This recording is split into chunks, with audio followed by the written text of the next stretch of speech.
The grand path is geometrical, and life is boundless. A fleeting moment of pleasure, if it leads to a mundane existence, what purpose does eternal life serve? The universe is profoundly benevolent, yet all beings are as insignificant as straw dogs in its vastness. In a singular path, only the strong prevail. The elixir of immortality is destined for those fated to possess it. Dear friend, would you join me on this journey? Beware of the venomous, it is a complete counterexample, and I shall relabel and analyze my errors henceforth. Chapter 1. Leyin. Leyin trudged along the path, his forehead glistening with sweat that streamed down, forming droplets that splattered onto the ground, much like his humble and naive dreams shattering upon the harshness of reality. This marked Leyin's 18th trial. After a year of cultivation, half of his contemporaries had already entered the inner sect, while he had yet to take even the most elementary step forward. His supervising instructor, weary of his failures, merely waved his hand and scornfully remarked, "Be careful, while walking don't trip, you worthless fool." This was followed by the laughter of surrounding disciples. No one considered Leyin's feelings, no one inquired about his physical agony. The cold gazes of his peers urged him to leave, declaring him a failure unworthy of their company. He recalled the day he first entered the inner sect, when the instructor, under the blazing sun, addressed the disciples. "I do not require your success, I only hope that when others falter, you acknowledge their efforts and offer them your sincerest applause." There were many words thereafter that Leyin could not remember, yet this one phrase resonated deeply within him, becoming his guiding principle, a vow to be a fair and righteous hero. However, his subsequent performances relentlessly tested his resilience, barely passing, failing.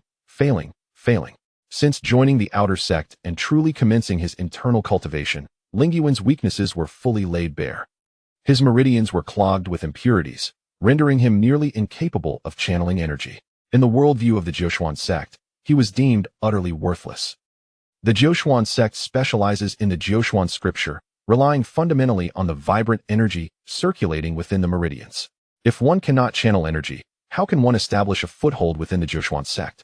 Fortunately, the sect did not expel disciples for lack of talent, allowing Leyin to remain in the outer sect, enduring the ridicule and mockery of his peers and instructors. Leyin often pondered, "What have I done wrong? Is this what I desire? If I could change, I certainly would, but can I?" Since his first failure, countless issues assailed Leyin's psyche, rendering his 16-year-old heart sensitive and profound. His smiles diminished, his forced sighs in search of poetic expression faded, and the time spent nestled in his mother's embrace dwindled. Leyin felt as though he had transformed into a mere piece of wood, functional, yet forever stagnant. Today's trial dealt him a heavy blow, extinguishing all his hopes for the future. He began to contemplate how to find a meager position within the Joshuan sect to endure his humble, fleeting, trivial, and absurd existence. A gentle punch from an opponent unexpectedly sent him flying, tracing a perfect parabola before landing amidst the crowd. Leyin could not shake off the mocking gazes that surrounded him. To them, he was nothing but a joke. Even when Duan Mei approached to assist him, he resolutely declined. This humiliation would be etched in his memory for a lifetime. The clouds drifted above, indifferent and dismissive, as if this mountain, this water, this world were all a jest, offering a derisive smile before continuing their journey with the wind. Before him lay a river. Instinctively, Leyin contemplated jumping in. With only 10 steps to the railing, and accounting for the time it would take to drown, he could leave this world in a matter of minutes. It seemed appealing. Leyin took his first step towards departure. The first step is always sacred, concealing the ultimate destination, heaven or hell. Thud! Something struck the back of his head, sending him sprawling. Objects from his pockets scattered across the ground. "Ah!" Leyin groaned as he touched the sore spot on his head, struggling to sit up. The impact had likely struck a vital point, rendering his legs numb and unable to support him. Dazed, he gathered his scattered belongings and resolved to rest on the ground. That heavy blow jolted Leyin awake. The once strong youth, who had faced life with a smile, now bore a faint, long-lost grin. He gently patted his legs, feeling revitalized enough to attempt standing. After pacing a few laps to ensure he was unharmed, he returned home, intending to rest, change clothes, and resume training. In the outer sect, disciples practiced independently outside of their weekly training sessions. No one dared to slacken their efforts, for those who did would inevitably suffer the consequences. Thus, whether one trained or not was of little concern to others. Leyin was acutely aware of his inadequacies. Despite being overlooked due to his lack of talent, he persevered in his cultivation without complaint. He understood that this was the only path available to him. Ling Yuan's home was nestled within the Jochuan sect, in a serene environment, one of the better locales among houses of similar value. Several households were scattered nearby, yet they remained distant, for they were influential figures within the sect, unwilling to associate with mere ordinary logistical supervisors. Ling Yuan tossed his bag onto the table and poured himself a glass of water, disregarding its temperature as he drank deeply, exhaling a breath of warmth. Following his training camp before entering the outer sect, his muscles and skin had become remarkably resilient. A cup of water at 60 to 70 degrees was just right for him, no longer burning as it would for an ordinary person. Exhaling a small steam bubble, Ling Yuan leisurely watched it rise, expand, and ultimately vanish into the air. Is this not life? Having experienced much more than his peers, Ling Yuan felt a surge of emotions as he observed the vapor bubble's ascent and disappearance. Life is an upward trajectory, and numerous obstacles cannot deter the courage and perseverance to rise. If one is willing, one can become a legend in the eyes of many. If one is willing, one can compel the world to yield to their dreams. I must persevere. My meridians may merely channel energy slowly, but they are not incapable. If others take 1 hour, I shall take 2, 3, even 10. I will surely catch up. In that moment, like every previous failure, Ling Yuan's heart was rekindled with passion and courage. From this point onward, the disdain of others seemed trivial. In his heart, a broad avenue was gradually unfolding. Though the destination remained uncertain, Ling Yuan knew the scenery along this path would be extraordinarily beautiful, even amidst desolation, illuminated by the glow of blood. Ling Yuan stood and walked towards his room. Despite the astonishingly slow pace of his cultivation, the rekindled flame of hope propelled him to continue his struggle. Chapter 2. The mysterious wooden plaque in Ling Yuan's modest chamber. A few pieces of furniture were simply arranged: a bookshelf, a meditation cushion, and a small rectangular table, atop which rested a crudely crafted incense burner, already holding a stick of incense. Ling Yuan's family, with its limited financial resources, could not afford the luxurious dragon-s blood incense, relying instead on ordinary incense sticks, which, while effective, paled in comparison to the calming effects of the more opulent alternative. As a result, the efficacy of his cultivation during the qi training process was notably diminished. Ling Yuan closed the door and carefully placed his coat on the table, folding it neatly before he slowly seated himself on the cushion. Taking a deep breath, he gradually closed his eyes, directing his focus inward to gather his spirit towards his dantian. Within this internal space, he perceived the intricate network of meridians and the qi flowing sluggishly within them.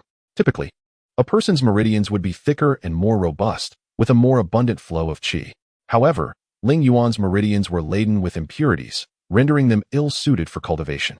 To achieve the same results as an ordinary person, he would need to invest several times the effort. Yet, clinging to a flicker of hope, Ling Yuan resolved to give it another try.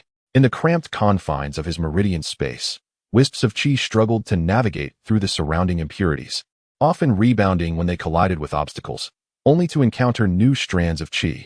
This laborious process rendered Ling Yuan's qi movement painfully slow, at merely 1/4 to 1/3 of a normal person's pace. It was only through deliberate intention that he could muster a meager 80% of the typical flow. Fully engrossed in the task of controlling the qi, Ling Yuan's method diverged from the norm. Beyond merely guiding the qi's trajectory, he also had to manage each individual strand, ensuring they passed smoothly through the congested spaces filled with impurities. This technique, discovered subconsciously during moments of slumber, had proven effective thus far, allowing him to avoid reaching the threshold of his instructor's patience.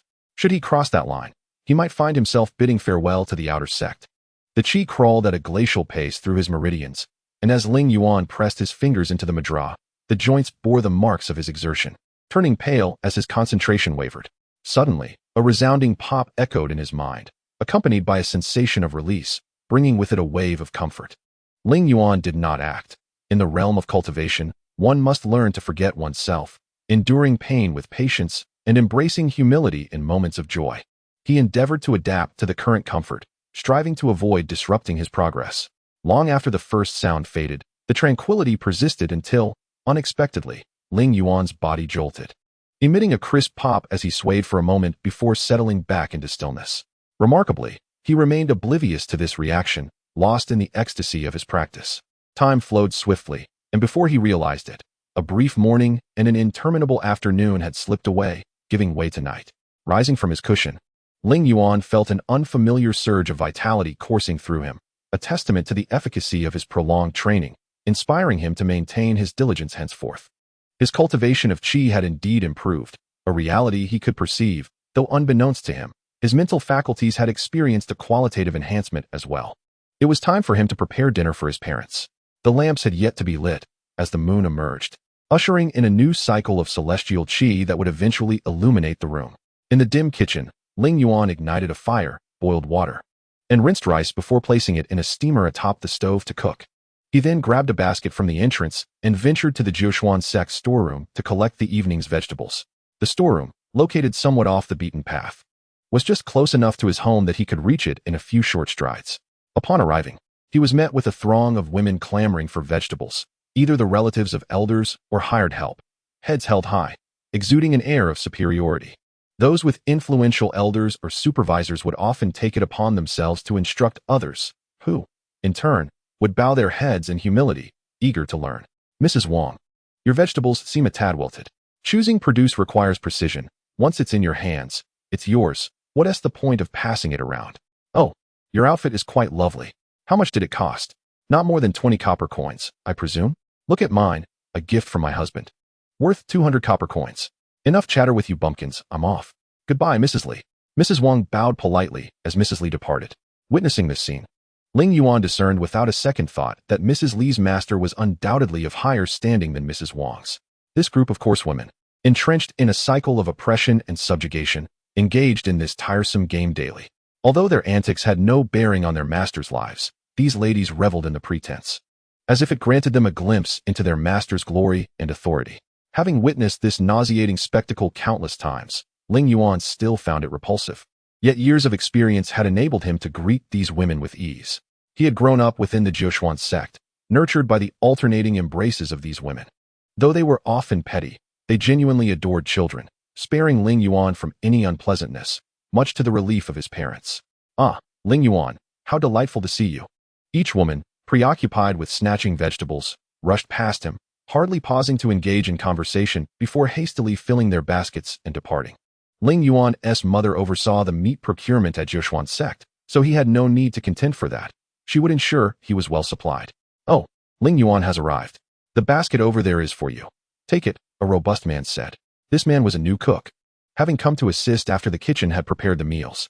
Ling Yuan enjoyed a good rapport with him, and he often set aside the better vegetables for Ling Yuan, allowing him to easily take them home. Thank you, Ling Yuan said, squeezing through the barricade of women. Taking a deep breath, he adjusted his clothing before heading home, feeling a twinge of hunger urging him to quicken his pace. As he pushed open the door, a wave of fragrant aroma enveloped him. Dinner was ready. He stirred the rice gently with a ladle, then carefully covered the burning wood in the stove with ash to reduce the flames, ensuring the rice remained warm without burning. Ling Yuan procured a small stool and began to sort through the vegetables. The produce in his basket had already been minimally prepared, requiring only a rinse before cooking. However, as he bent down, he sensed an unusual pressure against his waist, hindering his comfort. After a thorough search, he discovered a wooden plaque affixed to his belt that did not belong to him, emanating a faint glow that was barely perceptible in the dim light. Ling Yuan could not recall acquiring such an item, nor could he ascertain its origins. Yet the glow resonated with a striking familiarity. This was the very frequency of his spiritual energy. This object should be connected to himself, Ling Yuan boldly speculated. After a brief moment of hesitation, he decided to prepare the vegetables for cooking, as his parents were soon to return home, and failing to have dinner ready might provoke his father's anger. He swiftly finished cooking and placed the dishes on the table, since meat was his mother's domain. He did not concern himself with it, and made his way directly to his room. He needed to examine the small wooden plaque, which currently seemed devoid of any apparent purpose. He did not wish to squander all his time fixated on a piece of wood whose origin remained a mystery. Chapter 3. The new test. The plaque was adorned with glowing orange lines that formed a pattern. Ling Yuan did not comprehend what this design represented. Yet he realized that the ability to create such intricate patterns through precise light and preserve them was indicative of an extraordinary individual. Consequently, the object that had been shaped by such a person could not possibly be ordinary. Ling Yuan placed the wooden plaque in a cabinet by the door. He had never been one to intrude upon others' privacy, which made him quite popular among his peers, and many core disciples sought his assistance. As a result, he had formed numerous friendships within the sect, and no one deliberately sought to trouble him. The immediate concern was to find a secure hiding place for this object. now that it was in his possession, revealing its existence could jeopardize his personal safety. Typically, the most conspicuous locations are the last to be searched, especially in aimless pursuits, where the searchers would lose patience. After stepping outside to chat with his parents and share a meal, Ling Yuan departed again, as he was required to attend a collective training session for outer disciples that evening. A new item had been added to the upcoming week's test, necessitating an explanation. The training for outer disciples followed a free-range approach, with little instruction beyond foundational knowledge. Generally, disciples would not congregate except for assessments. However, due to the alteration in testing methods, a gathering was essential. Ling Yuan arrived at the meeting place first, finding the area empty. He quietly seated himself and carefully directed his consciousness into his dantian, resuming his cultivation. Ling Yuan entered a state of shallow meditation, unperturbed by potential disturbances. Should anyone approach, he would awaken instinctively. With his eyes closed, he attuned himself to the flow of spiritual energy within his body while remaining vigilant to the sounds around him. Ever cautious of ambushes, despite the harmonious atmosphere within the Joshuan sect, it was not unusual for peers to bully one another, especially someone perceived as weak like himself, who was often a target of their mischief. The spiritual energy coursed through his meridians, while the flow was not as smooth as before due to his shallow state. It was still relatively swift in comparison to earlier experiences.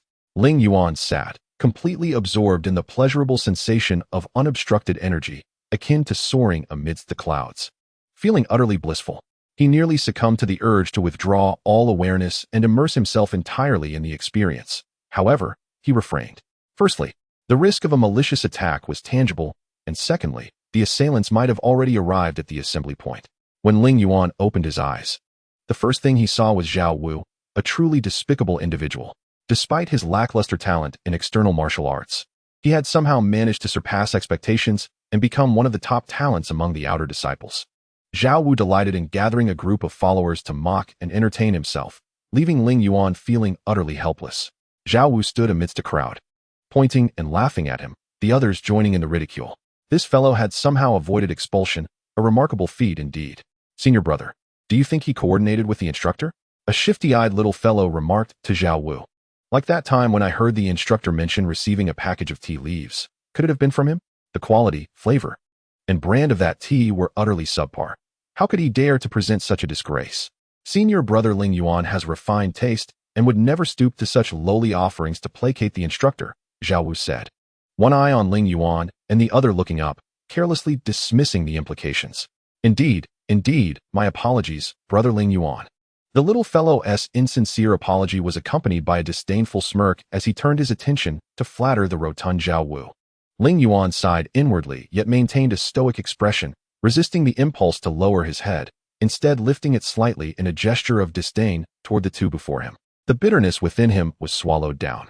At that moment, the instructor emerged from a room, surveying the area to confirm that most disciples had gathered, before bellowing, "Form lines."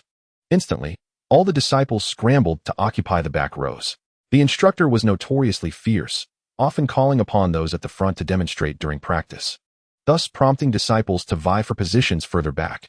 Ling Yuan had arrived early precisely for this reason, but upon making eye contact with Zhao Wu, he momentarily forgot, now facing the prospect of enduring the instructor's torment. Greetings, disciples. I appreciate your time in gathering here, as we will introduce a brand new project before the upcoming test next week, which I need to explain to you. How does that sound? The instructor's eyes gleamed with a cold light. Despite his smiling demeanor, the intensity in his gaze remained unabated. Those who achieve high scores will have the opportunity to enter the Tianji camp, he suddenly announced. The mood among the disciples surged, for the Tianji camp represented a long-held dream for many young aspirants. To fight valiantly for their sect, to engage in fierce battles. What an exhilarating prospect. Now, let us have a disciple come forward. Who shall it be? Let us go with the first one. This was the instructor's standard approach. Everyone understood that his choice was merely a formality, and the first disciple would invariably be selected. All right. The disciples in the back erupted into thunderous applause. All right, this one, please come up. The instructor seemed oblivious to the fact that he was calling upon the notoriously underperforming Ling Yuan, cheerfully guiding him toward unfamiliar training equipment. The remaining disciples pushed forward, eager to witness how this underperforming disciple would fare against the new apparatus, which had a history of eliciting defeat during internal assessments. Ling Yuan paid them no mind. It was what it was, and he resolved to accept the situation. He stood resolutely, unyielding. You have quite the courage. Let us see what you're capable of, the instructor remarked, evidently appreciating Ling Yuan's indifference to potential humiliation. With a wave of his hand, he beckoned Ling Yuan into the training apparatus, a sly smile creeping across his face. Ling Yuan sensed the instructor's subtle expression, and a knot formed in his stomach. What was this fellow planning? He certainly did not wish to be subjected to any form of torment. Chapter 4. The astonishing display in previous assessments.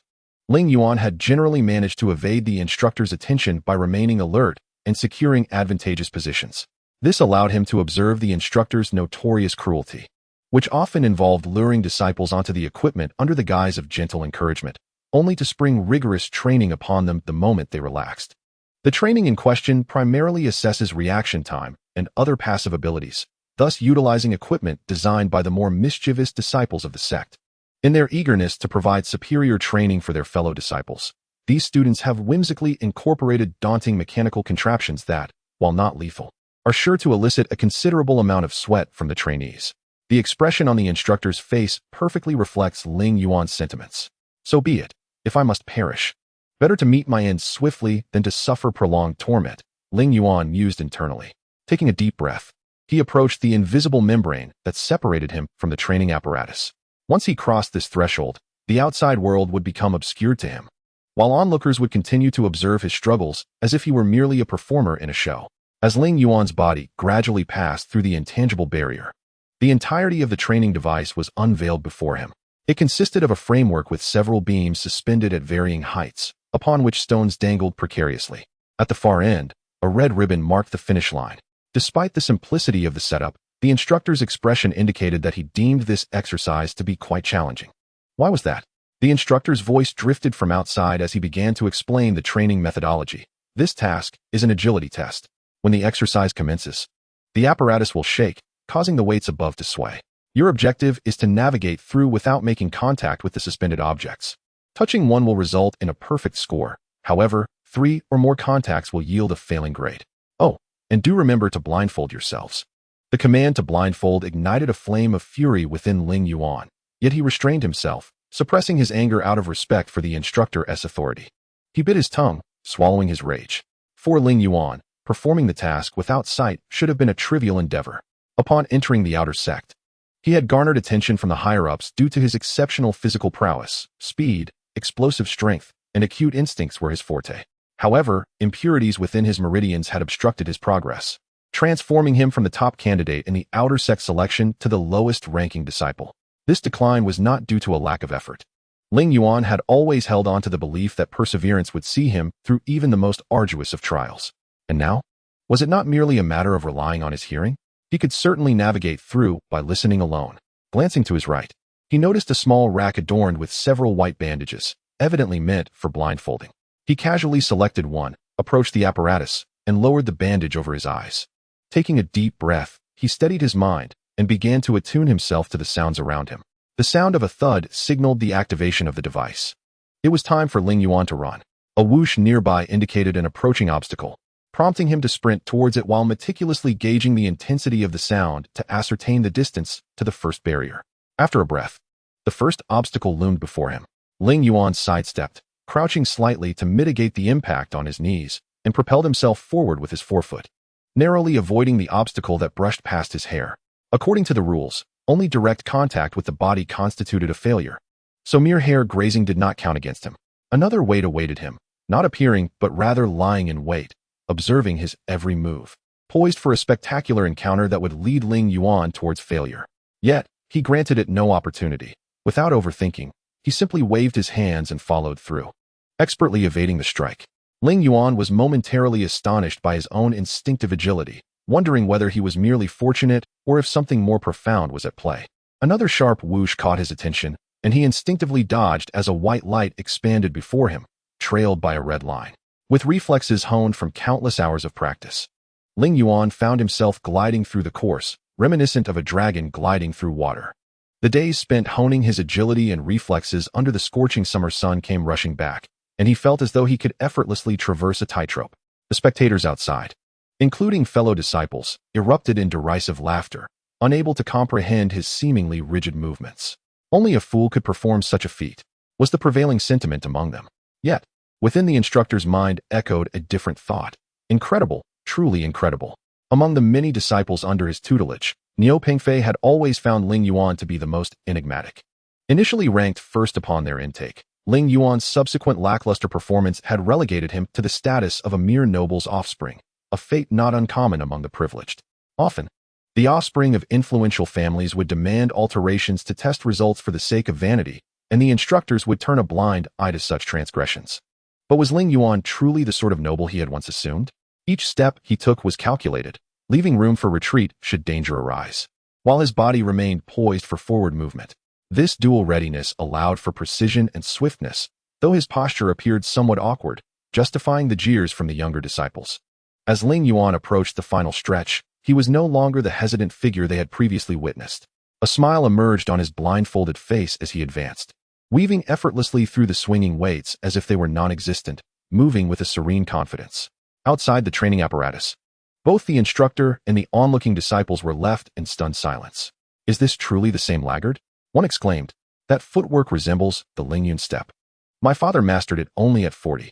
Another disciple nearly shrieked. How did he manage that? Why didn't he dodge at the end? He is simply magnificent, a girl remarked, her eyes sparkling with admiration. As the crowd marveled at Ling Yuan's remarkable display, he gently removed the blindfold, lifting his gaze to the stars above. Tonight, the celestial bodies shone with exceptional brilliance. The sky was devoid of clouds, the moon just emerging, its round face gradually rising, humming a joyful tune. Though the moonlight was bright, it did not obscure the twinkling stars, who blinked their innocent eyes, seeking hope and dreams in the human realm. Oh, so I can still shine like this. The boy, suddenly an idol in the eyes of many, blinked, a faint smile gracing his lips. After a deep breath, the smile faded, and the spirited youth reverted to being an ordinary child, often overlooked by others. You are exempt from this subject, my boy. Perhaps we could schedule a time to discuss your training methods? The instructor, sensing that Ling Yuan's potential remained untapped, inquired with genuine concern. Thank you. But my circumstances are my own to manage, Ling Yuan replied with a polite smile, gracefully declining the offer. Ling Yuan turned and departed. Now, those whose eyes gleamed with fervor were mostly not entirely sane, so it was more pragmatic to keep a distance. Upon returning home, after dining, he bid his mother good night. Time was of the essence, and he could not afford to squander it. Shaking his head, he entered a state of cultivation, determined to seize every moment and reclaim the time stolen by impurities within his meridians. Chapter 5. The Sorceress's Ambush in the Study of the Elder of the Joshua Sect. Two middle-aged men sat before a low tea table, their faces alight with excitement as they conversed. I truly did not anticipate that this fellow was such a formidable character, one of them remarked. However, as he spoke, a sudden realization struck him, and he hastily covered his mouth, refraining from continuing. What is there to conceal? Are you perhaps engaging in some clandestine activities again? The other man, Duan Tiannan, the foremost expert of the Joshua Sect's martial department and one of the 7 elders, squinted his eyes, shaking his head as if he had just witnessed something amusing. I had no choice. The disposable pawns of the Divine Mechanism camp have nearly all perished, and I must recruit another batch. The Divine Mechanism camp demands a high level of mental acuity, said the man opposite, lowering his head in guilt. The camp represented nothing but feudal deaths, a brigade dedicated to demise. This was the sect's secret, as well as the regret of their youth. The sect's propaganda had glorified the Divine Mechanism camp, luring countless passionate youths eager to prove themselves, many of whom were willing to sacrifice their lives for it. These dreams became a laughable irony once they attained significant positions within the sect and received the sole imprint bestowed by their order. They were reluctant to witness more youths deceived and persecuted in their pursuit of dreams. Yet, they had to act. Many crucial positions in the sect required these individuals to uphold them. The sect's enterprises were under constant scrutiny, with nameless factions clamoring for independence. Various emergencies necessitated the Divine Mechanism camp's members to charge forth as the backbone of the entire sect. Thus, they had to wield the slaughter knives of their predecessors, forcefully severing the innocence of their youth to become new butchers. Do not fret, this is not your fault. However, you are fortunate to have confided in me, otherwise, no one would have come to your aid, Duan Tiannan said with a subtle smile, his demeanor inscrutable. This little fellow, what can he possibly do? The outer sect instructor scoffed, well aware that Ling Yuan's parents were merely low-level supervisors, a far cry from his own status, rendering him incapable of any significant influence. What can he possibly have? Let me tell you. Duan Tiannin slammed the table, his voice stern. Do you know who his parents are connected to? Do you know where he lives? Do you understand the trouble he could stir? Duan Tiannan's face flushed red. Although he feigned anger, concern loomed larger in his heart.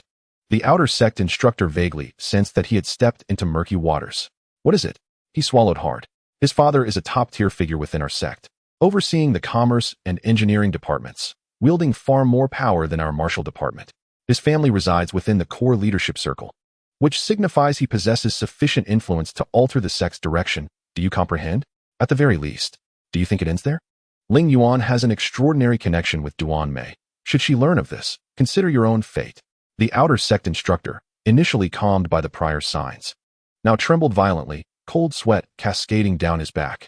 Although Duan Mei was the sect leader's daughter, her authority often eclipsed that of the leader himself.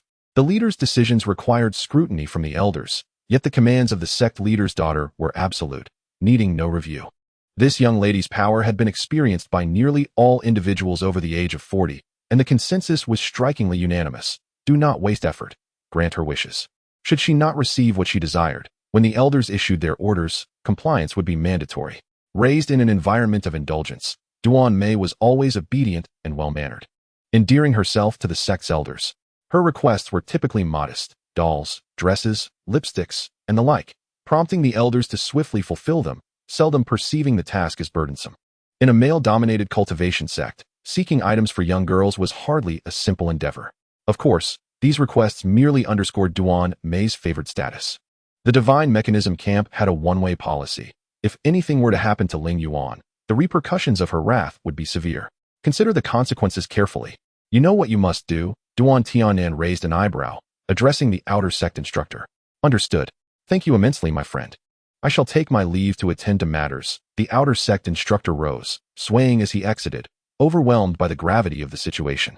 Duan Tiannan nodded. Go. And remember not to include this fellow in the list. Otherwise, we shall both face dire consequences. Ling Yuan sat in his room, blissfully unaware that he had nearly been dispatched as cannon fodder to a perilous locale. Ethereal spiritual energy surged from all directions, enveloping him. Ling Yuan understood that this energy did not originate from him. His meridians had yet to reach a sufficient level to draw in external spiritual energy. At present, he could only utilize the innate energy within his body, which was still weak. Only upon breaking through into the celestial gate could he summon the primordial spiritual energy for cultivation. Suddenly, Ling Yuan sensed a disturbance in the surrounding spiritual energy, jolting him from his meditative state. Startled, he pondered why he had abruptly exited his cultivation. Another fluctuation in the energy ensued. This was not his frequency, indicating that hostility was afoot. At least, the adversary bore ill intent. Quickly, Ling Yuan extinguished the light with a swift clap of his hands, rolled to the bedside, and retrieved a finely crafted crossbow from beneath his bed. The moonlight streamed in, casting a glimmer off the crossbow's polished surface. Armed with the weapon, he leaned against the wall, fingers poised on the trigger, ever ready to fire. As he had yet to spot the enemy, maintaining readiness for an assault was paramount. Ideally, he could deliver a fatal blow. A sudden noise pierced the stillness, akin to a tile being crushed underfoot. An enemy was approaching, excitement coursing through Ling Yuan's veins. Yet, he was abruptly beset by a wave of heat in his chest, his legs feeling distinctly weak, as if poisoned. An ambush. Only a nefarious sorcerer would resort to such treachery. Taking a deep breath, Ling Yuan sought to quell the heat in his chest, wiping his hands on his pants, which were slick with sweat. Firing the crossbow with such damp hands could lead to a slip, and a lapse in focus could result in disaster. Ling Yuan's gaze remained fixed on the window, anticipating the enemy's entry. He needed to regain his composure before being discovered. His life depended on it. Should he falter, it could cost him everything. A shadow flitted past the window, and Ling Yuan swiftly squeezed the trigger, unleashing a barrage of bolts in pursuit of the intruder. The enemy moved with remarkable agility. And even though Ling Yuan had aimed carefully, by the time the bolt reached its destination, the adversary had already evaded it entirely. The crossbow unleashed a high-frequency surge of spiritual energy, effective primarily against those with substantial cultivation or spiritual beasts, typically used in the secular world to guard against formidable demonic foes. This vibrational energy could disrupt the flow of spiritual force surrounding its target, inflicting severe harm, and in dire cases, even leading to death. After darting around the room a few times, the figure clad in black stood before Ling Yuan. The lights had been extinguished, obscuring the demon's features. Yet Ling Yuan could not help but murmur a soft admiration. Even as a practitioner of dark arts, the silhouette framed by the moonlight was enchanting, accentuating her breathtaking curves. Now was not the time for such thoughts. Regardless of her beauty, she was still an enemy, one who would seek to claim his life. The mindset of a demonic practitioner was unfathomable, especially that of a woman. Ling Yuan shook his head, steeling himself to avoid drowsiness. Should he succumb to sleep, he might awaken at an unknown time, if at all. His opponent was cautious, not rushing forward but approaching slowly, step by deliberate step, exuding an air of experience. Ling Yuan had received preliminary training and could discern the sound of the enemy's footsteps. Each step resonated with a clear intent, yet it was not directed at him. It couldn't be, for if it were, he would have perished long ago. The toxicity of a demonic practitioner was not mere rumor. Though the adversary's focus was not on him, Ling Yuan's target was clear. The enemy must be eradicated, as was the duty of a cultivator. Taking a deep breath, he resolved to remain patient, biding his time until the adversary made a move. Silence enveloped the room, and after listening intently for what felt like an eternity, he realized there was not a sound to be heard. Like a drop of milk dissolving into a glass of water, it left no trace. The figure in black seemed to meld into the shadows, utterly silent. Ling Yuan heightened his vigilance. His foe was ruthless, and there were ample reasons to suspect she possessed techniques that concealed her movements. Cautiously, he acknowledged his own limitations. He could only inflict injury on the opponent. Capturing her was nearly impossible. Suddenly, he felt a tap on his shoulder. Turning, he saw a girl smiling at him. And a second later, he was left in a haze of confusion. The girl withdrew her hand, shaking it slightly. Ling Yuan's back felt rigid, as if struck against steel after her blow, pain radiating through his hand. The girl smiled faintly. Having found nothing, she needed to ensure her departure went unnoticed. Chapter 6. Unchanging heart. Ling Yuan awoke in a daze. The previous confrontation felt like a mere dream. He believed he had been practicing for several hours, and thought it was time to conclude his session and head to the tea house for work. As a disciple of the Nine Mysteries Sect, it was essential to contribute to the sect in any capacity possible as part of his training. There had been little progress regarding impurities in his meridians, yet his gains in other areas were significant. The last testing had left him bewildered. He had closed his eyes and perceived his surroundings, a sensation he resolved to replicate. After a period of quiet meditation, Ling Yuan sensed himself gradually entering that state again. Images beginning to coalesce in his mind, albeit indistinctly. Initially, he felt a twinge of disappointment. But then he reminded himself that this was merely a preliminary attempt. There was no need to achieve anything definitive at this stage, which eased his heart considerably. After circulating his spiritual energy through his meridians a few times, he returned it to his dantian, slowly opening his eyes, donning the attire of a tea house attendant, and stepping outside. The bright morning welcomed the brave young man. The tea house was a cacophonous hub, teeming with individuals from all walks of life, rife with disputes and saturated with a sense of danger. While the work was light, the assurance of safety was far from guaranteed. Nevertheless, Ling Yuan felt little trepidation. Compared to his brothers who ventured out to hunt, adhering to certain rules within the tea house assured him of relative safety. Upon entering, he found only a disheveled cook and a solitary patron, who was sound asleep. This customer was more diligent than the staff, always the first to arrive, ordering a drink and a bowl of noodles before dozing off until closing time. Ling Yuan proceeded to the kitchen, filled a kettle with boiling water, added it to a teapot, and approached the lone customer, carefully pouring tea into a cup until it brimmed, setting it down gently to avoid making a sound. Yet today, the usually unresponsive customer awoke, his gaze fixed upon Ling Yuan, devoid of any confusion, as if he hadn't been asleep at all. He smiled faintly. Not bad, young one. Ling Yuan furrowed his brow. Who was this down-and-out wretch to compliment him? Just as he was about to retort, the disheveled man interjected. You misunderstand, junior brother. I meant no mockery. Upon waking, I noticed your extraordinary spiritual presence, which prompted my remark. Ling Yuan raised an eyebrow, poised to inquire further, but the man continued. From my rudimentary observations, I see your brow slightly reddened, more so than that of an average person, and your footsteps are remarkably steady, indicative of a calm spirit. These two signs alone suggest you are indeed exceptional. A flicker of pride ignited within Ling Yuan. At least he possessed something worthy of admiration. He rubbed his nose. Yet he soon felt a pang of despondency. What did it matter? Junior brother, we all have our strengths. We must embrace our advantages and diligently strive for improvement. One day, we shall rise above. The bedraggled patron paused, seemingly hesitant, before continuing. Is it perhaps due to your meridians? Ling Yuan was taken aback. How had he discerned that? Previously, he could read faces, but this was a different matter entirely. Could this man truly be a sage from beyond the realm? Your breath is rapid, and you exhibit involuntary tremors. The flow of your energy often halts for several seconds. Yet, I can perceive no illness afflicting you. Under normal circumstances, such a condition is inconceivable. Despite years spent poring over tomes, I have never encountered anything like it. The records indicate only one possibility. There is an issue with your meridians. How long has this been the case? Since childhood, Ling Yuan replied with a wry smile, beginning to trust this stranger. I wonder if my senior brother has any remedies. His sentence trailed off as the man abruptly stood. Junior brother, I can no longer endure. I am utterly exhausted. I spent the entire night in the library and was awakened by your noise. Please, let me return to sleep. I can scarcely see or hear. Ling Yuan, resigned, stepped aside to allow the man to pass.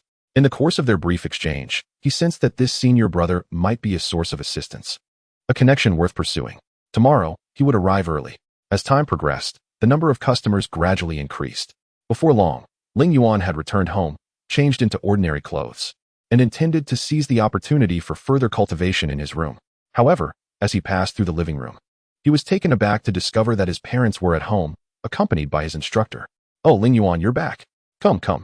The instructor has something to ask you, his mother exclaimed with unprecedented cheerfulness, which sent a shiver down Ling Yuan's spine. All right, Ling Yuan replied. Standing before the small tea table with his hands clasped behind his back, his expression stern. Come, sit down. The instructor warmly pulled Ling Yuan into an embrace. Ling Yuan, I have been discussing with your parents whether you should directly enter the inner sect. Your comprehensive test results are exceptionally good, the best among your peers. What do you think? Ling Yuan smiled faintly but quickly composed his expression, gently shaking his head. I am sorry, but I must decline. My previous poor test results were due to my own shortcomings, and this improvement does not necessarily reflect my capabilities. I do not believe I am suited for the quality expected of an inner sect disciple. Ling Yuan, perhaps you should reconsider. Joining the inner sect does not solely require martial prowess. You could also join the commerce or literary departments. There are many possibilities. The instructor's enthusiasm raised Ling Yuan's suspicions. Typically, an instructor would be eager to push their disciples towards the outer sect. So why was he so insistent on pulling Ling Yuan into the inner sect? No, I am afraid I must decline. I need to focus on my training. Please enjoy your conversation, Ling Yuan replied, turning away and returning to his room. In the living room, Ling Yuan's parents profusely apologized to the instructor, eager to seize this once-in-a-lifetime opportunity for their son, who had always been perceived as a failure with little hope for significant achievement. They found it perplexing that the instructor would actively propose Ling Yuan's advancement to the inner sect. Such opportunities were typically reserved for family and friends of those in power. It was nearly impossible for an outsider to be considered. Today's events felt extraordinary, akin to the sun rising in the west. In a silent exchange of glances, Ling Yuan's anxious parents unanimously resolved to secure this opportunity, believing that once the decision was made, the matter would be settled. For Ling Yuan and their family, this was an unparalleled chance. Little did they know that Ling Yuan would outright reject this opportunity, disrupting their plans regarding the inner sect quota. However, the immediate priority was to reassure the instructor. They could address Ling Yuan's concerns later. Instructor, please understand, Ling Yuan is simply stubborn. He just needs a moment to think it through. We will talk to him, and he will agree, Ling Yuan's father said, bending slightly and speaking in a conciliatory tone.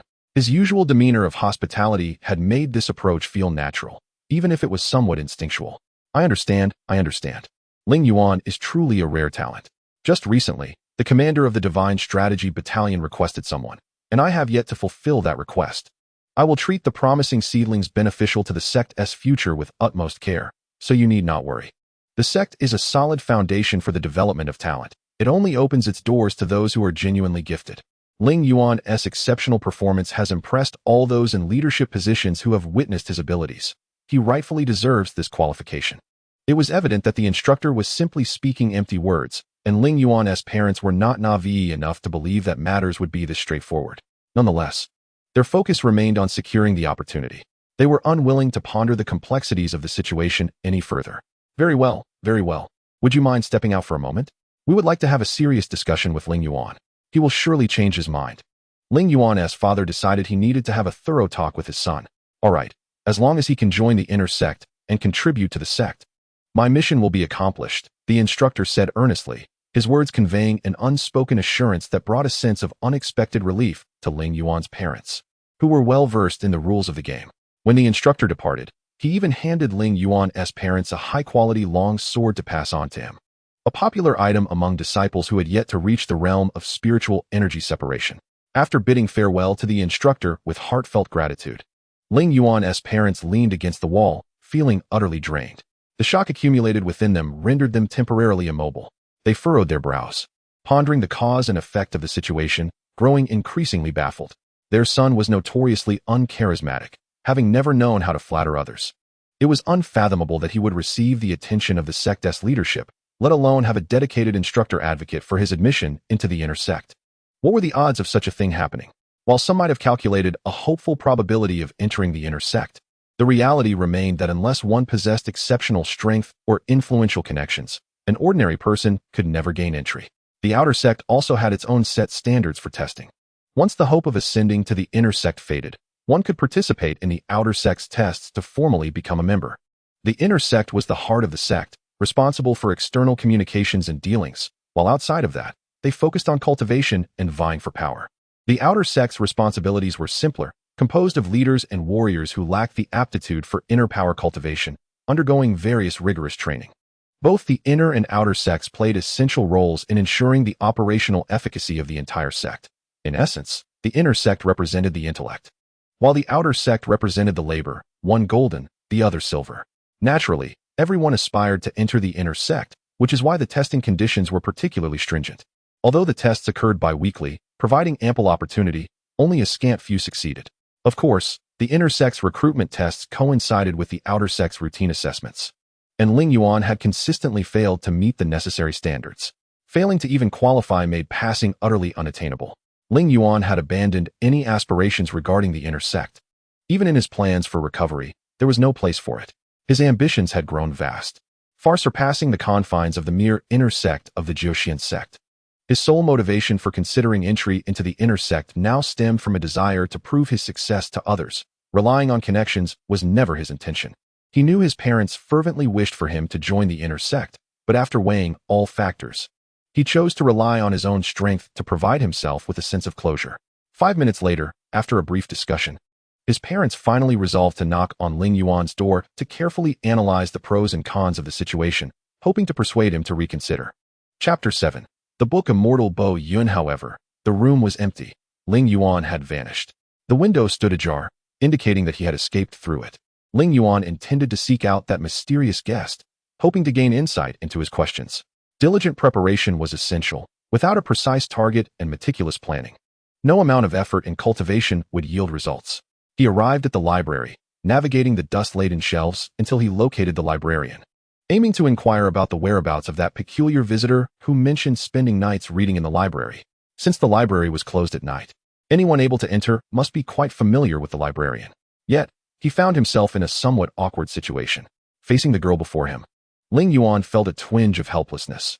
Her cheeks flushed as she stood silently, unable to articulate her thoughts even after he had explained a question 7 or 8 times. In the future, one must refrain from casually rejecting others, for such actions may inadvertently harm them, thought Ling Yuan.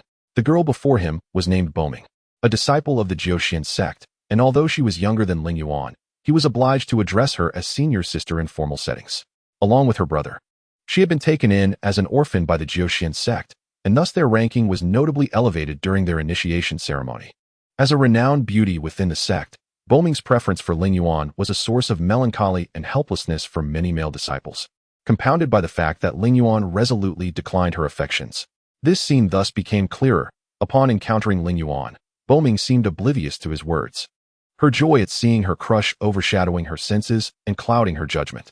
Sensing the girl's infatuation, Ling Yuan felt a sense of helplessness and decided it was futile to pursue the conversation further, preparing to leave. "Wait, who are you looking for?" Boming finally responded, her urgency evident.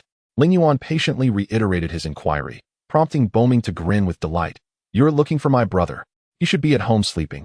Do visit him. But remember to bring some treats, or you won't be able to wake him." With a charming smile masking her lingering sorrow, she retreated into the maze of bookshelves. Ling Yuan shook his head and glanced back before exiting the library, muttering to himself, "It's not that I don't want you, But my current capabilities after taking a few steps out of the library, he arrived at the dormitory for ordinary disciples. As a staff member's relative, he had the privilege of residing in his own home, whereas the true disciples shared communal living quarters. Upon locating the shared room belonging to Boming and her brother, Lingyuan gently knocked on the door. Boming, having demonstrated exceptional talent, had already entered the inner sect and begun her training, thus acquiring the right to choose her own accommodation. She opted for this double room, allowing her to live with her brother. A weak voice from within responded, "Xiaoming, why are you back so early today? Was there nothing to do in the library?" The voice belonged to her brother. "Senior brother, I'm the attendant from that tea house, the one you spoke with today. I came to seek your guidance and to bring you some food," Lingyuan explained, demonstrating his understanding of proper discourse. "Oh, it's you. Come in." The door creaked open slightly, revealing someone still lying on the bed, seemingly disinclined to rise. A small stone lay on the ground, indicating that the brother had used it to knock on the door. Lingyuan entered, unveiling the food he had purchased, the aroma filling the room as the occupant sprang up, eyes sparkling with anticipation. Lingyuan placed the food box before him and quietly sat down, observing the brother as he devoured the food, waiting for him to speak. "What do you wish to ask?" the brother inquired, mouth still half full. He understood that Lingyuan had a hidden ailment, and their conversation would likely revolve around this matter, though he politely asked nonetheless. "The situation is as follows," Lingyuan began to recount slowly, noticing the brother's expression shift from casual indifference to serious contemplation. He finally remembered the mysterious visitor's name, Weiyun. After listening to Lingyuan's narrative, Weiyun stroked his head, deep in thought. Lingyuan's condition was far more complex than he initially surmised. The impurities in his meridians exceeded normal limits. And yet he was still able to circulate spiritual energy, which theoretically should have been impossible. According to the traditional texts, Lingyuan's condition would be deemed as defective. Indeed, this was the most authoritative assertion from the texts, reflecting a stark and unyielding judgment from a doctrine that sought to maintain its dignity. It implied that those in such a state were utterly devoid of hope. Furthermore, the text confirmed that individuals like him had blocked meridians filled with impurities, rendering the flow of spiritual energy impossible, and warned against attempting to cleanse the meridians, as it could lead to fatal consequences. In simpler terms, such individuals were considered a mistake within the realm of cultivation, destined for despair. However, Lingyuan's account of his own condition differed significantly from this description. He could cultivate, albeit at a considerably diminished efficiency compared to others. Weiyun pondered the possibilities, recognizing that the text did not clarify two crucial aspects: the quantity of impurities required to be deemed filled, and whether the inability to cultivate indicated simply inefficiency or an absolute incapacity to perform even the most basic actions. This raised a profound question: to which category did Lingyuan truly belong? Historically, there had been individuals like Lingyuan, some renowned through the ages. Yet they either shifted their focus to martial arts or excelled in strategy, with none achieving success on the path of cultivation. Sensing Weiyun's confusion, Lingyuan understood that the latter needed solitude. Thus, he opened another door in the room and entered a separate chamber to begin his cultivation. Time was precious, and there was no room for waste. Weiyun observed Lingyuan enter the other room and was about to call out to him, but reconsidered, a peculiar smile forming on his lips. Just as a thought crossed his mind, he turned and opened the box behind him containing his notes, carefully flipping through to a tattered page. A wave of relief washed over him as he discovered the solution to Lingyuan's predicament was recorded within. By adjusting the information to suit Lingyuan's situation, he could directly apply it. These insights were not challenging for Weiyun. Thus, he felt he had completed his task and could summon Lingyuan to explain. However, as he contemplated, he realized that since Lingyuan had sought him out, there was no harm in also assisting his sister with some issues. "Lingyuan, I understand what you wish to inquire about. You may come out now."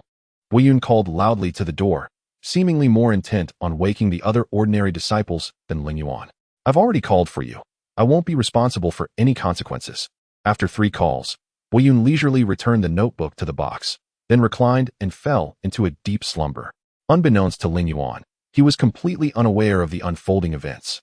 At that moment, he was being pursued by a beautiful maiden, fleeing desperately as she wielded a shimmering flying sword, intent on his demise. He sprinted towards a house, which stood open, and dashed inside, slamming the door behind him, collapsing on the floor, gasping for breath. Suddenly, he caught a whiff of an enticing aroma and distinctly heard a girl's furious voice. "Lingyuan, who told you to invade my chamber? Do you have any idea that I might never marry now?" Ling Yuan opened his eyes and found the girl who had been chasing him standing right in front of him, her face a picture of fury. He finally began to piece things together. During his cultivation, he had inadvertently dozed off and had only just awakened. As for the reason for the girl's anger, it was all too clear. It had to be the mischief of Bo Yun. When Ling Yuan entered Bo Meng's room, Bo Yun had made no attempt to stop him. In fact, he had even made some noise afterward to attract attention, further cementing the notion that Ling Yuan had trespassed into a young lady's private quarters. Ling Yuan felt a wave of grievance wash over him, yet he was powerless to deny the truth. He had indeed entered Bo Meng's room, a fact that could not be contested. As for Bo Yun, he was beyond Ling Yuan's control. He had been in a state of meditation and had heard nothing. Bo Yun had indeed called out to him, but he simply hadn't heard it. Fortunately, Bo Meng said nothing more. She understood that this was a prank orchestrated by her brother, and seeing his innocent expression, she could not muster the energy to be angry. With a resigned "this is the last time," she dismissed Ling Yuan. Relieved, Ling Yuan quickly rose to flee, only to be intercepted by Bo Yun. "Ling Yuan, my junior brother, I have identified the root of your ailment. Let us discuss it on the way." Ling Yuan had intended to unleash his frustration on Bo Yun, but upon hearing that the cause of his affliction had been discovered, he agreed without a second thought. The two of them left the premises with arms draped around each other's shoulders, leaving Bo Meng standing in the room with a look of dejection. By now, evening had set in, and Ling Yuan's training had consumed the entire day. Bo Yun, who had no habit of having lunch, found this a perfect opportunity for the two of them to dine at the sect's restaurant. "Junior brother, I have researched a particularly effective method to expel impurities from your meridians. I believe it will suit you well. With proper practice, you can expel impurities daily. This is the most convenient approach. If you desire rapid results, I can arrange that as well," Bo Yun proclaimed, tearing into a large piece of beef with gusto. Ling Yuan, peeling a shrimp for himself, tossed it into his mouth and replied after a moment's thought, "Let us take it slow. I prefer the first option." "Very well, I shall bring the plan tomorrow. Rest assured, same time, same place." After speaking, Bo Yun dashed away, leaving Ling Yuan alone with a beaming waitress. Chapter 8. The Power of Dominance. Upon returning home, Ling Yuan, feeling dejected, noticed the expression on his mother's face, which only deepened his gloom. He realized that any hope of training today was futile. Even sleep might become a luxury. "Ling Yuan, where have you been? Have you grown so bold as to sneak out? Do you no longer see me as your mother?" The words from his mother were as expected. "Your master has come. You should have greeted him politely rather than sulking with that sour face. Do you think you're so impressive? Do you know that this intersect quota was personally requested from the elders by your instructor? Do you have any idea how much effort he invested? And yet, you dismiss him with a flippant refusal. What makes you think you can act like this?" His mother's tone was stern, her words earnest. Ling Yuan, observing the fatigue etched on his mother's face, sighed internally, recognizing the immense emotional toll this situation had taken on her. He could not bear to contradict her. So he gently shook his head and said, "Mother, please don't concern yourself with this. I was wrong to leave without permission, but I will not gain entry to the inner sect through such means. Trust me, after at most 3 tests, I will surely pass." Upon hearing this, his mother's expression softened somewhat, but she sighed deeply. "Ling Yuan, I wish for you to join the inner sect with honor. That is the mark of a true hero. Relying on such tactics is unacceptable. However, your aptitude for cultivation has been lacking. Had it not been for the instructor's visit, we would have sought an external opportunity for you to manage, leveraging the connections your father and I have built over the years in the sect. But with the instructor's arrival, our flickering hope was reignited. We spoke cautiously, striving to turn his potential approval into certainty. Do you understand what a tremendous opportunity this is for you? Are you willing to let it slip away?" Suddenly, her voice grew stern now. "You must make a choice. Either enter the inner sect obediently, or leave and become a shopkeeper. Think carefully about which path you wish to take." "All right, let us not be so serious. What difference does it make if I test myself? I will definitely pass. My condition is improving," Ling Yuan said with a bitter smile, unable to comprehend why his mother had such little faith in him. "We have given you ample opportunity. Just look at your past test results," she remarked lightly. But the painful memories rendered Ling Yuan speechless. He could not argue for himself. The facts of the past were the primary evidence of reality. The continuously declining curve of his test scores over the weeks was glaringly obvious. Ling Yuan's throat tightened visibly, and faced with the harsh reality, he made a decision. 1 month. Give me 1 more month. And I assure you I will enter the inner sect without needing that direct qualification. "Very well, I shall grant you 1 more month. I will discuss it with the instructor to see if he agrees." Seeing Ling Yuan relent, his mother refrained from pressing him further. After such a confrontation, coupled with the thoughts of his pocket money being squandered by Bo Yun and the promises he had made, Ling Yuan felt an oppressive weight descend upon him. He slowly made his way to his room, opened the door, and shut it behind him. Once the door closed, he collapsed against it, feeling utterly drained. Though his body bore no fatigue, the psychological pressure was suffocating. Ling Yuan was not heartless. He was acutely aware of what his parents had done for him and understood the repercussions of continuing down this path. Thus, while he outwardly appeared carefree, every moment bore down on him, tormenting his spirit. Breathing heavily, Ling Yuan lifted his gaze to the ceiling, envisioning the blue sky of his imagination. By some strange twist of fate, his hand reached for the cabinet by the door, retrieving the wooden plaque he had hidden there just yesterday, which had nearly struck him on the head. Ling Yuan was preoccupied with his thoughts, lost in his troubles, and was entirely unaware of the motions of his hand upon the plaque. His fingers traced the texture of the wood, moving rhythmically, even as they began to warm without his notice. Unbeknownst to him, his fingers emitted a subtle, almost imperceptible glow, a sign of spiritual energy being released. Had he been aware, he would have been astonished, believing he was dreaming. As he struggled even to manage the flow of his spiritual energy, how could he possibly be emitting it? This was inconceivable. Ling Yuan had yet to realize that he had narrowly avoided a tangled conflict. With a deep breath, as though he had gathered enough strength, Ling Yuan stood up and walked toward the mat in his room, preparing to commence a new round of cultivation. Suddenly, as he rose, the window directly opposite him shattered, shards of wood flying apart into fine powder. Ling Yuan was taken aback. His first reaction was one of panic. He had just angered his mother, and now he had made a mistake that would surely lead to his demise. In a moment of anxiety, he began pacing the room, preoccupied not with the reason behind the broken window, but with how he would face his mother. However, it suddenly occurred to him that after his 16th birthday, his mother had ceased to enter his room. Everything within was managed solely by himself. As long as he discreetly replaced the window, there would be no further issues. This realization somewhat eased Ling Yuan's mind, allowing him to sit back down. It was then that he recalled how the window had been broken. He vaguely remembered that it had shattered when he stood up, suggesting that something must have collided with it at that moment, sending shards flying outward. Thus, the source of that object must have been within the room. After a bit of deduction, Ling Yuan concluded that he himself was the sole origin of the incident. Everything in the room remained intact, and based on his taste, it was improbable that he would have purchased any trinkets imbued with spiritual energy that could have caused such an explosion. With these possibilities ruled out, he confirmed that the source of this explosion indeed lay with him.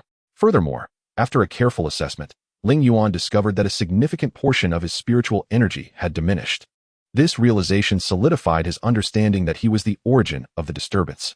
Thus, the wooden plaque became the final key. Ling Yuan felt genuinely fortunate for not having destroyed it. Despite having knocked himself unconscious, it had bestowed him with power. His grandfather's teachings about cherishing possessions had proven to be correct. He resolved to study it thoroughly when he had the time, placing it back in its hiding spot. He retrieved a book from the shelf and began to read. The meditation cushion had been swept outside when the window shattered, rendering it impossible to practice. Thus, he was left with no choice but to read. This was a small hobby of Ling Yuan's. In times when he did not need to practice, he enjoyed reading, often visiting the library to indulge in books, where he had first met Bo Meng. There was a convoluted history with Bo Meng, which shall remain unspoken for now. Ling Yuan became engrossed in his reading.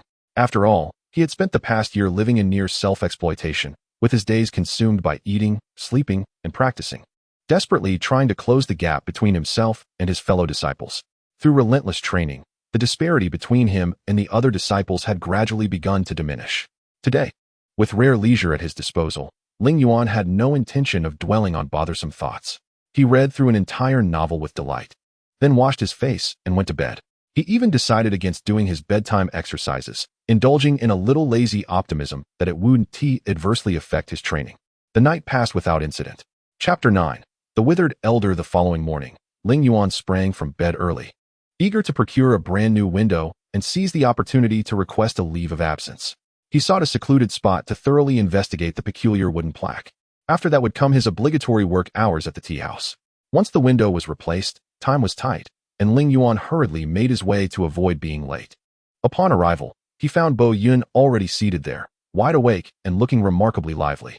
After greeting him, Ling Yuan changed into his work clothes, emerged with a bowl of noodles and a pot of tea, and approached him directly. "Good morning, senior brother. You look well today." Ling Yuan smiled. I exhausted myself yesterday searching through the library, so I went to bed early, Bo Yun replied casually, showing no sign of it being unusual. Look, here's the item you requested. A formula? So soon? I thought you were teasing me. You found it in just one night? Ling Yuan furrowed his brow in skepticism. Considering the vastness of the library of the Jiuquan sect, a 1,000-year-old grand sect, I have a keen interest in such matters, so I noted them in my reading journal. I simply retrieved the notebook and found the books according to the catalog numbers, Bo Yun said proudly. Ling Yuan glanced at Bo Yun's notes, a flicker of hope igniting within him. At least there was a prospect that his meridians would be healed in the near future, giving him hope for progress. Heaven does not forsake those who strive. He smiled broadly, though he kept his laughter subdued to avoid appearing overly flamboyant. Not only that, I also took the liberty of conducting a thorough investigation. Your symptoms indeed align with that particular ailment. What I can offer is the most conservative treatment method, Bo Yun said with a mysterious smile. But how is it that you are able to cultivate? Your speed is not slow at all. Why? Ling Yuan, intrigued, swallowed hard and pressed for answers. This is the only method. Your mental strength, Bo Yun replied, pausing to sip his tea delicately. Ling Yuan furrowed his brow, his thumb lightly resting on his lips, a habit he had when deep in thought. Mental strength? I've never heard of it aiding in cultivation speed. Could it be a secret I'm unaware of? He pondered deeply, yet ultimately abandoned the thought, seeking Bo Yun's insight. Indeed, Bo Yun nodded. Mental strength gathers spiritual energy, regulates energy flow, and can even control direction within minuscule limits, allowing the spiritual energy to pass through the gaps between impurities. Do you understand? Ling Yuan reflected on his cultivation experiences and realized that he had indeed controlled his spiritual energy to navigate through narrow spaces, significantly accelerating his cultivation progress. According to Bo Yun, this was due to his mental strength, making it plausible. If the impurities within me are eliminated, allowing the spiritual energy to flow freely through unobstructed meridians, enhanced by my mental strength, wouldn't that result in even greater speed? No wonder Bo Yun mentioned there's more to it. Meeting him truly marked a pivotal moment in his life. Thank you so much, Bo Yun, Ling Yuan exclaimed with a smile. From now on, I'll treat you to anything you desire here. I have a 30% discount on purchases, so feel free to indulge. No need. Just help me with one small favor. That's all I ask, Bo Yun said earnestly. All right, Ling Yuan acquiesced, feeling there was little more to be said. He vaguely sensed it related to Bo Yun's infatuated sister, but in his joy, he brushed the thought aside. Having obtained the formula, the execution was left to Bo Yun. This time, instead of leaving immediately after finishing his meal, Bo Yun remained seated, keenly observing Ling Yuan as he busied himself. Having spent a year as a tea house attendant, Ling Yuan had gained considerable experience. Standing at the entrance, he noticed a customer enter, bending at the waist as if bowing, then swiftly moving to greet the patron with a beaming smile. Brother Wang, oh, you've come. Is it the soup dumplings or the crystal dumplings this time? Ling Yuan's face radiated sincerity, at least in front of the customer. Crystal dumplings. And another basket of soup dumplings to go for my daughter, Brother Wang replied coldly, not bothering to meet Ling Yuan's gaze. Sure. One portion of crystal dumplings and one basket of soup dumplings to go. Ling Yuan called into the kitchen, then continued to flatter Brother Wang. You see, this is where you're mistaken. I've heard your daughter is as beautiful as a celestial being. Why don't you bring her out for us to admire? Brother Wang glanced down at Ling Yuan, a mix of pride and disdain on his face, chuckling softly as coins jingled in his palm, which he dropped precisely into Ling Yuan's outstretched hands. Brother Wang, I am truly grateful to you. As Ling Yuan grasped the copper coins, a smile illuminated his face as he departed, determined not to linger before this customer any longer. Next came another patron, greeted with the same flattery, the same offering of tea, and a nearly identical tone, merely varied by a few words. Yet, remarkably, Ling Yuan received double the amount of money compared to before, part of it as a tip for the tea, and another portion as a service fee for himself. Such attendants, well versed in the habits of their patrons, typically earn significantly more than the average individual. This practice is tacitly accepted by both the sect and the tea house, serving as an excellent means for disciples like Ling Yuan to supplement their households. These nuances were unknown to Bo Yun, which is why he listened intently as Ling Yuan described them, a source of fascination for one so accustomed to a life buried in books. Ling Yuan, feeling rather bored, indulged the enthusiastic Bo Yun, who led him to an unusual location. Bo Yun, have we come to the wrong place? Where are we? I don't recognize this area. This was the place designated by the sect for managing medicinal herbs. Ling Yuan could find nothing on his list and needed to come here. Bo Yun glanced around. gesturing mysteriously to Ling Yuan. Suspicion arose in Ling Yuan's mind. Was there an intention to steal? What are you thinking? That's impossible. The regulations for acquiring medicinal herbs are quite convenient. Bo Yun reassured him as they entered the storage room for the herbs. Ling Yuan voiced his doubts, to which Bo Yun replied with a hint of reproach, but aren't rare items, which are unavailable in the market, quite valuable? How can we obtain them? Ling Yuan whispered cautiously, fearful of being overheard. The person we are about to meet is crucial. He holds the key to acquiring these herbs. Bo Yun stated as he approached a door, gently knocking. The door opened a crack, revealing an eye that scrutinized the two. It was apparent from the narrow opening that the individual within was an elderly man, likely the important figure Bo Yun had mentioned. Chung Lao, we have come seeking assistance. We wish to exchange for a certain herb, Bo Yun stated succinctly, bowing deeply before stepping back, silently observing the elder's gaze. The door creaked open, and the elder welcomed them inside. Just as Ling Yuan was about to inquire, Bo Yun shot him a warning glance, prompting him to remain silent. Please, take a seat, the elder said coldly, showing no intention of pouring tea for them, merely sitting across the table, scrutinizing the two. Ling Yuan carefully examined the elder, trying to distract himself from the unease that settled within him upon being brought to this unfamiliar place. The elder was clad in tattered garments, patched in a multitude of colors, and his face bore layers of grime, leaving Ling Yuan perplexed as to why Bo Yun held such reverence for this man. Chung Lao, we are in need of your assistance. We are missing an essential herb and have sought to exchange a task for it. Bo Yun spoke softly, inquiring what Chung Lao's demands might be. Chung Lao ignored Bo Yun, instead shifting his gaze to Ling Yuan, asking, is this the newcomer? Indeed, Chung Lao. This junior has some health concerns and urgently requires spiritual medicine, Bo Yun replied courteously, maintaining his composure. Well, I lack the energy to explain. You may fetch it yourself. I shall ponder what task I might assign you. Life has been rather comfortable lately, and I currently have no pressing needs. Chung Lao waved his hand dismissively and reclined on a nearby bed, which appeared disheveled, as though he had just awakened there. All right, Bo Yun said, bowing slightly. Then turned to Ling Yuan, whispering, hurry. Curiosity about what they needed to retrieve bubbled in Ling Yuan, but upon seeing Bo Yun's anxious expression, he swallowed his questions and followed silently. They ventured deeper into the room, where Bo Yun cautioned Ling Yuan, do not ask anything here. I will explain everything once we are outside. Observing Bo Yun's earnest demeanor, Ling Yuan refrained from speaking and continued inward. They entered a corridor, moving quickly, and as they advanced, it widened, resembling a cave rather than a passageway. As time passed, the stones around them increased, and patches of yellow earth appeared on the ceiling, revealing stones that hinted at a cavernous environment rather than a simple room. Bo Yun, this place is rather strange. Ling Yuan could not contain his curiosity and inquired. I cannot say anything now. Do not ask. Just follow me and trust that I will not lead you astray. Bo Yun's concise reassurance alleviated Ling Yuan's anxiety, prompting him to proceed deeper.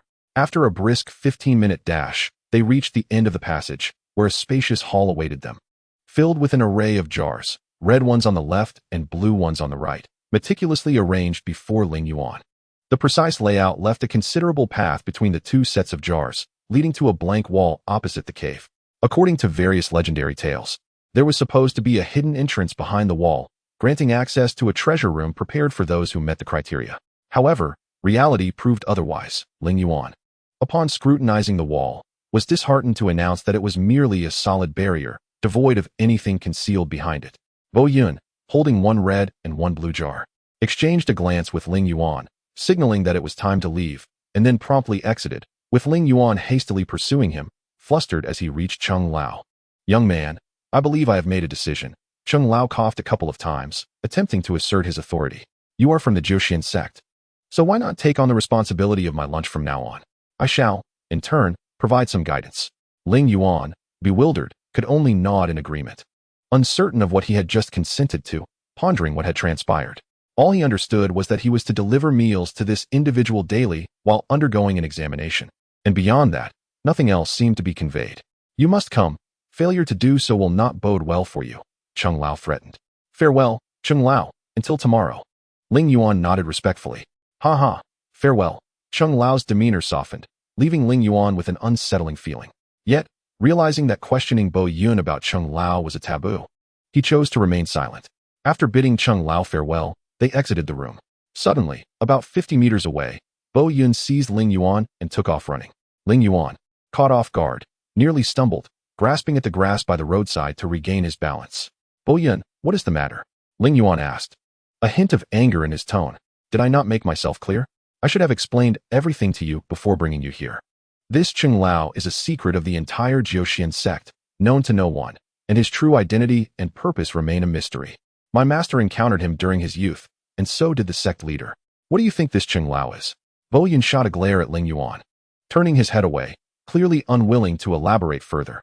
Then how does he possess the herb that I need? Many individuals seem to seek remedies from him. Ling Yuan, faced with a new dilemma, promptly voiced his concerns. Understanding such matters on one's own could take an eternity. With Boyun, this living dictionary, at hand, it was only prudent to peruse its contents thoroughly. I am not certain about this, but within the confines of the door, there are peculiar ailments that defy treatment. In dire circumstances, one might beseech old Chung for a couple of jars of that concoction, which can be steeped in water or mixed into medicine for ingestion, typically yielding remarkable results. Really, Ling Yuan was overjoyed, realizing that his affliction might be curable. Coupled with his mental fortitude, he anticipated rapid progress. Perhaps he could gain entry into the inner sanctum within a month, thus fulfilling his mother's expectations. However, do not presume it to be so simple. Generally, old Chung imposes exceedingly tricky demands, the fulfillment of which often comes at a steep price. Thus, we seldom approach him unless absolutely necessary. Yet, this particular remedy can only be obtained from him. I had originally planned to borrow some funds from you to overcome this hurdle, but unexpectedly, the old man has shown a rare kindness. Boyun appeared quite aggrieved, clearly having faced extortion from old Chung in the past. Ling Yuan remained silent, choosing not to engage in Boyun's lamentations. It is often best to refrain from expressing opinions in such circumstances. When venting frustrations, rationality tends to be severely compromised, leading to statements devoid of logic. Having spent considerable time in the tea house, Ling Yuan understood this well. Past experiences of being on the receiving end of verbal volleys reminded him that it was prudent to remain silent, for the other party undoubtedly had more to say. As expected, when his gaze shifted back to Boyun, the latter commenced a tirade against old Cheng's oppressive practices, voicing dissatisfaction regarding his monopolistic pricing strategies, and urging consumers to awaken to the truth, eschewing blind conformity in favor of rational consumption. Ling Yuan found himself momentarily taken aback by the onslaught of complaints. Now was the time to interject, he thought, and casually remarked, empathy, empathy. Perhaps you should check your references for alternatives? Do you think it's that simple? Boyun retorted indignantly, casting a disdainful glance at Ling Yuan. These materials are irreplaceable. Their medicinal properties are unique, with no substitutes available in this world. I would gladly consider alternatives if you possessed the capability to procure them. Ling Yuan, left to endure the barbs, felt no anger, choosing instead to let Boyun vent until his ire subsided, hoping to glean more information in the process. However, Boyun's diatribe continued unabated, directed at Ling Yuan, old Chung, and even the air itself. Anything that displeased him was subjected to his relentless critique. Did I not mention that the air is unbearably polluted? The sect ought to take action.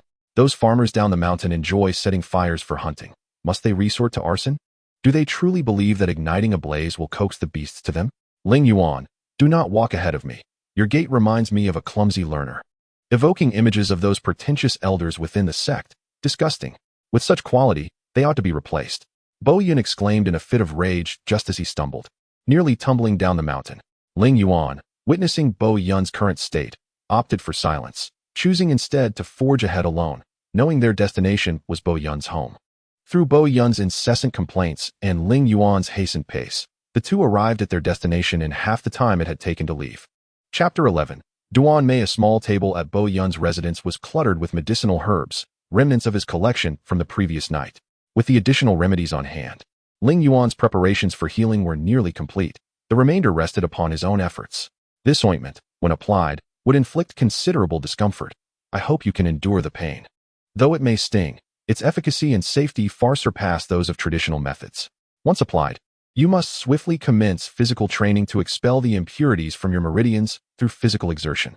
Once the impurities are entirely incinerated, you shall ascend to the level of those prodigies.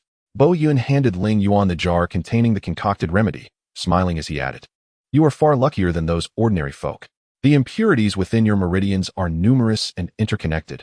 When subjected to force, they endure collectively, and when burned, they are eradicated simultaneously, thus minimizing the agony experienced. Ling Yuan nodded, well aware that such bodily suffering had become a mere part of his routine, having no bearing on his mental state. As Ling Yuan set the jar down, he intended to extract some for application when Bo Yun intervened. Do not do it here. The space is too cramped for proper movement. To allow the medicinal properties to spread effectively, your movements must be expansive. Do you understand? Understood, Ling Yuan chuckled, placing the jar aside while pouring himself a cup of tea. Since arriving at Old Cheng's, he had not sipped a drop of water and was now quite parched. Shall I take my leave? Noticing Bo Yun's eyelids growing heavy, Ling Yuan tactfully inquired. Yes, Bo Yun waved dismissively before rolling over and falling asleep. Farewell, Ling Yuan softly murmured before stepping out and closing the door behind him. Upon returning home, Ling Yuan did not rush to commence his cultivation. Instead, he sought to reflect upon his current state. The unexpected joy should not be hastily indulged. Familiarizing oneself with it gradually was wiser. Allowing the emotional turbulence to subside until tranquility was attained before proceeding. Acting impulsively often leads to errors born of excitement, potentially derailing the entire plan or culminating in failure. Ling Yuan understood this principle well. Thus, after placing the jar in the cabinet, he settled onto the newly purchased meditation cushion to continue his practice. This time, he had opted for a more luxurious cushion crafted from jade, known for its cooling and calming properties. This cushion consumed half of Ling Yuan's allowance for the month, leaving him with little to spare. What? The other half? Do you really think that Ling Yuan and Bo Yun dined for free? Yet, as he sat upon the exquisite jade cushion, he genuinely felt the expenditure was worthwhile. His mind settled into profound tranquility, the spiritual energy within him no longer turbulent. As it coursed gently through his meridians, evoking a subtle smile at the corners of his lips, the energy entwined around his body and soul, causing his essence to tremble with barely perceptible exhilaration. Within his meridians, the spiritual energy began to oscillate, accelerating as it navigated through the impurities. This energy, never before so agile, elegantly maneuvered around obstacles, propelling itself forward with renewed vigor. Even the few strands of energy that had previously collided with impurities began to execute intricate evasive maneuvers.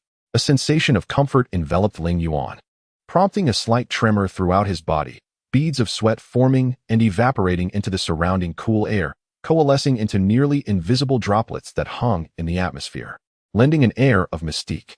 Time slipped away swiftly as the spiritual energy within Ling Yuan's meridians gradually coalesced, infiltrating the impurities and dissolving them into finer particles. This process effectively expanded the gaps between the impurities, facilitating a smoother flow of energy. Thus, as evening approached, Ling Yuan realized he must prepare dinner for his parents.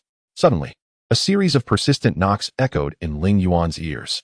Turning to investigate, he discovered a paper crane tapping against the inner side of his door, attempting to capture his attention. Paper cranes are typically employed for informal communication, such as announcements within sects or greetings between friends. With a bit of ingenuity, a paper crane can be endowed with the ability for autonomous flight. By capturing the essence of the recipient, it actively seeks out the intended individual.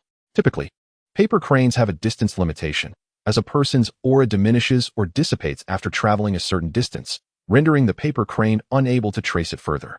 At this juncture, communication often resorts to sound transmission arrays. However, more commonly, it relies on mental exchanges. Within the ranks capable of utilizing sound transmission arrays, it is certain that one possesses the strength for mental communication. Consequently, sound transmission arrays have become somewhat superfluous, retained primarily by larger families for internal use or to provide services to the common folk for a fee, evolving into a burgeoning industry. This piece of paper appeared familiar to Ling Yuan. It was from his own household, crafted by his mother's hands. He recognized instantly that this paper crane must have been left for him by her. Ling Yuan stepped forward, gently picked up the paper crane, gave it a slight flick to disable its restrictions, and carefully unfolded it. A line of text came into view. Ling Yuan, come to the Ascending Immortal Tower for a gathering. You should join. Mom. The Ascending Immortal Tower is a property of the sect, catering primarily to disciples or staff of the Joshuan sect, with prices generally being quite reasonable. Hence, it has become a favored venue for gatherings, as is the case now. Ling Yuan inferred who was extending the invitation. It was likely that same instructor. The thought of attending such a gathering, filled with flattery and sycophancy, made him uneasy. Then, another paper crane appeared, chirping persistently. Ling Yuan casually grabbed it, waved his hand, and opened it. The message read, "The Duan family invites us for dinner. Hurry over, or you'll regret it." Ling Yuan sighed in relief. It was from the Duan family. Uncle Duan had always treated him well, providing a continuous supply of delightful food and drink. Despite Ling Yuan's lackluster performance since entering external cultivation, Uncle Duan remained steadfastly confident in him, a level of faith Ling Yuan found puzzling. As for Duan Mei, the emotions in Ling Yuan's heart grew complex. Since childhood, he had only ever seen Uncle Duan alone, aware that he had a daughter but never having met her. Until the age of 17, during a routine gathering, Uncle Duan finally introduced Duan Mei, a girl Ling Yuan had long anticipated meeting for 7 or 8 years, having developed a nascent awareness of the opposite sex only as a child. Upon their first encounter, Ling Yuan felt as if his mind had exploded. Uncle Duan had merely described her as gentle and virtuous, capable of indulging Ling Yuan in many delightful games while using this pretext to evade his countless requests to play. In that moment, he found himself both infuriated and enamored with Uncle Duan, who had never disclosed the girl's appearance. That evening, Ling Yuan followed Duan Mei around like a lifeless being, assisting with washing dishes, braiding hair, and even heating water for her bath when she stayed at his home. Of course, they were both well-mannered children, refraining from any impropriety. Yet, now, with another meeting approaching, Ling Yuan felt a twinge of anxiety. He hurried outside to the designated area for paper cranes, quickly scribbling a few words on one. "I'll prepare myself. Be there shortly." With a specially crafted pen, he swiftly drew several lines, directing the paper crane toward his mother. Satisfied with the crane's steady flight, he dashed to the wardrobe, searching for an outfit befitting his disposition, one that would not present him as a mere ruffian. 2 years as a servant had subtly altered Ling Yuan's character, a barely perceptible air of arrogance occasionally surfacing, leading to his mother's admonishments. Ling Yuan wished to defend himself, but often found himself at a loss for words, silently enduring the reprimands. Nevertheless, he did not want Duan Mei to witness this side of him. He aimed to present a more dignified appearance. After a brief contemplation, Ling Yuan settled on a scholar's attire, a garment he had worn before turning 12 while at school. Having not grown since the age of 10, the outfit fit him well. Standing at 6 feet tall, clad in the childhood attire, he looked refined and handsome. Ling Yuan nodded in satisfaction as he gazed at his reflection in the mirror. He dashed out the door, nimbly weaving through the crowd until he reached the ascending immortal tower, quickly carving a path through the throng to the reserved table. Every establishment, be it a restaurant or tea house, offers reservation services, displaying a board at the entrance filled with name tags, allowing the staff to easily identify which table belongs to whom. With 2 years of experience as a servant, Ling Yuan adeptly discerned this information. The table was located on the upper floor. Ling Yuan raced up the stairs, narrowly avoiding a collision with 2 fellow servants, helping them steady their hands as he entered the only room on the 3rd floor, the Yellow Crane Pavilion. The name of this room is derived from an ancient poem, signifying a farewell space for those ascending to celestial realms to bid farewell to their earthly companions. There is a tradition, when a powerful being ascends, the entire ascending immortal tower opens its doors for free, inviting all to dine, while the Yellow Crane Pavilion is reserved for the strong and their loved ones to say their goodbyes. The tower does not solely welcome members of the Joshua sect. Anyone from this realm may come here to undergo tribulations, as the abundant spiritual energy greatly aids their recovery. The ascending immortal tower often opens its doors wide to visitors from all corners. With the Joshua sect's considerable resources, the cost of such hospitality is negligible. Their generosity enhances their reputation, elevating the Joshua sect to the 2nd most esteemed sect in the realm, earning the respect of practitioners everywhere. When faced with troubles, a mere declaration of "I am from the Joshua sect" ensures that no one dares to provoke them. Any imposters are swiftly dealt with by the sect's covert operatives, eliminating the pretenders. It is through such grandeur that the Joshua sect's business flourishes, creating a virtuous cycle that strengthens their influence. Ling Yuan pondered this as he heard faint sounds emanating from the Yellow Crane Pavilion, realizing that the others had already arrived, leaving only him. Taking a deep breath, he gently pushed open the door. "Ah, Ling Yuan has arrived," as if summoned. Uncle Duan's signature hearty laughter resonated in Ling Yuan's ears. He had no choice but to nod in acknowledgement. "Uncle Duan." "Good, good." Uncle Duan beamed, delighted to see the little rascal he had cherished from childhood still so well behaved, creating a warm and joyful atmosphere. Duan Mei stood, gracefully bowing. "Brother Ling Yuan." Her melodious voice, emerging from her petite cherry lips, nearly intoxicated Ling Yuan. However, drawing from past experiences, he steadied himself and took a seat beside Duan Mei. In the past, occupying such a position would have left him restless, compelled to engage in typical youthful pursuits, such as flirting with beautiful girls or drinking. Yet, recent experiences had tempered such behavior. Ling Yuan was acutely aware of his current shortcomings, feeling lost and lacking the fervor he once possessed. Even as he gradually regained the state he had during his earlier training, he understood his limitations and did not allow himself to be presumptuous. Ling Yuan was currently assisting Duan Mei in cleaning her utensils at the highest point of the Tengxian Tower, where the surroundings were devoid of windows, exposed to the harsh winds and sands, resulting in the utensils being somewhat dirty. After giving his own utensils a brief wipe, he meticulously cleaned Duan Mei's, setting them aside with care. Both Uncle Duan and Ling Yuan's parents felt a sense of relief, realizing that Ling Yuan had finally matured. However, Ling Yuan found himself comparing Duan Mei to Bo Meng, recognizing the unique merits of both, neither surpassing the other. Duan Mei was gentle and charming, with a captivating visage that could leave one spellbound, evoking a desire for eternal companionship. Yet, if one were to gaze a little deeper, nearly half of the men would choose clarity over infatuation, for the allure of her slender figure was often difficult to accept. Despite being surrounded by prodigies in the Joshuan sect, their paths in cultivation were still nascent, leading to mundane thoughts. Thus, in discussions of beauty, Duan Mei often fell short compared to Bo Meng. Bo Meng, aside from having a slight advantage in her figure, was amiable and enjoyed playful interactions, which made her slightly less captivating than Duan Mei. However, her frequent companionship with others rendered her more understanding, earning her the title of the most beautiful girl among her peers. Suddenly, Duan Mei turned her head to glance at Ling Yuan, quickly averting her gaze as though nothing had transpired. She took a bite of food, chewing vigorously, inadvertently biting her tongue, which elicited a soft cry of pain, prompting her to cover her mouth awkwardly while casting sheepish looks at Ling Yuan and the adults present.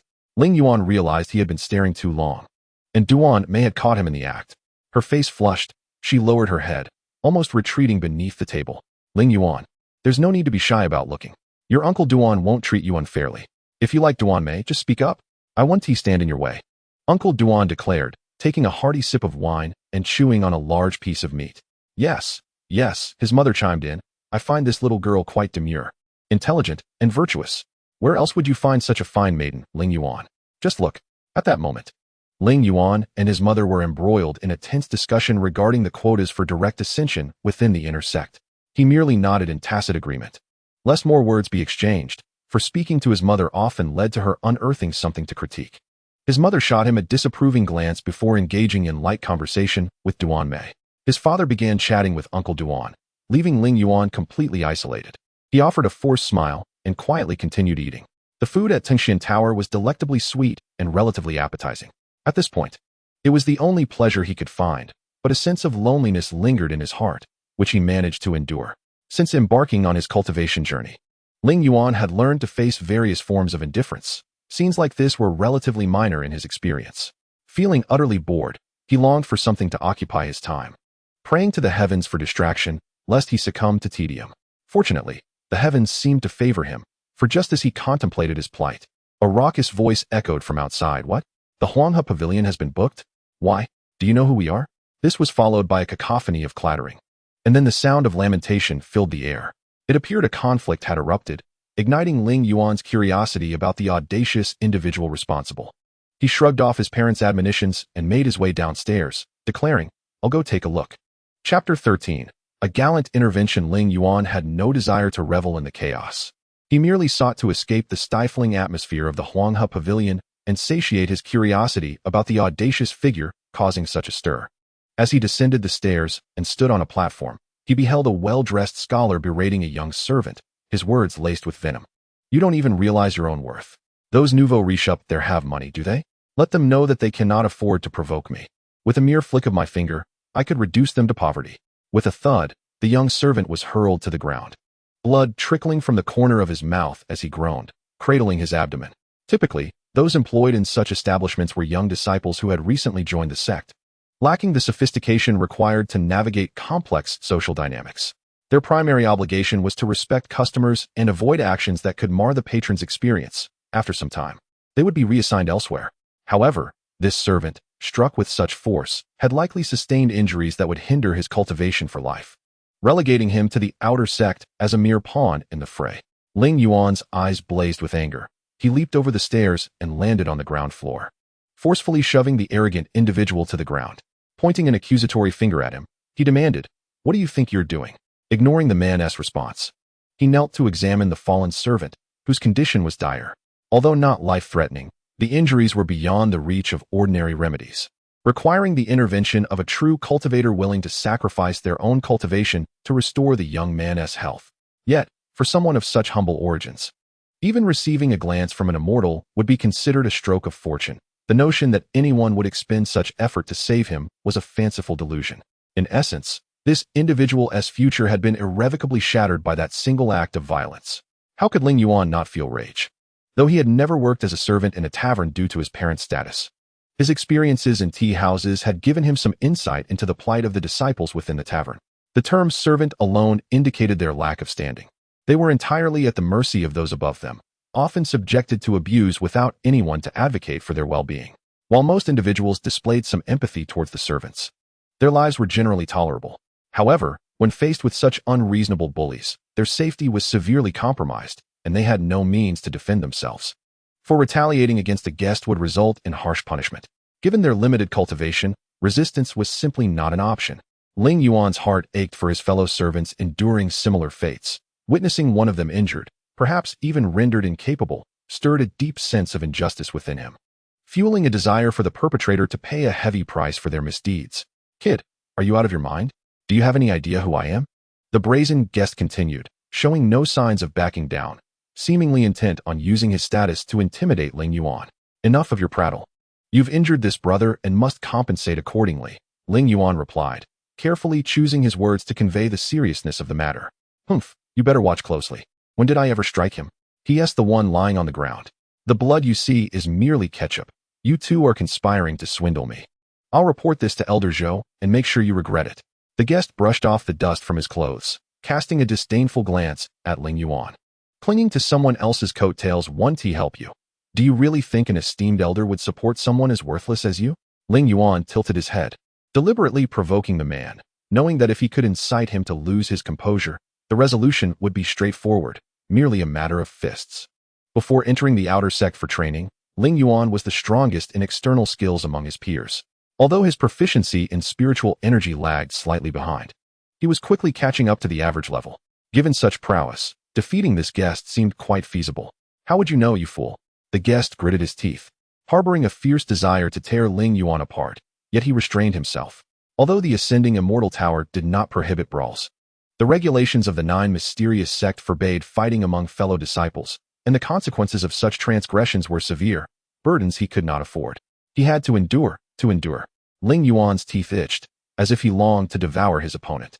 "I'll settle the score with you later," he cast a glance at the guest, helping the servant who lay on the ground to his feet and guiding him to a nearby empty table, pouring him a pot of tea.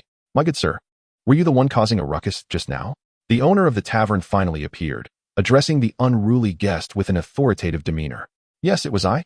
Let me tell you, you cannot afford to provoke me. Clear out the people from the Yellow Crane Pavilion. My associates need lodging." Seeing the guest still defiant in the presence of the tavern owner, Ling Yuan momentarily considered forgiving him, realizing that offending the tavern owner's people would be unwise. However, it was merely a fleeting thought. The guest had violated Ling Yuan's principles, and thus his fate was of no concern to Ling Yuan. He felt no sympathy whatsoever. "Youth, do not let anger consume you. It is detrimental to your health," the aged tavern owner said as he slowly approached from the counter, hands clasped behind his back, each step deliberate, his gaze fixed on the guest. His expression remained as tranquil as a still pond, yet it exuded an invisible pressure.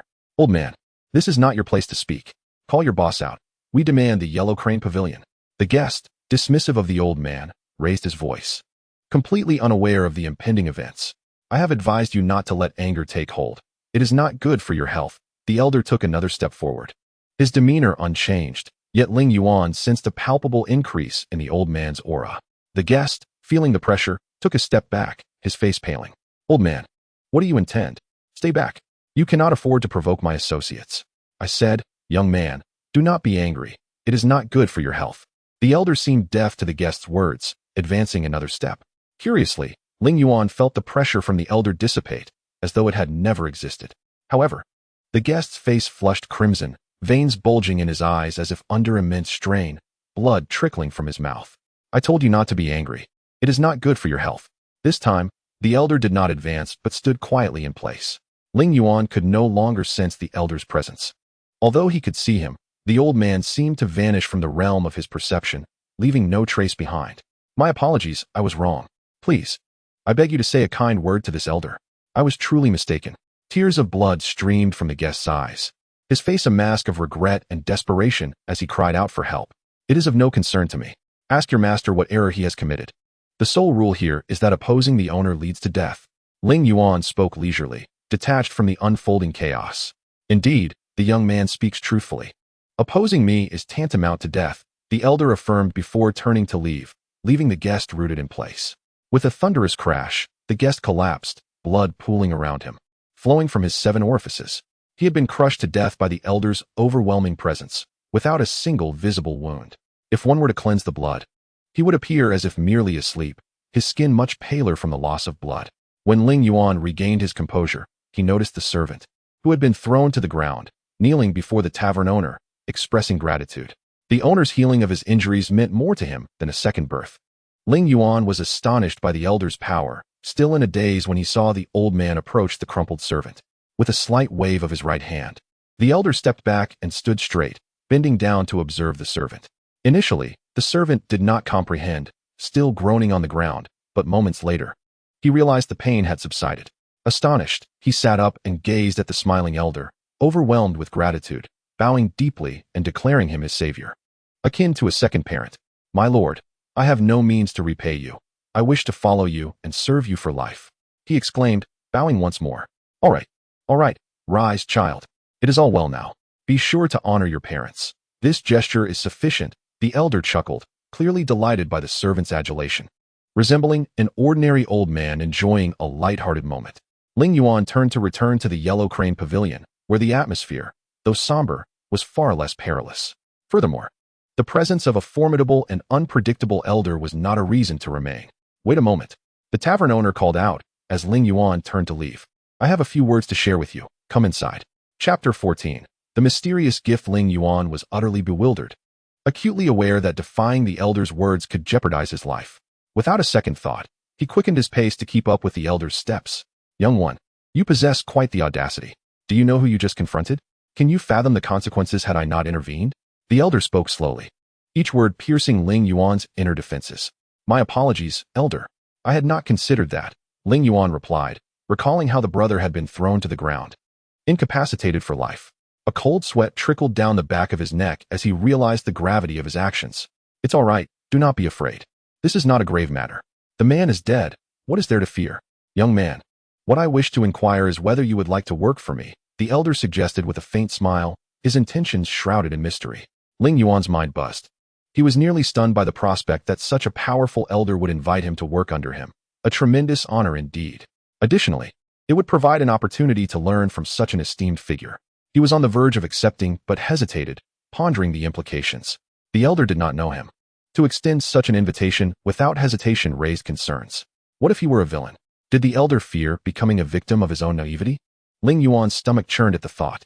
I apologize, elder, but I cannot accept.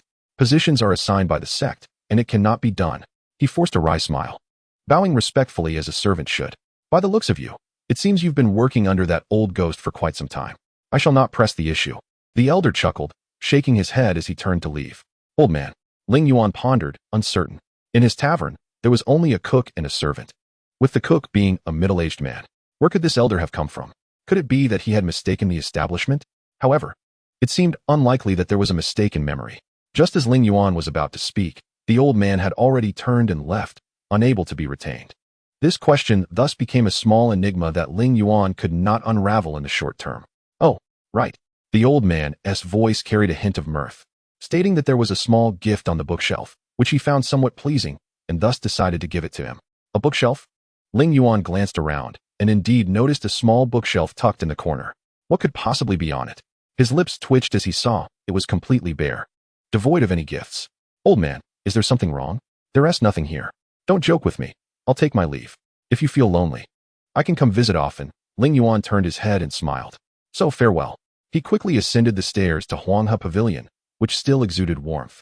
Though Ling Yuan understood that this warmth likely did not belong to him, the old man glanced back at the door of Huanghe Pavilion and chuckled, Kid, quite interesting. What is going on outside?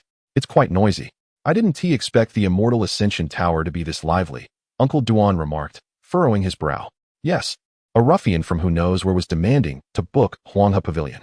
After being rebuffed, he created a ruckus, only to be dealt with by the owner, who turned out to be an extraordinary master. It's astonishing that one could not discern this from his exterior. Ling Yuan expressed his astonishment.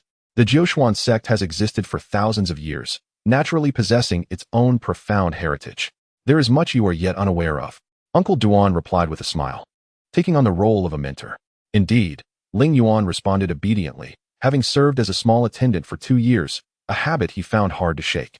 Come, let us eat. His father redirected the conversation back to the dining table, recounting the origins and preparation of the dishes before them.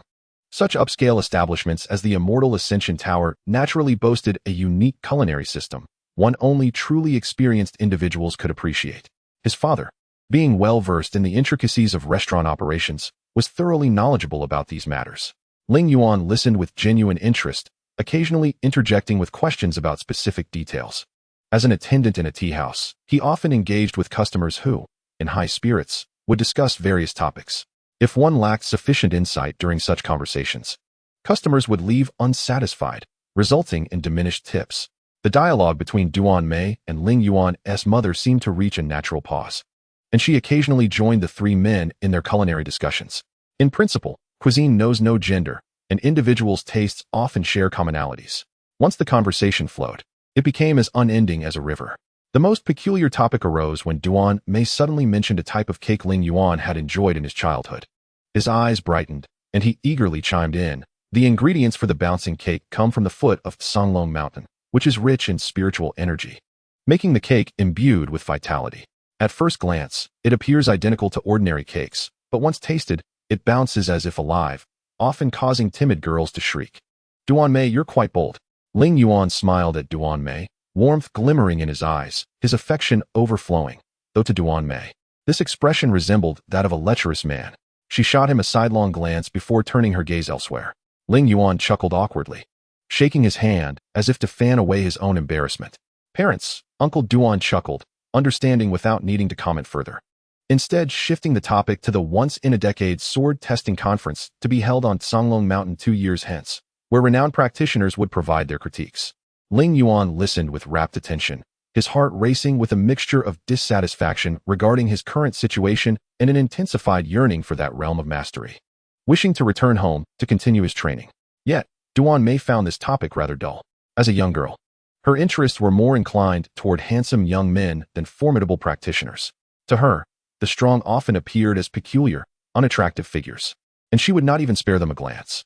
Naturally, she sought to engage Ling Yuan, but he was lost in daydreams of becoming a powerful being, hardly paying her any mind, playfully tapping his chopsticks against hers to satisfy her boredom. Ling Yuan briefly lost focus, the chopsticks striking his hand. Duan Mei, not noticing, applied genuine force, prompting Ling Yuan to yelp, "That hurts. Be more careful. You were distracted. It serves you right." Duan Mei, knowing him well, rolled her eyes, choosing not to look at him any longer. Ling Yuan, feeling a wave of boredom wash over him, pondered a moment before deciding to step outside again. He wanted to inquire about the gift the hotel owner had mentioned, which he had failed to find earlier. The old man truly seemed like one who would not joke. Thus, he resolved to search once more. He hurried down the stairs, and the events that had unfolded earlier had suddenly hushed the atmosphere of the entire establishment. The patrons who had been engaged in drinking games had ceased their merriment, and the entertainers had been dismissed, leaving the two players at the chessboard in rare tranquility. Seeing this scene, Ling Yuan smiled faintly as he descended, finding a quiet corner where the bookshelf stood silently. He cautiously reached out, probing the air with his hand, fearing that the item might be transparent and thus elude his grasp if he were not careful. Yet, he moved discreetly, wary of being discovered. A voice then relaxed him. "Child, quite cautious, well done. Rest assured, I control the light here, they won't notice. Continue your search, whether you find it or not is a matter of fate. Oh, and I also manage the passage of time, so feel free to explore without worry." After that, the voice fell silent. Had this occurred before witnessing the hotel owner's display of power, Ling Yuan would have been utterly astonished. However, now it seemed to fall within his expectations. Without such strength, how could one so effortlessly subdue a formidable opponent? This was not the time for such contemplation. What mattered now was discovering the promised gift from the old man. What could it be? Ling Yuan peered cautiously inside, finding no hidden traps. He had begun to develop a sense of wariness toward this old man.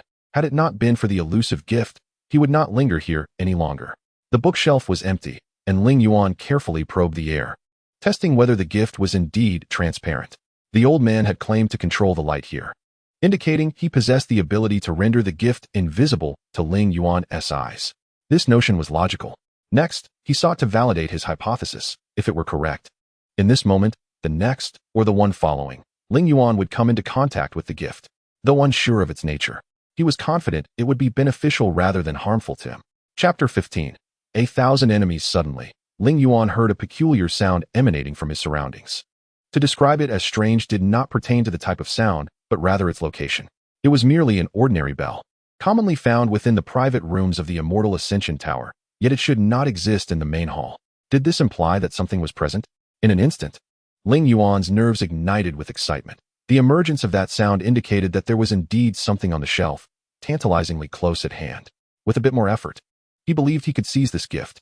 He took a deep breath, rubbed his hands together to restore some sensation to his numb fingers. Having searched the void for what felt like an eternity, his sense of touch dulled. After a brief moment of recovery, he returned his hands to the original spot, where he had first heard that sound after an interminable silence. He remembered that location vividly, and his hands instinctively moved towards it. Upon grasping the object, he found it warm and comforting, resembling a spherical form. Ling Yuan cautiously explored it with his fingers, counting silently in his mind. In this place, the concept of time was non-existent, and he wished to avoid the unsettling experience of losing track of how long he had been engaged in an activity. Suddenly, his vision darkened, the reason for this abrupt shift being that he could not discern the passage of time. He relied solely on his instincts. Then, without warning, he distinctly felt the flow of time. In an instant, a blinding light filled his vision, rendering him unable to open his eyes. "Child, welcome to my study. I believe this journey can be deemed a gift. At least you will consider it so." After reaping its benefits, the owner of the study beamed at Ling Yuan. Despite having encountered the elder before, Ling Yuan was once again overwhelmed by the formidable presence of the old man. "Esteemed senior, I am truly grateful for your kindness in bringing me here, but I am at a loss as to what you wish for me to do," Ling Yuan inquired cautiously, choosing his words with care, even stumbling slightly in his speech. "Of course, you possess the requisite qualifications," the elder replied with certainty. "If you lacked such capability, I could not find anyone more suited than you." The elder paused, stroking his beard, his eyes glazing over with a hint of amusement. "Given your constitution, how have you managed to achieve your current level of cultivation? What more can you say for yourself? Do you possess any exceptional qualities?" Ling Yuan was momentarily taken aback.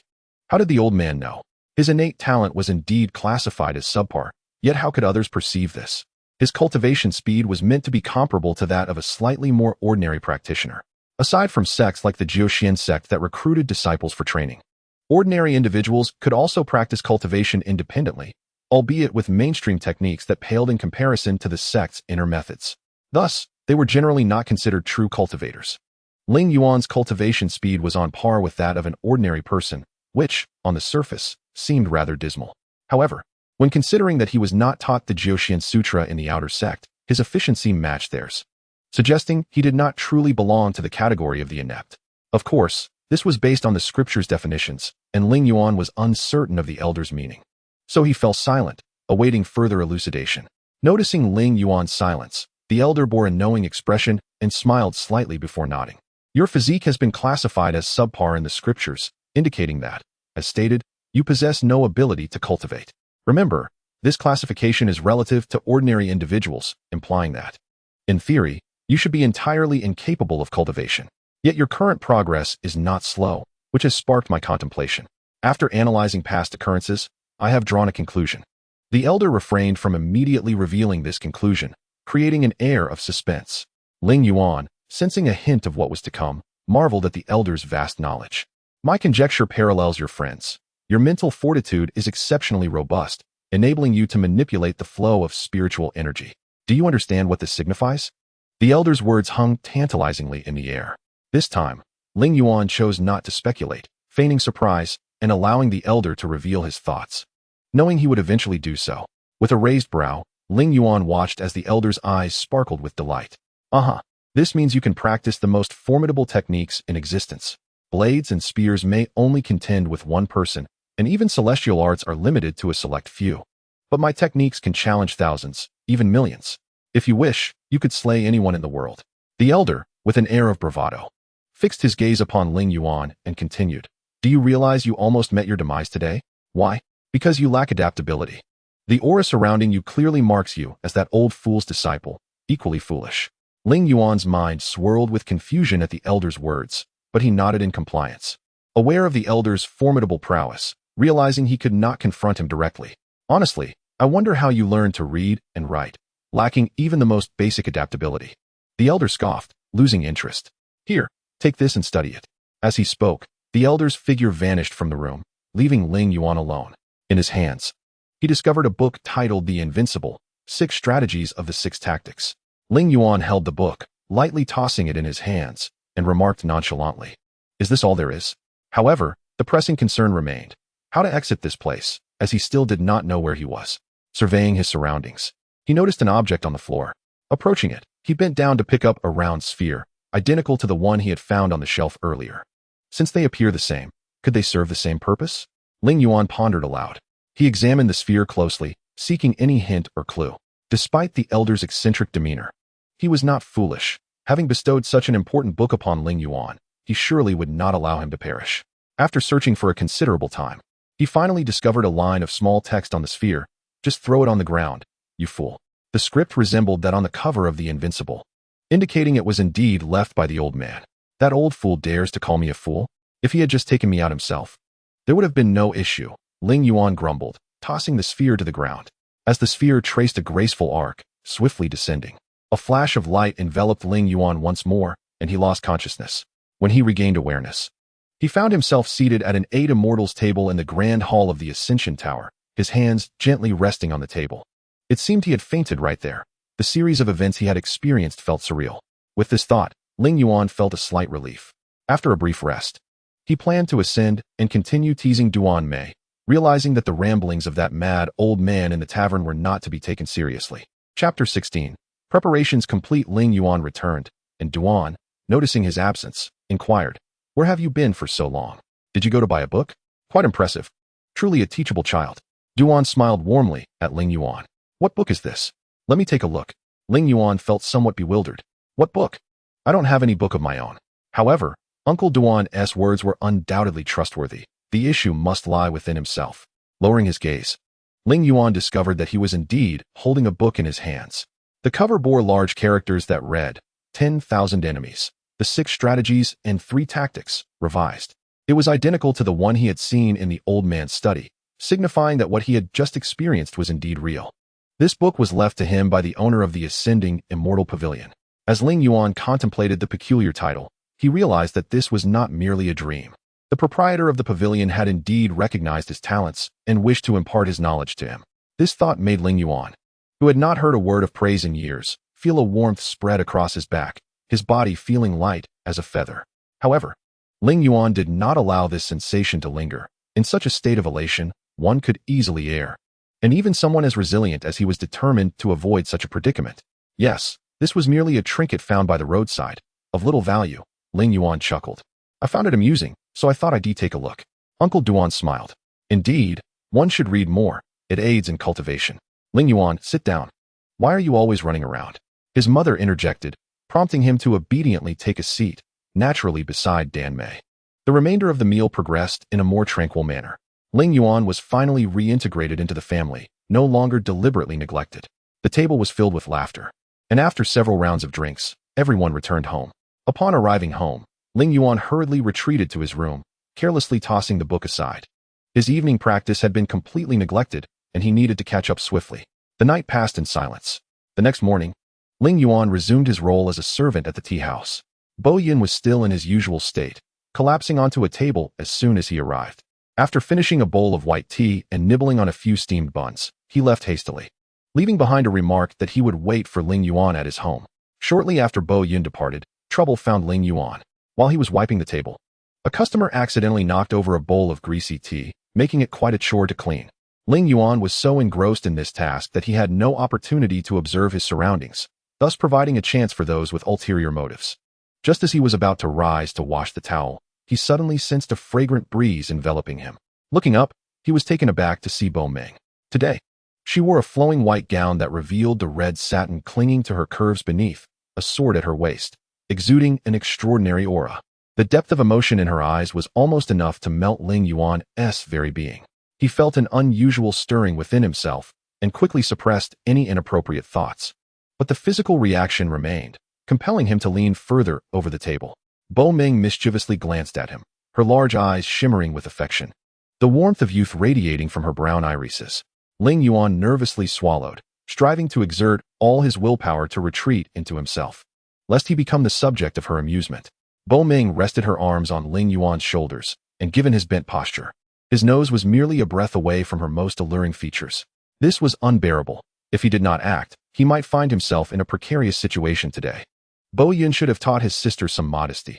At the very least, she should refrain from constantly disturbing him, with Dan Mei already overwhelmed. Adding Bo Meng to the mix was tantamount to 3 women creating chaos.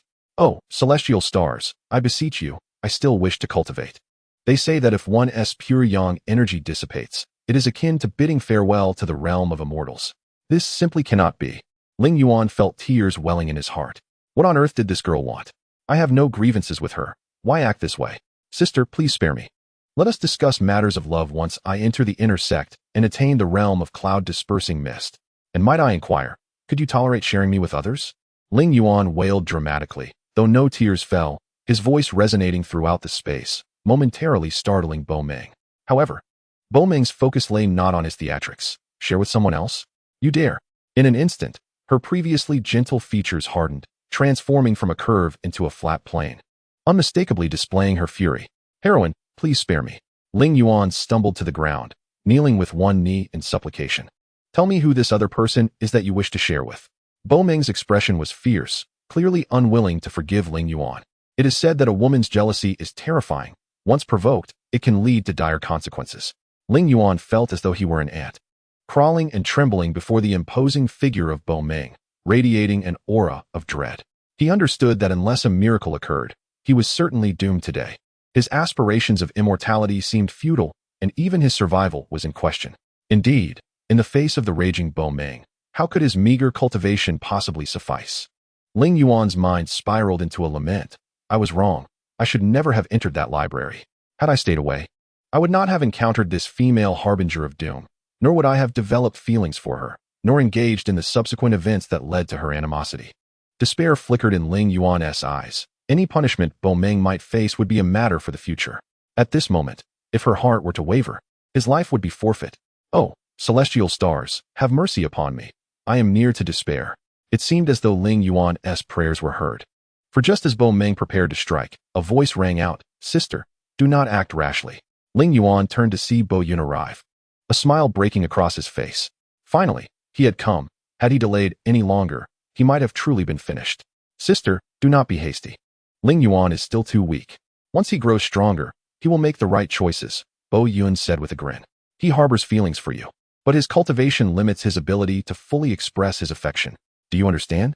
It is a man's duty, and even one as feeble as myself must uphold this. Bo Meng appeared to grasp the situation, albeit vaguely. Nonetheless, she understood that this was not the appropriate time. She stood, kissed Ling Yuan on the cheek, and departed without uttering a word. Bo Yun, you are too kind. Thank you. Ling Yuan exhaled in relief, having narrowly escaped a perilous encounter. Children can be thoughtless. Do not take offense, Bo Yun chuckled. It is time to get to work. Are you prepared? Having just escaped a near catastrophe, Ling Yuan shook his head. Prepared? Here? Or should we find an unoccupied storeroom elsewhere? We can't be in a rush, can we? Indeed, this process is lengthy. It cannot be completed in a day or two. Conducting it here would disrupt business. Very well, where do you suggest? I am not particularly well versed in logistical matters. There is a large, unused storeroom behind the logistics office. I used to practice there without interruption, sometimes even all night. Ling Yuan contemplated before replying. Very well. Let us proceed. I will gather some necessary items, while you seek provisions. I shall remain here for the next few days, Bo Yun remarked. This treatment entails certain risks. You may struggle to endure it, and adjustments to the plan may be necessary, along with the procurement of some commonly used medicinal ingredients, which can be swiftly prepared. Let us divide our tasks and reconvene at noon at the storage facility, he added. Ling Yuan smiled and nodded in agreement, acknowledging Bo Yun while also responding to Bo Ming, who was waving him farewell. Chapter 17. Cleansing and Refinement. The preparations progressed smoothly. Upon gathering at the entrance of the storage room, Ling Yuan and Bo Yun used a small copper wire to unlock the door and entered. Inside, the room was barren, scattered with several large stones, crushed to dust, and covered in a thick layer of grime, indicating that it had been long abandoned. No one had visited since Ling Yuan gained entry into the outer sect. This place is quite suitable, is it not? Shall we commence? I can hardly contain my eagerness. Ling Yuan exclaimed with enthusiasm. Bo Yun nodded in agreement. He set down the jars he carried and retrieved a chipped teacup that was no longer usable in the tea house, carefully pouring half of the liquid from the jar into the cup before sealing it once more. At this moment, Ling Yuan had already prepared himself, having removed his clothing. The outdoor temperature was quite agreeable, and for someone like him, who had entered the outer sect solely through martial prowess, this temperature was just right. Bo Yun produced a talisman from his robe, infusing it with a small amount of spiritual energy to activate the incantation inscribed upon it. A column of water erupted from the talisman, surging toward Ling Yuan's back. This concoction demanded a high degree of skin absorption, necessitating a thorough cleansing of the body before application. It may sting a bit. Endure it. Bo Yun's voice turned icy, signaling his seriousness. Come on, I can withstand it, Ling Yuan replied, though he had always harbored a fear of pain, which was precisely why he took his martial training so earnestly, ultimately achieving the top score in the entrance examination to the outer sect. Very well, Bo Yun began to chant an incantation. As he did, the liquid in the cup transformed into small, round droplets that floated in the air, gradually moving toward Ling Yuan's back. Despite his intense curiosity about the mechanics of these droplets, Ling Yuan faced away from Bo Yun and had no opportunity to observe the phenomenon. In truth, he could hardly afford to ponder it, as the sharp pain on his back began to intensify. At first, it felt like a mere prick, but soon it escalated to the sensation of a dagger thrust into his heart, twisting and shredding it apart. Ling Yuan clenched his teeth, suppressing any sounds of discomfort. Gripping his thighs tightly, the fabric of his trousers twisted painfully under his grasp. Hoping that the agony in his legs would distract him from the torment on his back, an endeavor that proved futile. The ensuing pain bore down upon him like a mountain, and Ling Yuan realized that this was not the limit of suffering. What, indeed, was the pinnacle of pain? A fleeting thought crossed his mind.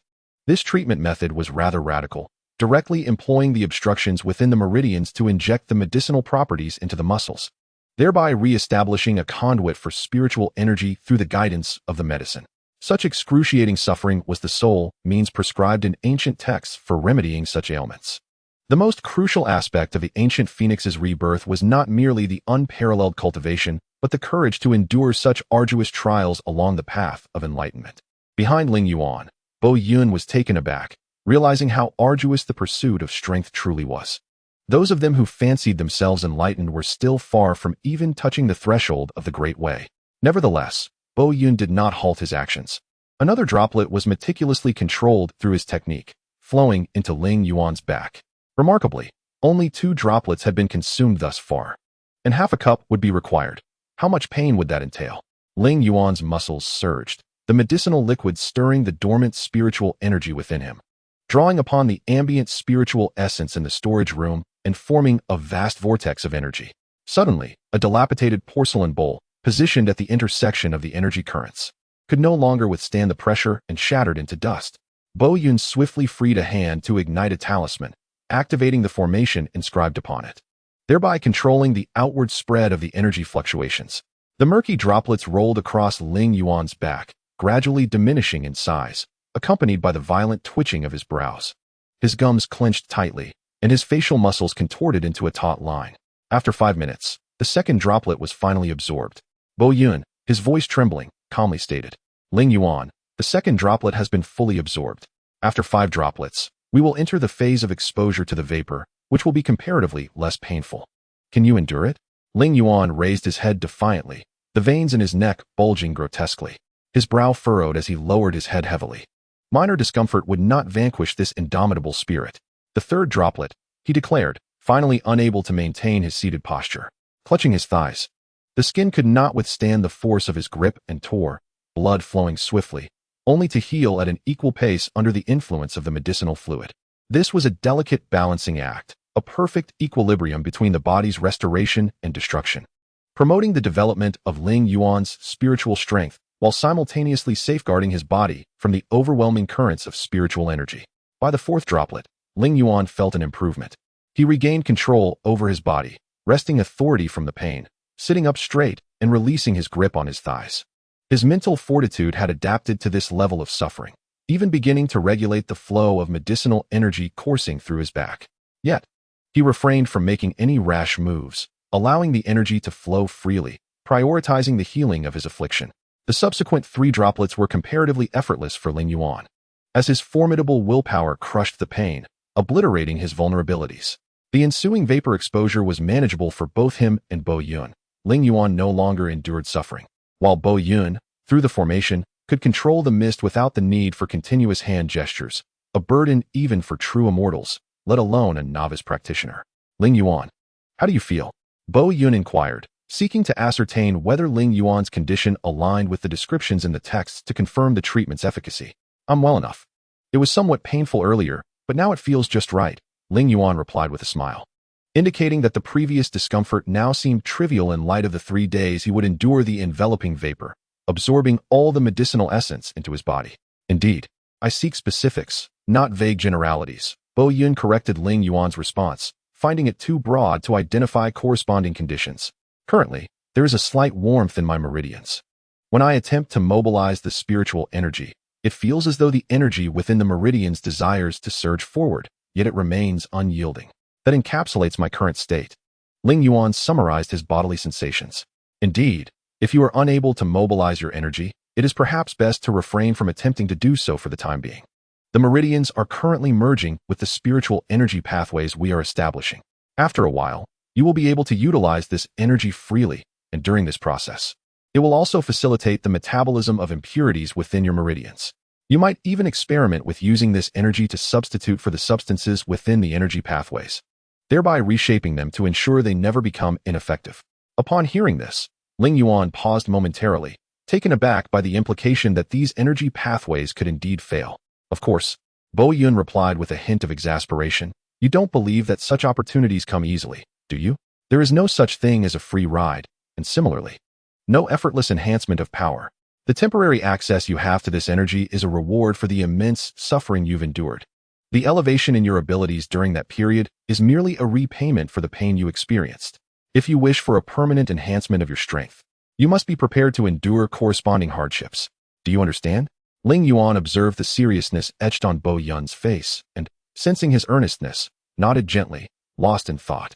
With no avenues to explore and unable to even orchestrate a hint of energy flow, he found himself languidly seated, reminiscing about the events in the tea house where he had previously contacted a young attendant he met at the Ascension Tower, asking him to assist in securing a 3-day reprieve, the price being a love letter to Bo Meng. Though it was said in jest, Ling Yuan harbored a modicum of affection for the charming and sweet girl. After the commotion caused by Bo Yun, their relationship seemed to have drawn slightly closer, and with his growing strength, he hoped they could become even more intimate. Nonetheless, pondering these matters proved futile. Ling Yuan and Bo Yun continued their conversation until nightfall. After preparing a meal for Ling Yuan, Bo Yun retrieved a book from the chest he carried. Chapter 18. An unexpected visitor. Ling Yuan noticed the book bore the emblem of the library pavilion. Realizing it had been borrowed from there, Bo Meng, the librarian, was responsible for the library and could occasionally exploit her position. Bo Yun, an ardent bibliophile, was not averse to expressing her displeasure towards Bo Meng for any lapses in the preservation of the books. As Bo Yun flipped through the pages, she feigned nonchalance and inquired, Ling Yuan, what do you think of my sister? At the sound of her question, Ling Yuan's heart skipped a beat. It was an inevitable topic that had finally surfaced. Bo Yun had timed her inquiry perfectly. Following the afternoon's painful ordeal, Ling Yuan's cognitive faculties had surely diminished, and questions that previously eluded him might now yield a response. Very well, what of it? He replied, his words betraying his inner turmoil. Should no miracle intervene, he sensed he was being drawn into an abyss. Very well. What do you mean? My sister is the most beautiful woman in the Nine Mysteries Sect. Is there anyone better than her? Bo Yun pressed aggressively. Well, you see, beauty is subjective.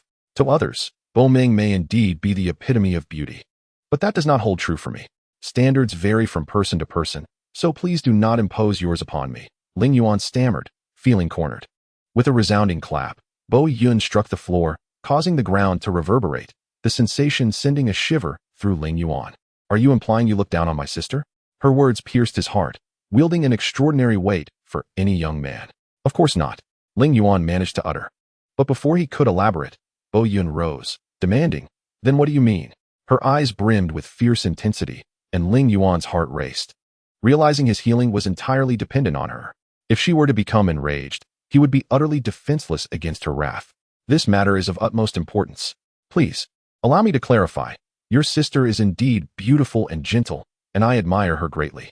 However, I am still young, merely 18. You cannot expect us to marry at the tender ages of 16 or 17 like our parents, can you? Ling Yuan chuckled nervously, lowering his gaze. Bo Yun, however, was not swayed by his reasoning. I do not care, just ensure you do not harm her. Very well, Ling Yuan acquiesced, fully aware of the implications. Though he found the situation absurd, he felt compelled to comply. Bo Ming had feelings for him, and to reject her would cause her pain. This logic seemed painfully obvious. What purpose did it serve to voice such thoughts? Ling Yuan inwardly cursed.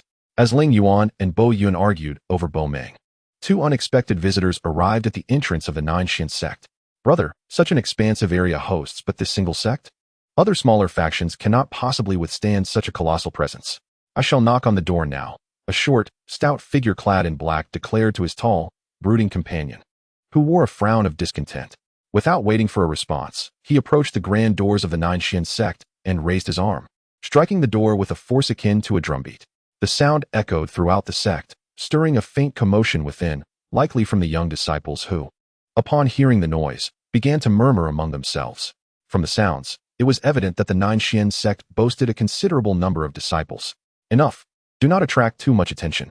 If we rouse the nearby sects, silencing them will be a troublesome affair, the tall figure admonished, his demeanor dismissive. Stand straight. Do not disgrace our sect. Reluctantly, the stout man returned to his place behind the tall figure, attempting to project an air of authority as they prepared for the encounter. The doors creaked open, revealing an empty interior, leaving both men puzzled. Seconds passed, yet no one emerged from within. Brother, what is happening? Why is there no one here? If no one is present, how did the door open? The stout man inquired cautiously. Could it be that the Nine Mysteries Sect truly harbors supernatural beings? Fool. The door opened. What is there to question? Honestly, you are utterly dim-witted, the tall man scoffed, narrowing his eyes. Such matters should not be dismissed lightly. Do you recall the last incident? When Elder Chun and Elderly disregarded caution and ventured into that cave in search of that book. The artifacts revealed by the evil god Mirror are not so easily acquired. Remember, once we achieve prosperity, we must never engage in such folly again. Our lives are paramount, missions are secondary. Understood. Could you not offer a pleasant word? The tall man replied, somewhat impatiently. Despite their differing personalities, they had grown up together. And though he found the stout man's chatter bothersome, he restrained his annoyance. Good. It is enough that you understand. The stout man chuckled sheepishly, falling silent. Excuse me, gentlemen. I have been waiting here for quite some time. Will you not even spare a glance? A frail voice called from a short distance away. Who goes there? The tall man reacted swiftly, drawing his sword and scanning the surroundings cautiously, while the stout man muttered nervously about ghosts. Ghosts? You frighten only yourself. The tall man retorted disdainfully. He then called out, Friend, would you kindly step forward? Must you shout? Lower your voice. Do not bully me for my stature. The two black-clad figures suddenly felt their heads grow heavy, compelling them to bow their heads involuntarily. An elderly man clad in a pale blue robe glared at the two individuals before him, his face a mask of fury, his eyes narrowed as he huffed in indignation. The two men, taken aback and filled with trepidation, noted that while the old man's attire was tattered, his complexion was surprisingly vibrant, his hair white yet youthful, reminiscent of the legendary sage encountered by a destitute youth in folk tales. However, this old man was indeed a genuine practitioner of the celestial arts. Steeped in the way of the immortal, his demeanor and eloquence far beyond the capabilities of the two inexperienced youths before him. The taller of the two, sensing the gravity of the situation, quickly donned a conciliatory smile and addressed the elder, saying, Esteemed elder, I beg your pardon. We are mere travelers on a mission, venturing out for the first time. We truly cannot risk spending the night alone in this desolate wilderness. Might your esteemed sect allow us the courtesy of shelter for one night? We assure you, our gratitude will be reflected in our offerings. Though the tall man's words lacked refinement, the elder's expression softened considerably. He let out a soft grunt from his nose, stepping aside just enough for the two to enter. Come in, but do not engage in any peculiar antics. You've been quite secretive under the banner of the sword-wielding sect, and should your hands grow restless, I shall have no qualms about severing them. With that, the elder turned and strode into the depths of the dwelling, displaying an unyielding confidence that suggested he possessed ample time to vanquish any adversaries. The two unwelcome guests, however, were plagued by uneasy thoughts. How did this old man discern their affiliation with the sword-wielding sect? They were garbed in plain clothes, and in their quest for secrecy, they had employed only the most rudimentary techniques, indistinguishable from those of the common folk. A chill ran down their spines. It seemed their objective was now unattainable. The elder, having already uncovered their origins, had certainly prepared for their arrival. Despite their formidable prowess, they felt woefully inadequate in the presence of such a venerable figure. It appeared they would soon find themselves facing confinement upon their return, a simultaneous lament echoing in their hearts. Why do you two linger there? If you do not enter soon, I shall close the door. The elder's gaze bored down on the two, his finger tapping sharply against the door. Ah, thank you, venerable elder, the tall man replied hastily, forcing a smile. Although their cover had been blown, they had made their request, and to leave now would only confirm their suspicions. Their lives would be forfeit if they did not proceed. The elder's demeanor remained unfriendly. He walked away without a backward glance, further exacerbating the anxiety of the two brothers. The most grievous wounds are often those inflicted by invisible blades, and the elder's indifference left their spirits oscillating between despair and hope. Unable to endure the tension any longer, the tall man cautiously ventured, Esteemed elder, one of your esteemed stature within the Nine Mysteries Sect surely need not dine among the common disciples, no? To deliver your meals is an honor indeed. The remark was grounded in truth. The myriad sects and clans within the martial world were numerous, and many venerable elders preferred to diminish their influence or seek solitude, often requesting meals to be delivered to their chambers.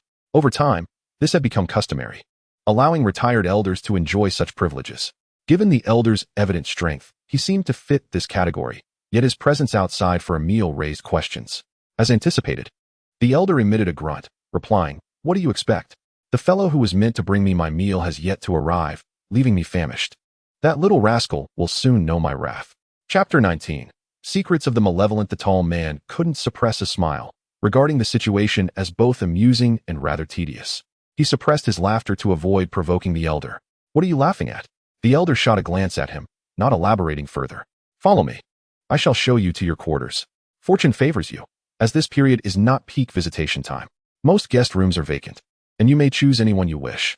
"Very well, thank you, esteemed elder," the tall man replied, his face a mask of forced cheer.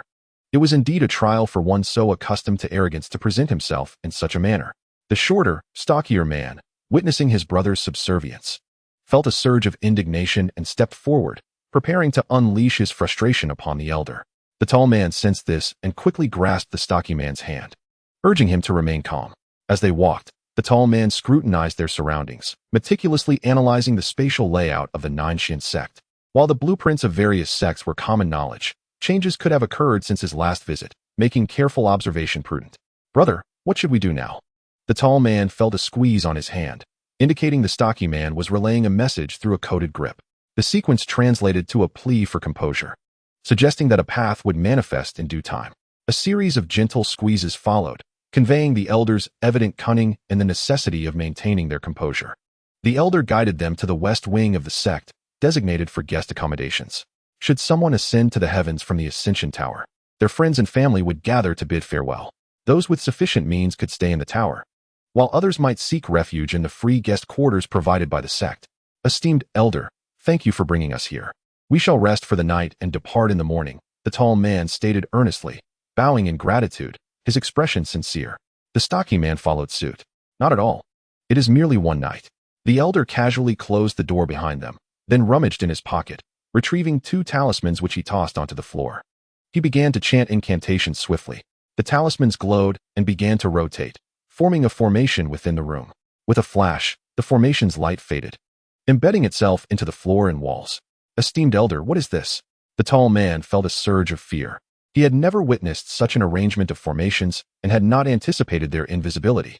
"You sword-wielding sect folk are far too cunning for my taste. I cannot trust you.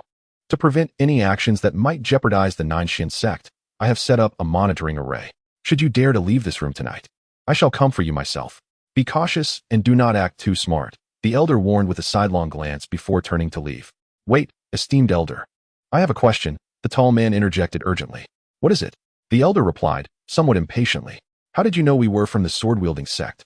We have not employed any techniques associated with it. The tall individual was greatly perplexed by the matter at hand and, unable to contain his curiosity, inquired directly. I am an acquaintance of a senior from your sect. During my last visit to him, I happened to see you, Lu Mingfei. The elder, no longer cryptic, promptly uttered the tall man's name. Lu Mingfei, the tall one, felt a jolt within, followed by a sense of relief. Realizing that his efforts at secrecy had not been in vain, erasing the doubts that had plagued him. There were only 3 elders within the sect who could count such an age-old friend, all of whom possessed a fervent sense of righteousness and an untamed spirit. Thus, it was reasonable to assume that this elder was aware of the artifact known as the evil god mirror, and seeking his assistance might prove beneficial. With this thought in mind, Lu Mingfei stepped forward and inquired, Elder, are you familiar with the evil god mirror? Upon hearing the name, the elder's demeanor shifted abruptly, his expression turning grave, his eyes sharpening like blades. What did you say? The evil god mirror? Has Mingfei informed you of this matter? The elder jested. As a disciple of the sword-wielding sect, I must embrace my responsibilities. Lu Mingfei smiled, feeling a surge of confidence. For overseeing matters related to the evil god mirror typically indicated the next leader of the sword-wielding sect. Enough of this. I cannot manage these affairs. You may proceed as you wish, the elder sighed, overwhelmed with helplessness. But what brings you here? Is it for the evil god mirror? Is the next item here? The previously overlooked portly figure spoke up. I apologize, but my senior brother did not see the design. I did. The location we seek is not here. But while en route, we were ambushed by demonic forces. The evil god mirror was struck and sent flying in this direction, and we have come to retrieve it. The evil god mirror can only land in places inhabited by people. All factions, large and small, have searched extensively, yet no trace remains. The Nine Mysteries Sect is the last location to investigate. If we fail to locate it, and the evil god embryo matures, the evil god will truly return. Lu Mingfei shook his head and sighed. In the past, several of my senior uncles disregarded the warnings regarding the evil god mirror, only to act against the evil god when signs of its emergence began to manifest. They confronted the already sentient evil god embryo in a bloody battle, ultimately perishing together. 4 of them never returned. Tears welled in Lu Mingfei's eyes, his voice growing hoarse. Otherwise, this burden would not have fallen upon my shoulders. Senior brother, did you not say that the evil god mirror signifies a treasure of heaven and earth? Were we not in search of a treasure? Lu Mingfei laid forth the facts, causing the portly figure to falter, hastily inquiring. Junior brother, I apologize, I misled you. The evil god mirror is a legacy left by the evil god to his demonic descendants, which we then seized. Lu Mingfei refrained from elaborating further. Very well. You stay here. I shall guide you to search shortly, the elder remarked, exiting without another glance, leaving the 2 brothers behind. Senior brother, is all of this true? The portly figure asked, his voice trembling. Lu Mingfei's face was streaked with tears as he silently nodded. Chapter 20. Rebirth from ashes. Within the storeroom where Ling Yuan and Bo Yun resided, Bo Yun inquired, how does it feel? Normal, Ling Yuan replied, revealing no unusual reactions. Everything felt as it always had, devoid of any additional sense of power. Let us see if you can crush this. Bo Yun handed Ling Yuan a peculiar stone. Ling Yuan grasped it firmly, and with a decisive squeeze, the stone crumbled to dust. They continued their examination of Ling Yuan's current physique. After an afternoon of training, subtle changes had occurred within him, igniting Bo Yun's fascination. With a notebook in hand, he eagerly documented various parameters and posed an array of peculiar questions. Suddenly, Ling Yuan shuddered, a chilling sensation enveloping him, instilling profound unease. Do you feel that? There's an unsettling presence. Bo Yun meticulously scrutinized Ling Yuan, confirming that he exhibited no issues. I feel nothing unusual. Perhaps it's merely your imagination. A moment's rest should suffice. Perhaps, Ling Yuan conceded. I shall rest a while longer. I have constructed the framework for the spiritual energy conduit. Now, I must create the energy barrier. My spiritual energy is lagging a bit, so a breather is in order. At dinner, news arrived that 2 guests had come to the sect, likely concerning the sword testing tournament. Bo Yun casually handed Ling Yuan a food container, marking his first meal of the day. Spiritual energy can sustain physical activity to a certain extent, and after a day as passing, it was time to eat. Ling Yuan faintly heard a woman's voice from afar, particularly sensitive to it. Recognizing it as his mother's. How naive I am, Ling Yuan mused, a self-deprecating smile forming. Having meticulously planned every detail, he had neglected to inform his mother of his whereabouts. Now, she was anxiously searching for him. He could not bear the thought of her not finding him. With a resolve, he thought, I'll face the consequences, even if it means enduring my mother's wrath. Bo Yun, the person calling for me outside, is my mother. Please let her in. I forgot to inform her I am here, and I fear she might truly worry, Ling Yuan requested of Bo Yun, who sat nearby. You didn't inform your mother? That's not right. Bo Yun frowned slightly, but said nothing more, stepping outside to invite Ling Yuan's mother in. Meanwhile, Ling Yuan felt a pang of anxiety within the storeroom, unsure of how to proceed. His mother despised such occurrences. Once, during a family cultivation assignment requiring parental supervision, he completed it without informing his parents, leading to an explosive confrontation that nearly resulted in him being expelled from the household. Thus, the first thought that crossed his mind upon recalling his oversight was, I want to be cast out, will I? Mother will surely not let this go. This tormenting feeling gnawed at Ling Yuan's insides, making it difficult for him to breathe, his heart brimming with dread.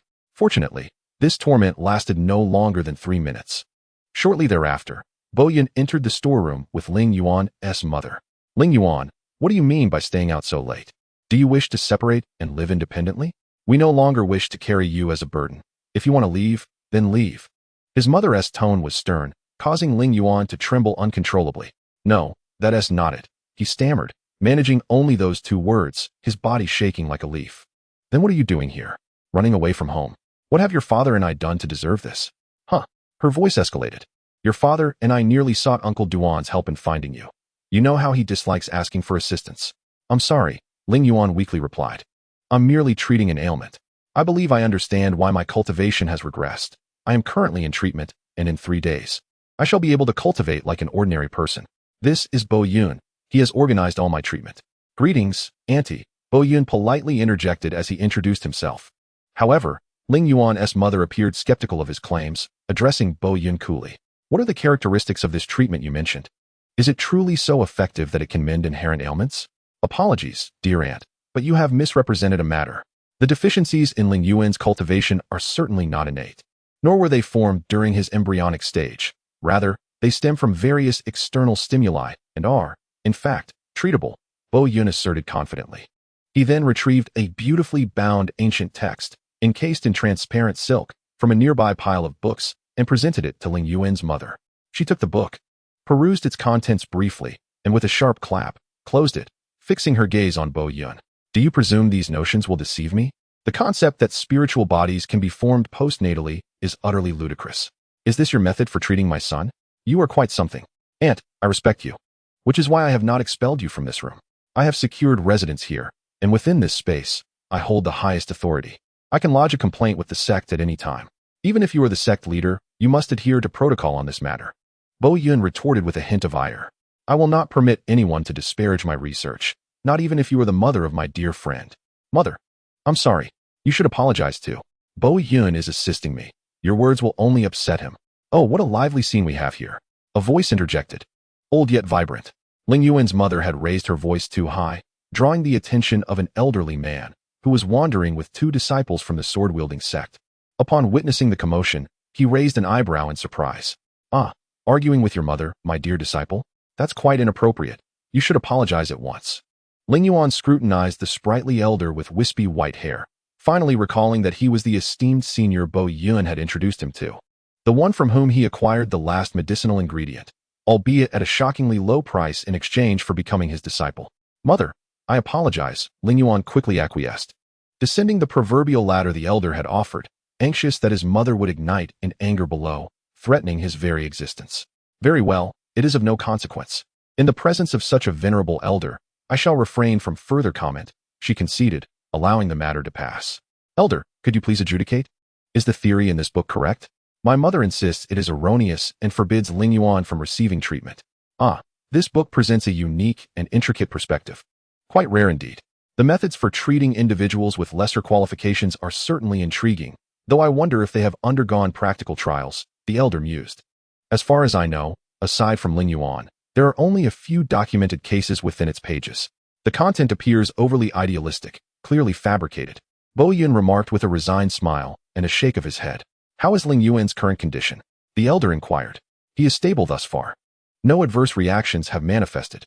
In 3 days, once the mist has been completely absorbed, barring any unforeseen circumstances, we can deem this method a success, Bo Yun explained. 3 days? What about my meals? The elder fretted. No, this must be completed today. He waved his hand, a radiant glow emanating as he directed the mist into Ling Yuan's body. Young one, maintain your focus and be cautious, the elder cautioned. Ling Yuan, upon hearing this, hurriedly closed his eyes and entered a meditative state. The experience was devoid of sensation, akin to merely sitting in silence for a few minutes. Upon reopening his eyes, he found himself being lifted by the elder. Thank you, esteemed elder, Ling Yuan expressed joyfully, offering his gratitude profusely. Farewell, I have merely anchored the mist within your body. The absorption is up to you. You must diligently cultivate over the next few days to solidify your spiritual barrier, and thus, your issues shall be resolved. The elder declared before departing with his 2 disciples. Others perceived the 2 simply as elder and junior, harboring no suspicion. With the treatment concluded, Ling Yuan deemed it unnecessary to remain any longer and bid farewell to Bo Yun before returning home with his mother. Chapter 21. Nightmares strike upon arriving home. Unsure of how to explain himself to his mother, Ling Yuan retreated to his room, plopping onto the luxurious cushion and shutting his eyes to begin his cultivation. The night passed in silence. The following day, as usual, Ling Yuan awoke early, donned his attire, and set off to work at the tea house. Contemplating how to inform his brother who had assisted him that he had completed the task in just 1 day. However, upon arriving at the tea house, he only glimpsed the hurried figure of old Zhou, who, as a cook, should not have been managing affairs at the front. Ling Yuan hurried to inquire, only to be taken aback by old Zhou's question. Ling Yuan, where were you yesterday? You didn't show up. I managed the business alone. Was there an issue? Ling Yuan was momentarily speechless. He had enlisted a servant from the Immortal Ascension Tower to cover his shift, even offering double pay, yet this lad had not shown up. I had matters to attend to and arranged for someone to fill in, yet he failed to appear. Ling Yuan exclaimed, realizing he could not let such a scoundrel off lightly. Betrayal should not go unpunished. Who is so shameless? Old Zhou chimed in, unable to contain his discontent. A servant from the Immortal Ascension Tower, Ling Yuan replied, choosing not to elaborate further. With hundreds of servants, it would be futile to pinpoint one. Forget it, old Zhou. You may return. I shall handle this. These tasks are mine by right. Ling Yuan smiled and stepped forward to take the rag from old Zhou's hands.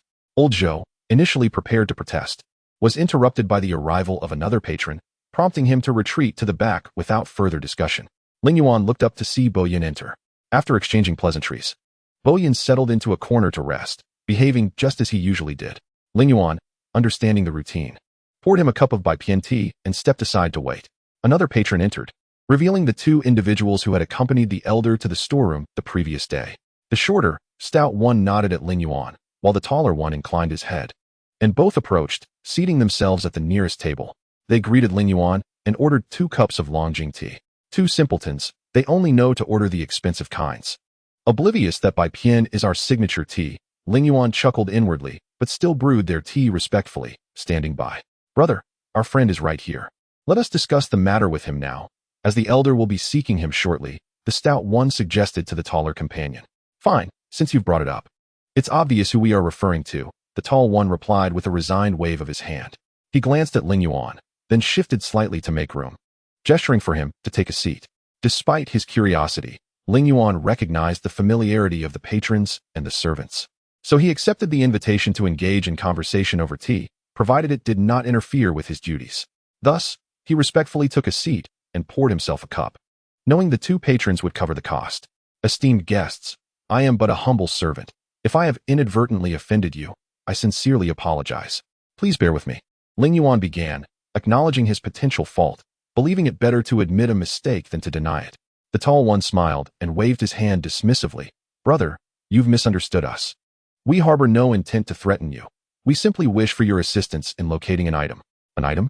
Ling Yuan felt a sudden jolt in his heart. If anyone had recently acquired something peculiar, it would surely be the wooden plank he possessed, which was undoubtedly the strangest of all. It was imperative to keep this secret, for revealing it would spell doom for him. Might you divulge what it is? Ling Yuan feigned interest, having grown up in the mountains without ever encountering anything extraordinary. A wooden plaque, deep black in hue. It holds immense significance for our sect, the tall individual said, his demeanor shifting to one of seriousness. A stark contrast to his earlier self. Indeed, Ling Yuan lamented inwardly, realizing that he could evade the initial scrutiny, but not the subsequent one. They had finally come to his doorstep. He must not expose the truth, for doing so would lead to his demise. What makes this object so remarkable that it has captured your senior's concern? Such a treasure deserves to be elaborated upon. It would certainly broaden my horizons. Ling Yuan maintained his composure, though a flicker of anticipation crossed his face. Alas, these matters pertain to the core secrets of our sect, and it is inappropriate to discuss them with outsiders. I trust you will understand, brother. Outsider? When did I become an outsider? Ling Yuan's eyes widened in disbelief as he glared at the two men before him. Forgive us, we are disciples of the Sword Sect. We are here on behalf of a senior who, upon our arrival yesterday, informed us of your esteemed reputation as his sole disciple. The only one he could summon from the entire Jiuxian sect. Ling Yuan cursed silently at the old man for his peculiar treatment of his disciples. However, considering that the elder was unaware of the wooden plaque in his possession, it was somewhat reasonable. What do you intend for me to do? Going door to door is not feasible. Such actions could lead to dire consequences. You lack the strength necessary to navigate this treacherous environment, Ling Yuan cautioned. That is precisely why we require your assistance. If everything were straightforward, we would not still be here, one of the men awkwardly interjected, further thickening the tension. I have no solutions to offer. Perhaps you should inquire with the locals for leads, Ling Yuan suggested reluctantly, hoping this would buy him some time. He was currently in a phase of enhancing his own abilities and still had to deliver meals to the old man. Life was hectic enough without dealing with these outsiders. After dismissing the two intruders, Ling Yuan attended to a couple of guests before concluding his shift. He spent the morning in his room practicing, and before he knew it, noon had arrived. It was time to deliver food to the old man.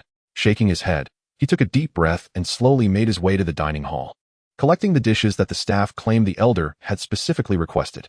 Reluctantly, he embarked on what felt like a descent into hell. Perhaps even the heavenly deities were unaware of the welcome he would receive. With each step, Ling Yuan silently prayed that his fate would not be too grim. Observing his fellow disciples' attitudes toward the old man, he realized the elder was indeed formidable. Was he providing him with those spiritual herbs to alleviate his own guilt while tormenting him? Ling Yuan pressed his trembling hands against his chest, brooding pessimistically. Under the weight of such thoughts, the world around him began to warp. The midday sun, once golden, morphed into a fiery sunset in his eyes, symbolizing his own descent into an abyss of darkness. He felt as though he were a mere pawn in a game of fate, spinning uncontrollably. To halt was to perish, and to advance was equally fatal, a dilemma without resolution. Yet, this path was not an endless journey. It had to culminate somewhere. The harsh realities of life required a courageous confrontation. After a mere 10 minutes, he arrived at the elder's dwelling, a dark, foreboding cave resembling a labyrinth. Young one, what took you so long? Lunchtime is nearly over, the elder's languid voice echoed in his ears. Ling Yuan seethed inwardly at the absurdity of the old man residing in such a grotesque, trap-laden maze that could ensnare the unwary. Under such circumstances, it was a miracle he hadn't lost his way. However, Ling Yuan found no words to counter the elder, as tardiness was an undeniable fact, and he bore the responsibility. Thus, he lowered his head in silence, bracing himself for the inevitable scolding. Moments passed without a sound, prompting him to glance upward, only to find the elder had ignored him entirely, instead focusing on his meal, which appeared delectable and enticing. Though standing by the table and observing the dining experience was a requisite for a servant, Ling Yuan, having worked in a tea house, knew little of fine cuisine. Moreover, he had usually filled his stomach before his shifts. Unlike today, he had yet to eat lunch. The glistening duck leg left an enticing sheen on the elder's parched lips. Ling Yuan's stomach growled in protest, and he could not help but salivate as the aroma of food wafted toward him, watching helplessly as the elder devoured a chicken leg with alarming speed. It was clear the elder had no intention of sharing his meal, and with the dining hall about to close, it seemed he would be left hungry. Ling Yuan reluctantly accepted this reality and began to pray for a bountiful dinner, resolving to be on his best behavior lest he risk going without food altogether. You want to eat? Then prepare your own meal. Head to the kitchen and gather the ingredients. You might as well cook dinner for me while you're at it. The elder's infuriating tone rang out. Were it not for the elder's formidable strength, Ling Yuan would have snapped. Heeding the elder's command, Ling Yuan joyfully complied and made his way to the kitchen, which he had previously traversed while lost. Bursting with enthusiasm for the culinary task ahead, he entered the kitchen only to hear the elder's languid voice once more. I might have misspoken. It's not the ingredients you need to find, but the tools. You'll have to gather the ingredients yourself. After all, I tend to be a bit lazy. Haha, hurry up. You have 2 hours. I don't care what you decide to make. My list of necessities is in that clay pot. Bring everything on that list to me. If you're missing even one item, you won't be returning tonight. I will not provide you with any food. Ling Yuan had no time to vent his frustrations. He quickly grabbed the list and tools from the clay pot and dashed out. Along the way, he foraged for some wild fruits to stave off his hunger. Heading straight for the locations mentioned on the list, time was of the essence. He had only 2 hours to complete the task. And given the elder's irritable nature and unmatched strength, he knew he had to work swiftly. Fortunately, many of the items were relatively straightforward to procure: exotic vegetables and wild fruits. Aside from minor obstacles like cliffs and treacherous waters, he encountered no significant challenges. Within 45 minutes, Ling Yuan had gathered the majority of the items on the list. Save for one final task: the stone mice, a true spiritual beast. The stone mice, though weak in power, thrived in numbers and were elusive, making capture nearly impossible. Given their gregarious nature, how could he possibly manage to confront them alone? Thankfully, the list contained a hint. Stone mice, as their name suggests, prefer to inhabit rocky areas, constructing their nests and shunning light. Thus, the task became considerably easier. When Ling Yuan was still undergoing training in the preparatory camp, his favorite pastimes included smoking out ants, foraging for mushrooms, and engaging in cricket fights. Although he gradually lost interest in these activities as he matured, he remained quite adept at them. Ants, particularly the yellow-haired black ants from the back mountain, were a delicacy at the ascending immortal pavilion. To collect them, one merely needed to slightly enlarge a vent in the ant nest and place a handful of smoldering, extinguished grass stalks nearby. The smoke would naturally flow into the nest, prompting the ants to emerge in search of perceived threats. At this juncture, positioning several sticks coated in honey water on the ground would entice the ants to climb onto them. The sticky honey water would ensnare the ants, allowing Ling Yuan to sell each stick directly to the pavilion for 4 copper coins. Much of Ling Yuan's childhood pocket money was earned through this method. This technique could also be applied to other creatures. He mused that it should work with rodents, given their social nature. Driven by impulse, he thought of the rocky terrain favored by the stone rats, where vegetation was sparse, making it a shame to uproot any grass. He casually gathered a handful of grass from the roadside and set off towards the only stony area within his sect. Since the elder had specifically requested it, its existence was assured, and this was the only plausible location. In just a few steps, Ling Yuan arrived at the rocky expanse, a designated training ground primarily for practicing balance and coordination. It was seldom used, leading to its dilapidated state, devoid of any infrastructure. And not even a romantic couple would choose this place for their rendezvous. Ling Yuan crouched down to meticulously inspect the ground for any signs of burrows or channels. Stone rats were intelligent creatures known to modify their environment within a certain radius to enhance their comfort, a rarity in the natural world. If there were peculiar traces here, they could only belong to stone rats. Stone rats are social animals with a strong territorial instinct. If this was indeed their habitat, no other creatures would linger here. Thus, finding traces would lead him to the stone rats. However, while the concept was simple, execution proved far more challenging. The small size of a stone rat's teeth meant that their gnawing marks blended indistinguishably with the stone's natural patterns, rendering them difficult to discern. Ling Yuan spent a half-hour searching but found nothing, having thoroughly scoured the rocky area. If he could not uncover any signs of the rodents, he would need to dig deeper. Rodents burrow deep, and since it was daytime, they would likely be asleep and inactive, reaffirming the daunting challenge of civilly approaching these creatures. If they would not emerge willingly, then he would provoke them. This straightforward yet effective approach surged in Ling Yuan's mind. He quickly located a dead tree in the nearby woods. Its dry wood was remarkably resilient and perfectly suited for his digging endeavors.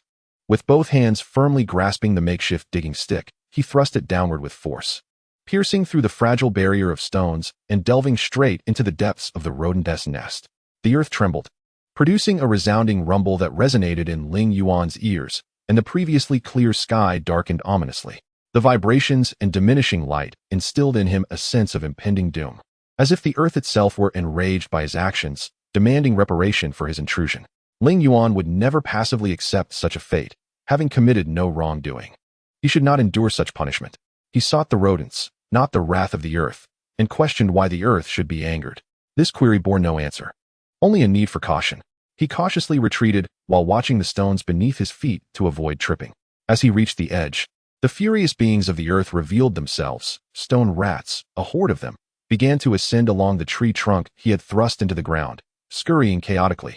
With a few darting past him, he swiftly captured one, knocking it out gently with a knuckle and placing it into a cage specifically designed for stone rats. Impervious to their gnawing, stone rats were considered a delicacy and held in high regard at the Jishuan sect, justifying the need for such specialized cages.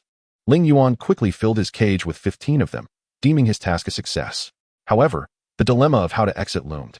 Observing the rats pouring forth like blood from a severed neck, anxiety gripped his heart. If surrounded by these creatures, he would soon meet his end. No, he thought.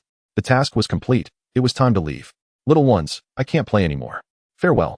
He turned to flee but stumbled over a stone, falling to the ground. Chapter 23. The Stone Rat King. Excruciating pain coursed through Leyin body, causing him to twitch involuntarily in an attempt to alleviate the agony.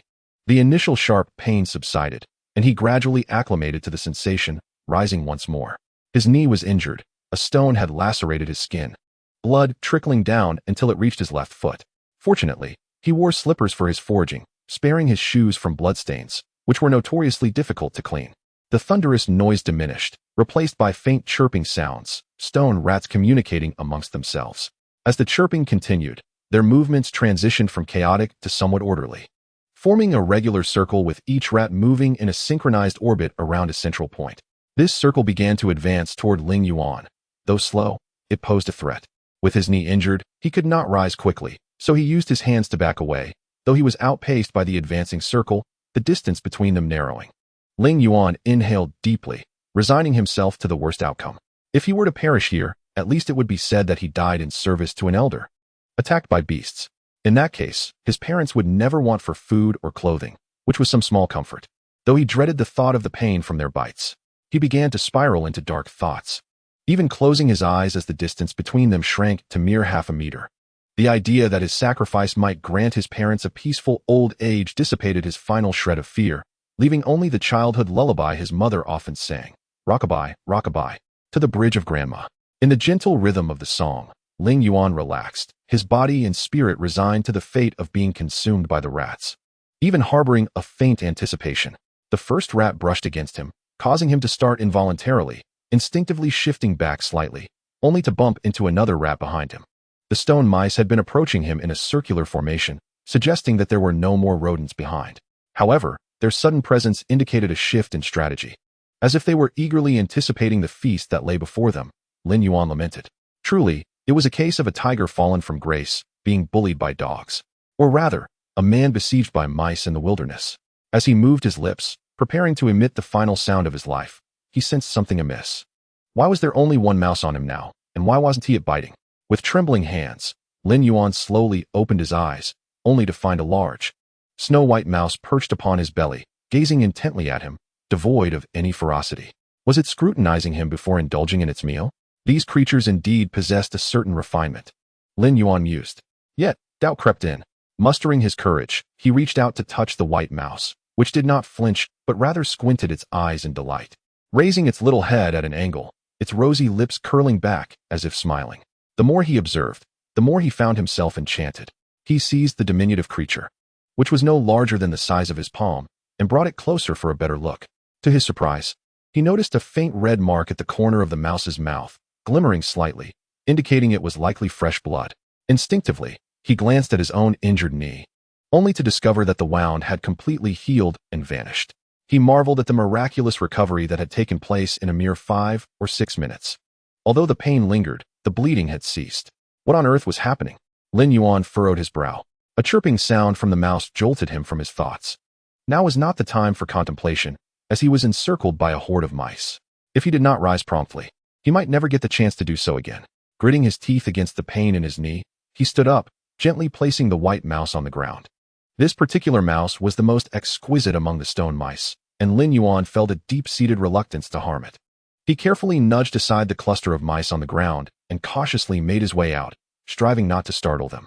One could only imagine the chaos that might ensue if they were disturbed. After a considerable distance, Leyin sensed something was amiss.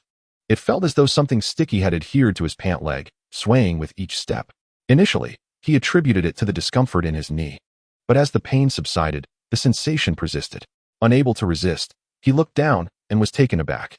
The white stone mouse was clinging tightly to his pant leg, having accompanied him for nearly a mile, leaving 2 sizable tears in his trousers. Lin Yuan bent down to lift the white mouse, placing it into his scarf, which he had folded into a makeshift pouch. The journey continued peacefully, devoid of any peculiar occurrences. Lin Yuan gathered all the necessary ingredients, with less than an hour remaining. Should anything else transpire, he would be unable to complete his task, resulting in an agonizing wait beside the eccentric old man until the next day. Determined to finish this assignment and escape the old man's clutches, he pressed on. 20 minutes later, he returned to the old man's dwelling, kindling a fire to prepare dinner. He carefully extracted the small mouse from the scarf pouch and set it on a nearby stove to play. The stove was so expansive that it could double as a bed, providing ample space for the little creature.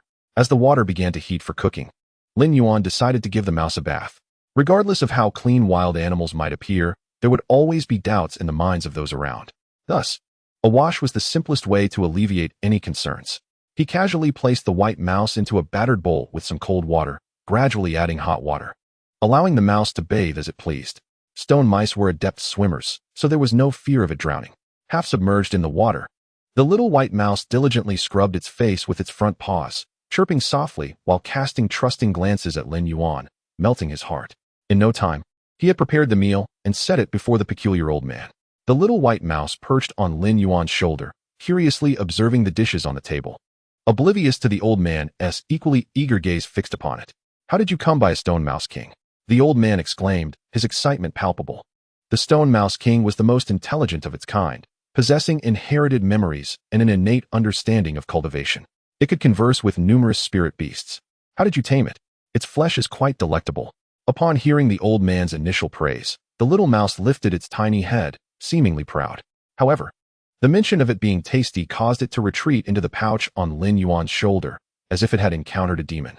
"Haha, what a clever little creature," Lin Yuan remarked. "Do share how you managed to tame it." The old man displayed an unusual level of interest, which made Lin Yuan uneasy, but for the moment, he chose not to dwell on it. "I didn't tame it, it chose to cling to me." "What's the matter?" Lin Yuan replied, somewhat bewildered by the old man's words. "Is that so? That's rather curious. It may have something to do with my medicine," the old man mused. "Ah, the meal is ready. You may return now, and make sure to rest well. You'll need to come back tomorrow." "Very well, I shall take my leave." "Enjoy your meal," Lin Yuan replied, a standard professional farewell slipping naturally from his lips as he turned to depart. The little white mouse on his shoulder gave a dismissive thumbs-down gesture. "Such a bold little one. Mind I don't end up eating you." The old man chuckled, his voice raspy yet jovial. Hearing the old man's laughter, Lin Yuan glanced back at the mouse's gesture, a smirk playing on his lips as he hurried away, realizing that the old man might indeed consider such a thing. "Little one, refrain from such antics in the future. This eccentric old man is capable of anything," Lin Yuan whispered to the white mouse. "Boy, I can hear you. Do not let me catch you saying such things again," a voice thundered in Lin Yuan's mind, leaving him dizzy. Startled, Lin Yuan dared not utter another word and swiftly made his escape, suppressing any reaction. "Challenging me, boy?" the old man's voice echoed in the distance. But Lin Yuan was already beyond hearing it. In Chapter 24, Mischievous White Mouse, Lin Yuan placed the little white mouse in a small basket lined with dry grass, ensuring it had a comfortable space to reside. With his task of delivering food to his peculiar master completed, he felt a sense of relief wash over him. As he turned to leave, the oppressive atmosphere of the old man's dwelling weighed heavily upon him, akin to the suffocating darkness of night. "Ah, sunshine," he exclaimed, basking in the warmth of the setting sun as he stretched. To his amusement, he noticed the little white mouse mimicking his stretch towards the sun, a sight so endearing it was beyond description. A smile crept onto Lin Yuan's face. He had begun to genuinely like this little creature. "Originally, I had prepared dinner for the old man quite late, yet the responsibility of providing vegetables still fell upon me. Otherwise, my family would be left to dine on the remnants of last night's meal." Upon arriving at the logistics warehouse, I found it nearly deserted, just as Lin Yuan had anticipated. Only a few well-connected individuals remained, collecting the specially allocated fruits and vegetables. Lin Yuan braced himself for the possibility of acquiring only a few wilted leaves, recalling his previous practice sessions when he often lost track of time, ending up with nothing but a handful of withered greens and sour fruits, which he would then boil into a simple soup. Fortunately, his culinary skills had primarily revolved around a few soup dishes, which spared him from his parents' reprimands. However, since entering the outer sect, such occurrences had ceased. Ling Yuan consistently arrived early to procure ingredients, returning home to prepare meals while he practiced, awaiting his parents' return. Today, it seemed, he might once again have to settle for wilted greens. Ling Yuan sighed. Old Zhou, come, what do you have left? Try to assemble a decent selection for me, Ling Yuan said, maintaining a professional demeanor toward the staff within. Ah, Ling Yuan, you've come. I imagine your training has been arduous. I've prepared a standard selection for you in advance, with a little surprise included. The staff member at the counter beamed at him. Upon realizing it was old Zhou's special arrangement, Ling Yuan's lips curled slightly. He understood well that this was likely a directive from the sect. Old Zhou was merely leveraging his connections to save costs. Nevertheless, Ling Yuan expressed his gratitude. After all, someone who extends kindness towards you recognizes your potential value. How could he not appreciate such a considerate comrade? Turning homeward, Ling Yuan carried a box of vegetables into the kitchen, setting aside the basket meant for the little white mouse and beginning to sort through the produce. Time was of the essence. If he did not hurry, his parents would soon return. As he opened the box, he grasped why old Zhou had gone to such lengths to bestow this favor upon him. These were indeed exceptional items. His gaze first fell upon a bunch of celery, commonplace enough, but beneath it, amidst a tangle of verdant paper, he discovered a bright red fruit, glimmering faintly, an exquisite fire lind fruit. Such a large specimen was a rarity he had never encountered before. No wonder old Zhou had been so eager to provide it. Ling Yuan carefully set the fire lind fruit aside for safekeeping, knowing it warranted a discussion with his parents upon their return. After finishing with the celery, he moved on to a winter melon, and as he lifted it, he gasped in astonishment. Goodness, who could have provided this? Beneath the winter melon lay a sprig of gungjin grass, perfectly suited for his spirit beast, the Mouse King.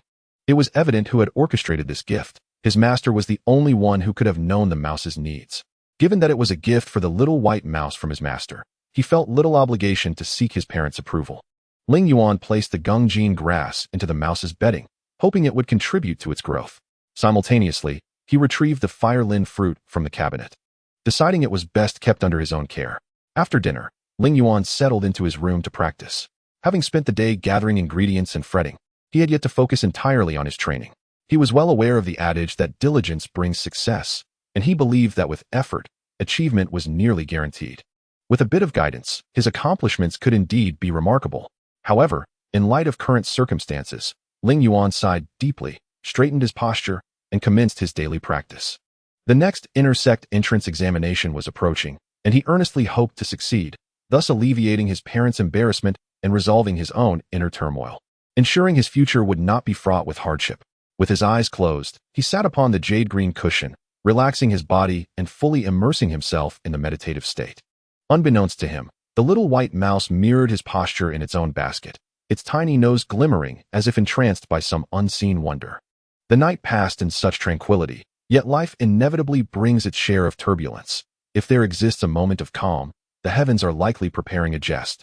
The following day, as Ling Yuan set out with the little white mouse in tow, he encountered his senior brothers, Lu Mingfei, and his companion, who appeared weary and travel-worn, clearly having not rested well. Could it be? Ling Yuan sensed their eyes following him, a telltale sign they wished to converse. Junior brother Ling, good morning. May I inquire where you are headed? Lu Mingfei greeted him with a formal bow. Oh, I'm on my way to the tea house for work. You two may come find me when I finish. I should be in my room, barring any unforeseen circumstances, Ling Yuan replied with a smile. What a coincidence. We two were intending to visit the tea house for a drink. Junior brother Ling, why not join us along the way? Lu Mingfei suggested, a smile gracing his face. Certainly, Ling Yuan accepted. It was clear Lu Mingfei sought an opportunity to engage with him. In the entire Jiushuan sect, his only potential allies were himself and Elder Long. And realistically, he was the only one capable of taking action. After all, he was the unfortunate disciple of Elder Long. Ling Yuan grumbled inwardly. Junior brother Ling, have you uncovered any leads? Lu Mingfei inquired, his tone cheerful, yet it was evident he needed Ling Yuan's assistance, thus tempering his pride. Apologies, but my work primarily revolves around logistics, so I rarely have access to core information, Ling Yuan replied apologetically, his smile unwavering. That is precisely why we need your help. Surely we can gather information from our surroundings? The portly companion interjected, though Ling Yuan noted that Lu Mingfei bore no sign of displeasure. He seemed to agree with the sentiment, or perhaps the portly fellow had merely voiced what Lu Mingfei wished to express.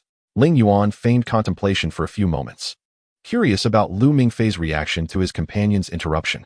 To his disappointment, Lu Mingfei exhibited no response, remaining composed. Thus, Ling Yuan stammered, What would you like me to do to assist you? I cannot contravene sect regulations. Non-violation of sect rules, of course. We simply require the records of some talented disciples within your sect. If there are any females, additional details would be appreciated, Lu Mingfei stated, his initial tone earnest.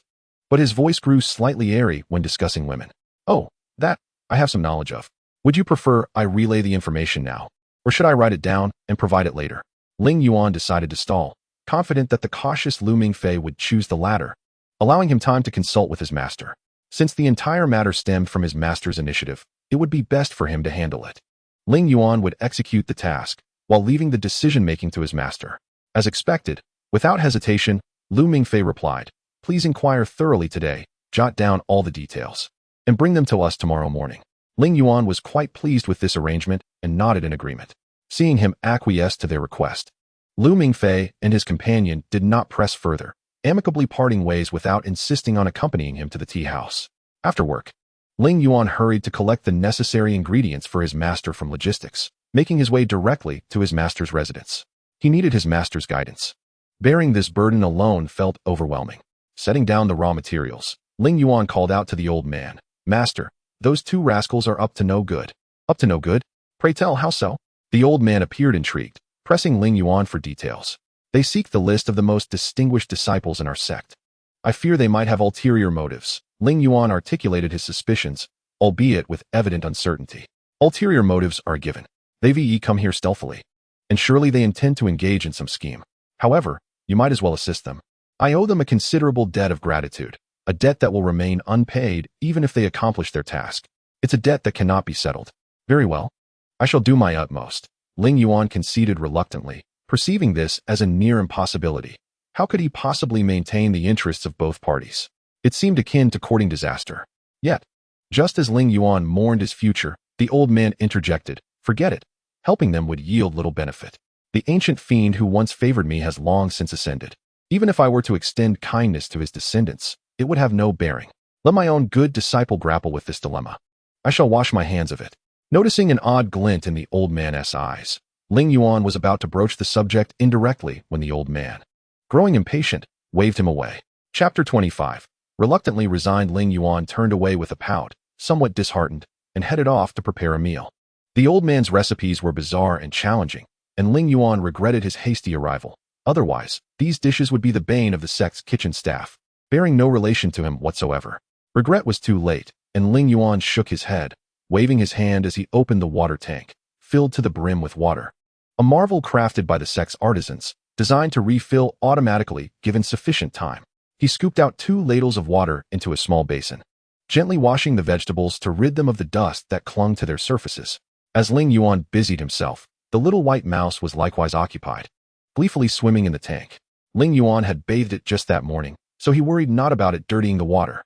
The little mouse, restless by nature, soon sought further amusement, targeting Ling Yuan as its next source of entertainment. It thrust its head deep into the water, taking a hearty gulp as if intent on draining the tank. Fortunately, its small mouth proved insufficient for such a feat, but the water level did noticeably drop, an obvious result of the little creature's antics.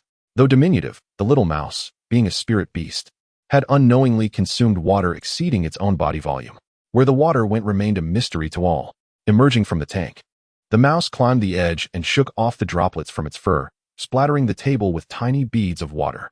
Unfazed, it cautiously approached Ling Yuan, aiming its mouth at his head and, with a sharp hiss, shot a stream of water directly into his mouth, nearly causing him to leap in surprise. Upon realizing that the culprit was none other than the little white mouse, Ling Yuan's initial sense of alarm gradually subsided. The memory of being attacked by a demonic woman lingered vividly in his mind, although he had experienced a minor breakthrough in that moment of crisis. He was not keen to relive such a feeling again. However, as the sense of danger receded, it was replaced by a rising tide of irritation. How dare this little creature toy with him? Although Ling Yuan was technically the mouse's master, he was merely a novice in cultivation, while the mouse was a king among stone mice. How could he possibly contend with it? If the mouse were to become enraged and summon a horde of its kin, Ling Yuan would likely be reduced to mere fragments in an instant. The little mouse stood defiantly on the counter, observing Ling Yuan's reaction with impunity. Ling Yuan had pressing matters to attend to, namely cooking, and had no desire to engage the troublesome creature. Feeling rejected, the little mouse, though disheartened, decided to bide its time, waiting for an opportune moment to launch another surprise attack with its water column. What could Ling Yuan do? The meal remained unfinished. And should he halt to discipline the mischievous mouse, it would consume precious time that could lead to the completion of his task, provoking the ire of the old man. Thus, Ling Yuan suppressed his frustration, promising himself that once his chores were done, the little rascal would face retribution. Finally, after frying the last vegetable and placing it in a steamer to keep warm, Ling Yuan could no longer hold back. Just wait until I've finished. At that moment, the little white mouse perched atop Ling Yuan's head, reveling in its vantage point. Sensing a shift in Ling Yuan's energy, it seized the opportunity to leap down, snagging the fabric of Ling Yuan's clothing with its claws. A burst of stars erupted before Ling Yuan's eyes, despite being indoors. He felt as though he were enveloped by the vast expanse of the cosmos, swirling around him, rendering his entire being weightless, as if he could soar into the sky. For a fleeting moment, he felt as though every cell in his body was alight with vitality, only for his strength to suddenly abandon him, causing him to collapse. After resting for a spell, Ling Yuan rose, leaning against the stove, muttering, "Well, you've got me there. I must have been blind to bring you here. Quite the spectacle indeed." "Ha ha," the old man's voice echoed faintly. "With both of you around, my days will surely be much more enjoyable." Ling Yuan grumbled. "What is so amusing?" Nevertheless, he managed to rise to his feet. The little white mouse nimbly hopped onto his shoulder, chattering excitedly. "Come, both of you. The meal is ready. How about I assign you a training task?" Ling Yuan jested, though the old man's insufferable laughter rang out once more. Quickly, Ling Yuan made his way back to Elder Long's quarters, well aware of the dire consequences of displeasing the eccentric old man. "Ling Yuan, after completing 60 cycles of breath, report back to me. Mouse King, you will absorb the spiritual energy that emanates from him. Not a single thread must escape your grasp. Do you understand?" Upon entering the room, Ling Yuan was met with Elder Long's command. Upon reflection, Ling Yuan realized the task was rather light, considering that a single cycle of breath was quite brief. Even someone like him, with his limitations, could manage dozens of cycles each hour. 60 was hardly a daunting task. The heavier burden would fall upon the little white mouse, for the energy released during cultivation was erratic and unpredictable. It would need to remain vigilant every moment to gather every ounce of spiritual energy without losing focus. Though Ling Yuan's own cultivation process had been sustained in this manner, he couldn't help but feel a twinge of concern. As a small white mouse, would it possess the capability to achieve such a feat? Regardless of whether it is feasible or not, Ling Yuan has already seated himself solemnly in the room, engrossed in meditation.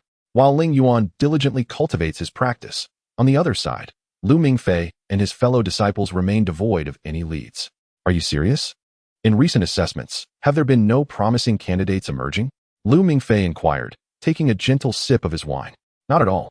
As you know, our evaluations primarily focus on the mastery of spiritual energy.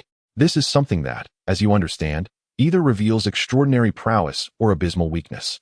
For instance, my subordinate Ling Yuan, have you heard of him?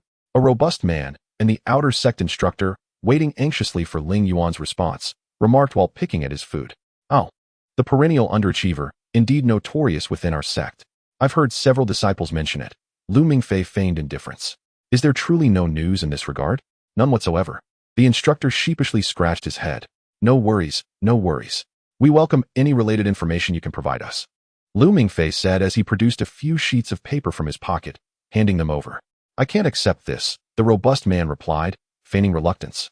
Yet he did not hesitate to tuck them into his pocket. "All right then, we shall take our leave. It was a pleasure collaborating," Lu Mingfei smiled, turning to depart with his disciple. Chapter 26. A heavy trust, brother. What shall we do? We have sought many individuals, yet they all speak the same. Is this sect truly so feeble?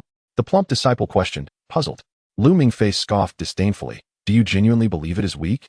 The higher the difficulty of advancement, the clearer the future of this sect becomes. Do you understand? He continued. Do you think the sword-wielding sect is any better? The number of its disciples barely exceeds 20. The rest are apprentices of lesser sects, like yourself. Although we have grown up together, you have not received the treatment befitting a true disciple of the sword-wielding sect. Have you? We, the sword-wielding disciples, face no competitive pressure. Everything we do is merely bestowed by talent, with much potential yet to be unearthed. What then, shall we do in the future? Brother, do not say such things. You all pursue immortality. Is it wise to be consumed by competition? The plump disciple replied, his discomfort evident. Do you think entering the immortal sect is an easy feat? How naive. Lu Mingfei quickened his pace. Wait, hold on. The plump disciple hurried after him. At that moment, a flash of white light darted past, striking the ground near Lu Mingfei's feet and the plump disciple's front, revealing a dagger glinting menacingly. Who goes there? The plump disciple shouted. Do not rush. Be cautious, Lu Mingfei warned, forming a protective stance around his companion. Who am I? Do I need to introduce myself? Hee hee. I am the so-called demoness of the dark path, a melodious female voice echoed. Before the words settled, a lithe figure clad in black appeared before them. Her face obscured by a dark veil, her eyes twinkling with unspoken words. You again? We have nothing to discuss. Prepare to die? Lu Mingfei drew his sword, unleashing a surge of sword energy toward the woman in black. This old trick again. You know such feeble attacks cannot harm me. The dark-clad woman gracefully twisted her waist, effortlessly evading the strike.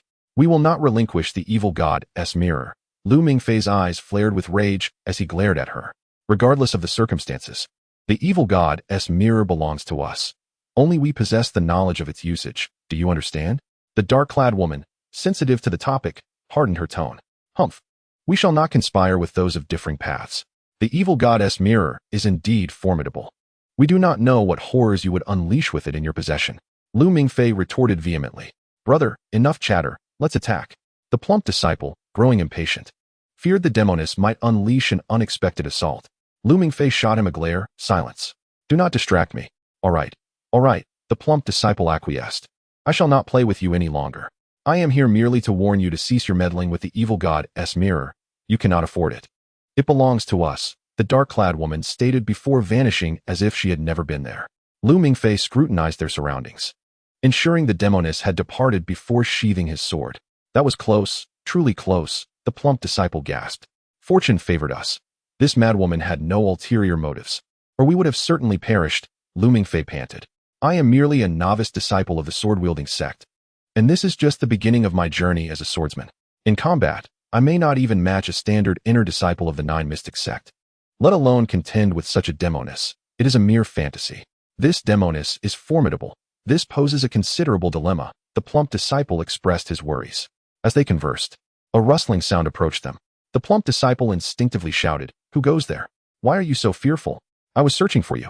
The outer sect instructor emerged from behind Lu Mingfei and his fellow disciple. I believe I have found the information you sought. Oh, quite resourceful. Do share, Lu Mingfei remarked, assessing the instructor to confirm he had not witnessed the recent encounter. He teasingly complimented, You are quite the capable one. He then casually reached for his chest. For information is always bought with gold, a timeless truth. They had already spent hundreds of taels of gold within the Nine Mysteries Sect for the sake of the evil god's mirror. I have gathered information on several promising disciples. I believe it could aid you. The instructor, unaware of the evil god's mirror's significance to them, assumed Lu Mingfei was merely investigating the sect's details. Such inquiries were common, and the higher-ups had turned a blind eye, allowing for some profit without violating principles.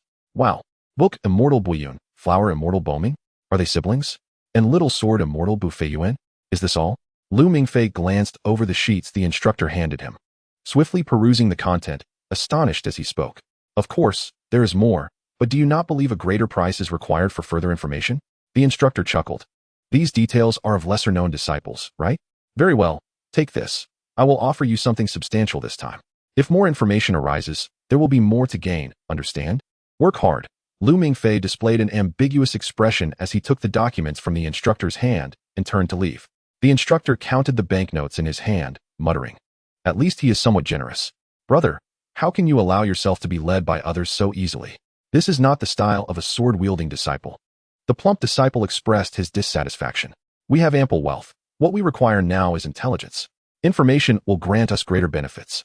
If we acquire the evil god's mirror, then we, the sword-wielding sect, will no longer be constrained by this mundane world. The rewards for you and me executing this task will be immense. Have you thought of that? Indeed, how did I not consider this? We lack not in gold, but in other resources. Ah, now I understand. The plump disciple exclaimed excitedly. Keep your voice down. Lu Mingfei scolded him with a sidelong glance. The corpulent man pressed his mouth tightly shut, fearful of making any sound. He redirected his gaze back to Ling Yuan and the little white mouse, who were diligently cultivating. They had swiftly completed 60 cycles and were now seated at the elder's table, savoring food together. The elder, employing some unknown means, had summoned an ordinary disciple to deliver rice, just enough for the two of them and the mouse. You both have performed admirably. The Mouse King has gathered the majority of the chaotic spiritual energy, which indicates that your soul's power is formidable. However, it still falls short of my expectations. Do you understand? The elder remarked, shoveling rice into his mouth. Squeak, squeak, the little white mouse chirped anxiously. Ling Yuan, your condition is stable. You may moderately extend your cultivation time to solidify your spiritual channels. Moderately, do you comprehend? Understood. I will complete a few more cycles tonight. Ling Yuan nodded in agreement. You two may consider yourselves my disciples. It has been nearly 3 centuries since I last took on pupils. Do you grasp the significance? Squeak, squeak.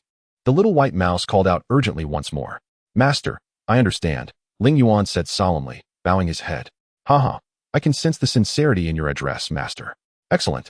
Splendid, the elder chuckled, spitting out a few grains of rice that landed on the little white mouse's head. Squeak. The mouse's sharp cry pierced Ling Yuan's ears. My apologies. My apologies, the elder said, despite more grains escaping his mouth and falling onto the mouse's head. The little white mouse had evidently relinquished any objections. Well, it seems we have eaten enough. Ling Yuan, there are matters I wish to discuss with you. The elder's expression turned serious, indicating he truly had something of importance to convey. Master, what is it?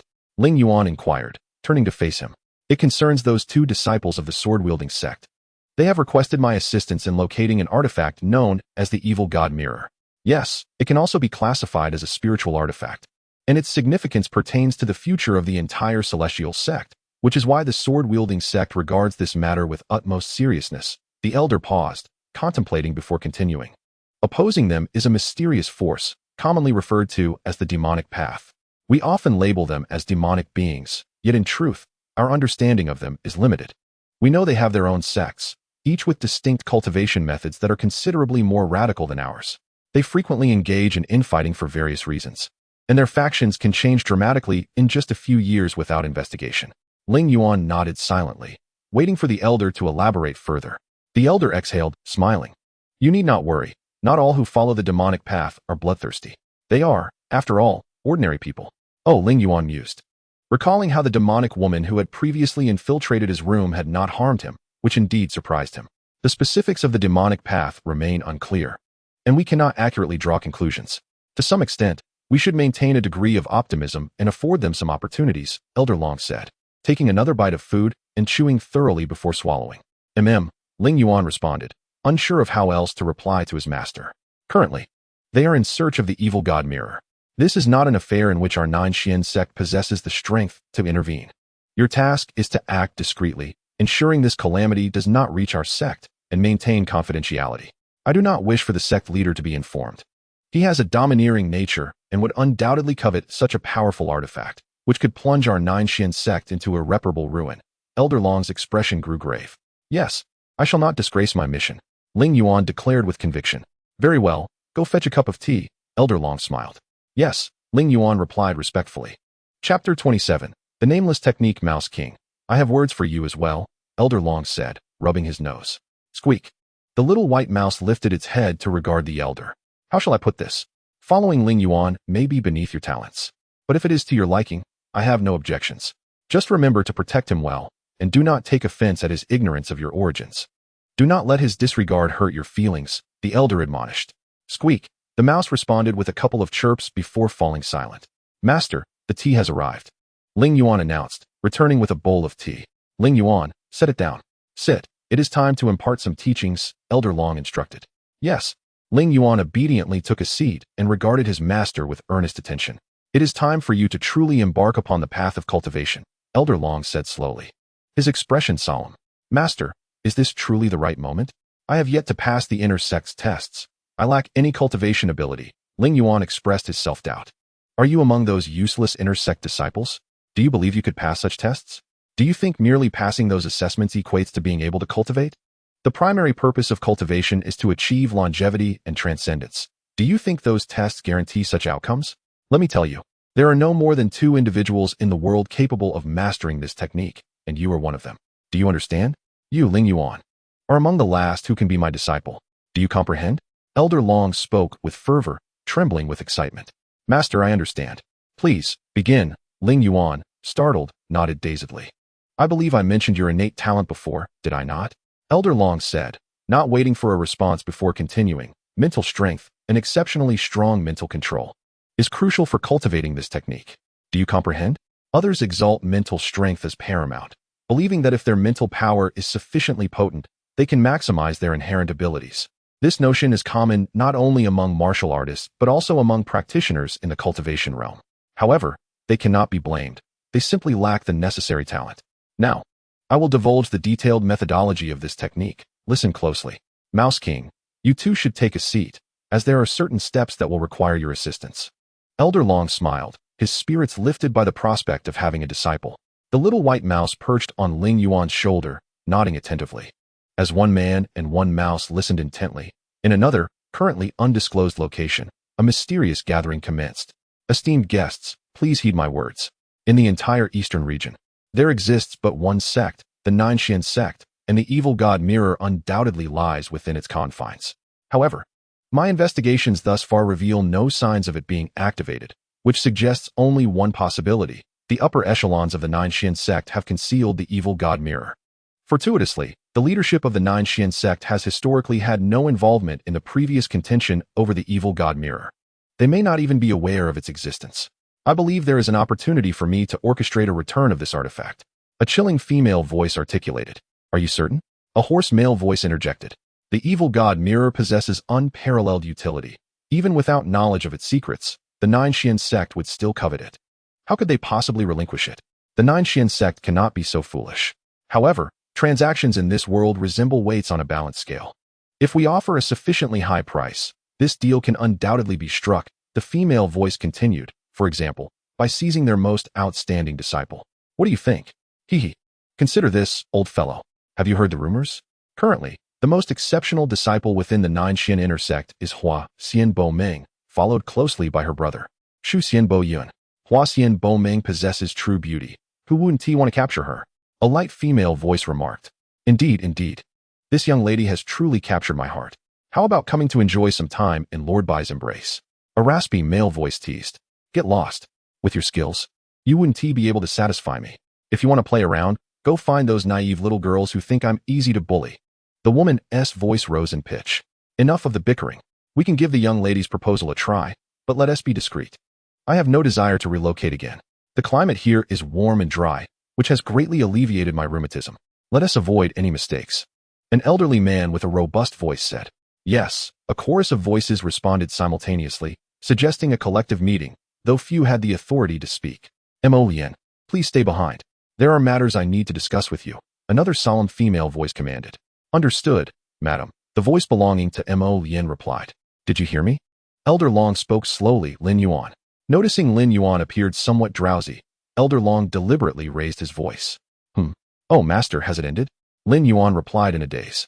Repeat what I just said, Lin Yuan, Elder Long said, a hint of irritation in his tone. He thought to himself, this is not right. To act in accordance with the heavenly way, the fusion of gold and water results in great virtue, reversing the golden elixir and forming mist. This is the first chapter. The second chapter discusses the principles of heaven and earth, formless and infinite, lawless and unrestrained, performing actions with propriety, severing the spirit's nature. The third chapter is, no need to continue. You performed admirably. Come here, and I will demonstrate the effects of this technique. Elder Long said as he stood and turned to walk outside. The nameless technique is indeed without name, thus the same applies to its attacks, which must be shadowless and traceless, shifting forms and striking the enemy in the void. Of course, such attacks require concealment within other forms of assault. So typically you would need someone to provide cover. Since there is no enemy present, I won't add any concealment effects. Watch closely. Elder Long raised a hand and pointed toward a distant tree, holding it there for just a fleeting moment before retracting his hand. Master, Lin Yuan, still puzzled by his master's actions, turned back to witness the once lush phoenix tree completely withered, turning to ash moments later. This is astonishing, Lin Yuan exclaimed, his eyes wide with surprise. Indeed, Elder Long was clearly proud. The nameless technique is remarkably powerful. Suddenly, Lin Yuan found this scene familiar. After a moment of contemplation, he recalled a similar occurrence he had recently witnessed at the ascending immortal tower, where the tower's master had effortlessly eliminated a troublemaker. At that time, Lin Yuan had merely perceived the master as strength without delving deeper. Now, looking back, he realized it was not so simple. Surely, the other practitioner of the nameless technique was the master of the ascending immortal tower. Master, Lin Yuan wished to seek clarification regarding the tower master. Indeed, he is. That is correct. He is my master. However, he is not the same now as he once was. Do you understand? If not, you will come to understand in time. Elder Long smiled, though he seemed reluctant to elaborate. Having not employed the nameless technique for quite some time, Elder Long thoroughly enjoyed it. After resting briefly with his eyes narrowed, his expression returned to normal. Let us proceed. Today was merely a demonstration. Cultivation is a matter for the future, Elder Long stated to Lin Yuan before turning to return to his quarters. Master, Lin Yuan had further inquiries, but Elder Long had no intention of looking back. Little one, let us return, Lin Yuan mumbled. Lin Yuan, remember, the cultivation of spiritual energy must not be interrupted. Do you understand? Elder Long's voice echoed once more. Understood, Master, Lin Yuan replied loudly. Let us go home. Chapter 28. The Evil Goddess Induction and the Extermination Sword Array. Lin Yuan went directly to the logistics department to retrieve fruits and vegetables, along with the usual treasures hidden among them. Upon returning home, he prepared a meal and then retreated to his room to cultivate. The day after tomorrow marks yet another inner sect disciple assessment, a commitment he must fulfill with his mother. He must join the inner sect. However, gaining entry is no easy feat, and currently, he lacks the necessary strength. He must rely on certain resources, such as the board known as the Evil Goddess Mirror. The last time the Evil Goddess Mirror demonstrated its power, he was somewhat astonished. He planned to utilize the trajectory he had inadvertently drawn last time, referred to as talismans within the Immortal Sect, to triumph over his opponents during the assessment. The assessment comprises two parts. The first evaluates a disciple's various qualities: cultural, artistic, martial, and technical skills. If one exhibits exceptional talent, they may be directly admitted to the inner sect. Otherwise, they must face the second challenge, an internal duel. Internal duels have always been fraught with peril. In last week's assessment, he was easily kicked away without any chance to resist.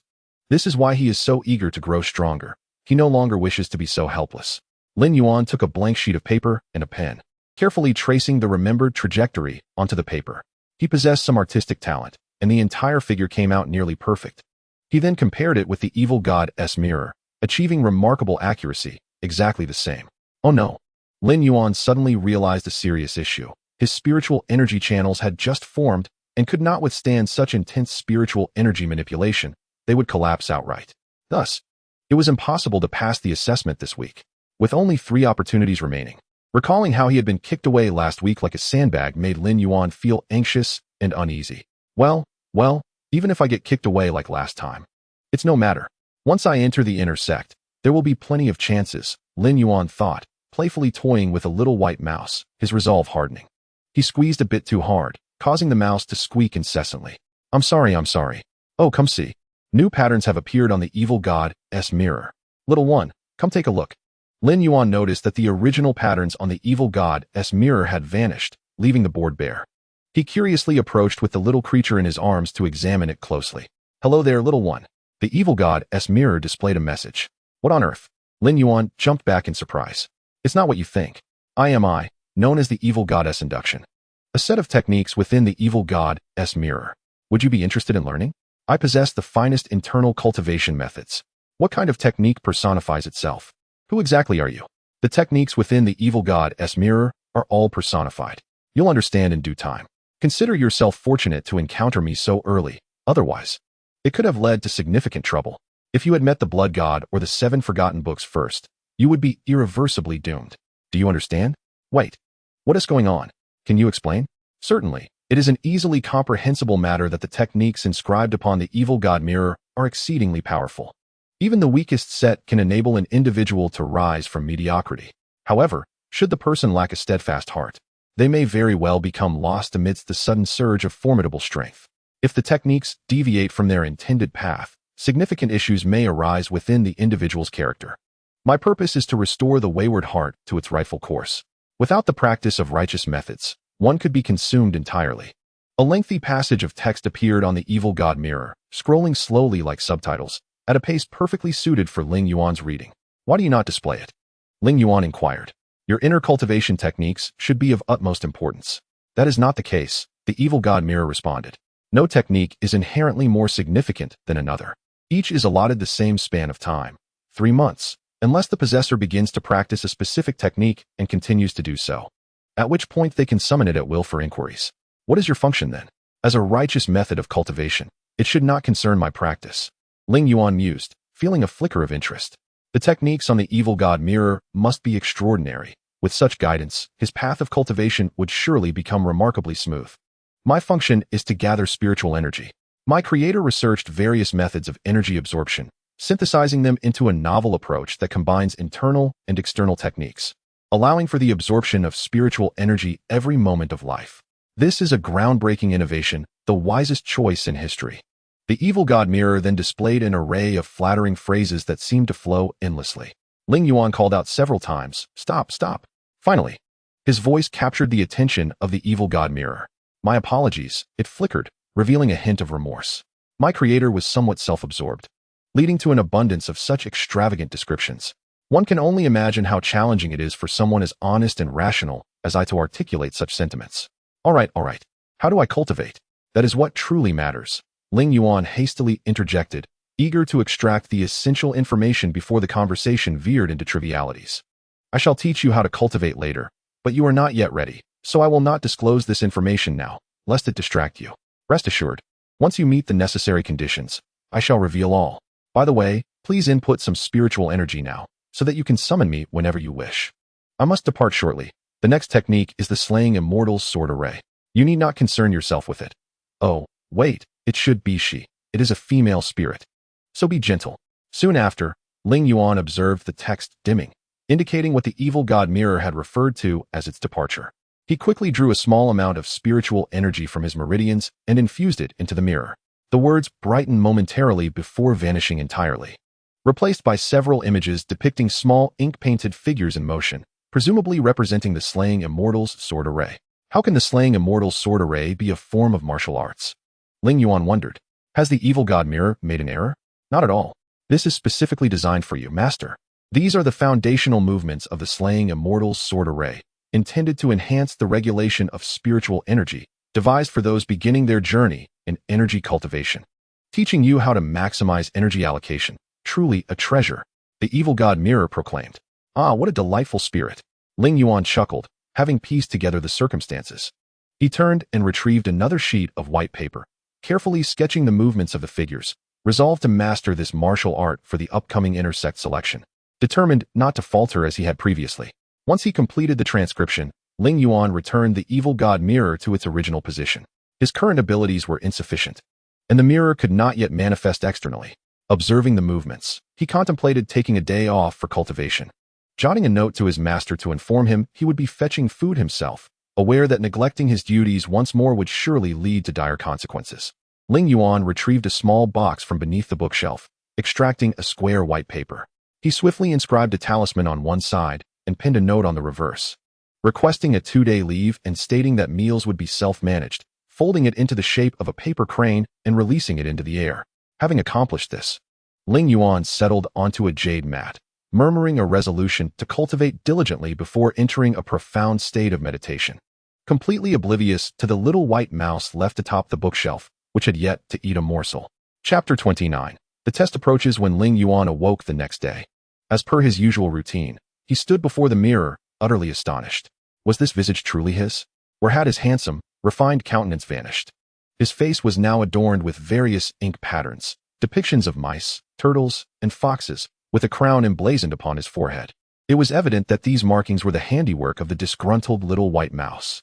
Squeak, squeak, squeak. A cacophony of sounds erupted from beneath Ling Yuan's feet. Drawing from his days spent with the little creature, he surmised that the mouse was lamenting. Do you have any idea how long I have been hungry? Ling Yuan felt a surge of anger rising, but upon reflection, he realized he had indeed wronged the little mouse. The anger dissipated, and after washing his face, he descended the stairs. He procured some rice from the grain jar, tossed it carelessly into a pan, and then placed it in the mouse's basket. With the little mouse nestled in the basket, Ling Yuan set off, having completed his service at the tea house upon entering Elder Long's sect.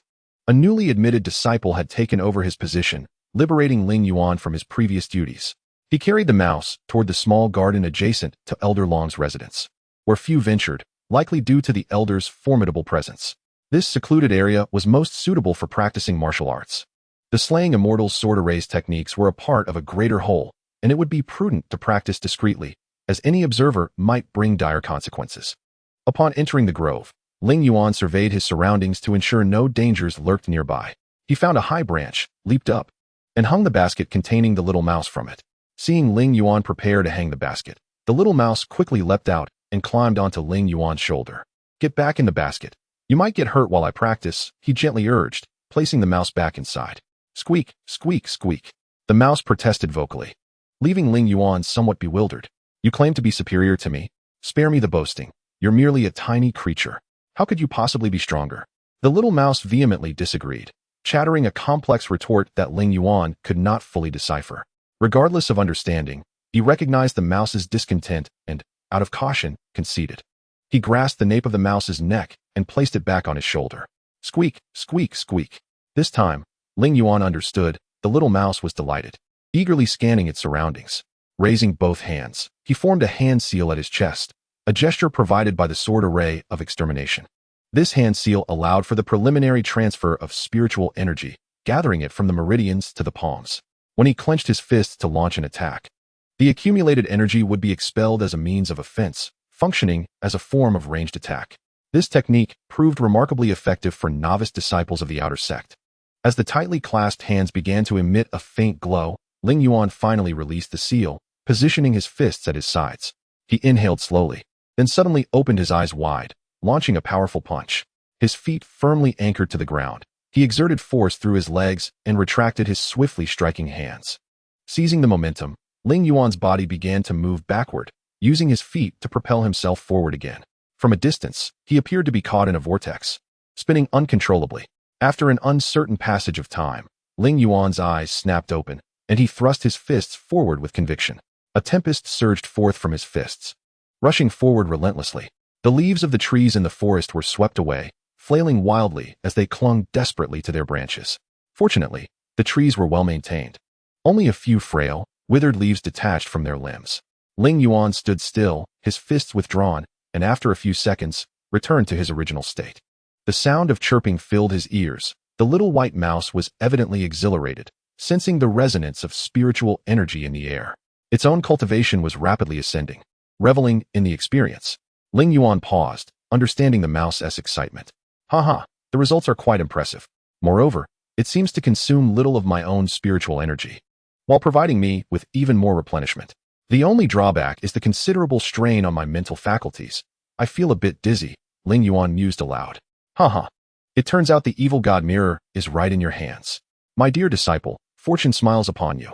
A loud voice echoed from outside the forest, unmistakably belonging to Elder Long, the cantankerous old man. The swift crane step of the sword array of extermination is commendable. After obtaining the evil god mirror, the first thing to manifest was indeed the sword array of extermination. Quite impressive. Have you encountered the evil goddess call? Elder Long's voice grew closer, his excitement palpable. Master, Ling Yuan bowed respectfully, unperturbed by Elder Long's presence. He hoped that Elder Long would assist him. During their time together, Ling Yuan had come to realize that Elder Long genuinely regarded him as a disciple, which implied that Elder Long was privy to the affairs concerning the evil god mirror. Yes, master. I encountered the evil goddess call. I believe my luck is quite favorable, Ling Yuan nodded in response. Indeed, remarkably so. Elder Long, unusually jovial, stroked his beard with his right hand and smiled. Had you encountered any other technique first, you could have still risen above others. Yet, encountering the evil goddess call first means you could surpass all others. Young man, your future is boundless. Do not forget your master. Your teachings are exceptional, master. Ling Yuan replied with a bow, his old habit from serving as a waiter in a tea house still evident, despite knowing he would never return to that role. Elder Long observed Ling Yuan's bowing demeanor with displeasure, puffing out his cheeks and scolding. What a disgrace. A true man stands tall and firm. One's spine should never bend so easily. Stand straight. Ling Yuan, startled by Elder Long's thunderous command, immediately adjusted his posture, feeling as if Elder Long were his grandfather. Having lost his parents at a young age and grown up in the Nine Mysteries Sect, Ling Yuan had never experienced a grandfather's affection, and Elder Long's admonishment stirred a peculiar sensation within him. Continue your practice. I shall return now. I will have my lunch alone. Focus on your training, Elder Long stated, turning to leave.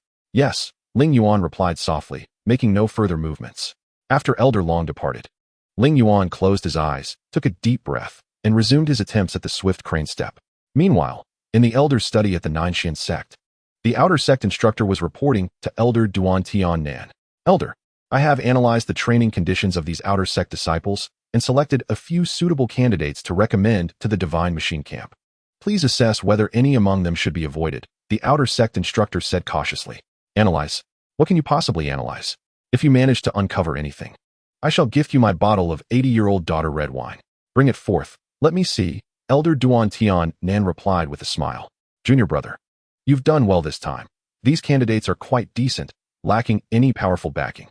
Just submit their names, Elder Duan Tian Nan chuckled. The selection for the outer sect is in 2 days. Do you think any will succeed? Given the circumstances, I believe only a few will make it to the preparatory camp. The current outer sect disciples face significant challenges. The outer sect instructor shook his head. Winning all 10 matches is exceedingly difficult, even if the elders show leniency. It's practically a farce, merely a ritual for our elders. Beyond mere words. Who has truly achieved this? Are there any formidable figures in the merchant or literary sects? Elder Duan Tian Nan inquired with a smile. Are you joking? The merchant sect? The literary sect? Each of them entered through connections. Why would anyone with true talent need to join a sect? Those who thrive in the secular world fare far better than those confined to sects. The outer sect instructor scoffed. The candidates from the literary and merchant sects were all recommended by us. It's infuriating. I originally intended to give Ling Yuan a spot, but he declined. Isn't that vexing? My brother has an excellent opinion of that lad. He always speaks highly of him. He has a keen eye for talent, so rest assured. Elder Duan Tian Nan chuckled. I'm not worried about the lad. I have no ties to him, so why concern myself? Very well, as you wish. Now, let us share a drink, Elder Duan Tian Nan said with a smile. By the way, junior brother, do you think Ling Yuan might emerge as a dark horse? I've found myself increasingly impressed by him lately. He excelled in external cultivation, ranking first among the outer sects. But I'm not sure why he has since grown weaker. I'm aware, his meridians are obstructed by impurities, making cultivation arduous. For him to reach this point is already commendable, the outer sect instructor reflected. Thus, I believe he may rise again. Recently, I noticed him spending time with the bookish Xian Bo Yun. I wonder if he is seeking a way to remedy his affliction. Xian Bo Yun is well read. It wouldn't be surprising if he had a solution. No wonder he declined my offer. Chuckled the outer sect instructor, scratching his head. Chapter 30. Easily defeating the enemy we have aged. We can no longer view the youth with our old perspectives. We must wait for them to grow, to face us directly, and see who is truly stronger. Haha. Elder Duan Tian Nan strode forward. With no major events unfolding, Ling Yuan focused intently on his training. Apart from the little white mouse throwing a few tantrums due to Ling Yuan's indifference, 2 days swiftly passed, heralding a new round of intersect selections. On this day, Ling Yuan made a concerted effort to sleep longer, ensuring he was in optimal condition. The swift crane step provided by the sword array of extermination demanded substantial mental energy. Even the slightest surplus of mental fortitude could signify a hopeful victory, no matter how minuscule. Ling Yuan took a deep breath, his voice resonating with authority as he exhaled the pent-up energy within him, startling the nearby birds into flight. The sky was a clear azure, the sun gently rising from the horizon, devoid of clouds, with only a faint mist in the air scattering a few rays of light. The sun appeared resplendent, and Ling Yuan had never witnessed such a magnificent sunrise before. Could this herald a turn of fortune for him? Ling Yuan chuckled to himself, shaking off distracting thoughts as he made his way to the training grounds. Along the path, numerous outer disciples participated in the selection process, bustling about in a lively throng.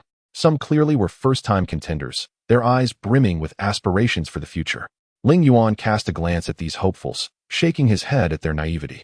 The last individual to successfully enter the intersect through genuine competition, achieving a perfect record of 10 victories, had done so 2 years prior. Since then, none had managed to breach the inner sanctum. The 10 battles comprised 6 martial and 4 literary contests. A clean sweep in 6 battles allowed one to face the elder's scrutiny, with a total of 4 trials. Success in all meant one could ascend to the ranks of true inner disciples. Otherwise, they would find themselves in the preparatory camp, undertaking training and certain tasks for the inner sect.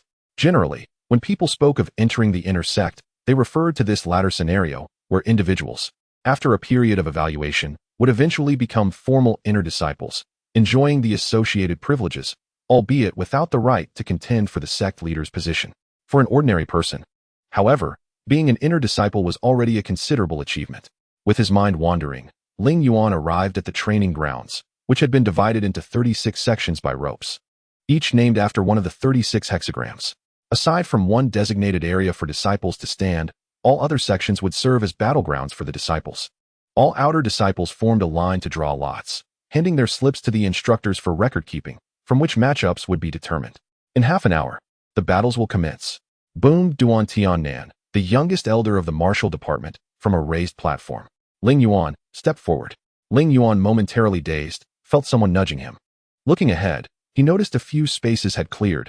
If he hesitated any longer, it would reflect poorly on him. Hurry up and move, you useless waste. A burly outer disciple named Zhao Wu glared at him, always eager to provoke Ling Yuan, who found him quite bothersome. Reluctantly, Ling Yuan decided not to waste any more time on such trivialities and took a few steps forward. What move will you employ this time, Ling Yuan? Last time it was a soaring leap. Oh, that parabolic arc was simply stunning.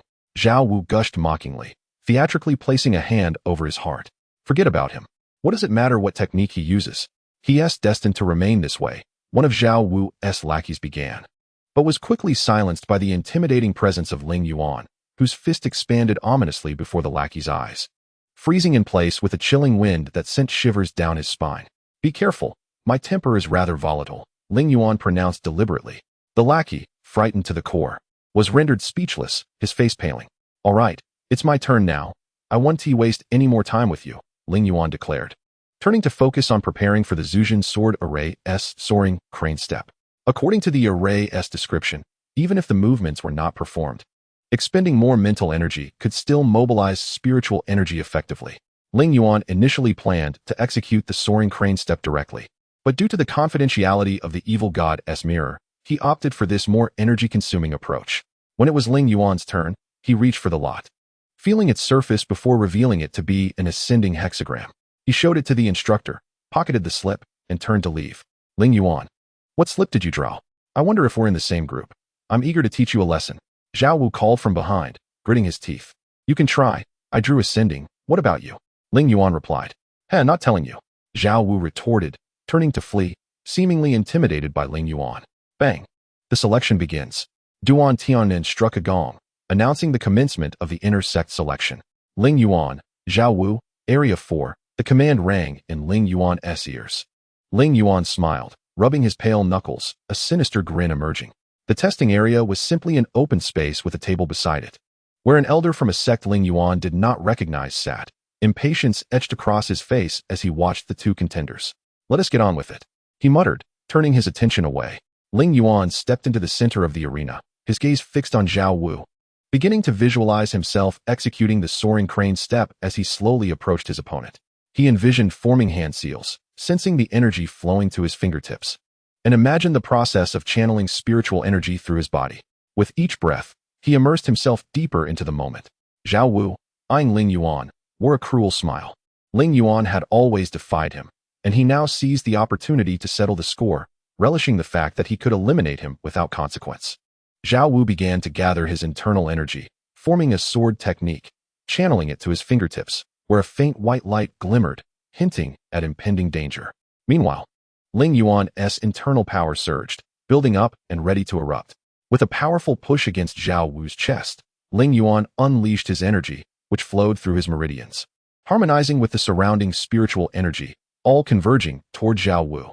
As anticipated, Zhao Wu was sent flying, tracing a high arc through the air, landing far beyond the designated competition area into the rest area. Ling Yuan wins, the elder's languid voice declared, before falling silent once more. Ling Yuan exited the arena, returning to the rest area, where he found Zhao Wu lying on the ground, struggling for breath, a severe gash on his forehead, blood pooling around him, appearing gravely injured. Two inner sect elders approached, surrounding Zhao Wu, and with a few swift motions, staunched his bleeding. Remarkably, he managed to stand with assistance from his lackeys. Ling Yuan, we shall see. Zhao Wu's voice echoed from a distance, indicating that his condition was not as dire as it seemed. Ling Yuan, your next opponent has sustained injuries and forfeited. Wait a moment, and we shall inform you of your third challenger, announced a figure clad in inner sect attire. Upon closer inspection, Ling Yuan recognized it was Bo Yun. Bo Yun, what are you doing here? Did you not sleep in this morning?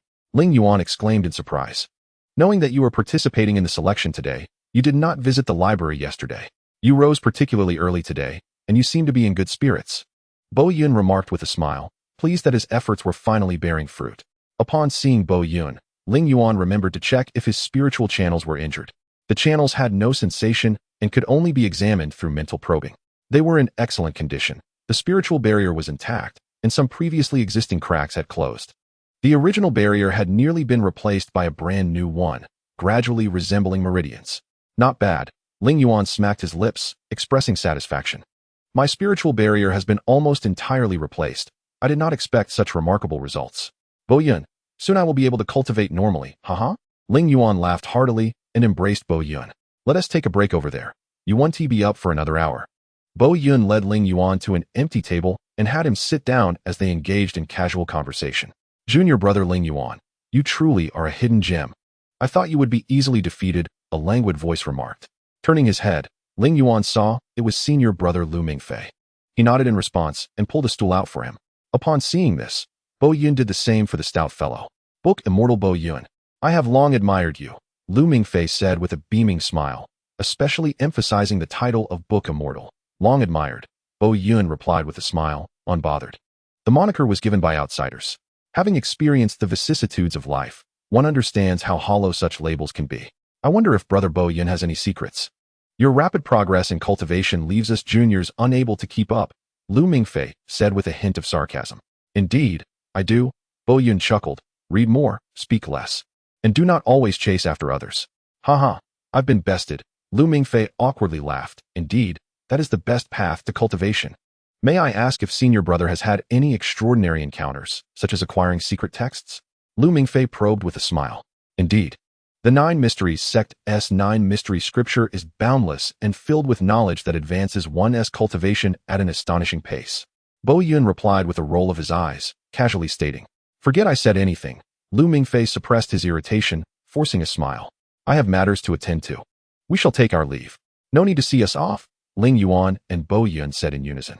Brother Bo Yun, I must warn you, during this period, there have been frequent incursions by enemy spies probing our military affairs.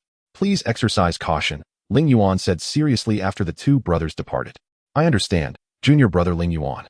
We are quite familiar with such situations. We take them as opportunities for pocket money. Even if the sect is aware, they will not intervene. Have they sought you out as well? Bo Yun replied with a smile.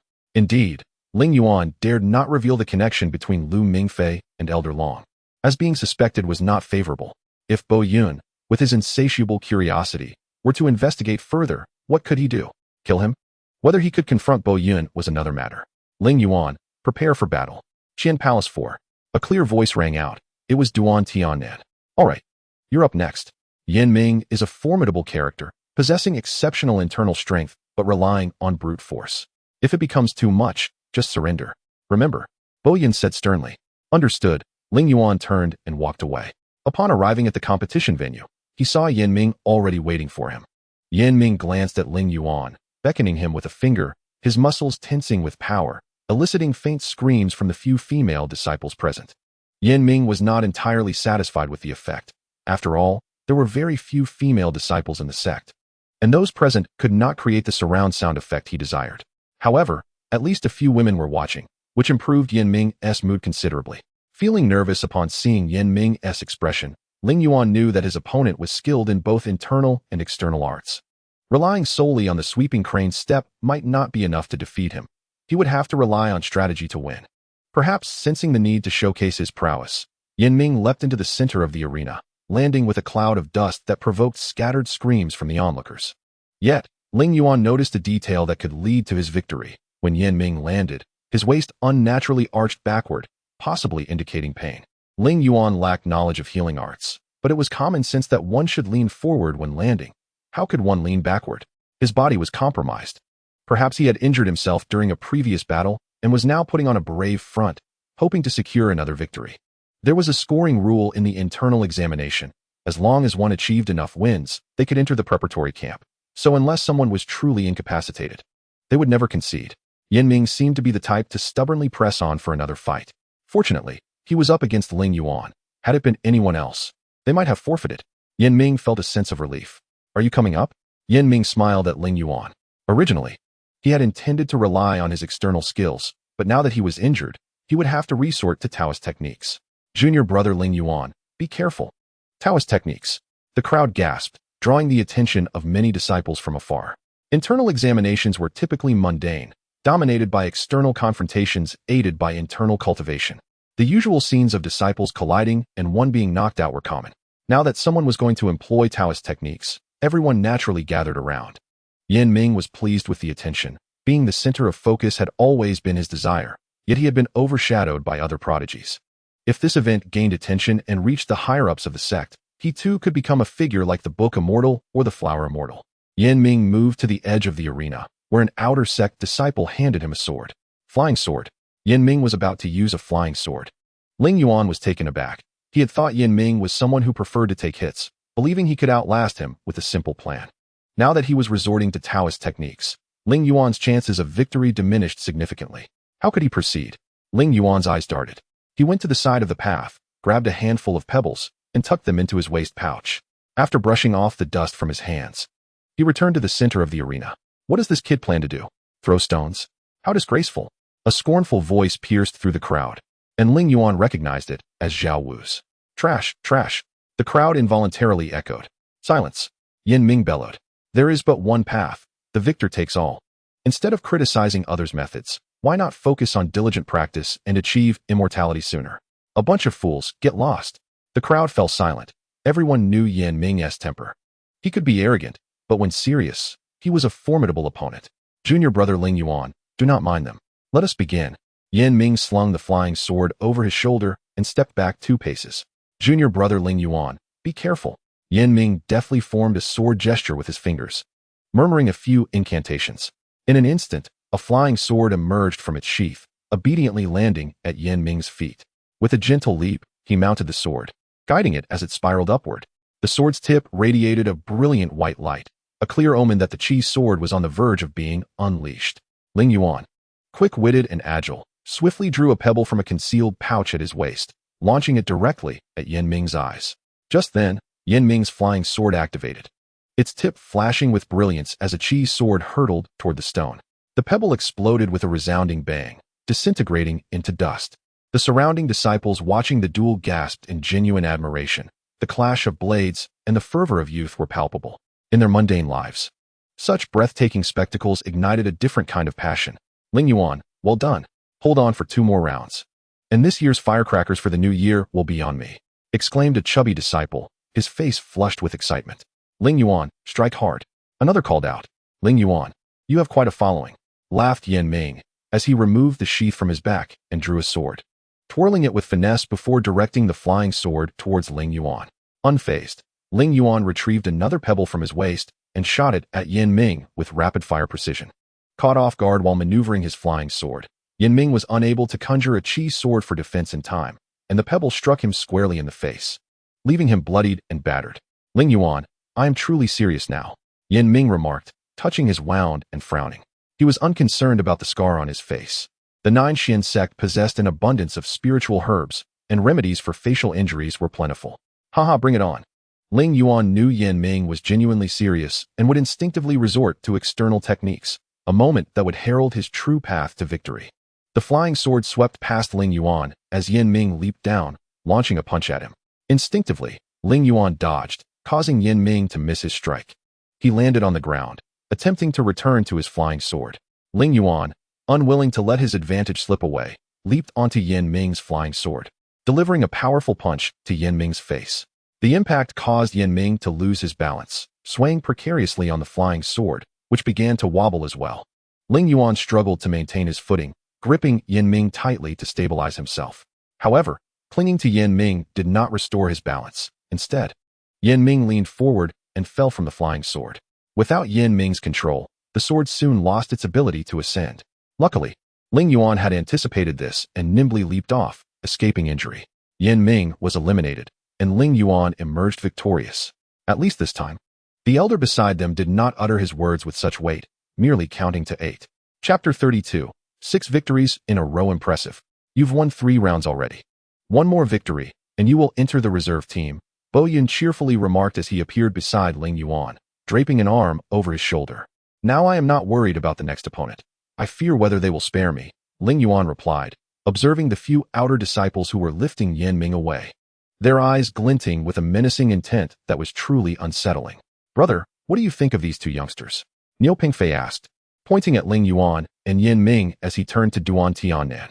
Both are commendable. Their combat styles are unorthodox. Let's not delve too deeply into the matter of their techniques, Duan Tiannan chuckled. Has Yan Ming accumulated enough points? Yes, Niu Pingfei nodded. If Ling Yuan wins one more match, he will also join the reserve camp. Remarkably, he had not won a single match before this. His only victory came when an opponent was indisposed. This young man is about to rise. Indeed, Duan Tiannan affirmed. Let us observe closely. It is still too early to make predictions, but I must admit, my anticipation is high. Rest well, we are now at the 4th round. The remaining opponents are not to be underestimated, so be thoroughly prepared, Leyin advised Ling Yuan before turning away, as he had duties to maintain order during the testing. Ling Yuan took a moment to survey his surroundings, noting that few outer disciples remained unscathed, himself included. Ling Yuan, you are rather ungracious, laughed Yan Ming, a tinge of camaraderie in his voice. But no matter, I have heard of your situation, and reaching this point is no small feat. He enveloped Ling Yuan in a hearty embrace. My points are already sufficient, yet I still aspire to strive for a position among true inner disciples. Being bested by you signifies that I still have much to learn. I will continue to improve. Best of luck in your upcoming matches. Yes. Ling Yuan replied with a firm nod. Ling Yuan, your next opponent has forfeited.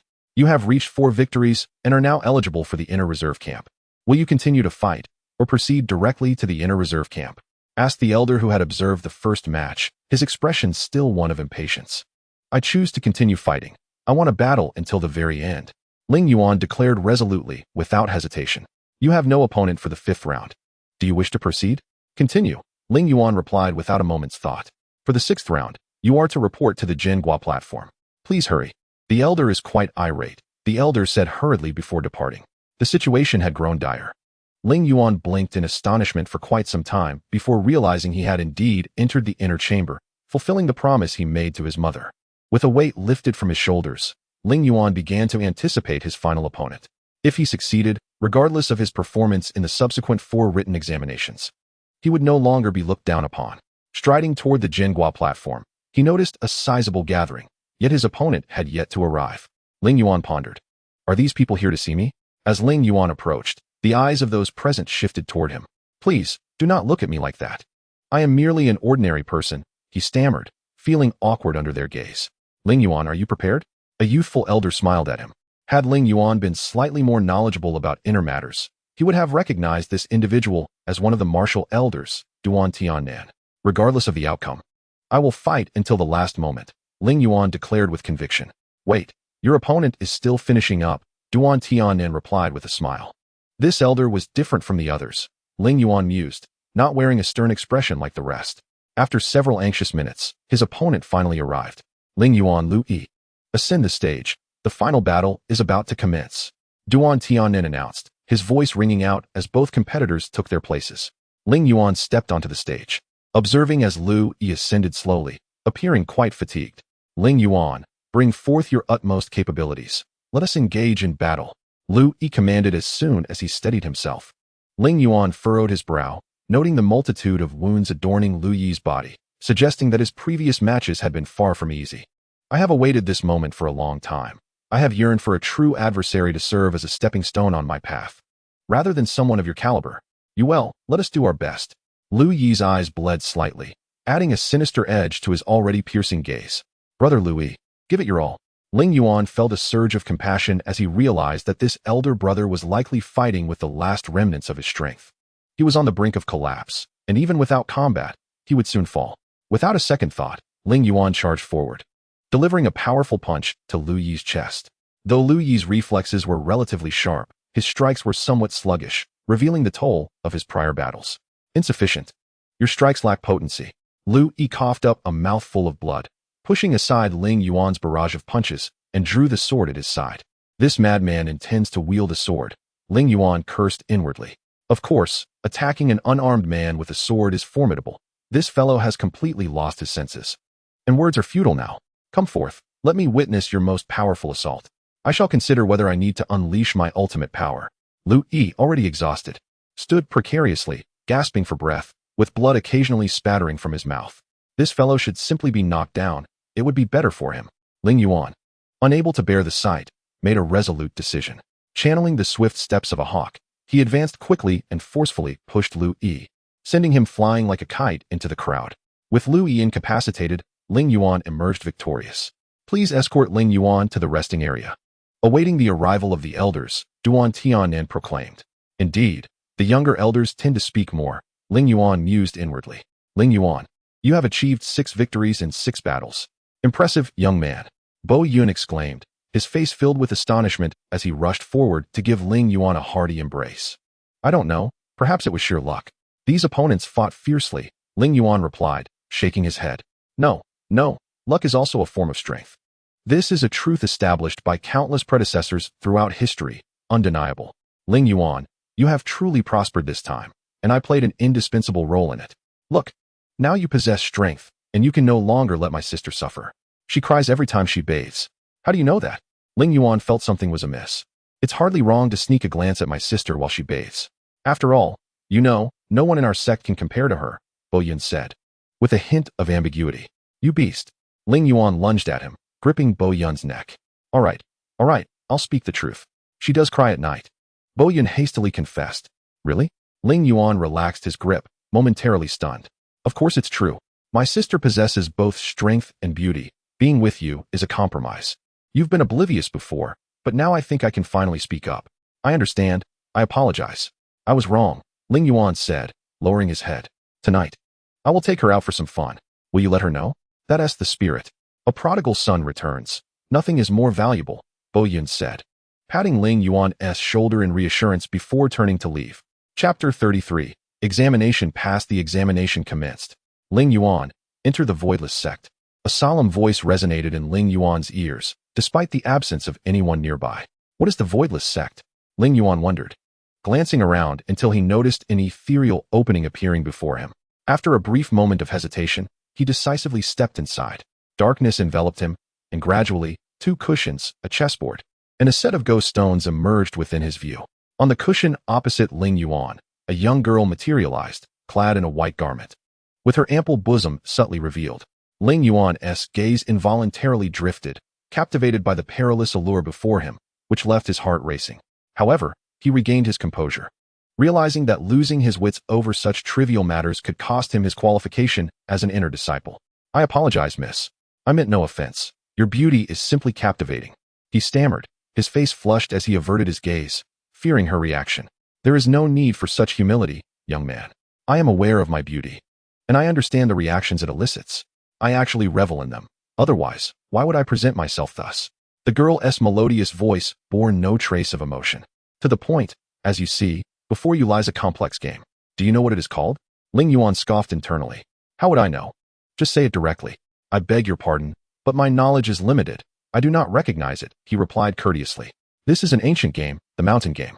In ancient times, 2 grandmasters of Go, each with countless disciples, vied for supremacy. One day, their students discovered they had vanished. Given their extraordinary skills, everyone assumed they had ascended, and no one sought them until their remains were eventually discovered. The girl paused before continuing. The 2 sat before the chessboard, serene. Yet the board displayed this very deadlock. Can you decipher it? Leyin exhaled in relief. He had been keeping his head down, fearing she would chide him for it. At least now he had a reason to look down. He had learned a bit about Go in his childhood, but his youthful exuberance had left little room for strategic learning, often diverting him to martial training instead. However, while he might not know how to play, he could certainly articulate grand theories. Leyin scrutinized the board, formulating a plan. I have some insight, he said, feigning profundity. Oh, the girl's eyes sparkled with interest. Really? Please, enlighten me. It was evident that she was truly passionate about Go. Her demeanor shifted, losing its previous haughty aloofness. To win this game, one must not play it at all, Leyin declared, raising his head with lofty ambition. What sort of nonsense is this? The girl retorted, her anger flaring. Do not be hasty, esteemed one. Allow me to elaborate. Leyin sensed her ire and quickly adjusted his tone. Speak, she commanded, though her fury remained evident. momentarily overshadowing her awareness of his respectful address. Upon examining the entire board, I can ascertain that the two grandmasters were likely aware of their impending demise. They did not perish while playing. They simply passed away peacefully. Ling Yuan paused, observing the girl's reaction. Seeing her deep in thought, he boldly continued, "Esteemed one. Consider this. Although the two sides appeared to be locked in fierce combat, seemingly intent on a life-or-death struggle, in reality, as he pointed to several stones on the board, he elaborated, look at these two positions. Would they truly be played by individuals determined to win at all costs? Indeed, in those crucial corners, where one would typically invest significant effort, both sides have neglected them, focusing their energies instead on the center. They were not engaged in a battle. Rather, they were immersed in the enjoyment of their final game. In an instant, the girl's eyes glistened with tears, spilling uncontrollably down her cheeks. Please, esteemed one, do not weep. What is my assessment truly about? Ling Yuan, bewildered, inquired hastily. Enter. You have resolved 2 questions. Remain here quietly, and someone will guide you to the next location. As for where that is, do not inquire. I too am unaware. The girl's form began to fade, her visage growing increasingly aged, until she vanished entirely, leaving nothing but a skeletal remnant. Miss. Ling Yuan found himself momentarily dazed, instinctively calling out. But the graceful maiden was beyond his reach, leaving only himself and the skeletal remains in the room. Ah, what is happening? Ling Yuan sat in a daze as he noticed the entire room beginning to melt, every line gradually warping, while the surrounding scenery returned to darkness. Reminiscent of his initial entry into this space. Outer sect disciple Ling Yuan, please enter. A solemn voice resonated in his mind. At the same moment, a radiant circle of multicolored light appeared before Ling Yuan. Without a moment's hesitation, he swam into the circle. As expected, the interior of the circle was a wondrous realm, featuring a small pond and an old man fishing. I have been here for quite some time, yet I have not caught a single fish, the elder mused. There are no fish in the water, Ling Yuan replied without a second thought. Why am I here? The elder inquired again. Though I have not caught a fish, I have gained wisdom, Ling Yuan answered. If I wish to catch fish in this pond, what must I do? The elder continued. Transform into a fish, and you shall catch fish, Ling Yuan responded. Ling Yuan lowered his head, awaiting the elder's next question, but upon looking up, he found the elder had vanished, leaving a grand door before him. Inscribed beside the door were the words, transform into the great way, and you shall attain enlightenment. Enter this door, and you shall have no regrets for a lifetime. Ling Yuan understood that he had passed his trial and had become a true inner sect disciple. Without further delay, he stepped outside. Emerging from the cavern, sunlight poured onto Ling Yuan's face, causing his vision to blur momentarily. After a few seconds, his sight cleared, revealing Bo Yin standing before him, tugging at his sleeve. Ling Yuan, something has happened to Meng. Chapter 34, a series of twists and turns. Ling Yuan, still basking in his joy, momentarily failed to react and chuckled foolishly. What has happened to Bo Meng? Bo Yin shook his head. I returned home briefly and found a note on the table threatening that if we do not hand over the newly acquired treasure of our sect, they will kill Bo Meng. I have already reported this to the sect leader, and he is currently discussing it with the elders. Inner sect disciple Ling Yuan, having achieved 10 victories in 4 contests, is qualified to participate in significant sect matters. Since you are also an inner sect disciple, you are qualified as well. Please follow me. A youth dressed as a Taoist boy bowed to Ling Yuan and Bo Yun before leading the way. Ling Yuan recognized him as a former servant from the tea house where they had worked together. He had left due to the labor being too arduous and had since moved to the sect's library, as his parents held higher positions than Ling Yuan's, making it easier for him to navigate these matters. Fate twists unexpectedly, now that he had entered the inner sect, rising above the entire sect. This youth had to bow to him, which left Ling Yuan feeling a sense of irony. Do not worry, my junior brother Ling Yuan. The Jiuxian sect is formidable. Those demonic cultivators dare not act recklessly. They are merely posturing, as they need something from us, Bo Yun said with a smile. Yet Ling Yuan could sense the tremor in his breath. He too was anxious and fearful, merely maintaining his composure. Indeed, everything will be fine, Ling Yuan reassured him, understanding that Bo Yun, being Bo Meng's elder brother, was naturally more concerned for her safety. Oh, Ling Yuan is here, and so is Bo Yun. Come, come. Have a seat, a voice called out. Ling Yuan turned to see Uncle Duan seated at the head, gesturing for them to approach. Bo Yun, do not fret over your sister's situation. Let us sit down and deliberate slowly. We need your strategic assistance, Uncle Duan said seriously, to which Bo Yun nodded in agreement. Yin Tian, this is a provocation against our sect, We must not show weakness. They must be after the divine farmer's cauldron, an elder with a white beard exclaimed. His face contorted in anger. Ling Yuan, where is Elder Chang? Bo Yin surveyed the room, puzzled. Indeed, where is Master? Ling Yuan echoed after glancing around. The sect leader. Where is he? His wisdom is unparalleled, and he possesses countless ingenious ideas. He would be the most suitable to provide counsel, Bo Yun replied, lowering his head. Elder Long is advanced in years and should not be burdened with travel. This matter is one we young disciples can handle. Uncle Duan shook his head. Uncle Duan, what exactly is happening? Ling Yuan could no longer contain his curiosity and asked directly, only to be met with Uncle Duan's stern gaze. He quickly corrected himself. Sect leader, what is truly going on?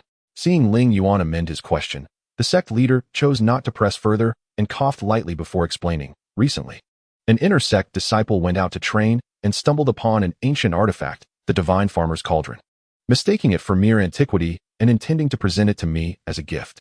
However, upon investigation by the elders, it was discovered that it is not merely an antique, but also a spiritual tool. We have yet to experiment with its capabilities. Uncle Duan furrowed his brow, shaking his head. Perhaps it truly possesses functions we are unaware of. The current issue is not this. The primary concern is how to rescue Bo Meng. Otherwise, all discussion is moot. The sect leader interjected, shaking his head to break his own contemplation. We require a group of inner sect disciples to represent us in negotiations. Ling Yuan, you must attend. Bo Yun, as the party involved, should also participate. Additionally, we need to select a few idle inner sect disciples to accompany you. Understood. Ling Yuan nodded in agreement, but Bo Yun frowned, appearing uncertain. Sect leader, do we have any information about the other party? Their sect size, cultivation methods, and organizational structure? Without this data, we are like headless flies, lacking direction. This operation may incur severe casualties, Bo Yun stated, his brow furrowed, each word deliberate. The most recent intelligence we have dates back 50 years. We have not interacted with the demonic sect for many years. However, Bu Fei Yuan once undertook a mission in a region controlled by them and spent over a year there. You may inquire with him.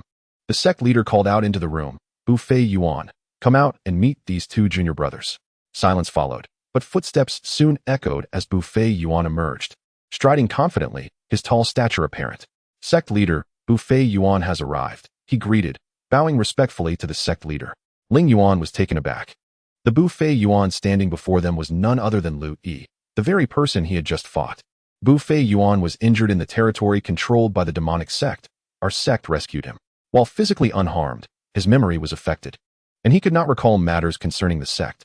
Thus, I placed him in the outer sect to continue his cultivation and let things unfold naturally. The sect leader smiled. Ling Yuan, thanks to you. After our battle, I inexplicably began to remember my past. I have no words to express my gratitude. I can only say thank you. I will lead you on this mission, Bu Fei Yuan stated earnestly. Is there anything else you wish to inquire? The sect leader, satisfied with Bu Fei Yuan's volunteerism, nodded in approval. I will select the other disciples. Allow me 2 days to prepare the supplies. You will depart in 2 days. This mission will not count as an obligatory task, but will be regarded as an additional contribution to the sect, he declared. Understood. The three turned to leave, showing no regard for the sect leader. The sect rules stipulated that true inner sect disciples held authority equal to that of the sect leader and could act in his stead in his absence, thus rendering the formalities unnecessary. Ling Yuan, this is our sect Jiuxian classic, which contains my annotations. Take it back for your cultivation. 2 days will be ample time for foundation building. Bu Fei Yuan produced a scripture from seemingly nowhere and handed it to Ling Yuan. Senior brother, where did you obtain this scripture? I did not see you go anywhere to retrieve it, Ling Yuan asked, perplexed. Of course, it is the storage spirit tool. Before setting off, you will have one, as will all the inner disciples. In fact, our sect has more storage spirit tools than inner disciples, which is somewhat disheartening. Bu Fei Yuan chuckled bitterly before waving his hand and departing. Goodbye, Bo Yun said disinterestedly, also waving his hand and leaving Ling Yuan to walk home alone. As he walked, Ling Yuan realized he was heading towards Elder Long's residence, and from a distance, he spotted Elder Long's diminutive figure standing silently. Feeling a pang in his heart, he rushed over and stood before Elder Long, proclaiming loudly, Master, I have become an inner disciple, a true inner disciple. Very well. You will enjoy more resources from now on. Elder Long, that old curmudgeon, merely smirked and said nonchalantly, Yes, but I need to leave for a while. A disciple from our sect has been captured, and the sect leader has sent us to negotiate. Master, Please take care of yourself during my absence, Ling Yuan said emotionally, to which Elder Long rolled his eyes. Did you think I was dead before accepting you as my disciple? I wouldn't perish just because you're gone. The old man grumbled as he turned to enter his room. Master, no. Please, can't you teach me something else? I'm afraid I won't be able to fend off others. Ling Yuan stammered. What is there to fear? Here, take this, the old man replied as he approached, leaping up to poke Ling Yuan on the forehead. Ling Yuan felt dazed for a moment before coming to, though nothing particularly remarkable occurred. All right, let's see what you can do. Elder Long bent down to pick up a small stone and crushed it effortlessly. Ling Yuan nodded, envisioning the stone shattering, and moments later, it turned to dust. Impressive, but remember, the nameless technique can only be used on inanimate objects. Be careful, corpses cannot be manipulated, the elder said as he retreated inside. Why is everyone so impatient today? Ling Yuan muttered to himself, saying nothing further. Thus, Ling Yuan returned home, collecting a large bag of stones along the way, intending to study the nameless technique thoroughly, for it was undoubtedly his trump card. The strange was the nameless technique, while the right was the 9 Xian cannon. Touching the 9 Xian cannon in his pocket, Ling Yuan smiled faintly, finally completing his task for his mother. Upon arriving home, he found several outer disciples waiting at his door. As a formal inner disciple, he was entitled to a dedicated residence, which, like the storage spirit tool, was in excess compared to the outer disciples, but no one had come to claim it. Ling Yuan waved to the outer disciples and said, Gentlemen, I apologize, but I have no intention of moving for now. Allow me to discuss it with my parents before making a decision. As he spoke, Ling Yuan pulled a few coins from his pocket, giving 2 to each of the outer disciples. Everyone has it tough. Here, take this for tea. He had always treated them generously, considering their hard work for the sect. After the outer disciples bowed in gratitude and left, they headed off to buy groceries, informing the staff to deliver the food to his home before beginning a new round of cultivation. Having recently utilized the nameless technique, Ling Yuan could not practice it again shortly. So he took out a piece of cake from the ascending immortal tower and ate it to satisfy his hunger. After 6 bouts and 4 written exams, by the time everything concluded, it was already afternoon. He decided to eat lightly to prepare for dinner. After finishing the cake and sipping tea, feeling his stomach content, Ling Yuan took out the 9 Xian cannon given by Bu Fiyuan and opened the first page. Upon seeing the handwritten notes, he couldn't help but marvel. The abilities of the little sword immortal Bu Fiyuan were clearly not mere happenstance, nor could they be attributed solely to talent. The pages were filled with annotations, various insights, and meticulous calculations, showcasing not just a genius, but also a diligent ascetic devoted to the path of enlightenment. Ling Yuan shook his head, pulling himself from the depths of his melancholy, deciding that for now, he should focus on the matter of cultivation. The 9 Xian cannon was no longer a challenge for him, as since Bo Yun had helped reshape his spiritual pathways, his entire cultivation rhythm had transformed dramatically. What once crawled like a snail now galloped like a wild horse through the spacious spiritual pathways. With the nurturing of spiritual energy, in time, the spiritual pathways would merge with his true meridians, at which point he would finally break free from the constraints of pressure. Ling Yuan shook his head and settled onto the jade-colored meditation cushion, entering a state of cultivation. The scripture was simple and easily comprehensible, and he felt confident that he could achieve foundational establishment before setting off. Taking a deep breath, Ling Yuan began his practice, following the meridian paths described in the 9 Xian canon. As the spiritual energy within him surged through his meridians at an unimaginable speed, crashing through like a tempest. The lad is quite serious, a sultry voice drifted in from outside, tinged with a hint of menace, reaching Ling Yuan's ears. Enemies. Ling Yuan reacted instantly, springing from the jade cushion and nimbly hiding in a corner, scanning his surroundings with vigilance. He noticed a faint shadow by the window, realizing the enemy was there. The air was filled with a subtle scent of lotus seeds, reminiscent of the last encounter with the demonic woman. This scent was not typical to ordinary people. It could only belong to her. Last time, she had knocked him unconscious, but he could not allow that to happen again. With the nameless technique and his now abundant spiritual energy, if necessary, he could rely on the combat techniques provided by the extermination sword array. Ling Yuan felt confident that he could hold his ground against her. Another old trick, he scoffed, knowing he had fallen into her trap once again, just as he had before. This time, however, his spiritual cultivation had caught up, and he would not be incapacitated by mere poison. Don't be foolish, you cannot defeat me. I'm here to apologize. The woman's voice softened, hinting at a tinge of sorrow. What is this? Ling Yuan's heart ached, and he called out, You can come in. With a light thud, the enchanting figure that had once stirred his heart appeared before him again. I'm coming in, you come out. she said. Ling Yuan remained cautious, still hiding against the wall, watching the woman warily, fearful of any sudden movements. Don't be anxious. If I intended to kill you, you would have been dead already, she smirked. Then what do you want? Ling Yuan asked irritably. What else? I find you amusing and want to play with you, the woman replied, nearly causing Ling Yuan to choke on his surprise. What kind of girl plays with a boy? Truly, he thought. State your intentions clearly. What do you want? Ling Yuan demanded, remaining on high alert. I genuinely do not wish to harm you. If I wanted to, I could wipe out the entire Nine Mysteries Sect, the woman insisted earnestly. Are you really that powerful? Very well, then remove your mask to prove your sincerity. Otherwise, I will not trust you, Ling Yuan admitted, curiosity about the face beneath the mask overwhelming him. Agreed. I will remove my mask, and you will come out.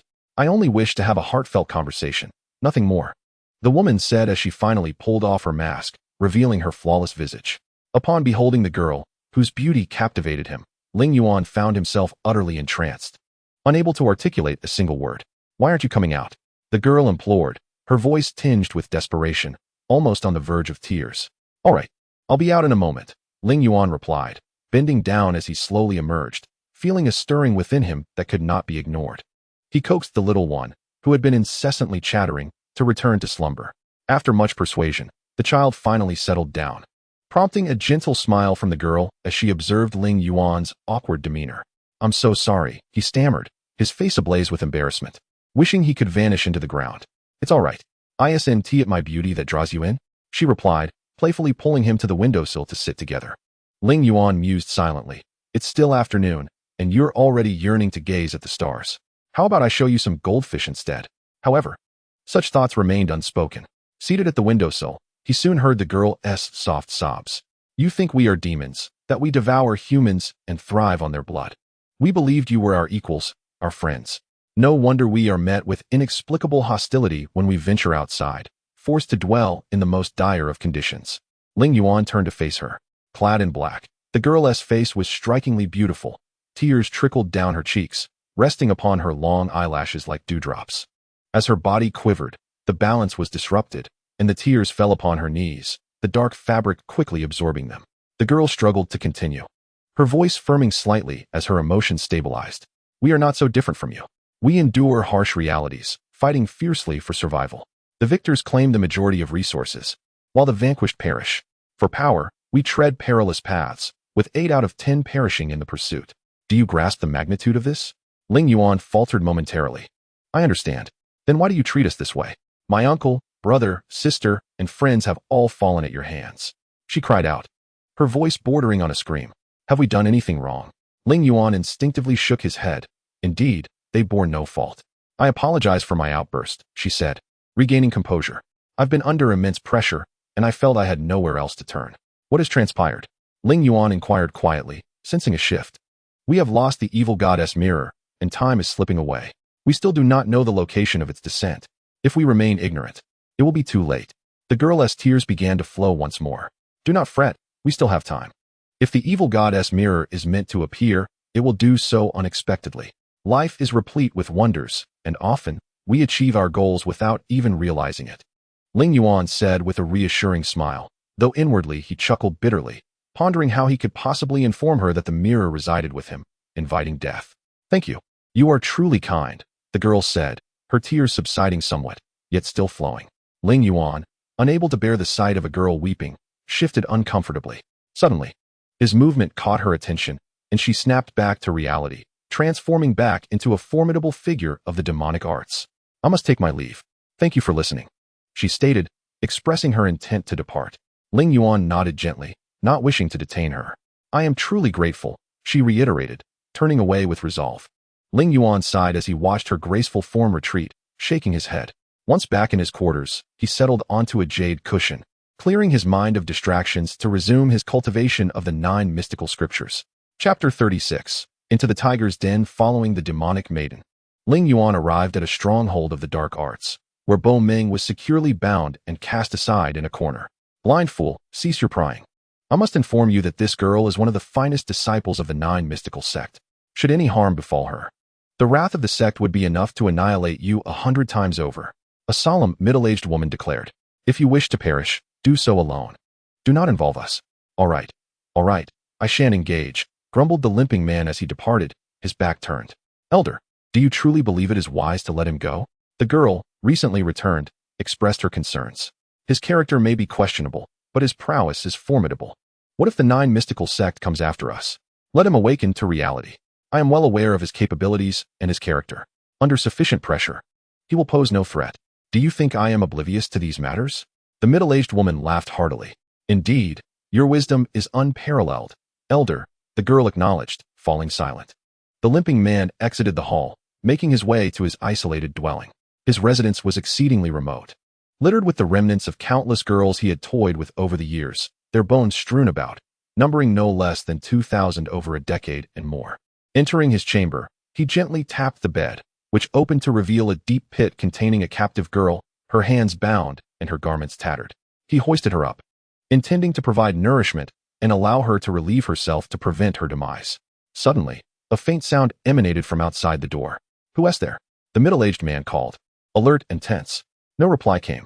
He placed the captive girl down and stepped outside, surveying his surroundings. A swift rustle from another direction startled him, and he felt a sudden jolt in his back before losing consciousness. Are you all right, miss? Bu Feiyuan inquired as he entered the room, bending down to check on her. Is everything okay?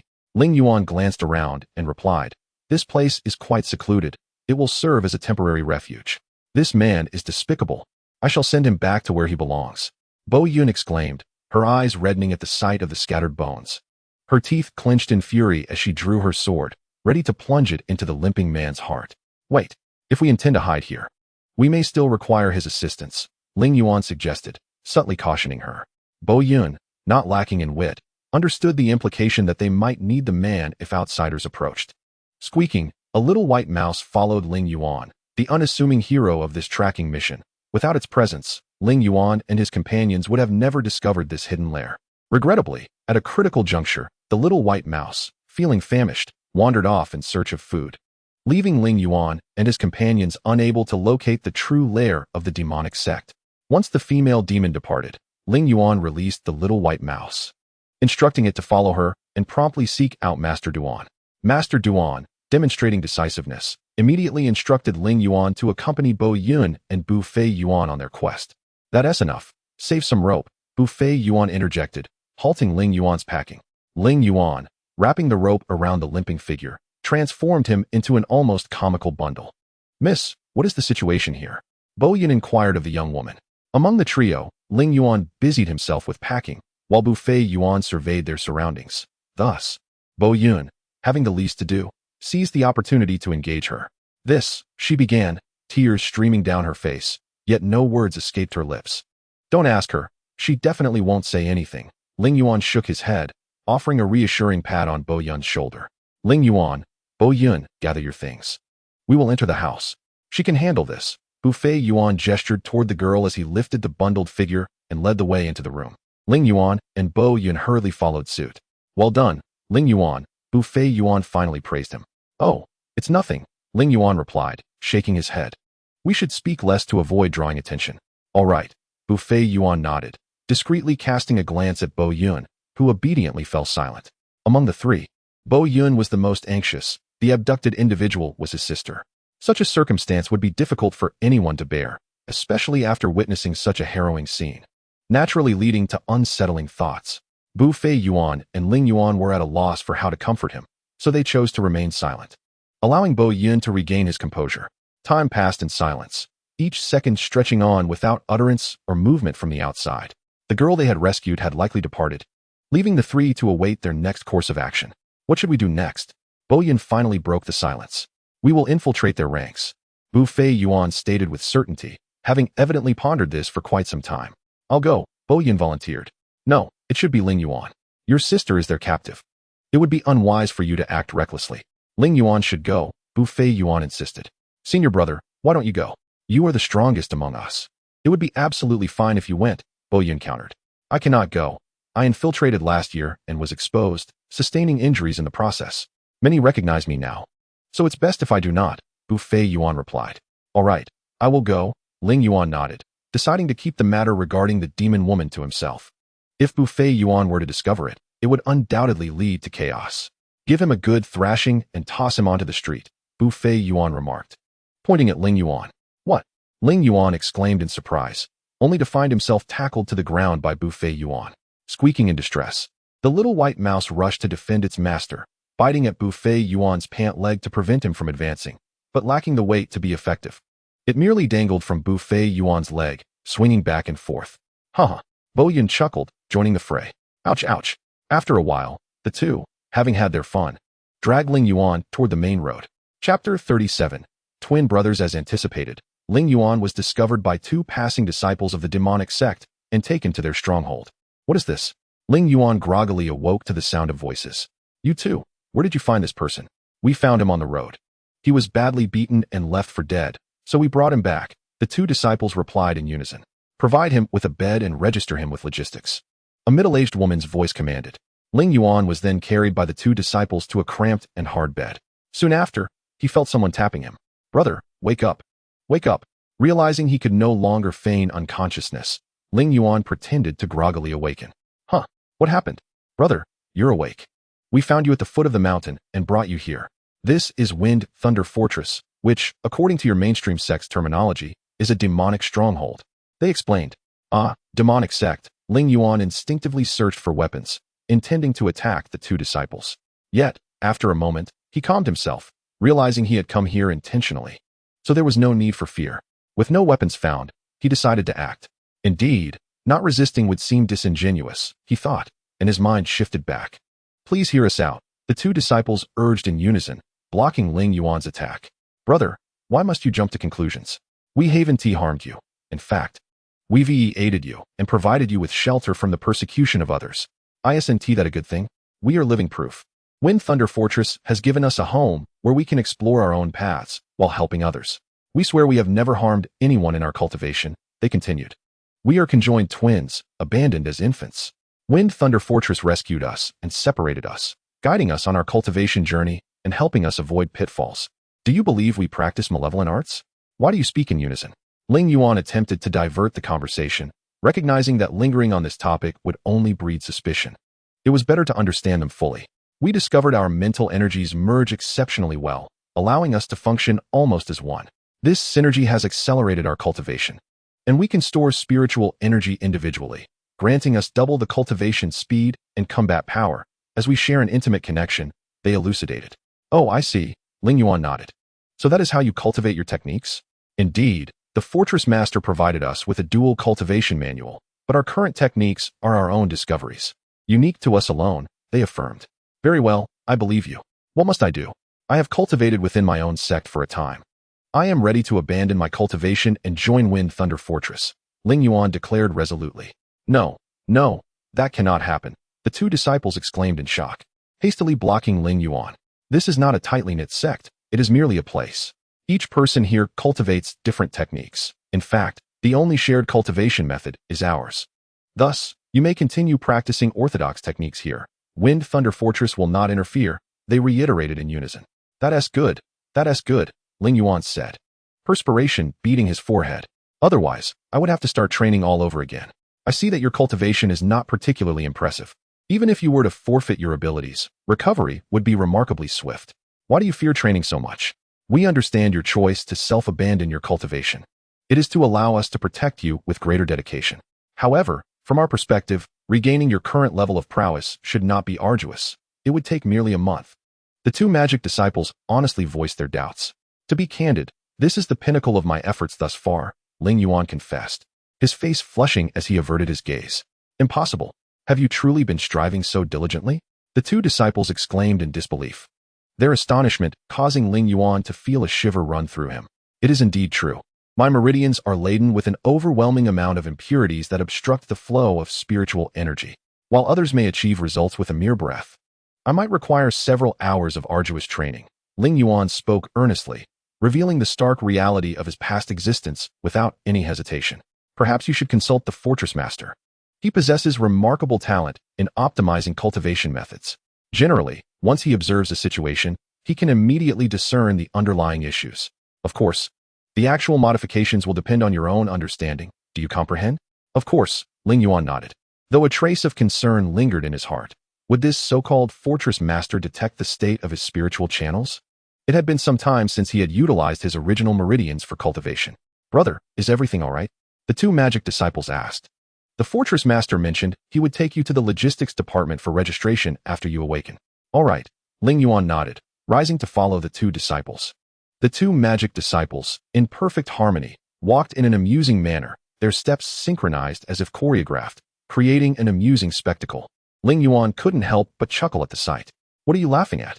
The two disciples turned in unison to inquire. Nothing, nothing, Ling Yuan shook his head.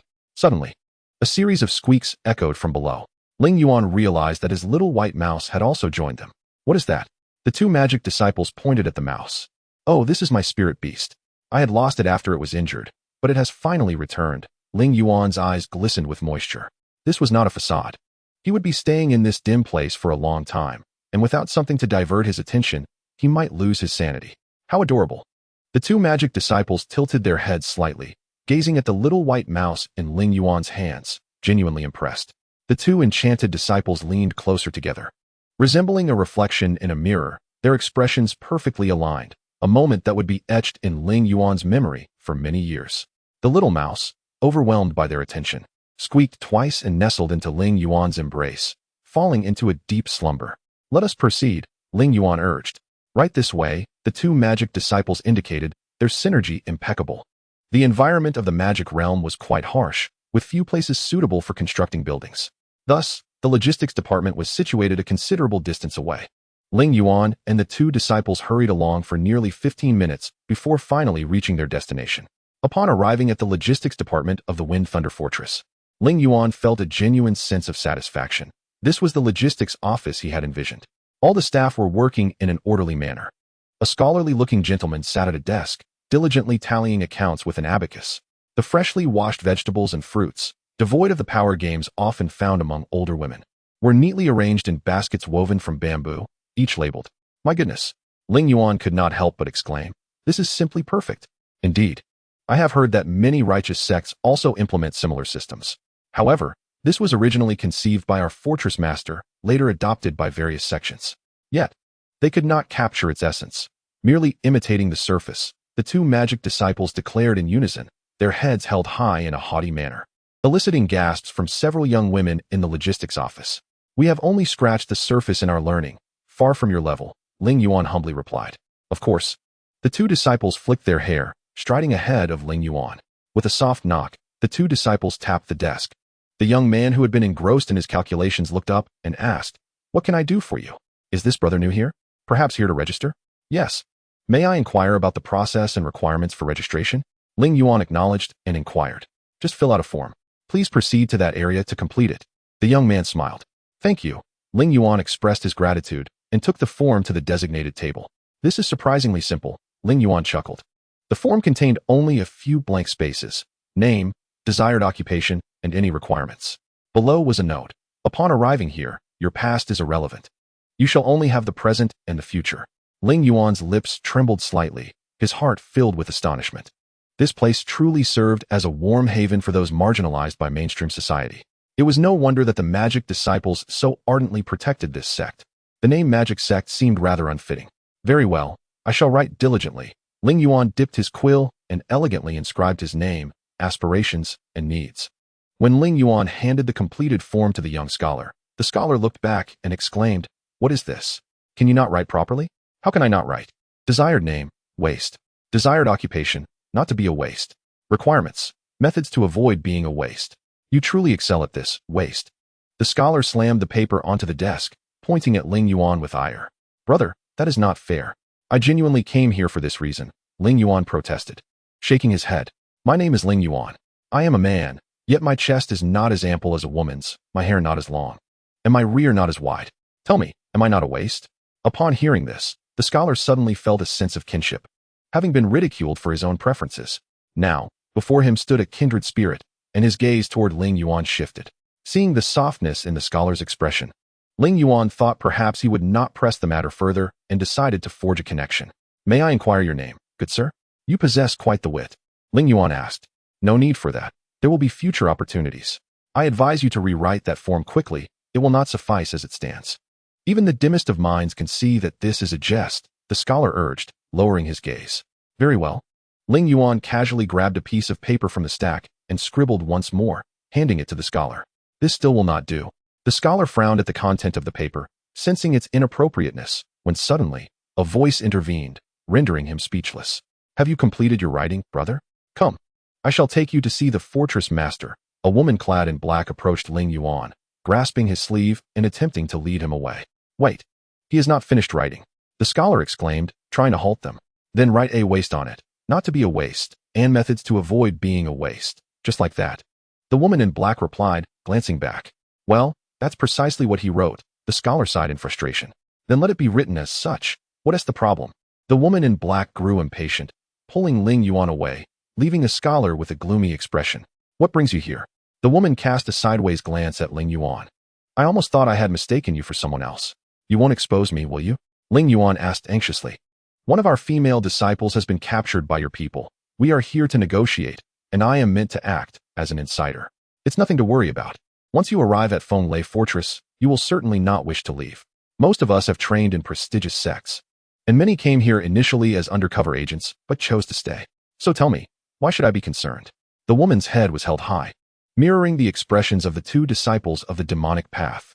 Unable to contain himself, Ling Yuan smiled, only to be noticed by the woman, who pinched his ear and questioned, what is so funny? Your disciples speak of Lei Fortress with such pride. Their gestures are identical. It inadvertently strikes a humorous chord. Ling Yuan replied earnestly. You're laughing, you're laughing. The girl playfully smacked Ling Yuan a few times, her strength too much, causing him to yelp in pain. No, I still cannot believe you won't expose me, Ling Yuan retorted. You truly won't tea, will you? Honestly, we view you righteous disciples as mere prey. The worse our reputation, the more who come. Once they arrive here, I have seldom seen anyone resist the allure of our policies. That's good, Ling Yuan nodded. Trusting you is a gamble. He thought to himself. When you meet the fortress master, do not be surprised, I mean it. Do not be taken aback. The woman said with a squint and a smile. Why do you say that? Ling Yuan inquired. Is there something you cannot reveal? Your policies are so open. This surprise is quite amusing. Revealing it now would spoil the fun. It's akin to taking a bite out of the apple meant for you. Wouldn't you agree? The woman winked at Ling Yuan. If you choose not to speak, then it must be dull, Ling Yuan muttered pretentiously, hoping to provoke her into revealing the matter first. Trying to provoke me? She tilted her head to glance at Ling Yuan, whose gaze fell upon her delicate neck, swallowing hard. Rogue. She feigned anger, twisting the flesh at his waist. I'm sorry, Ling Yuan repeatedly apologized. Didn't you say you'd be pleased if I admired your beauty? Why not me? Others can look, but I cannot.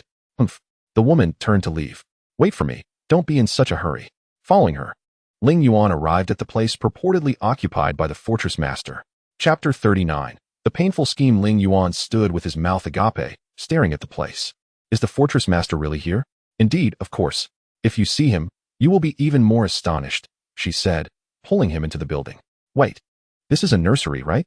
You must be mistaken. Is the fortress master one of the caregivers here? Ling Yuan exclaimed in disbelief. Stop overthinking. Just come inside, she urged, leading him through the nursery door. I dislike children, Ling Yuan pouted, observing the little ones crawling around on the floor. When the children saw Ling Yuan enter, they began to curiously crawl toward him. What is happening? Am I going to be buried by them? It's fine. Just coax them with some candy, she reassured him. All right, children, come here. I have candy for you. One for each. This is yours. After distributing the candy, Ling Yuan finally freed himself from the children's grasp. Let us go find the fortress master, he said to the woman. Suddenly, a child's high-pitched voice rang out. Leyin, is this a newcomer? Ling Yuan looked down to see a little one in just a pair of shorts, sitting on the ground with a book in hand. Gazing at the woman. Yes, fortress master. He is called Waste and has come seeking advice on how not to be a waste. The woman named Leyin bent down to pick up the child and brought him before Ling Yuan. You are the fortress master? Ling Yuan was taken aback, staring at the adorably tiny boy. How can you be so small? According to the elders, he has always looked like this since his arrival, never changed. Except for his hair growing a bit longer, Leyin whispered to Ling Yuan. Oh, fortress master, I am here seeking guidance, Ling Yuan said awkwardly, unable to shake the oddity of conversing with such a young child whose gaze was surprisingly mature. Fortunately, during his time as a servant, he occasionally encountered peculiar guests with unique requests, providing him with some experience, thus lessening his discomfort this time. What troubles you in life that brought you here?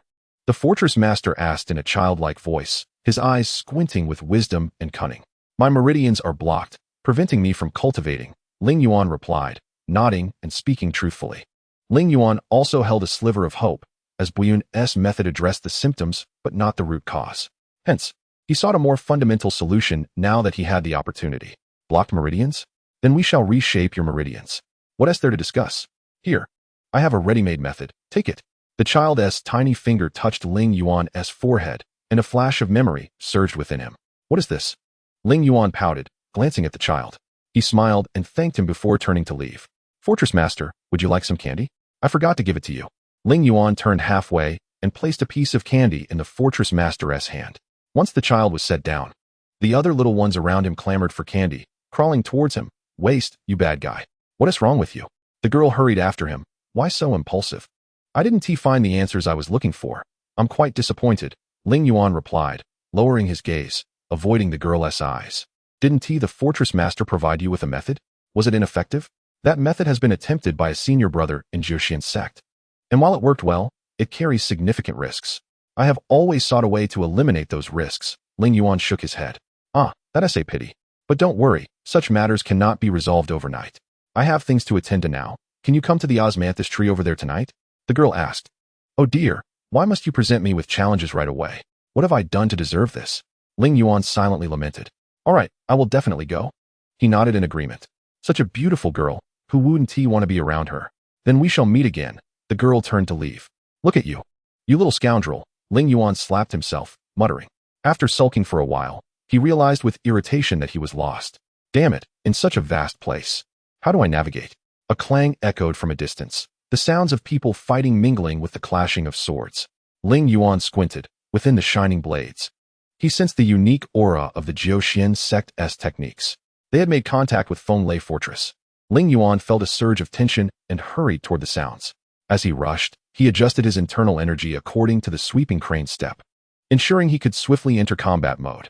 Drawing closer, he could discern several figures in his line of sight. Senior brother, Ling Yuan called out, rushing forward. But instead of joining the Eighteenth sect, he found himself assisting the people of Fenglei Fortress in their counterattack against the Eighteenth sect.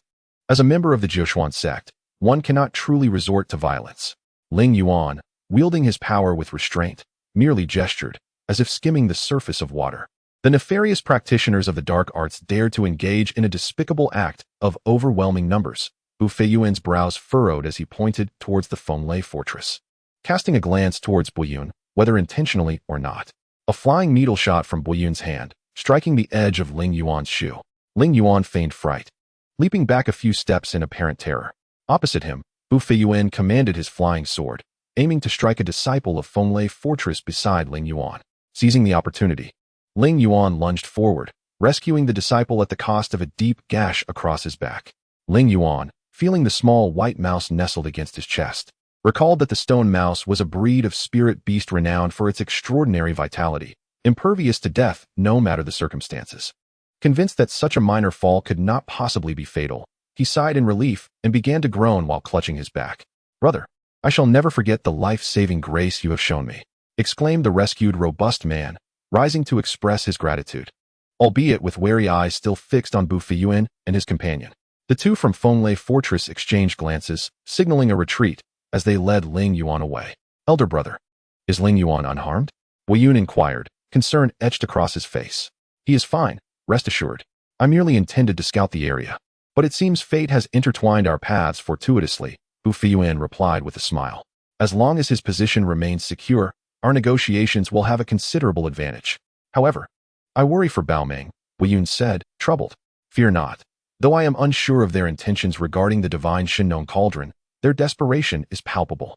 In this scenario, they would not dare to act against Baoming, Bu Feiyuan murmured. But look at that lascivious fellow. If such a man is permitted to remain here, what sort of company might we expect? Buyun's brow furrowed in concern. His remote residence suggests that his disciples may be entirely unaware of his actions. Bu Feiyuan attempted to reassure Buyun, albeit reluctantly, defending the libertine. I cannot rest easy. Should anything happen to my sister, with her delicate sensibilities, I dread the consequences. Buyun's anxiety intensified, akin to a burning ember igniting further flames of worry. Let us return, if necessary, I shall infiltrate tonight to ascertain the situation. Does that ease your mind? Bu Feiyuan suggested, patting Guiyun's shoulder with a smile. Very well, it shall have to suffice. My lack of skill leaves me no choice. Elder brother, I entrust this to you, Guiyun replied, dejectedly following Bu Feiyuan back to their location. The scene shifted back to Ling Yuan, who, despite his injuries, was being swiftly carried by two disciples of Fenglei Fortress. He squinted at the distant place adorned with a gourd swaying in the breeze, vaguely resembling a clinic. With this assessment, Ling Yuan comfortably reclined on the back of the taller disciple, feigning severe injury as though on the brink of death. Brother, hold on a moment. If you would, we shall soon arrive, and you will be as lively as ever, the tall man murmured reassuringly. Do not worry, I am in no haste. Ling Yuan pretended to cough laboriously, gripping the man's shoulder. These so-called righteous hypocrites can be ruthless, their weapons often coated in poison. One careless moment could cost a life. The robust man commented, glancing back. Ling Yuan, inwardly scoffing at the absurdity of the situation, replied, Thank you, elder brother. No need for formality, we are brothers. The man chuckled. Brother, it would be wise to limit your speech, lest the chill seep into your body and become difficult to treat, advised the shorter disciple. Turning to Ling Yuan. Thank you for your concern. Ling Yuan nodded, leaning against the robust man's back to rest. Elder brother, a few days ago, I obtained a rare 100B wine from Master Jean, which possesses remarkable efficacy in treating external injuries. Should the opportunity arise, I could offer you some? The shorter disciple suggested. No, I am quite robust and do not require such remedies. Utilizing them could yield unforeseen effects, possibly hindering my cultivation. This injury is not life-threatening. Thus, I shall refrain from employing such rarities, Ling Yuan replied. It was evident that the shorter disciple was probing for evidence of his allegiance to Fenglei Fortress.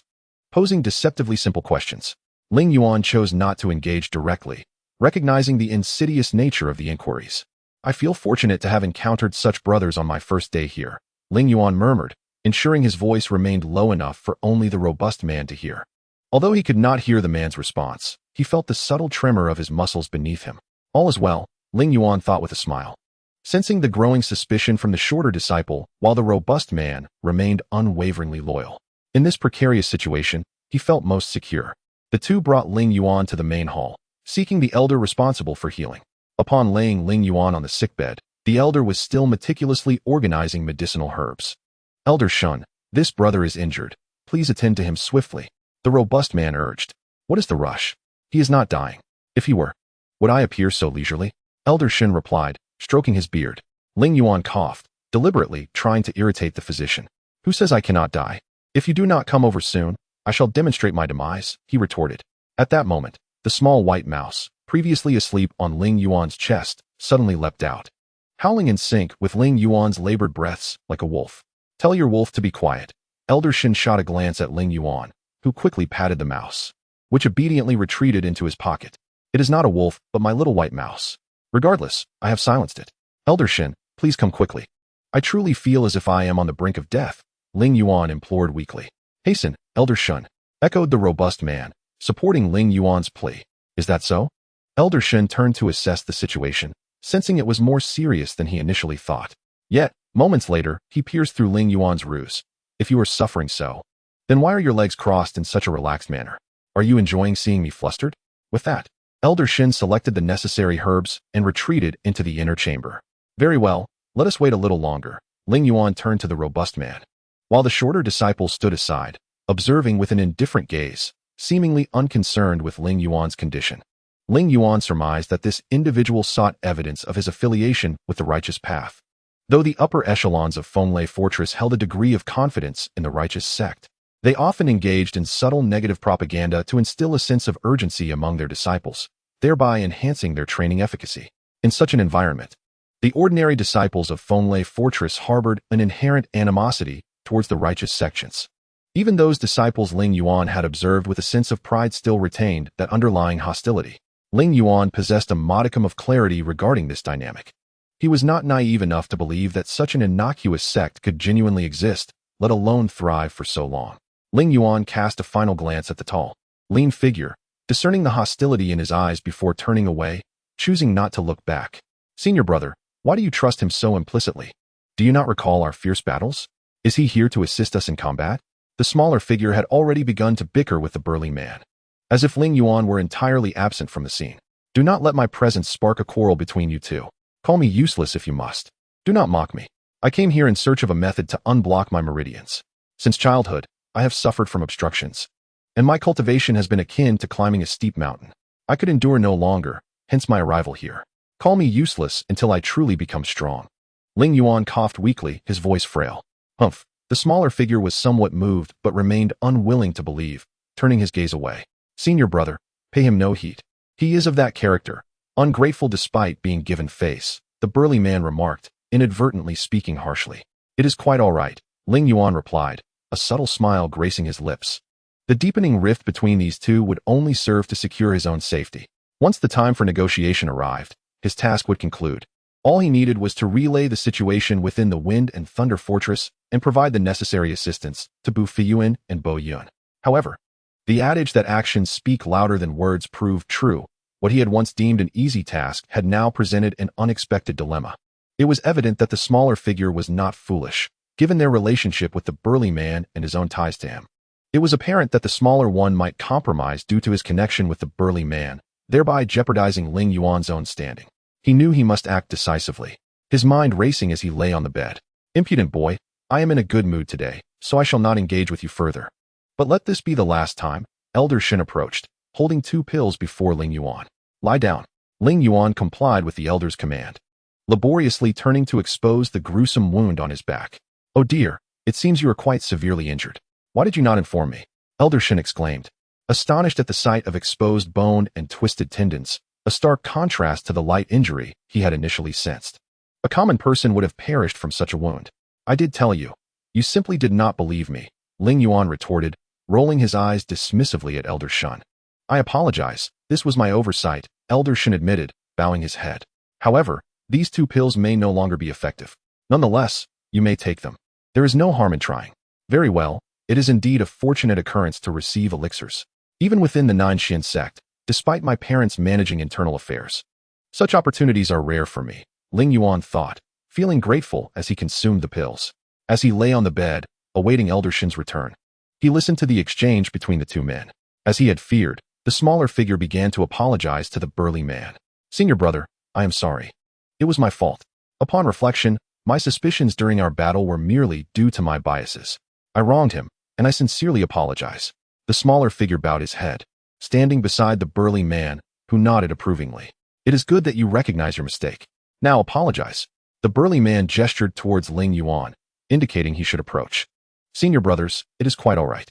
One must maintain a sense of safety. Even if I was wronged, I accept it, for I indeed possess suspicious qualities.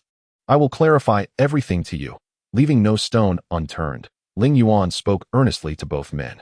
There is no need, truly, the burly man smiled at Ling Yuan. Everyone has their secrets. We understand if you choose not to disclose. Ling Yuan nodded, falling silent as he lay on the bed, his heart racing with anxiety. If the two reconciled and exchanged thoughts, realizing the inconsistencies in his story, his position would become precarious. His strategy became clear. He must further disrupt their relationship. As long as their bond remained strained, his safety would be assured. The greater their discord, the lesser the risk of exposure. Ling Yuan contemplated his next move. What should I do? He mused, shaking his head. No matter what I attempt, I cannot manage these two. What if I must reveal myself? At that moment, the little white mouse in his pocket stirred slightly, igniting a spark of inspiration within him. Elder, hurry up. I have many matters to attend to. I have a date. Ling Yuan exclaimed dramatically. What is the rush? Really, youngsters have all the time in the world. We elders are not in a hurry. Why should you be? Elder Shun grumbled, returning to Ling Yuan's side, now armed with more reliable tools, silver needles, and a length of thread, clearly prepared to stitch up Ling Yuan's back. Ling Yuan glanced at the two brothers, deciding to target the smaller figure. The burly man's forthright nature would easily betray his dissatisfaction, which could jeopardize Ling Yuan's plans.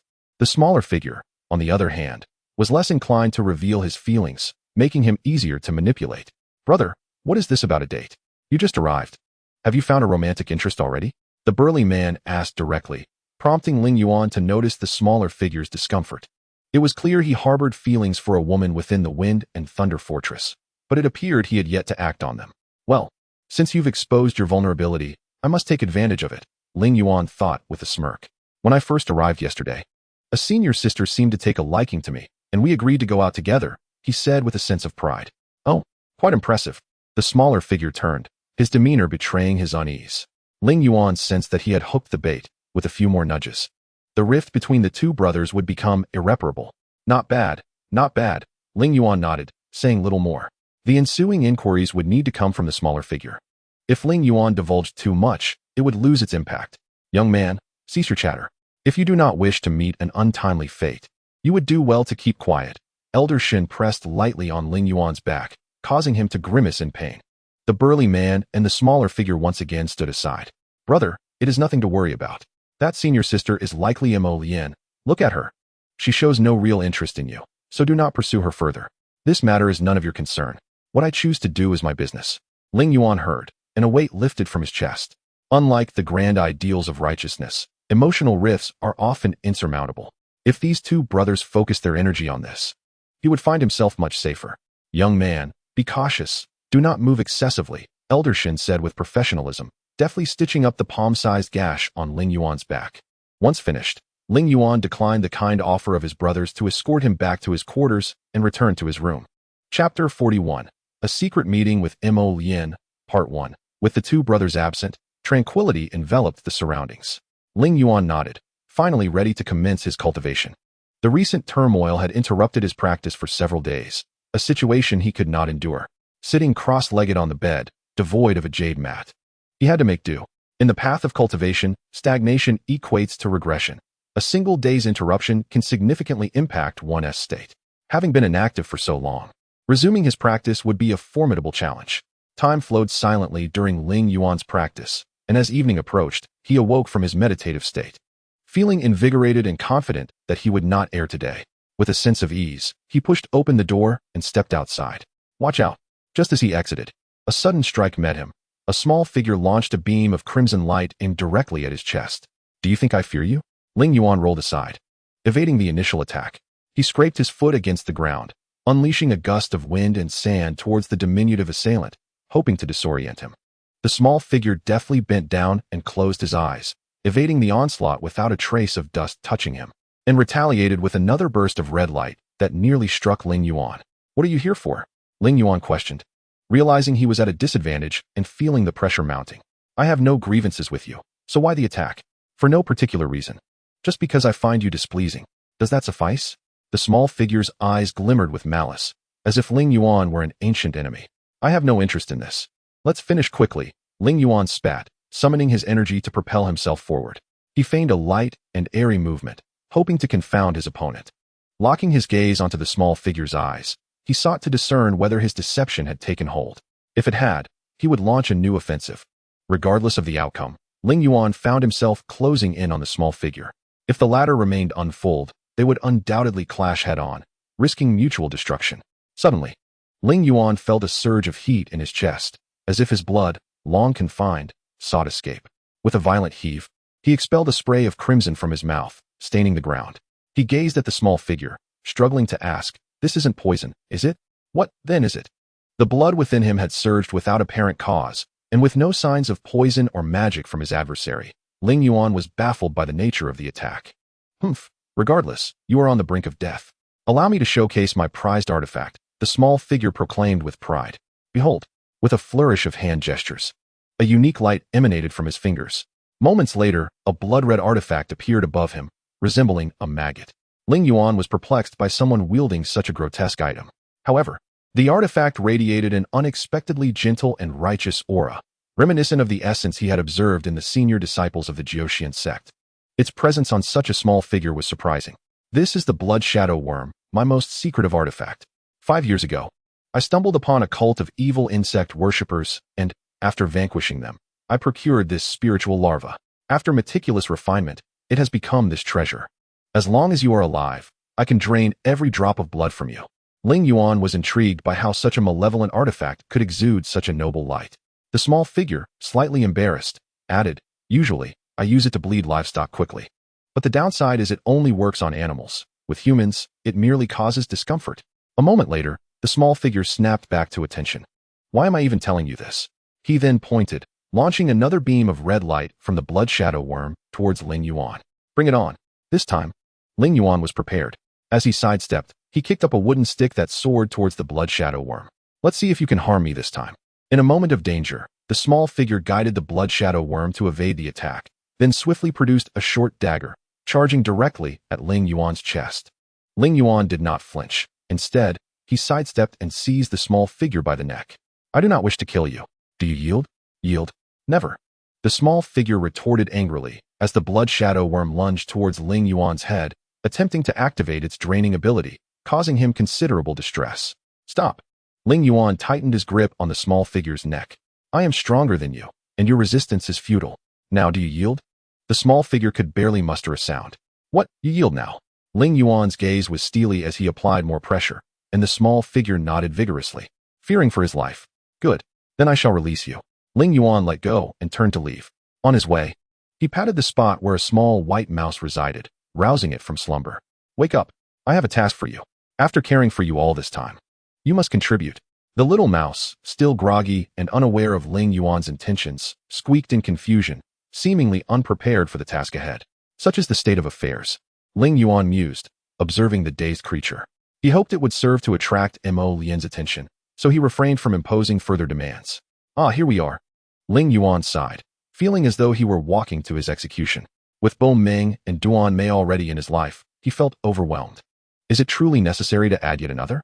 Though he considered the saying that beauty is never too abundant, this was pushing the limits. Regardless, having made a promise, he knew he must follow through, even if he would keep his hands off whatever the girl had in mind. You've arrived at last? A girl clad in red appeared before Ling Yuan. With cherry-red lips and large, expressive eyes, her petite nose was perfectly shaped, giving her an ethereal quality. In the dim light of the night, her presence illuminated the surroundings. Under the bright moon and scattered stars, Ling Yuan, with his martial prowess, could easily discern the girl's expression, particularly the shyness that lingered in her gaze, leaving a profound impression on him. For a few moments, he gazed into her eyes, and suddenly felt an intense warmth within him. It was as if all the girls he had encountered before paled in comparison to her. She was the one he wished to cherish for a lifetime, willing to live and die for her. Ling Yuan's nostrils twitched, catching a whiff of an alluring fragrance that sought to invade his mind. Instinctively, he employed a nameless technique for defense, which, stemming from the deepest levels of his mental power, proved most effective against such enchanting intrusions. Indeed, the nameless technique adjusted a fraction of his mental energy, packaging the seductive essence that had infiltrated his mind and casting it aside. What seemed effortless to Ling Yuan was a different story for Mo Lian. She felt the immense pressure emanating from his spiritual fluctuations, which tore through the web of her charm, damaging her mental faculties in the process. Chapter 42. Secret Meeting with Mo Lian, Part 2. Mo Lian's face turned pale, and she coughed up dark blood, instinctively exclaiming, My apologies. Your charm was too potent, and I inadvertently let my defenses down, Ling Yuan replied, unable to control his words. I had my suspicions. The evil god's mark truly resides within you.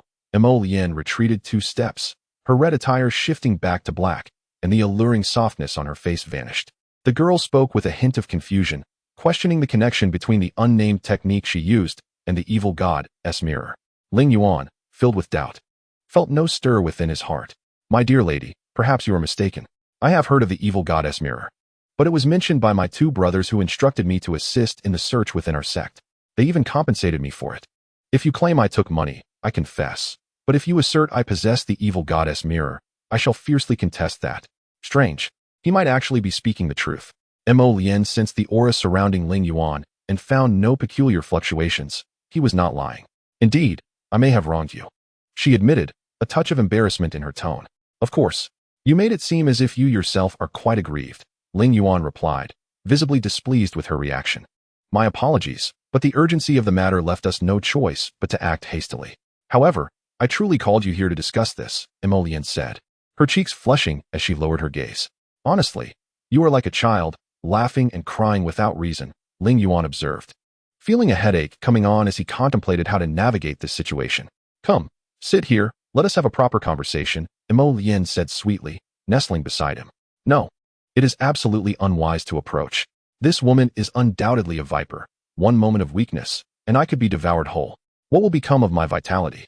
I aspire to ascend to immortality, not to be a stepping stone in another's journey, Ling Yuan thought, his heart racing as two inner voices battled within him.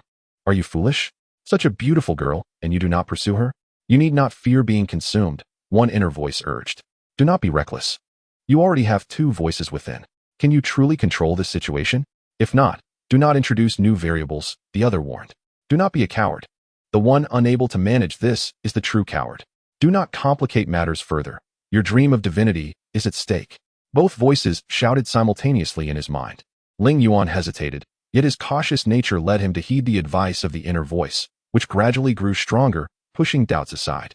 Miss Leyin, do you not find it dull to simply sit here under such a beautiful moonlight? Shall we take a stroll, perhaps by the river or the pond? Ling Yuan suggested with a smile. Leyen's eyes sparkled with intrigue as she responded, All right, let us go. She took his arm, leaning against him like a love-struck maiden. Having witnessed her previous actions, Ling Yuan began to grasp the true nature of this woman. Heavens, this is truly overwhelming, he thought. Feeling a tremor of discomfort as he walked, Ling Yuan stiffly turned to Leyin and cautiously inquired, Did you summon me today for a specific purpose? Surely. It is because I like you, Leyin said, leaning closer, her eyes shimmering with an intensity that could fill a heart to bursting. Yet, Ling Yuan dared not approach, fearing the flames of temptation. Do you possess any magical artifacts? She whispered softly in his ear. Ling Yuan, struggling to suppress his own impulses, felt a stir within him. No, I lack the cultivation to wield any magical artifact. Artifacts do not solely rely on your own spiritual energy for activation. The Nine Mysteries Sect is rather stingy, Leyin murmured, leading him. Follow me. I know someone who can assist you. Who? Ling Yuan, abandoning his reluctance, leaned closer to ask. Why should I tell you? Leyin teased, evading his grasp with a graceful turn. Why be so secretive? It is merely information, Ling Yuan pouted, inching closer again. Come now, enlighten me about these artifacts. You need not act so. I do not particularly favor men. I merely wish for you to shield me from those repugnant suitors. Can you manage that? Leyin said, her head lowered. Oh, quite intriguing, Ling Yuan thought, relieved to find a resolution to his dilemma. Of course, that is certainly feasible. However, once the matter is resolved, I must take my leave. Do you have no backups? He feigned concern. You need not worry about that. I simply wish for you to use your strength to deter them. Then they will not dare to disturb me. Leyin explained, her shyness dissipating as she spoke more fluidly. Then can you now share the details regarding the artifacts? Ling Yuan asked cautiously. Very well, follow me. Leyin replied decisively, turning to lead him. These artifacts are not from a sinister sect, are they? Ling Yuan inquired anxiously. Absolutely not. I have assured you repeatedly.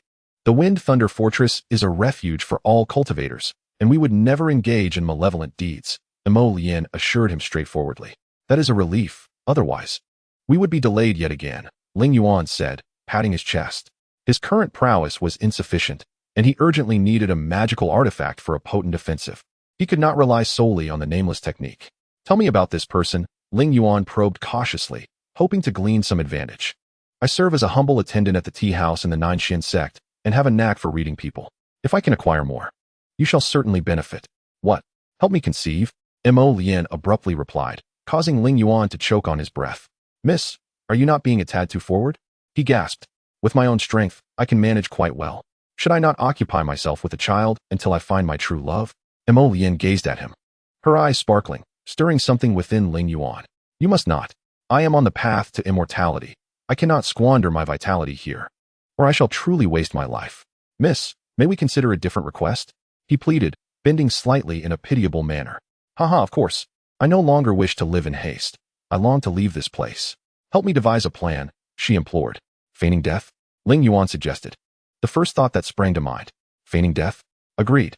Leyin immediately accepted, understanding his intent. Are you truly not reconsidering? What is there to consider? We have arrived. She replied playfully. Chapter 43. The joy of acquiring a magical artifact. Is anyone here? We have arrived, Leyin announced, her demeanor transforming into one of gentle warmth. Her large, bright eyes exuding allure, a deadly charm for any unsuspecting onlooker. Yes. Miss Leyin has come. How could we possibly not be ready?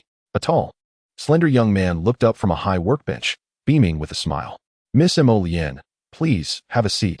I still have some tasks to complete, so please wait a moment. The young man continued to toil at his workbench, while Ling Yuan sat quietly on a small stool within the cramped workshop, patiently awaiting the completion of the young man's task. My apologies, I just finished a piece, Come take a look. The young man's face radiated joy, reminiscent of someone deeply in love.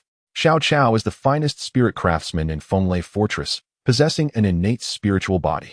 If he were to pursue the path of cultivation, his future would be boundless. Yet, he chose to be a craftsman, much to the unanimous disapproval of those around him. However, I now believe he has indeed embarked on the right path, Mu Lian observed with concern for Xiao Chao's happiness. Wasn't she someone who disliked men? Could it be that this man, in turn, held no interest in women, leading to their amicable rapport? Ling Yuan mused to himself. Brother, you truly are remarkable. Ling Yuan complimented, a faint smile gracing his lips as he stepped forward. Is this a new magical tool? Come, let me behold it. Certainly. I hope it astonishes you. Xiao Chao replied, a grin on his face, as he approached the workbench to retrieve the newly completed artifact. Look, in his hands, he held a small, turquoise cauldron, gently emanating a soft, radiant glow, its brilliance both warm and steady, appearing significantly more powerful than that diminutive blood shadow insect.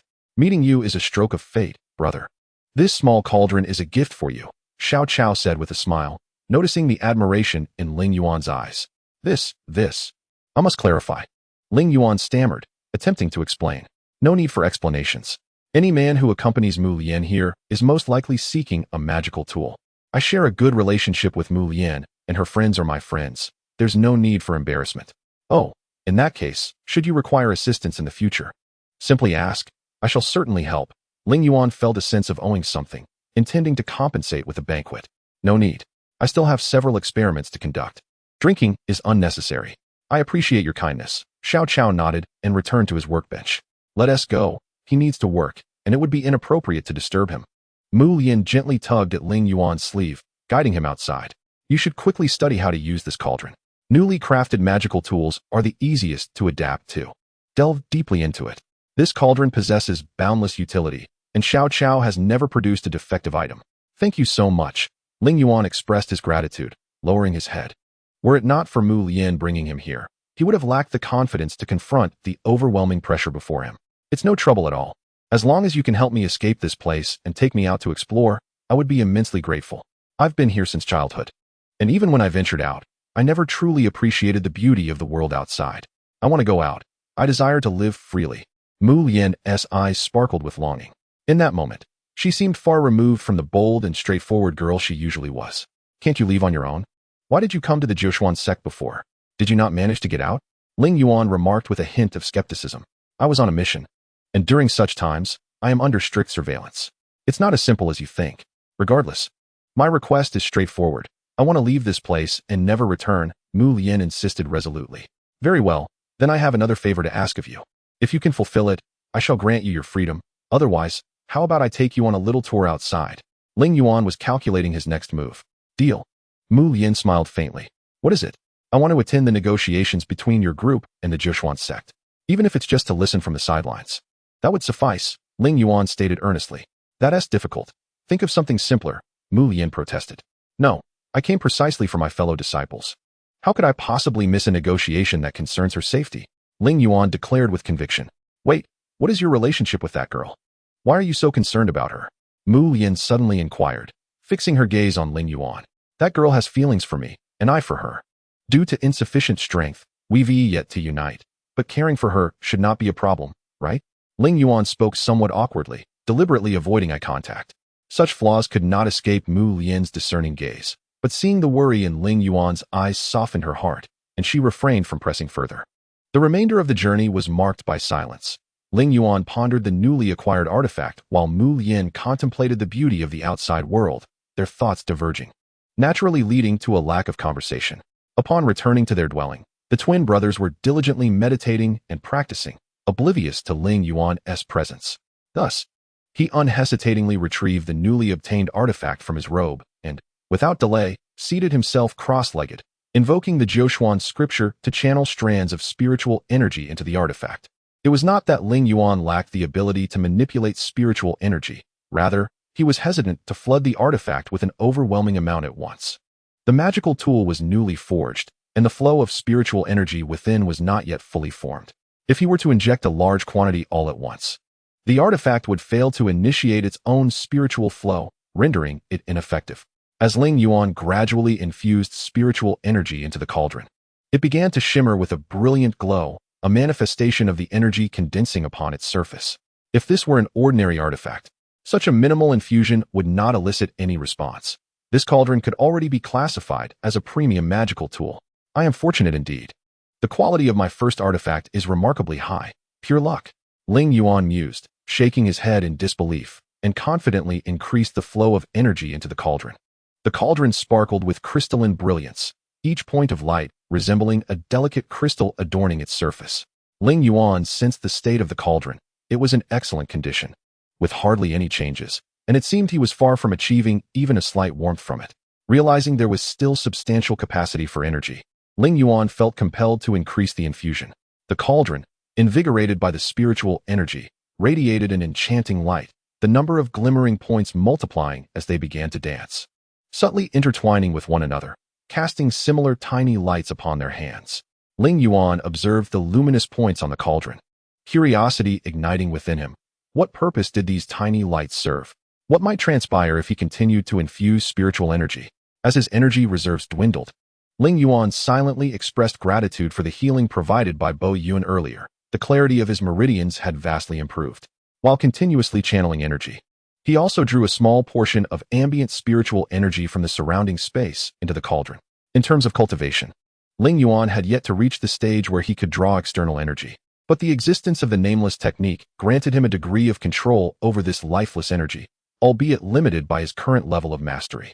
Nevertheless, the cauldron in his hands no longer resembled its former self. The original turquoise hue was enveloped in radiant points of light, and it now appeared akin to a blossoming lotus. This artifact is impressive. Ling Yuan forcibly suppressed the joy bubbling within him, feigning a nod of approval.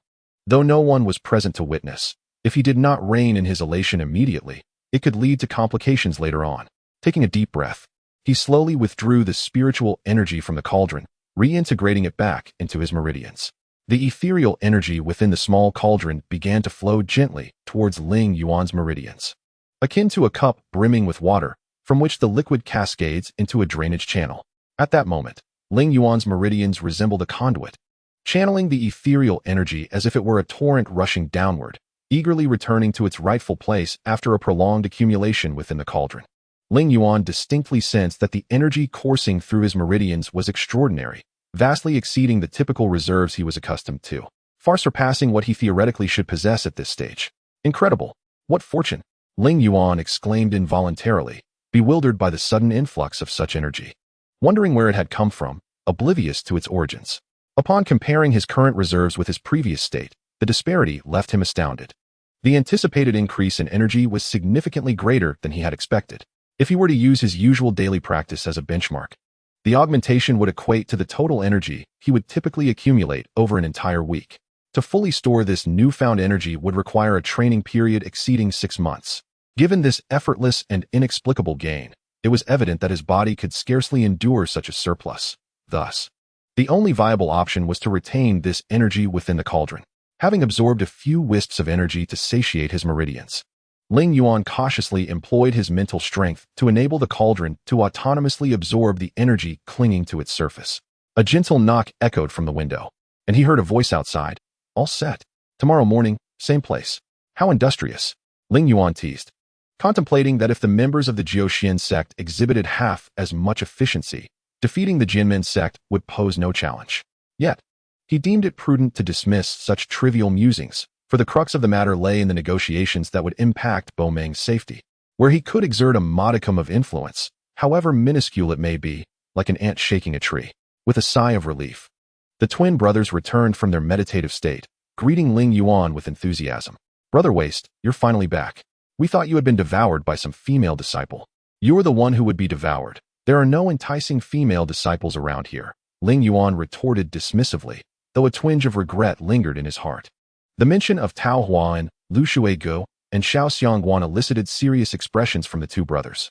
Tao Huan is filled with female disciples known for their remarkable skills in bed. The mistress of Xiao Xiangguan is a renowned beauty, selecting only the most handsome men and stunning women as disciples, making it a place few dare to approach. The women of Lu Shuigu are most suitable for ordinary youths, hailing from humble backgrounds, lacking arrogance, and possessing beauty that attracts many male disciples, they elaborated. engaging in conversation for quite some time before clarifying their points. We feared you might succumb to temptation and be consumed by that horde of women. It would be a grave loss. Typically, male disciples who pursue women possess lower cultivation talents and are unlikely to enter the realm of immortality.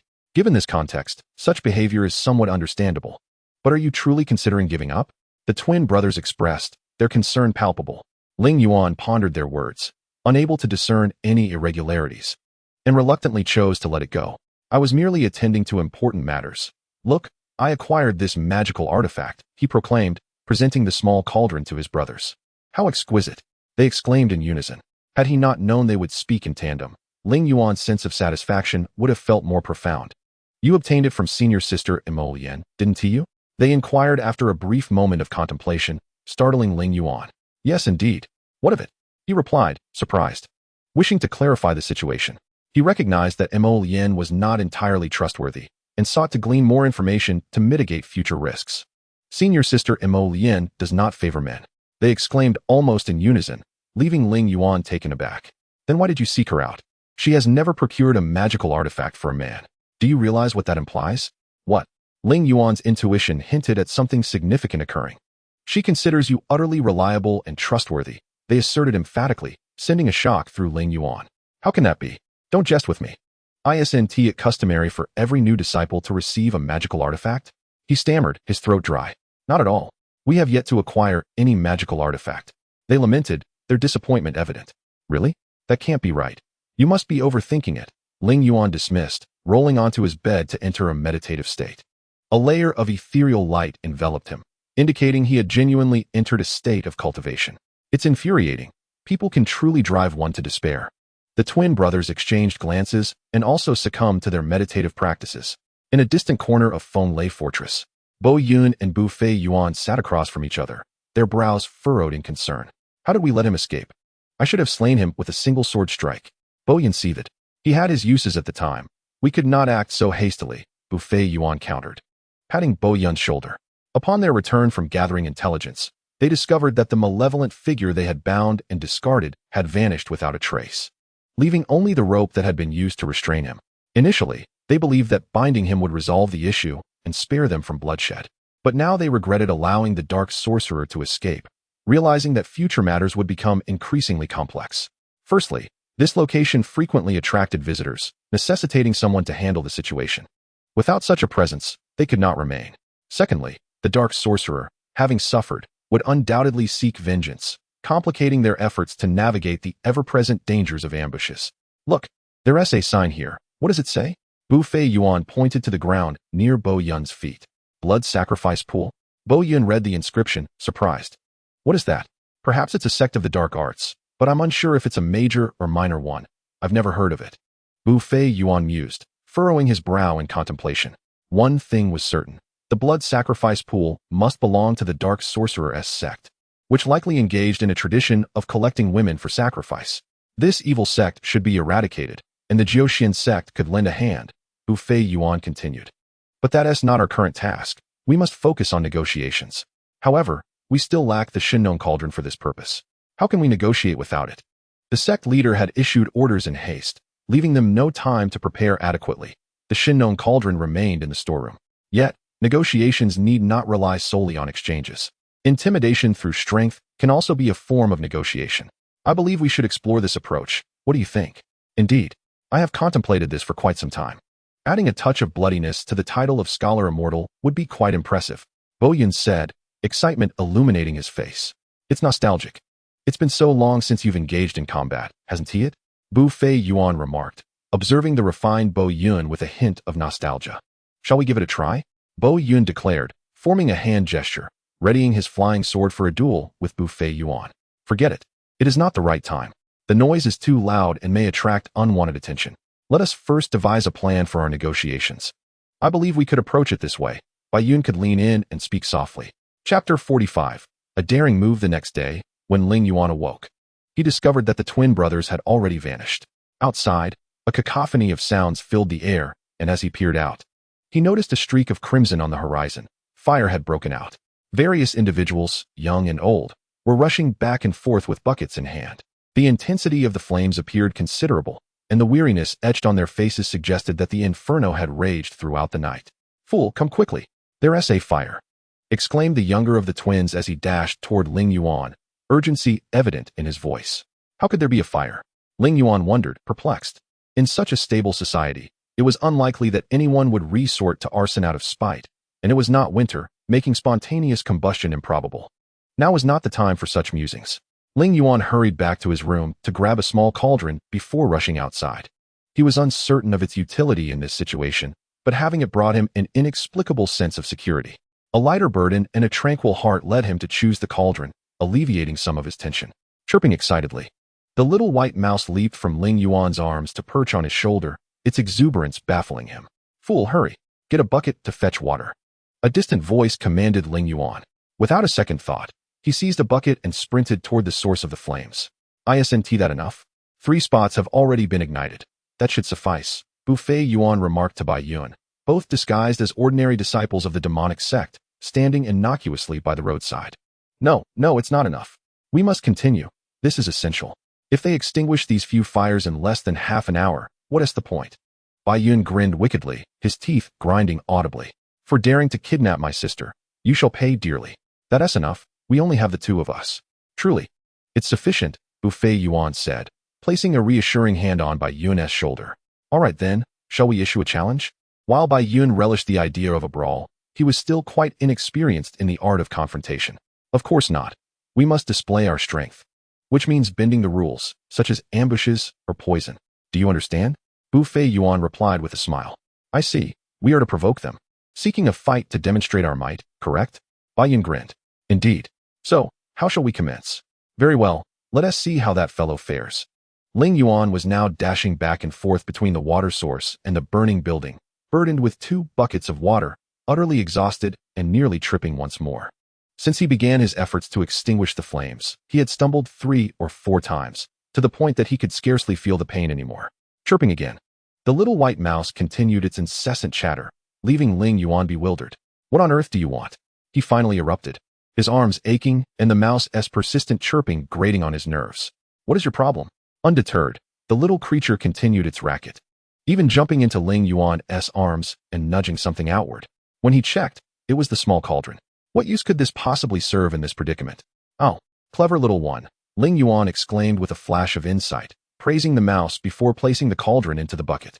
The water level in the bucket began to diminish visibly as it was absorbed into the cauldron. This inspiration from the little mouse enabled Ling Yuan to utilize the formidable unnamed technique he had acquired. By enveloping the water in spiritual energy and channeling it into the cauldron, he found that the method worked exceptionally well after testing. The spiritual energy, stored in the cauldron since the previous night, acted as a conduit for the water, allowing it to absorb more fluid. With a mere shake, the water could be expelled rapidly to extinguish the flames. With only 3 points of ignition, Ling Yuan swiftly eradicated the hazards and turned to leave. However, just a few steps away, he felt a sudden jolt at the back of his head, and everything went dark. "Is that you, Ling Yuan?" When he next regained consciousness, he was greeted by an exclamation of surprise. Upon opening his eyes, he was met with the sight of Bai Yun and Buffet Yuan, and he felt a surge of frustration. After all that commotion, he had been ambushed by his own allies. Yet, being captured this time was not without merit. At least the 3 of them could discuss the action plan and prepare for negotiations. "We can only rely on our strength. Intimidation. Buffet Yuan succinctly summarized the entire action plan. Ling Yuan was tasked with the core responsibility of selecting the most vulnerable targets. As the saying goes, one picks the softest persimmons to squeeze. His goal was to identify the weakest individuals and let Buffet Yuan and Bai Yun crush them one by one. Such an endeavor could not be accomplished through mere investigation. They needed to consult someone familiar with the sect's members. Naturally, this meant seeking Mo Lien's assistance once more. Ling Yuan had genuinely intended to avoid troubling Mo Lien again, as accumulating favors could become overwhelming. This made him feel quite uneasy. Thus, he decided against approaching Mo Lien directly and instead returned to his dormitory to seek counsel from the twin brothers. Having spent considerable time in the sect, they possessed ample knowledge of the disciples' abilities, making their insights almost as valuable as Mo Lien's. Upon returning to his quarters, Ling Yuan discovered that the synchronized brothers were absent. Although the 3 fires had been completely extinguished, the search for the arsonist was just beginning. With nearly all the disciples of Feng Lei Fort mobilized, the The twins, bonded in spirit, had been reassigned by the elders to assist in the search. Is there truly no other option? I don't wish to owe Mo Leyin any more favors, Ling Yuan sighed in resignation.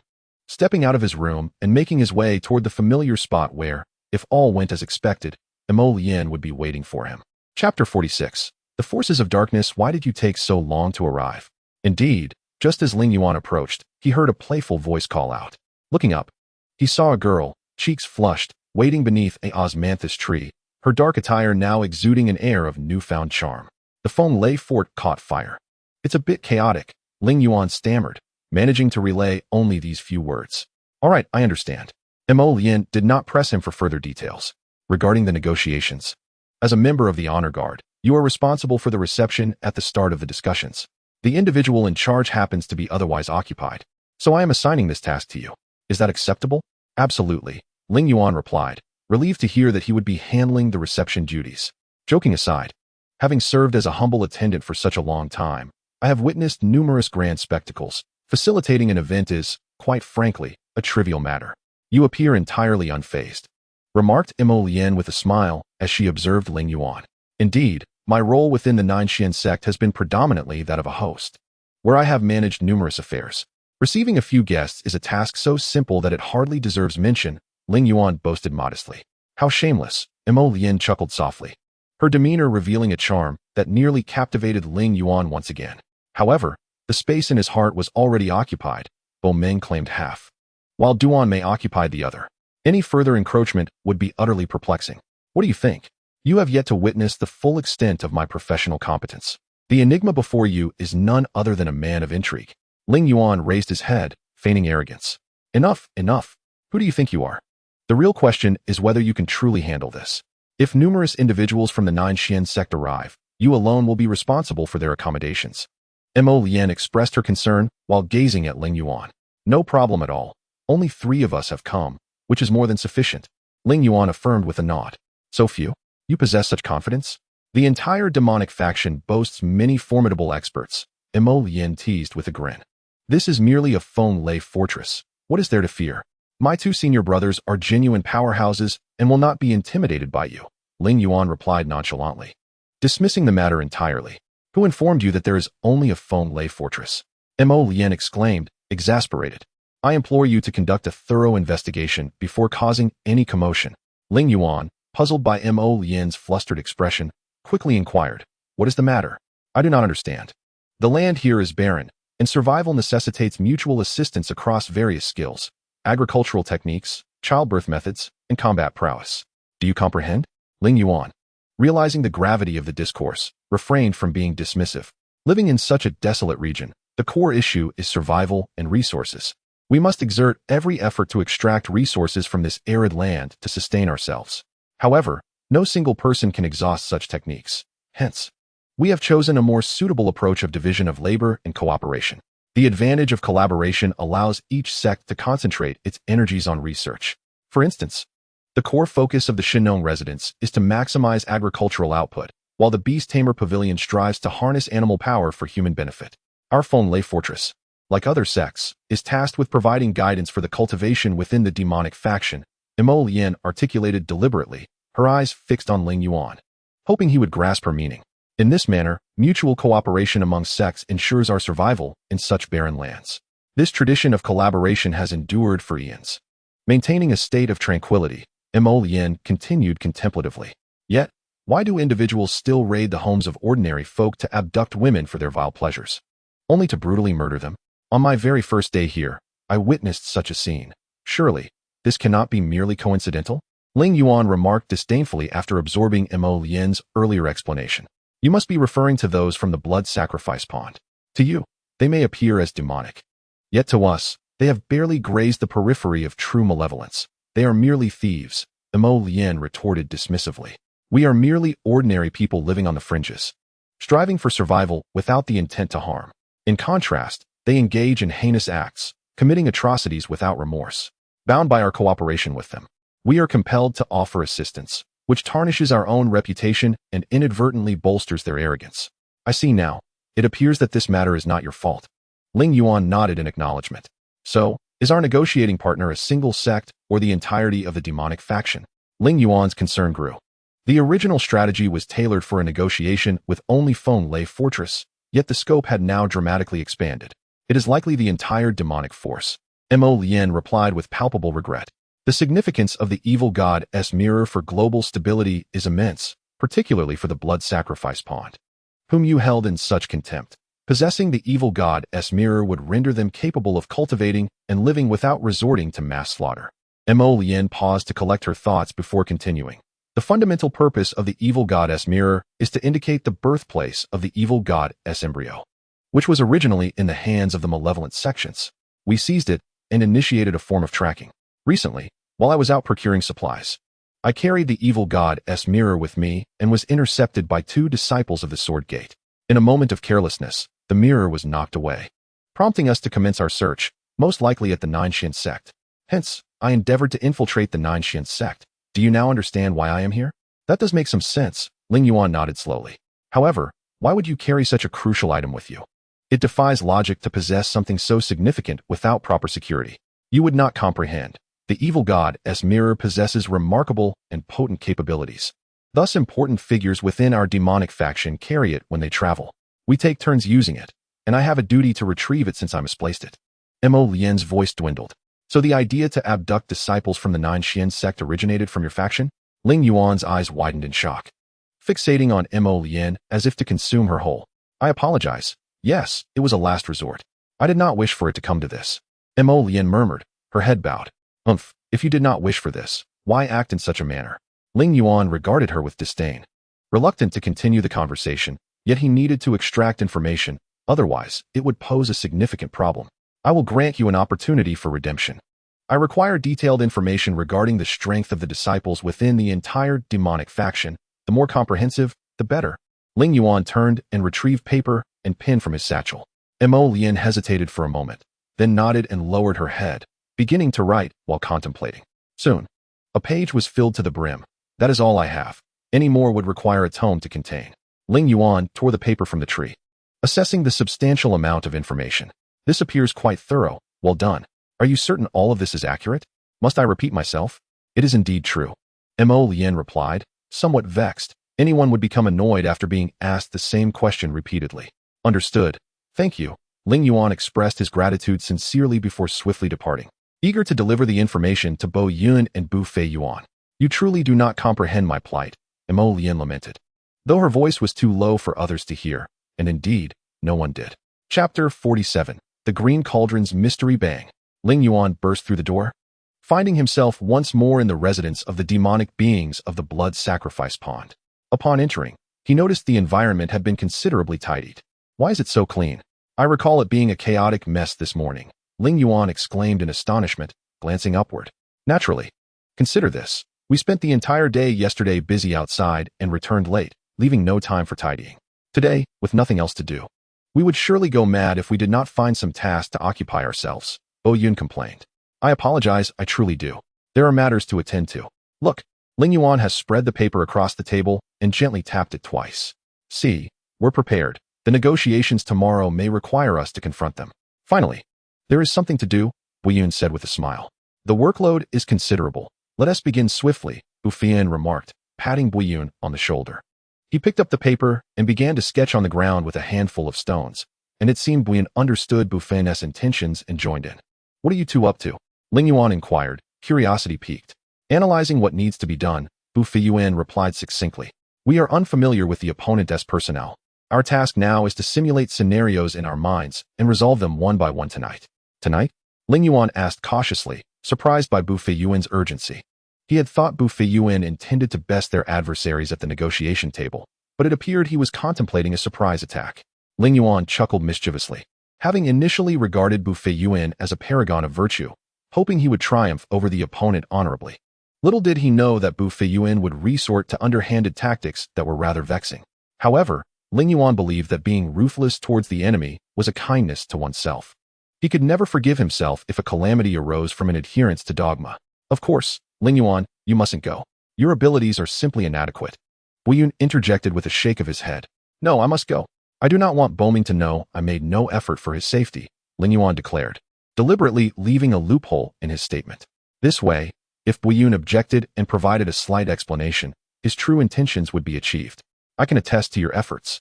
You should refrain from participating in this operation, Yun insisted. What you must do now is ensure your presence remains concealed. Do you understand? You are the only insider we can rely on within the demonic sect, so you must maintain your secrecy and keep yourself safe. We still need you, do you comprehend? Yun nodded, gazing at Ling Yuan. Understood, Ling Yuan replied with feigned disinterest, turning to sit in a corner. No, Ling Yuan must be involved. I was mistaken, Yun exclaimed, suddenly slapping his forehead. After all that transpired, Ling Yuan must return to the sect, as his contributions to the faction would far outweigh the benefits of his personal cultivation once he reached a higher level. Given how long we have been without an insider in the demonic sect, the immediate need for one is not pressing, Yun continued. Outwardly, it seems we are under threat from the demonic sect, yet we cannot articulate the nature of that threat. Therefore, this aspect of our interests is trivial before Ling Yuan, a disciple of the inner sect. Yet, Brother Bu has also spent time here, Ling Yuan noted, recognizing a flaw in Yun's reasoning. That is not the case, Bu Feiyuan replied. What I underwent was a trial task from the sect. It was a form of training with safety assurances and a time limit. Moreover, my trials did not take place here. They were conducted much closer to the sect and were not as perilous as the current situation. Understood, Ling Yuan acknowledged, deeply aware of the concern his two seniors had for him, and grateful for the opportunity to partake in such a significant endeavor. His current strength would finally be thoroughly tested. Prepare to depart tonight, Bu Feiyuan instructed, turning to face a corner as he entered a meditative state. Let us prepare, Yun said to Ling Yuan, seeing Bu Feiyuan had entered his practice. All right, I shall take my leave. Otherwise, they may grow suspicious, Ling Yuan stated, rising to exit. Upon returning to his quarters, he found that the two brothers had yet to return, indicating that the troubles caused by Yun and Bu Feiyuan were far from over. Ling Yuan chose to disregard such matters, as he would soon depart, and it was unlikely he would return. Setting aside his thoughts, Ling Yuan retrieved the little white mouse and the small green cauldron from his pocket. The mouse had been asleep for several days. If it continued, it would become akin to a pig. Ling Yuan decided to wake it for some activity. Awake now, no more sleeping. I have brought you something you like. Would you care for it? Ling Yuan called to the little mouse, shaking the cauldron. Previously, during his practice of the gliding step, the mouse's reaction had revealed its fondness for being immersed in spiritual energy. Though he did not understand why, Ling Yuan wished to ensure the mouse's comfort. Ling Yuan began to channel energy into the green cauldron using the 9 profound scriptures. It seemed that since the cauldron had been filled with energy before, tiny crystals began to form almost immediately, distinct from the luminous points that had previously appeared. Noticing the crystals, Ling Yuan employed a nameless technique to dissolve the energy crystals. The crystals melted into a fluid, akin to a droplet of ordinary water, which fell upon the little white mouse's head. The mouse seemed to sense this, groggily opening its eyes after 3 days of slumber. It was still disoriented, but upon feeling the presence of the spiritual droplets, it instinctively woke. Though its consciousness was not fully alert, leading it to lick its little tongue in search of the droplets. Here are a few more drops. Enjoy yourself well. And I shall continue my cultivation, Ling Yuan remarked to the little mouse before turning away, lying on his bed facing the wall, holding the small green cauldron. And commencing his practice, he had discovered that the green cauldron possessed an additional function of absorbing surrounding spiritual energy during his experiments the previous day, and he intended to test it further. As he entered a meditative state, Ling Yuan naturally activated the 9 profound scriptures, and the spiritual energy within his meridians began to flow towards his hand, specifically towards the small cauldron he held. The energy entered the cauldron, and then more energy flowed out, its density and quality far superior to what had initially entered, as the cauldron purified the energy and returned it to Ling Yuan's body. Although Ling Yuan sensed the energy, the influx of external energy rendered him unable to consolidate it, forcing him to reluctantly abandon that portion of energy. Ling Yuan awakened from his trance, reflecting on the cause of this phenomenon. After much contemplation, he gleaned a semblance of understanding. When he first infused energy into the cauldron, the surplus energy was produced as the cauldron absorbed external energy, having undergone refinement and purification, making it readily absorbable for Ling Yuan. However, during this instance of active absorption, the cauldron had no time to refine the energy, leaving behind unpurified components that could not be accepted by his meridians, ultimately wasting the energy he had guided into it. Indeed, such matters could not be rushed. It appeared that this method could only be utilized when launching energy projectiles. Ling Yuan mused with a frown. To begin collecting energy only when preparing to launch an energy projectile is decidedly too slow. It would be useless in combat. Ah well, Ling Yuan thought with a smile. If such a situation arises, perhaps now would be the perfect time to give this little fellow a bath. He did not waste the excess energy, directly dripping it onto the little white mouse's head, drop by drop. Chapter 48. The white mouse transforms into gold unexpectedly. The quantity of the essence produced this time was quite substantial. Thus, Ling Yuan employed the nameless technique, transforming the ethereal crystals into droplets that fell upon the little white mouse. With a slight excess of droplets, the mouse became thoroughly drenched, now relishing its moist state. Squeak, squeak, the little mouse murmured contentedly. As long as you enjoy it, there will be plenty of opportunities in the future, Ling Yuan chuckled, gently patting the mouse's head as he commenced his cultivation. This time, Ling Yuan was more cautious. He stowed his small cauldron away, closed his eyes, and diligently followed the original method of cultivation. The entire afternoon passed in this manner, until he awakened at the appointed time to meet Bu Feiyuan. Glancing back at the little white mouse, he almost failed to recognize it. He could hardly fathom why the mouse had suddenly sprouted golden fur. He nearly suspected that the essence itself possessed a dying effect. Wake up, hurry. Time is of the essence, a child's tender voice echoed in Ling Yuan's mind. After a moment's reflection, he deduced it must be the little mouse.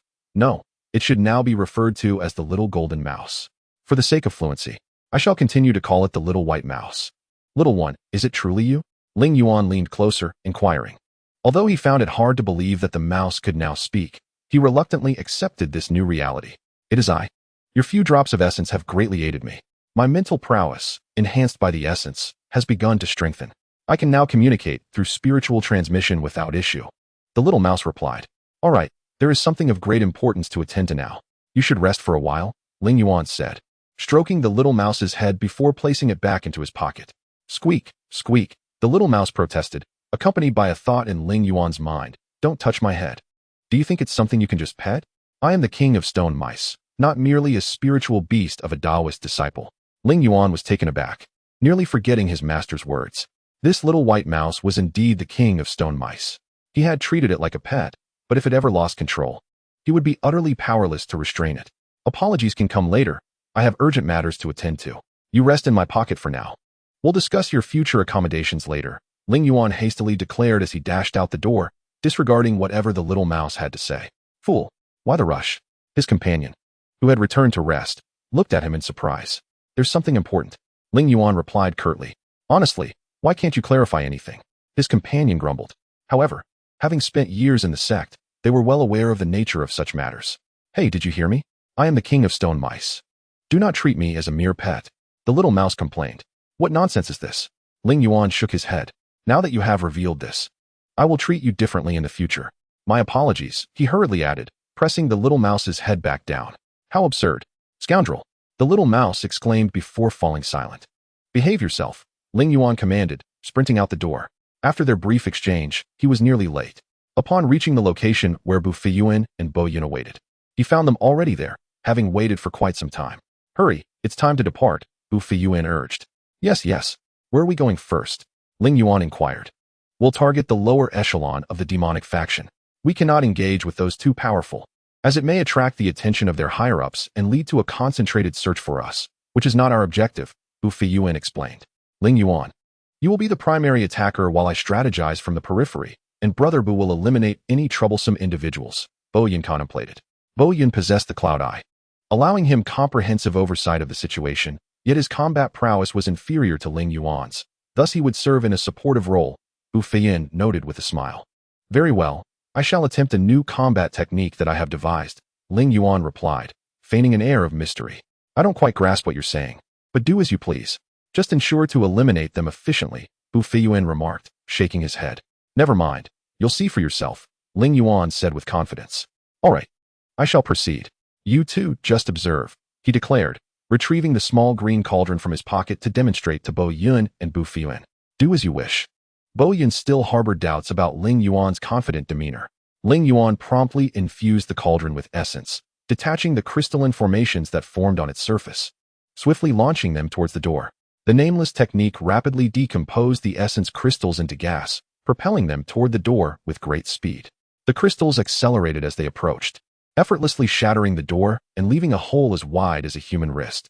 Ling Yuan mimicked the process, inserting another essence crystal into the newly formed opening, shattering the lock that hung from the door before kicking it open and charging inside. As he entered, he surveyed the surroundings, but just as he was about to act, a voice resonated in his mind. Ling Yuan, retreat. The individuals inside have become alert. The voice was remarkably youthful, resembling that of the little white mouse. Ling Yuan recalled the sound, realizing it was indeed the little creature. Your little companion is quite advanced. It can transmit thoughts, Bu Feiyuan remarked, still hearing that youthful voice. What? Ling Yuan was momentarily taken aback, struggling to comprehend the situation. It grew bored and decided to chat with me. We have agreed to collaborate temporarily. It will act as our communication provider while we ensure its well-being, allowing it to escape from your grasp, Bu Feiyuan explained. You two little rascals. When I catch you, I will teach you a lesson. Ling Yuan gritted his teeth, suppressing his anger and madness as he cautiously retreated. Upon exiting, Ling Yuan glared furiously at the two utterly irresponsible companions. Forgive me, Ling Yuan, but I truly couldn't devise any other means. I had to relay this information to you. Otherwise, you would be in danger, Bo Yun said, lowering his head. Do not complain about Bo Yun. It was your little mouse that insisted on this arrangement. It seems eager to assist, so I obliged, Bu Feiyuan stated. Do you want to become a wood mouse? Ling Yuan exclaimed, pulling the little white mouse from his embrace and scolding it with all his might. Did you not claim to be the most noble king of stone mice? Are you to be treated like the wood mice we keep in our sect, facilitating communication among one another daily? What a farce of nobility. Ling Yuan pointed an accusing finger at the little mouse. Chapter 49. Bloodthirsty slaughter. First and foremost, I apologize.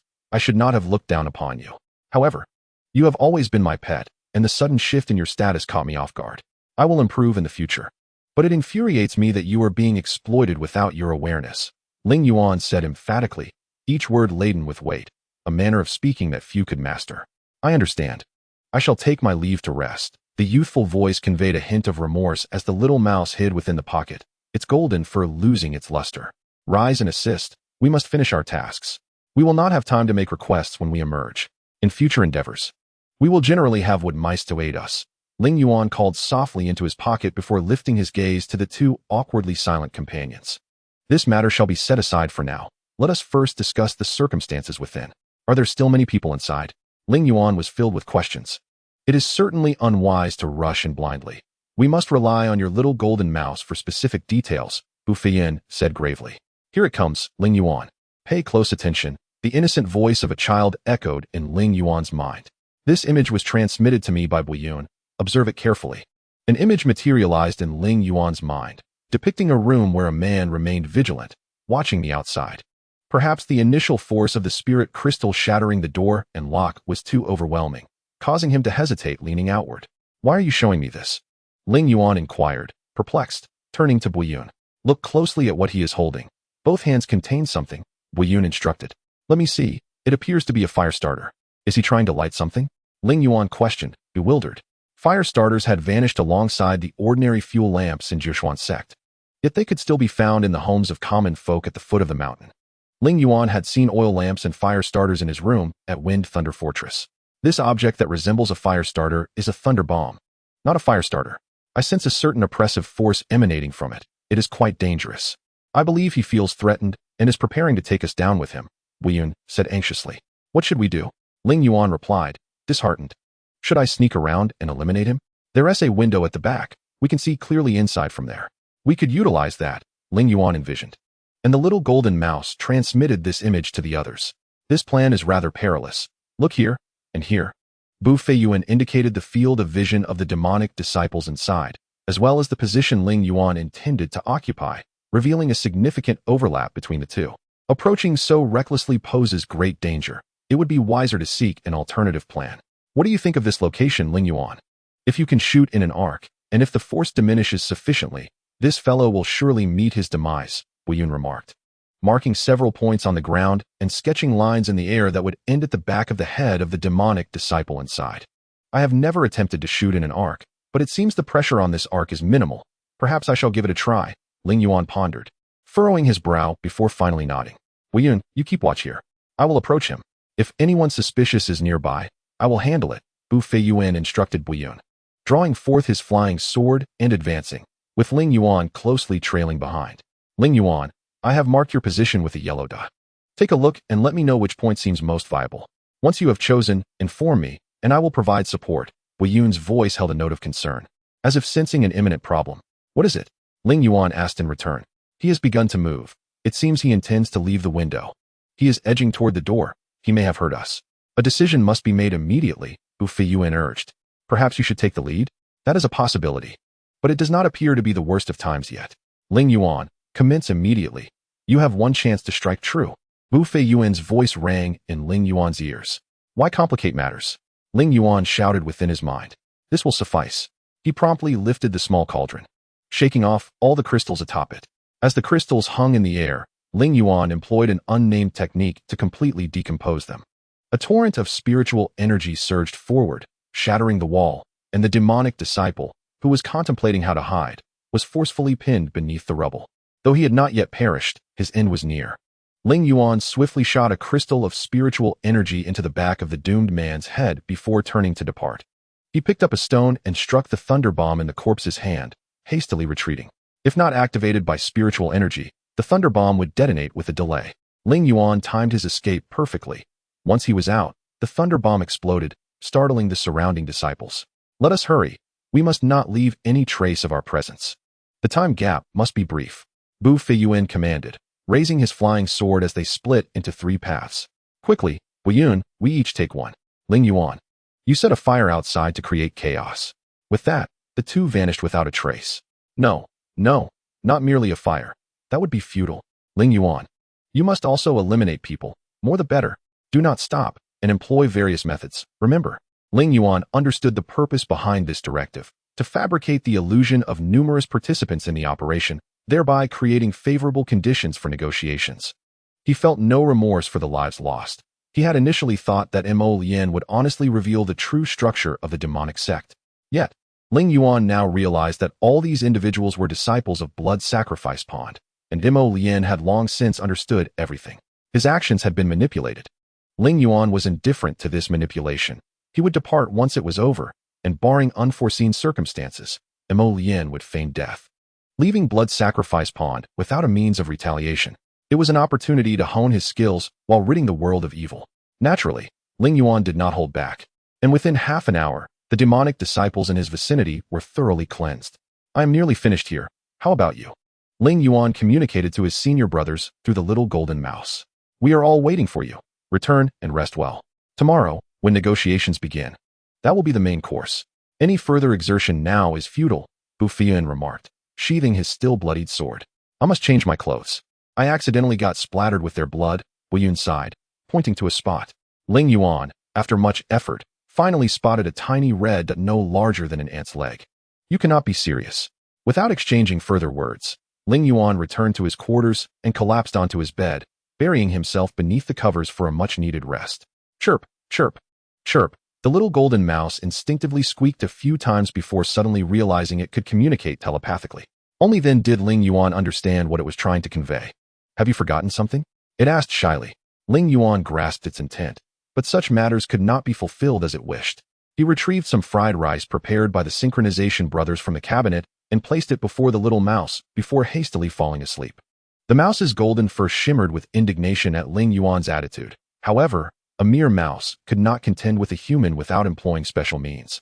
And now was not the time for such tactics, so it had no choice but to settle for the meager offering. A night passed uneventfully.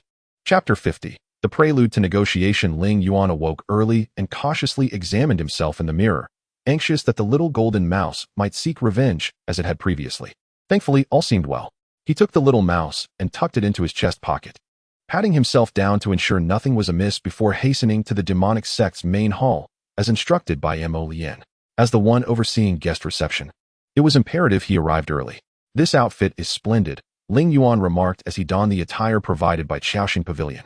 Compared to the tattered garments he wore during his time as a servant, this outfit was of infinitely superior quality, fine silk, intricate lacework, and gilded edges. Wearing it bestowed an air of grandeur upon him. Indeed, as the chief host for reception, it was only fitting to dress more elegantly. Ling Yuan nodded, feeling somewhat elated. However, when he turned around, he realized that his attire was far from the finest. In fact, it was the least impressive among the group of attendants. It appeared they had not prepared suitable garments for him at all. Ling Yuan murmured to himself. This welcoming event was unlike any other. It was a negotiation, and he should assume a stance of opposition to Bo Yun and the others, which felt more appropriate. After pondering for a moment, he nodded, deciding that the customary bowing and scraping was not suitable for the occasion. Dear seniors, today your leader is occupied, and I have been summoned here on short notice. I was initially serving as a mere attendant at the tea house, and am unsure how to conduct this welcoming, he inquired, looking to them for guidance. What do you usually do? We apologize as well. This is our first time here, and we are equally clueless, a group of individuals. Dressed even better than Ling Yuan, admitted, leaving him somewhat taken aback. What do you usually do? Have you never performed menial tasks before? Ling Yuan asked cautiously, wary of triggering any sensitivities with the term attendant. Actually, we have been penalized for our mistakes, and we are responsible for hunting. We had not found any prey recently, and were on the verge of severe punishment. Now that the righteous sects are here for negotiations, we lacked a welcoming team. And it was Miss Leyin who interceded on our behalf, allowing us to take on this role, explained a man carrying a tray of water. Leyin had indeed gone to great lengths to assemble an entire team to support his plans. He thought to himself that he would need to express his gratitude to her later. Maintaining a serious demeanor, he addressed the other disciples, who were just as inexperienced. We need not be overly humble. Our adversaries are the ones we face in this negotiation. To refrain from aggression against our enemies would already be a concession. If we must bow in greeting, I cannot bring myself to do such a thing. Indeed, as long as we maintain decorum, that is sufficient. They all reached a consensus. Though they were mere novices in this matter. What are you still dawdling for? The people from Jiuxian sect are nearly here. A woman called out as she approached briskly, seemingly delivering a message. Come, let's line up at the entrance. Just stand there. No need for perfect posture. Ling Yuan instructed those behind him. After all, they were merely facing their own fellow disciples, and if he appeared too earnest, it might lead them to believe he had already submitted. As it happened, his two senior brothers were not moving particularly quickly. Thus, after the woman hurriedly conveyed her message, Ling Yuan and the group of hunters stood at the entrance for a good half hour. At last, the two brothers Ling Yuan had been eagerly awaiting appeared at the distant corner of the roadway, making their way toward him. Stand firm, do not slacken, chest out, he commanded the hunters behind him. Many bore injuries and could not stand straight, swaying unsteadily. Ling Yuan was merely shouting for effect, not truly pointing out their faults. As he stood there with his hands clasped behind his back, brothers, you're early. The elders are already waiting inside, he said with a slight nod, greeting them before falling silent once more. Bo Yun and Bu Fei Yuan exchanged amused glances at Ling Yuan's demeanor. They found it quite comical and struggled to suppress their laughter to avoid raising any suspicions. Ling Yuan watched as the two entered without intending to speak, for he had already heard Bo Yun's voice in his mind. Junior brother, well done, followed by the laughter of a youthful boy. Clearly, the little white mouse in Ling Yuan's arms was growing restless. Little creature, do not interfere. Ling Yuan scolded internally, nearly voicing his frustration aloud. It's not me. This time it's the wood rat. I am merely joining in for fun, the little white mouse retorted within his mind. Stay put, Ling Yuan replied, feeling irritable with no outlet for his frustration, and he fell silent. Enough of that. Pay attention, reinforcements have arrived. If the negotiations fail, we will act swiftly. Bo Yun's voice echoed again, then fell silent once more. Ling Yuan felt a surge of turmoil at this news. The sect's reinforcements had arrived unexpectedly. What had they been doing prior? Initially, he thought the sect hesitated to intervene directly to avoid straining relations with the demonic factions. However, after hearing Leyen's remarks, he suspected there was more to it. Perhaps the higher-ups were maintaining a delicate understanding with the demonic forces, but now that possibility seemed increasingly unlikely. Another question suddenly dawned on him. Did the sect even have reinforcements to send? If they did, why had only a handful of inner disciples been assigned tasks? Were they not all busy? Suddenly, everything seemed to be resolved. Such reasoning struck him as absurd. Bo Yun, who are the reinforcements? I doubt they are our own sect members. The tasks for the inner disciples of Jiuxian sect have long been filled. Leaving no time to spare, Ling Yuan inquired. Ling Yuan, focus your mind. This matter can wait. Bu Fei Yuan's voice resonated in his thoughts. Alarmed, Ling Yuan understood that the situation regarding reinforcements was being shrouded in secrecy. There was undoubtedly something strange at play. However, discussing it now was not the appropriate moment, and he had to suppress his worries, awaiting a chance to address them later. Pour the tea. Leyen's voice called from within, clearly summoning him, so he could remain present and attentive to the unfolding negotiations. Coming, Ling Yuan replied as he stepped toward the study area, where a row of celadon tea cups awaited, each filled with an equal measure of tea leaves. He poured hot water into them all and carried several cups into the study. Ling Yuan was unaware of how many individuals from the demonic faction had arrived or their intentions. In truth, these were matters that fell to him as the internal informant. Yet here he was, entirely in the dark. Reflecting on this, he felt a pang of embarrassment as he presented the tea cups to the esteemed guests before him. He couldn't help but marvel at his good fortune, setting the tray in the corner while he stood quietly. Chapter 51. Intense Negotiations. Humph. A burly man from the demonic faction cleared his throat and stood, directing his gaze at the two solitary figures from eighteenth sect. You two youngsters, spare us the pleasantries. Hand over the items, and we will return your people. First, hand over our people, Bo Yun insisted firmly, his sister's safety weighing heavily on his mind. If anything were to happen to Bo Meng, he would fight to the death for her justice. Bo Yun, do not rush. Slow the pace and give them time to prepare, Ling Yuan advised in his mind, hearing Bu Fei Yuan's counsel. At that moment, Ling Yuan realized where the problem lay. His two senior brothers had no intention of relinquishing the divine farming cauldron, and the outside reinforcements were undoubtedly preparing to assault the demonic stronghold. This was entirely contrary to his previous thoughts, leaving Ling Yuan's heart in turmoil. What is happening? He asked urgently, fearing his suspicions might be confirmed. If that were the case, the situation would be unimaginably dire. The power of the demonic faction was far beyond their assumptions, entangled in complexities that even some within the demonic ranks might not fully comprehend. How could this be? You two youngsters better recognize your position. Take a good look at who is in charge now, who controls this situation, the burly man sneered, stroking the leopard in his grasp. You insist on seeing the person first. Bo Yun remains unyielding on this point.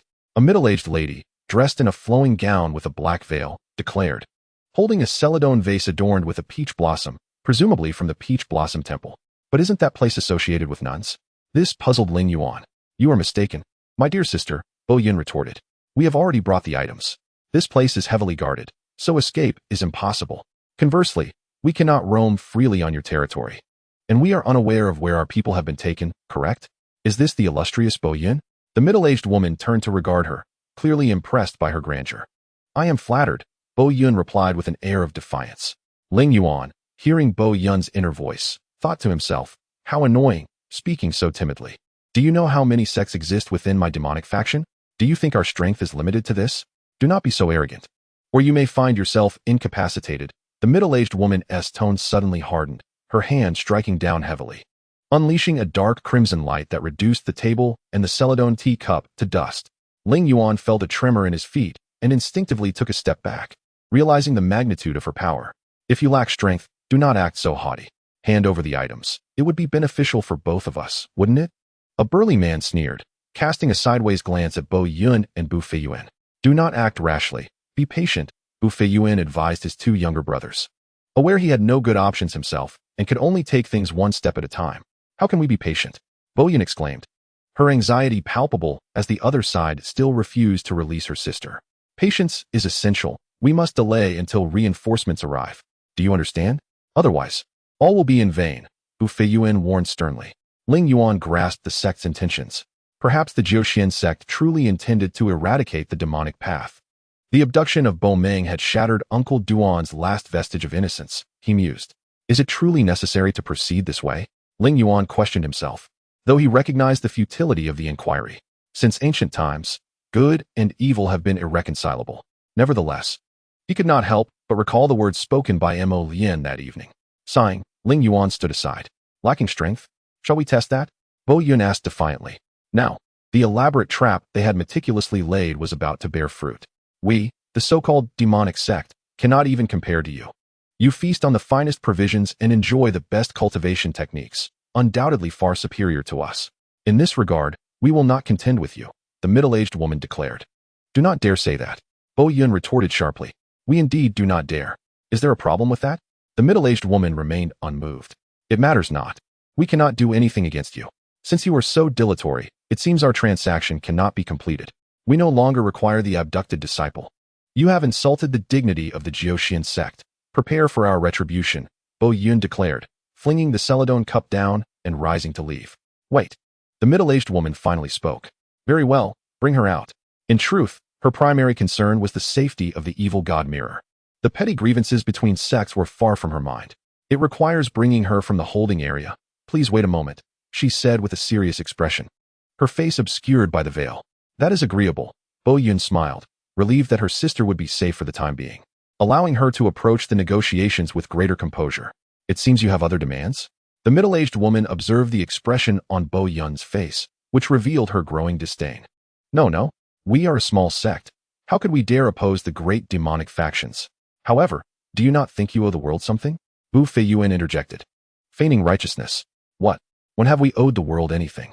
The middle-aged woman was unable to respond before the burly man interjected. Exactly, echoed the group of lackeys behind him. Perhaps you should enlighten us on this matter. Leyin stood, pointing toward the door. When we arrived, we discovered individuals engaged in unspeakable acts, surrounded by a sea of bones. Tell me, does this not illustrate the depths of the demonic path to the world? That was the work of those from Blood Sacrifice Pond. They were ambushed last night and are still cleaning up the mess, the burly man scoffed. Blood Sacrifice Pond was attacked last night, resulting in the deaths of over 100 disciples, severely weakening them. It seems a fitting retribution from the heavens. But our entire demonic sect bears no fault in this. I hope the esteemed heroes can show some understanding. The middle-aged woman's words mirrored those of Leyin. Of course, we shall understand, but will the world understand? Leyin seized the moment, utilizing the slight advantage she had gained to press further. Understanding will be granted, provided you hand over the evil god mirror. Only we know its true purpose. If you fail to comply, it will be too late. The middle-aged woman feigned anguish, causing Leyin's heart to chill. If it is on you, then give her the evil god mirror. A thought crossed Leyin's mind, but he dismissed it resolutely. The evil god mirror was far too useful, regardless of whether he surrendered it or not. Revealing himself as its master would surely lead to his demise. What is the evil god mirror? Leyin inquired, puzzled. Despite her extensive knowledge, she had never encountered this term. Even the evil god, though frequently mentioned in fantastical tales, had never appeared in actual historical events. How could one trust such a concept? You do not know? The middle-aged woman looked taken aback. Leyin's reputation for honesty was well known. If she lied, a hair on the back of her head would stand on end, a fact known by anyone with even a modicum of knowledge of the martial world. Naturally, you seek our divine farmer's cauldron, do you not? Leyin said, taken aback. Initially, all discussions revolved around the divine farmer's cauldron, and the sudden emergence of the evil god mirror was shocking. Well, that's unfortunate. I misspoke, the burly man chuckled awkwardly. Chapter 52, A Sudden Turn of Events. Humph. What do you know? A haughty voice echoed from outside, as a limping man slowly entered the room, exuding an air of arrogance. They have been lurking here for some time, aiming to conquer the entire demonic sect. This man, the cripple pointed at Leyin, is in league with them. He was present during my attack. When the cripple uttered the word attack, his lips twitched.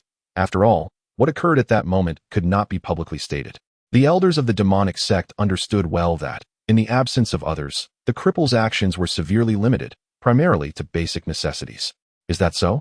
The middle-aged woman turned her gaze toward Leyin, who was drenched in sweat, unable to utter a single word. The middle-aged woman, upon witnessing the situation, instinctively recognized that this individual had indeed infiltrated as an insider. However, such individuals were far too numerous to count, and the demonic sect had never imposed any penalties upon them. Naturally, this was not considered a grave crime. Rather, it seemed that the young man had perhaps begun to accept some of the sect's practices. Our sect has welcomed countless disciples, the vast majority of whom were cast out from various factions, relying on their own strength to establish themselves on this barren land. The woman recounted the history of the sect with a calm demeanor, pondering how the sect could develop and flourish if everyone held such narrow views as yours. The limping man was seething with rage. Having failed in his vendetta, he felt utterly humiliated by the woman's counterattack. In a moment of reckless thought, he glanced at Leyin, who was standing aside, drenched in sweat, with his fury finding no outlet. He summoned a magical artifact to hurl towards Leyin. As the artifact was unleashed, the room was instantly engulfed in a gruesome scene. The once pristine white walls now bathed in the hue of blood, resembling the glimmers seen beneath the surface of water. Yet, this was no watery abyss, but a sea of blood. The man's murderous intent fueled the artifact, thrusting a wave of lethal malice into the hearts of those present. You little brat, I will kill you, he shouted, completely oblivious to his initial purpose for entering, as he directed the artifact at Leyin. Fortunately, Although Ling Yuan possessed weak internal skills, his external martial arts were solidly grounded. He swiftly rolled away from his position, narrowly avoiding the strike of the artifact. The large man was taken aback. Damn it, has this limping fool truly lost his mind and intends to kill this junior? You little brat, I will not let you off easily. The limping man bellowed as both Bo Yun and Bu Fei Yuan simultaneously intervened, intercepting the man's attack and preventing him from targeting Ling Yuan. With the pressure alleviated, Ling Yuan retrieved a small cauldron from his robes, extracting a spiritual energy crystal to launch an offensive against the limping man. The previously unused energy crystal still appeared silver-white, concealing its true nature. Despite his limp, the man was agile. Sensing danger, he instinctively turned, and the energy crystal whizzed past his nose, striking the wall and leaving a minuscule hole that was almost imperceptible to the naked eye. The limping man was not a fool. Recognizing that Ling Yuan's long-range tactics would disadvantage him, he made a sudden lunge towards Ling Yuan, aiming a strike at his chest. Seeing the man's ferocity, Ling Yuan was undeterred. Noticing that there were no opportunities for the man to counterattack, he delivered a swift kick to the man's body, followed by another energy crystal aimed low. The limping man, being unsteady on his feet, was unable to evade, and the energy crystal penetrated deep into his thigh, causing him to collapse, howling in agony. At that moment, the uncontrolled Blood King Bi collided with Bu Fei Yuan's flying sword and shattered. With his artifact destroyed, the limping man's soul was shaken, and he spat a mouthful of crimson blood, splattering the ground. No one felt sympathy for him, just as no one mourned for those slaughtered at the blood sacrifice pond the previous day. Those who commit numerous wrongs must inevitably pay the price. Every person in the martial world must possess such awareness. Half of the demonic sect's notorious reputation stemmed from the blood sacrifice pond.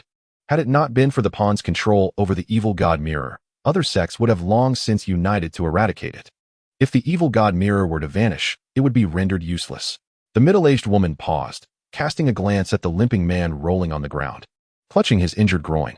Fortunately, the evil god behind the evil god mirror had shielded the blood sacrifice pond one final time. The evil god mirror serves as a portal for the return of the evil god, revealing the location of the embryonic evil god's descent. Eliminating this embryonic form could delay the evil god's return to the world. We must hasten to recover the evil god mirror. If we delay, it could spell disaster. The woman stated emphatically. These words were directed at the members of the Nine Mysteries Sect. Ling Yuan had previously heard Lu Mingfei recount this tale, and now, understanding the urgency of the situation, he realized the gravity of their predicament. The current scenario was exceedingly awkward. The evil god mirror was in his possession, but for safety's sake, he could not act. If he did, his own life would be at risk. Meanwhile, the various factions of the demonic sect believed the evil god mirror was in the hands of the righteous path, relentlessly pressuring them. Even if this issue were resolved and Bo Meng rescued, the demonic sect would still seek opportunities to exert pressure on the righteous path. This dilemma was exceedingly complex, and at present, Ling Yuan could not devise a solution. With time until the evil god's embryo descended, Ling Yuan decided it was best to delay matters, as rushing to resolve them would likely lead to unforeseen complications. Elder, the hostage has been brought in, a young servant announced, bowing his head. He left Bo Meng behind, casting one lingering glance before departing. Ling Yuan turned to look at Bo Meng, his lips curling into what should have been a smile, yet it failed to manifest. A week had passed since Bo Meng was captured, and Ling Yuan was oblivious to her plight, unaware of whether she was well-fed or rested. He forced himself not to dwell on these thoughts, focusing solely on rescuing her, believing that once she was freed, all would be well. Bo Meng's complexion was pale, and her figure had grown considerably slimmer. Dressed in pink, it was evident that she had adorned herself for the purpose of her impending test. As before, despite any bruises she might have sustained, after Duan Mei's cup of tea, Bo Meng's gentle gaze remained forever etched in Ling Yuan's memory. Tears glimmered in Bo Meng's eyes as she beheld the person she yearned for standing before her, smiling at her without reservation. She leapt into Ling Yuan's embrace. You finally came." Bo Meng's voice trembled as she spoke. "I naturally came. What could be more important than you?" Ling Yuan replied, supporting Bo Meng, his own legs trembling with emotion as he tightened his grip on her. Bo Yun, relieved to see his sister safe, shifted his focus from how to rescue her to how to escape this place. The sect's forces were on the verge of arriving, and since the enemy had not heard of the Shinnon Cauldron, they could utilize other means to satisfy their demands. "Here, I have brought the Shinnon Cauldron you requested. Please accept it," Bo Yun said as he retrieved an ordinary medicinal cauldron from his storage ring and placed it in the center of the room. What we seek is not the Shinnon cauldron, but the evil god mirror, the large man retorted, sensing Bo Yun's mockery, his anger flaring. Everyone, I assure you, the evil god mirror is not with me. Please, allow us to leave. My sister and I have not reunited in ages. Bo Yun feigned a pitiful demeanor. Very well. You may leave. You, come with them, the large man ordered, pointing at Ling Yuan. Our demonic sect does not share your narrow views. You may stay or go as you please. Haha, today it seems no one will be leaving, came a somewhat familiar voice from outside. Ling Yuan strained to recall who it was, but could not place them immediately. Ling Yuan, today you have fallen into my hands. Upon seeing the man, Ling Yuan finally understood the source of his familiarity. It was none other than Zhao Wu, grinning wickedly, clad in armor reserved for generals, exuding confidence. Zhao Wu, what are you doing here? How can a mere outer sect disciple like you wield command? Bu Fei Yuan was the first to step forward, scolding Zhao Wu. Oh, now that's where you're mistaken. I am no longer just an outer disciple of the Nine Mysteries Sect. I have become the sword attendant for the sixth disciple of the sword-bearing sect, who has the right to inherit the sect leader's position. In due time, I shall be an elder of the sword-bearing sect. Ha ha, Zhao Wu boasted, his blood-stained blade glinting ominously. In a fit of rage, Bu Feiyuan unsheathed his flying sword, unleashing a wave of sword energy directed at Zhao Wu.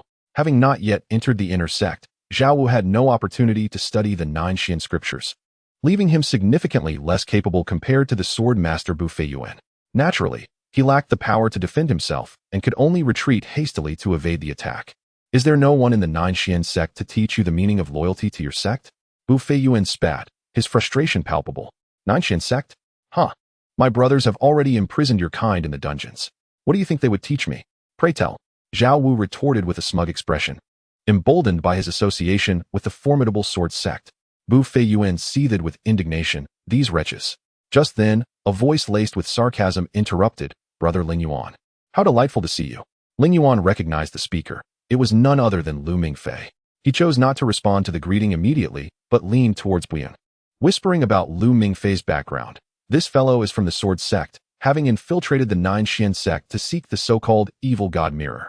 He once attempted to bribe me, but I dismissed him, and he has harbored resentment ever since. Brother Ling Yuan, does the inner sect's comfort suit you? Lu Mingfei asked with a sly grin, clearly relishing the moment. I bet it's quite uncomfortable, considering you're here undercover. But never mind. You'll all soon be ghosts beneath my blade, so what is the point of talking? His words dripped with malice, and he regarded Ling Yuan, Buyun, and Bu Feiyuan like a wolf eyeing its prey, sharpening his fangs for the kill. Bu Feiyuan shot Lu Mingfei a fierce glare, his flying sword emitting a sharp cry. Hungry for blood, yet restrained in his grip. Lu Mingfei, you are indeed a formidable opponent. I had no intention of making you my enemy, yet the circumstances have changed. You are now an adversary of the Nine Xian sect. With that proclamation, Bu Feiyuan released the sword, sending it soaring into the air. A dragon's roar echoed through the skies as the sword's path sliced through the vision of those present, a streak of blue light hurtling towards Lu Mingfei. The demon-breaking command. The true prowess of the little sword immortal was now evident, as the genuine energy cultivated from the Nine Xian scriptures coalesced around the flying sword, revealing its authentic form. A spirit dragon, formed of concentrated energy, circled Lu Mingfei menacingly, its sharp aura poised to strike. As the sole heir of the sword sect, Lu Mingfei was no novice himself. He promptly summoned his flying sword to counter the spirit dragon, with Bu Feiyuan charging in.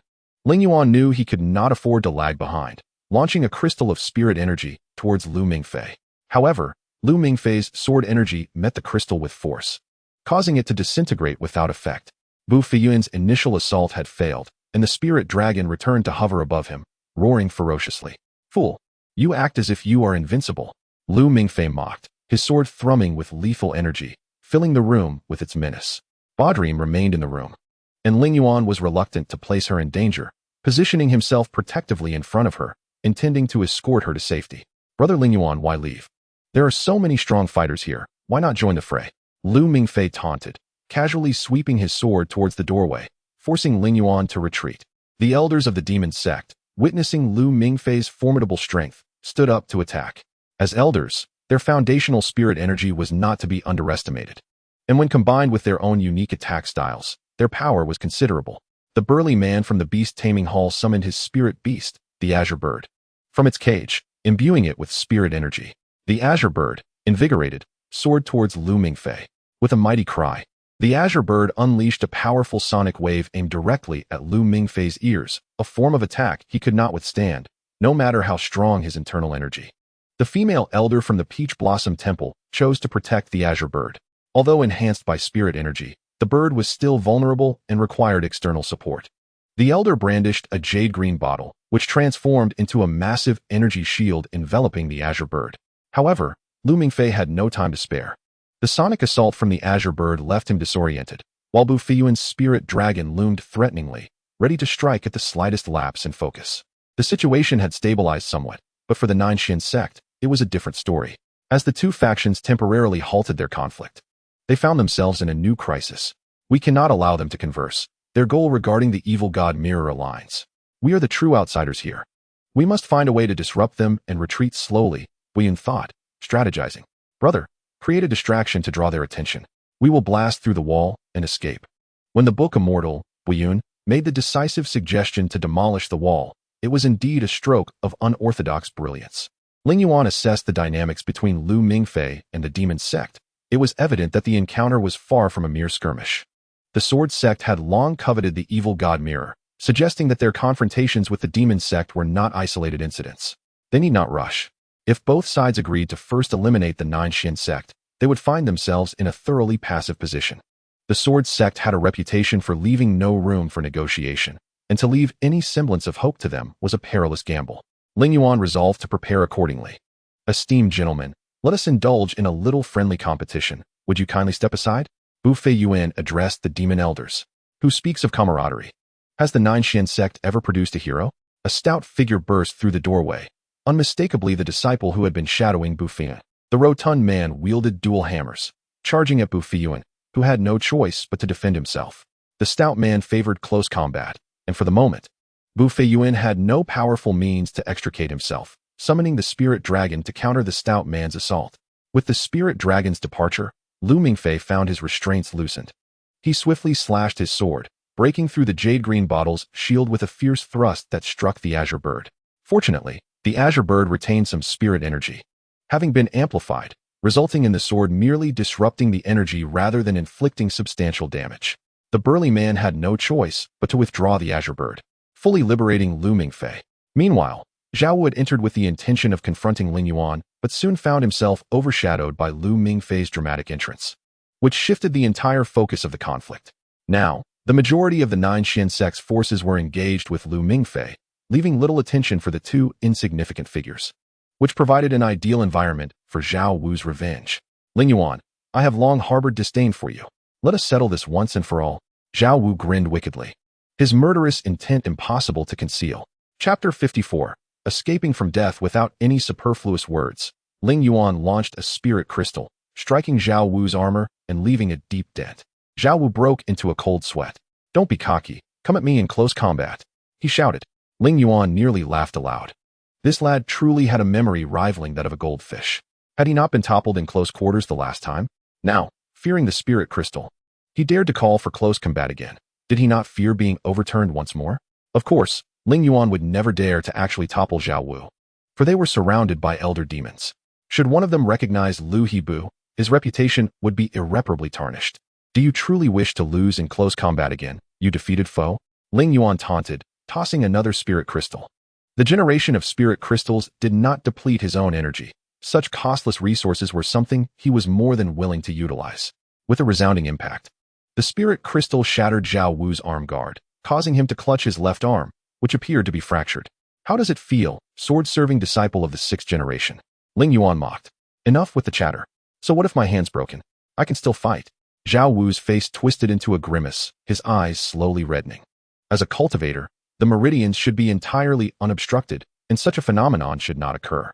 Enraged by Ling Yuan's provocation, Zhao Wu recklessly began to damage his own cultivation in exchange for a temporary boost in power. Upon seeing Zhao Wu's desperate resolve, Ling Yuan quickly pushed Bo Meng to a corner, whispering words of comfort. Do not fear, stay still here. He then retrieved a small crossbow, long untouched, and took out a talisman to affix upon it. If Mo Lian could still concentrate, she would remember this was the very crossbow Ling Yuan had used against her, albeit without the talisman at that time. The talisman contained the sealed soul of a domesticated white tiger, which, when activated, could summon a spirit tiger composed of energy to assist in battle. Within the Jiushuan sect, this was a rather precious artifact, gifted to him by Uncle Duan in his childhood out of concern for Ling Yuan's safety. Until now, he had encountered no life-threatening situations, hence the talisman remained unused. Yet today, faced with Zhao Wu's desperation, Ling Yuan had no choice but to employ it. With the talisman affixed, energy surged into the crossbow.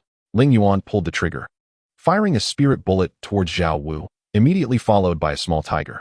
As the tiger appeared, it grew rapidly, soon reaching a height comparable to a person. Zhao Wu, evading the bullet, turned around to find himself face-to-face with the towering tiger, and his heart raced. He had little confidence in confronting such a creature. However, with the arrow knocked, he had no choice but to release it. The secret technique he had just activated was recorded in the Jiushuan scripture, specifically designed to sacrifice oneself for a significant power boost, exchanging his certainty of death for maximum damage to his opponent. With the technique now in play, he found himself in a state where survival was impossible. Facing the tiger, his confidence waned, and he charged directly at Ling Yuan. Are you seeking your own demise? Ling Yuan was also enraged. He shot a spirit crystal directly into Zhao Wu's mouth, piercing through his skull and ending his life. As the enemy perished, Ling Yuan relaxed, feeling an immediate wave of exhaustion sweep over him. Boming approached, supporting him and gently saying, "You performed admirably. Now, take a moment to rest and watch my brother's performance." At this moment, Ling Yuan recalled that Boming's strength surpassed his own. If she were to take the stage, she could likely defeat Zhao Wu in mere moves. Yet, being a man, he felt the weight of responsibility upon his shoulders. Initially, Bo Yun had refrained from any combat, but upon witnessing Bu Feiyuan truly threatened, he summoned his flying sword, launching an onslaught against the rotund opponent battling Bu Feiyuan. The flying sword quickly projected a barrage of sword energy, creating a dense net of firepower that hindered the stout adversary's fierce assault. At that moment, Lu Mingfei found himself unable to assist his junior, helplessly watching as his disciple gradually lost ground under the dual onslaught of Bu Feiyuan and Bo Yun. Ling Yuan, don't mind us. Hurry and break through the wall. The space here is too confined for us to maneuver, Bu Feiyuan urged Ling Yuan. Understood, Ling Yuan replied, pulling Bo Ming's hand and directing her. Forget about them. Let us break through the wall for more space. Bo Ming nodded, preparing to act. Just then, Ling Yuan raised the small green cauldron, striking it fiercely against the wall. A massive blast of energy erupted, collapsing the wall. As the wall fell, the confines opened up, revealing not a vast sky to evade within, but a true battlefield of carnage. The battle raged outside, while Bo Yun and the middle-aged woman exchanged barbs. Chaos erupted beyond. Almost immediately, the demonic faction felt overwhelming pressure as the sword-serving sect and its affiliated minor sects surged forward. In no time, half of the inexperienced novices fell in battle. The once inept novices had matured. After a few skirmishes, their initially raw combat skills gradually became proficient, stabilizing the casualties among the demonic disciples. Thankfully, the demonic sect's myriad cultivation methods and strong sense of teamwork transformed the remaining disciples into a nearly flawless legion. Should one partner falter, the others would swiftly come to support them through the crisis. In this environment, the demonic sect reaped the lives of numerous sword-serving sect reinforcements, yet their own strength dwindled. The ground outside was entirely enveloped in crimson blood. Many areas bore no corpses, only shallow pits, evidence of self-detonated demonic disciples. Ling Yuan and Bo Ming emerged from the interior, supporting one another. Upon witnessing them, the surrounding demonic disciples turned away, retreating cautiously. The room contained crucial figures of the demonic sect. Should any fall, it would result in irreparable loss for the entire faction. Do not worry, they appear to harbor no ill intent, Ling Yuan reassured Bo Ming. The demonic disciples gradually advanced towards the study, exacerbating their precarious situation. Seizing the opportunity as the demonic disciples moved, the sword-serving sect disciples launched another assault, resulting in further injuries and losses among the demonic ranks. All right, quickly come out, Bo Yun shouted, rushing from the room towards Bu Feiyuan. The situation for Bu Feiyuan had gradually eased. The elders of the demonic faction were now entangled in combat with Lu Mingfei, leaving him with no chance to escape. Consequently, Bu Feiyuan soared forth, exiting the room and appearing outside. At this juncture, all members of the Jiushuan sect had made their way outside. Although the external environment proved even more perilous, it also offered greater space for combat. Bo Ming broke free from Ling Yuan's embrace, summoning her own artifact, a dagger glowing with a pink hue. Ling Yuan's heart trembled at the sight of the dagger. It is said that a person's artifact is akin to another self. Bo Ming's choice of a dagger left him pondering its implications. Yet, this was not the time for such reflections. Shaking his head to dispel distractions, he concentrated on channeling energy into the small green cauldron, withdrawing it to leave behind a spirit crystal on its surface. However, Ling Yuan's intention was not to use the spirit crystal to attack others, but rather to conceal the true nature of the cauldron. When he had blasted through the wall, the spirit crystal had completely vanished, nearly revealing its true color to others. Ling Yuan pondered that refraining from combat was not a viable option. Thus, he resorted to the rudimentary boxing techniques he had acquired during his time at the Outer Sect's preparatory training camp. Although somewhat out of place here, the results were undeniably effective. At least he managed to keep others at bay. Ling Yuan mused to himself, "Do they underestimate me, thinking I am a novice?" Nevertheless, despite his inner thoughts, he truly needed a moment of respite. Utilizing Spirit Crystal required invoking the Nameless technique, which, although not excessively draining, still demanded considerable mental fortitude. Realizing this, Ling Yuan contentedly observed his fellow disciples engaging the enemy. The wood mouse had successfully connected the members of the Nine Xians, enabling them to support one another, which ironically rendered Ling Yuan safer. Bu Feiyuan had already dispelled his spirit energy's azure dragon. Now, only a sword radiating azure light danced in the air.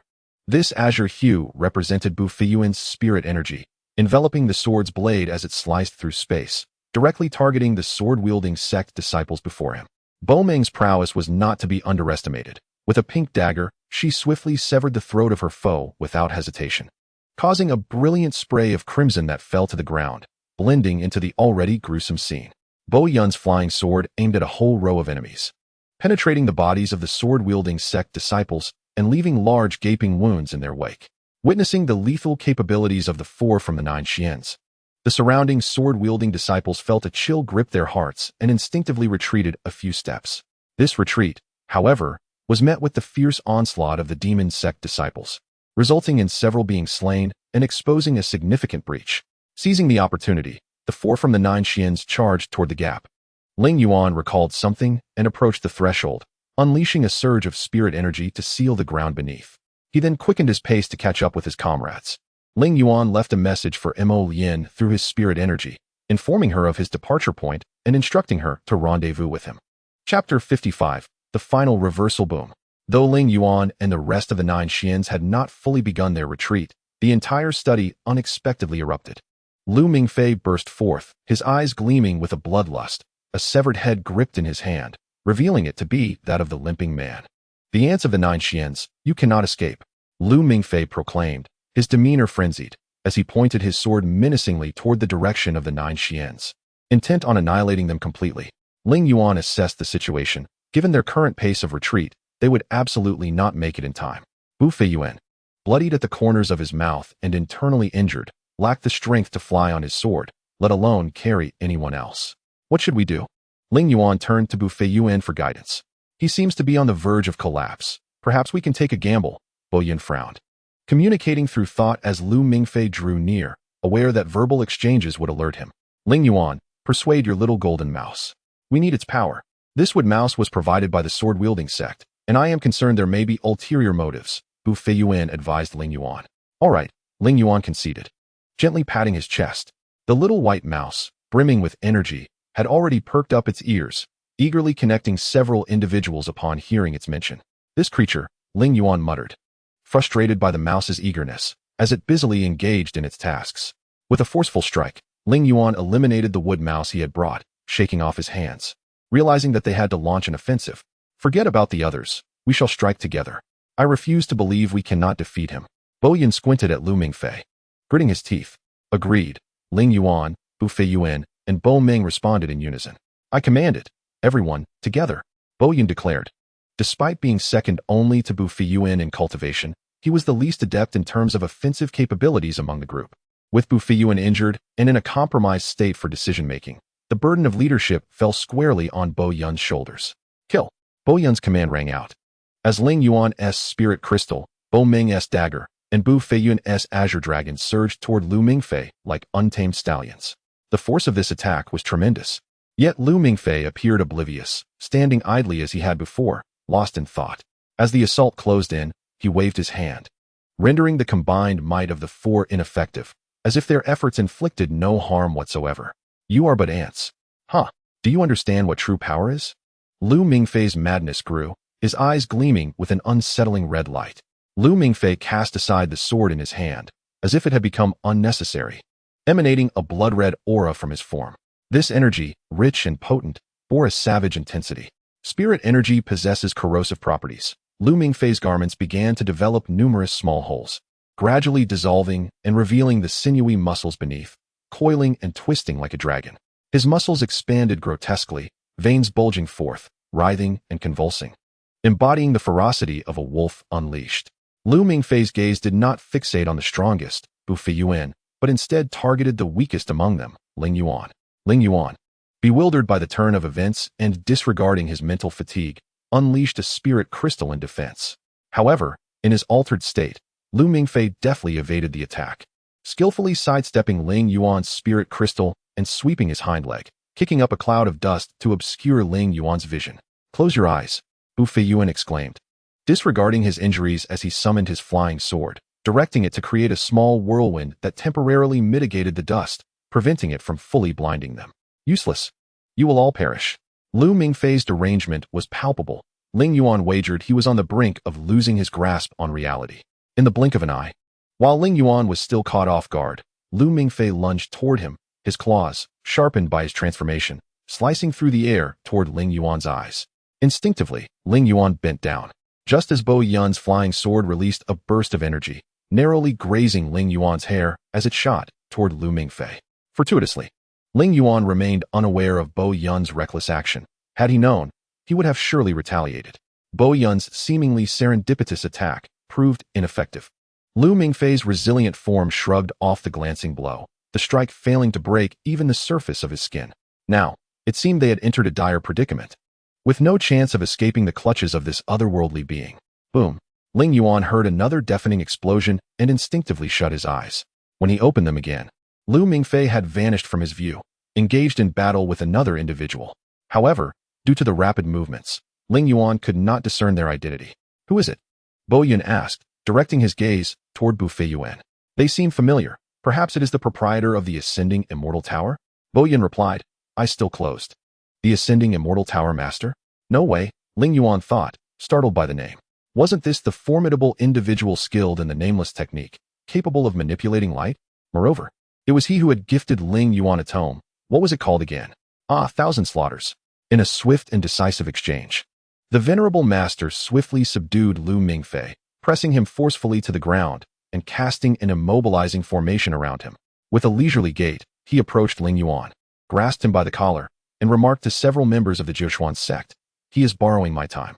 Before they could respond, he whisked Ling Yuan away to an unfamiliar locale, surrounded by the chirping of birds and the rustling of insects, with pavilions and towers appearing in abundance.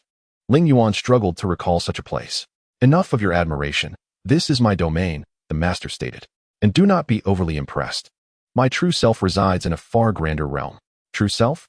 Ling Yuan's interest in the space waned, shifting instead to the formidable prowess of this elder. Indeed, I have long ascended. Alas, I was compelled to leave this avatar behind for that old fellow.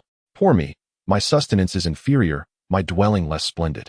While he revels in heavenly beauty, I remain earthbound and solitary. Coughing awkwardly, the master seemed to realize he had divulged too much.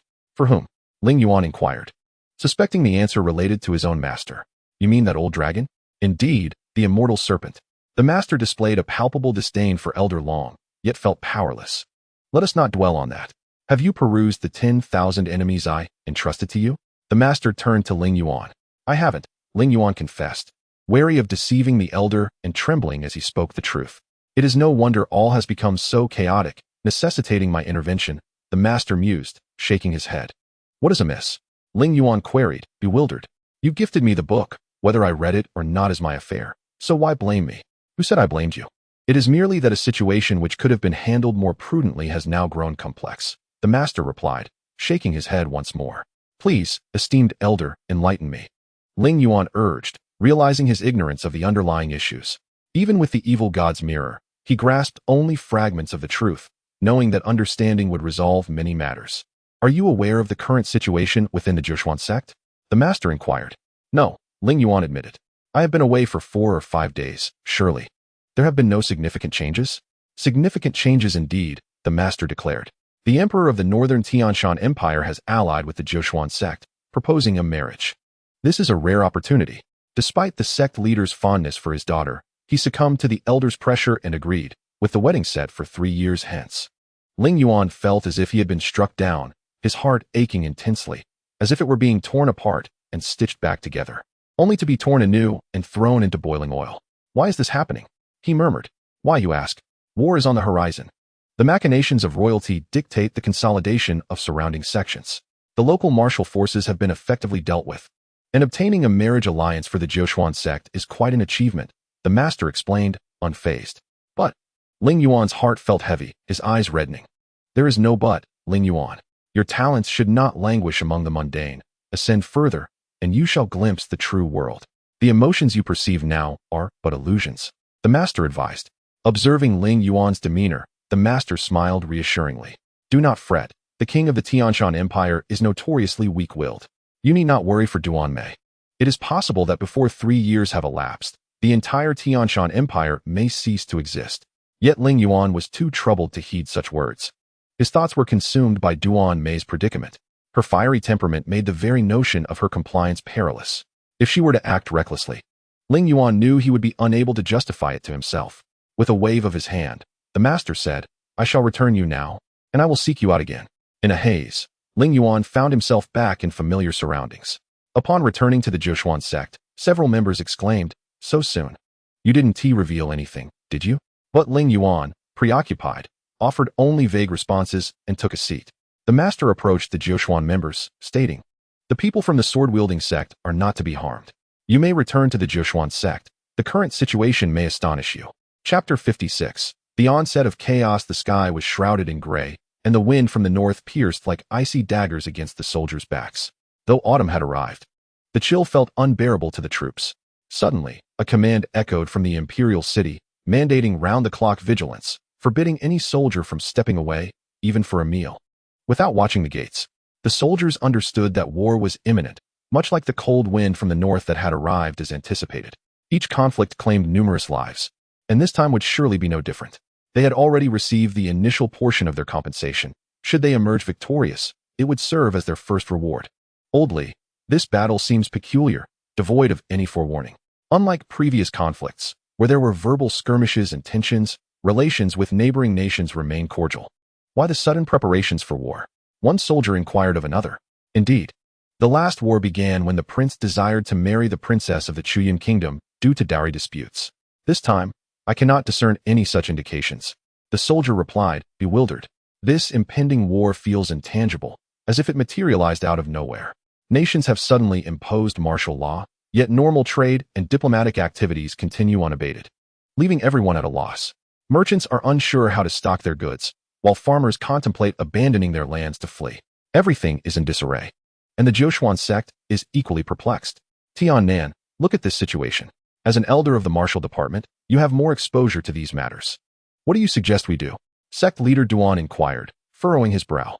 The martial world is helpless in the face of this situation. Each sect's reaction varies. With the support of the Tianshan Empire behind us, we should manage, Tian Nan replied, his expression grim as he contemplated the uncertain future. I see this as a remarkable opportunity. Do you not think it presents a chance for the Jochuan sect to expand? We have not grown in nearly a century. Sect leader Duan remarked, brows furrowed. All decisions rest with the sect leader. The elders bowed in compliance. Ling Yuan remained silent, disinterested in the discussion. Ever since the sect leader had promised Duan Mei to the Tianshan Empire, Ling Yuan had felt a deep-seated resistance, devoting himself solely to cultivation and avoiding all other affairs. Fortunately, as an inner disciple, he had no obligations. Otherwise, he would have faced punishment from the sect. Seated apart, Ling Yuan found the entire situation utterly tedious. For no one in the world understood the intricacies of the events preceding this turmoil better than he. Bored to the point of distraction, he could not absorb any of the proposed strategies. It has been nearly half a month since I returned to the sect, and at last, Ling Yuan's cultivation has approached a semblance of clarity. He has preliminarily discerned his path, finally grasping the profound meanings behind the myriad terminologies of cultivation. As anticipated, after a few mundane exchanges, yet another meeting concluded. Such trivial gatherings within the sect hold no power to determine significant matters. Even the previously discussed expansion of the Nine Mysteries Sect was merely casual banter, for the sect leader holds no authority to make decisions in these meetings. Ling Yuan stood up and followed Bo Yun and Bu Fei Yuan out. In the study, Ling Yuan remained silent, but upon stepping outside, the joyful sounds of laughter returned to his ears, free from the presence of elders. Senior brothers, you go ahead. I must first visit the Ascension Tower and then pay my respects to my master, Ling Yuan informed Bo Yun and Bu Fei Yuan. You've been spending more time at the Ascension Tower than at Master Chong Lao's place lately, Bo Yun teased, nodding and waving goodbye to Ling Yuan. In the study of the Ascension Tower, Ling Yuan sat face to face with the master of the tower. Do you comprehend? The one who strikes first seems to gain the upper hand, but in truth, they often relinquish control over the situation. If you analyze the circumstances preceding significant events, both current and historical, you will understand that everyone strives to ensure they are not the first to act, thus maintaining their grip on the unfolding events. Recognizing this, you will grasp why such ambiguous situations frequently arise before monumental occurrences. The master of the Ascension Tower nodded, took a sip of tea, and rose to his feet. It is nearly time. Go visit that old fellow and take the basket with you. He relishes such offerings. I must depart, for he would be quite saddened otherwise. The master of the Ascension Tower waved his hand, signaling Ling Yuan to leave. Ling Yuan arrived at Elder Long's residence, placed the items against the wall, and sat before Elder Long. Is this prepared by that old coot again? Elder Long exclaimed with wide eyes, shaking his head, yet he said nothing more. Waving his hand to conceal the basket and commencing the day's lesson. Your total spiritual energy is certainly considerable now, and your control is adequate. Yet you remain merely a novice, Elder Long observed Ling Yuan, gradually elaborating. In the early stages of cultivation, the focus is on strengthening the body, primarily through external techniques, with the aim of tempering the bones. Imagine a person being scorched by fire. The heat penetrates from the outside in. Thus, in the scriptures, the major realms of external techniques are classified into 5 stages: external covering, skin penetration, body penetration, muscle penetration, and complete integration, correct? Indeed, these concepts are familiar to me. Ling Yuan acknowledged, recalling the names of various realms he had encountered in the library: subtle penetration, mist gathering, rain transformation, cloud soaring, light shaking, star carrying, and moon stepping. With Bo Ming by his side, he had nearly every night accompanied by Bo Yun. The practice of internal techniques is entirely distinct from external techniques. While external techniques are primarily about physical conditioning, the potential for deviation increases significantly during internal cultivation, where every moment carries the risk of misdirection. Caution is paramount. One must not act recklessly. This is why I emphasize the need for you to enhance your control. Elder Long extended a finger for emphasis. Now go. Today is different. You may leave first. Your progress depends solely on your own efforts, Elder Long concluded. Let the Rat King out. I have words for it. Chirping. The little white mouse hopped out, perching on Elder Long's shoulder. Ling Yuan turned to leave, as he could not comprehend the exchange between Elder Long and the white mouse, deeming his presence here of no use. In this case, it would be more prudent to return home for cultivation. The white mouse would find its way back on its own. Chapter 57.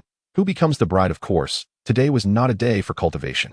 Today, Ling Yuan was set to leave the home he had inhabited for a considerable time and officially move into the residence designated for inner disciples. This was a truly opulent dwelling, featuring numerous rooms, each serving its own purpose, even managed by a dedicated team to oversee everything within and without, ensuring the cultivation progress of inner disciples. It was more than sufficient for Ling Yuan's family of 3. However, when Ling Yuan extended the invitation to his parents, he was taken aback to hear them express, Ling Yuan, it is time for you to start a family. Fortunately, Ling Yuan had been away for a few days, allowing the initial shock of his parents to pass. Thus, upon his return, he could live quite comfortably. If he had known that his parents were not particularly moved by his formal designation as an inner disciple, but rather rapidly composed themselves to consider his prospects for marriage, he might have reacted differently. Ling Yuan was no longer a child. Had he been an ordinary person living at the foot of the mountain, he would have already been a father of 3 or 4 children. Yet, reflecting on his situation, he realized he had not even found a wife, highlighting the disparity. Now that Ling Yuan was an official inner disciple, and with no aspirations to become the sect leader, he envisioned a stable life as a minor elder, accompanied by a residence, enabling him to establish a family. Establishing a family requires an essential condition, a wife. Ling Yuan, engrossed in his cultivation, had entirely overlooked the notion of seeking a spouse, lost in his own little world. Previously, Ling Yuan could have been described as a diligent young man, singularly focused on the path. However, upon reaching the status of an inner disciple, the perspective shifted. Ordinary individuals seldom harbor thoughts of continuing cultivation. To them, cultivation is merely a means to acquire resources. Upon attaining this level, they settle down, content with their lot, and marriage becomes an afterthought.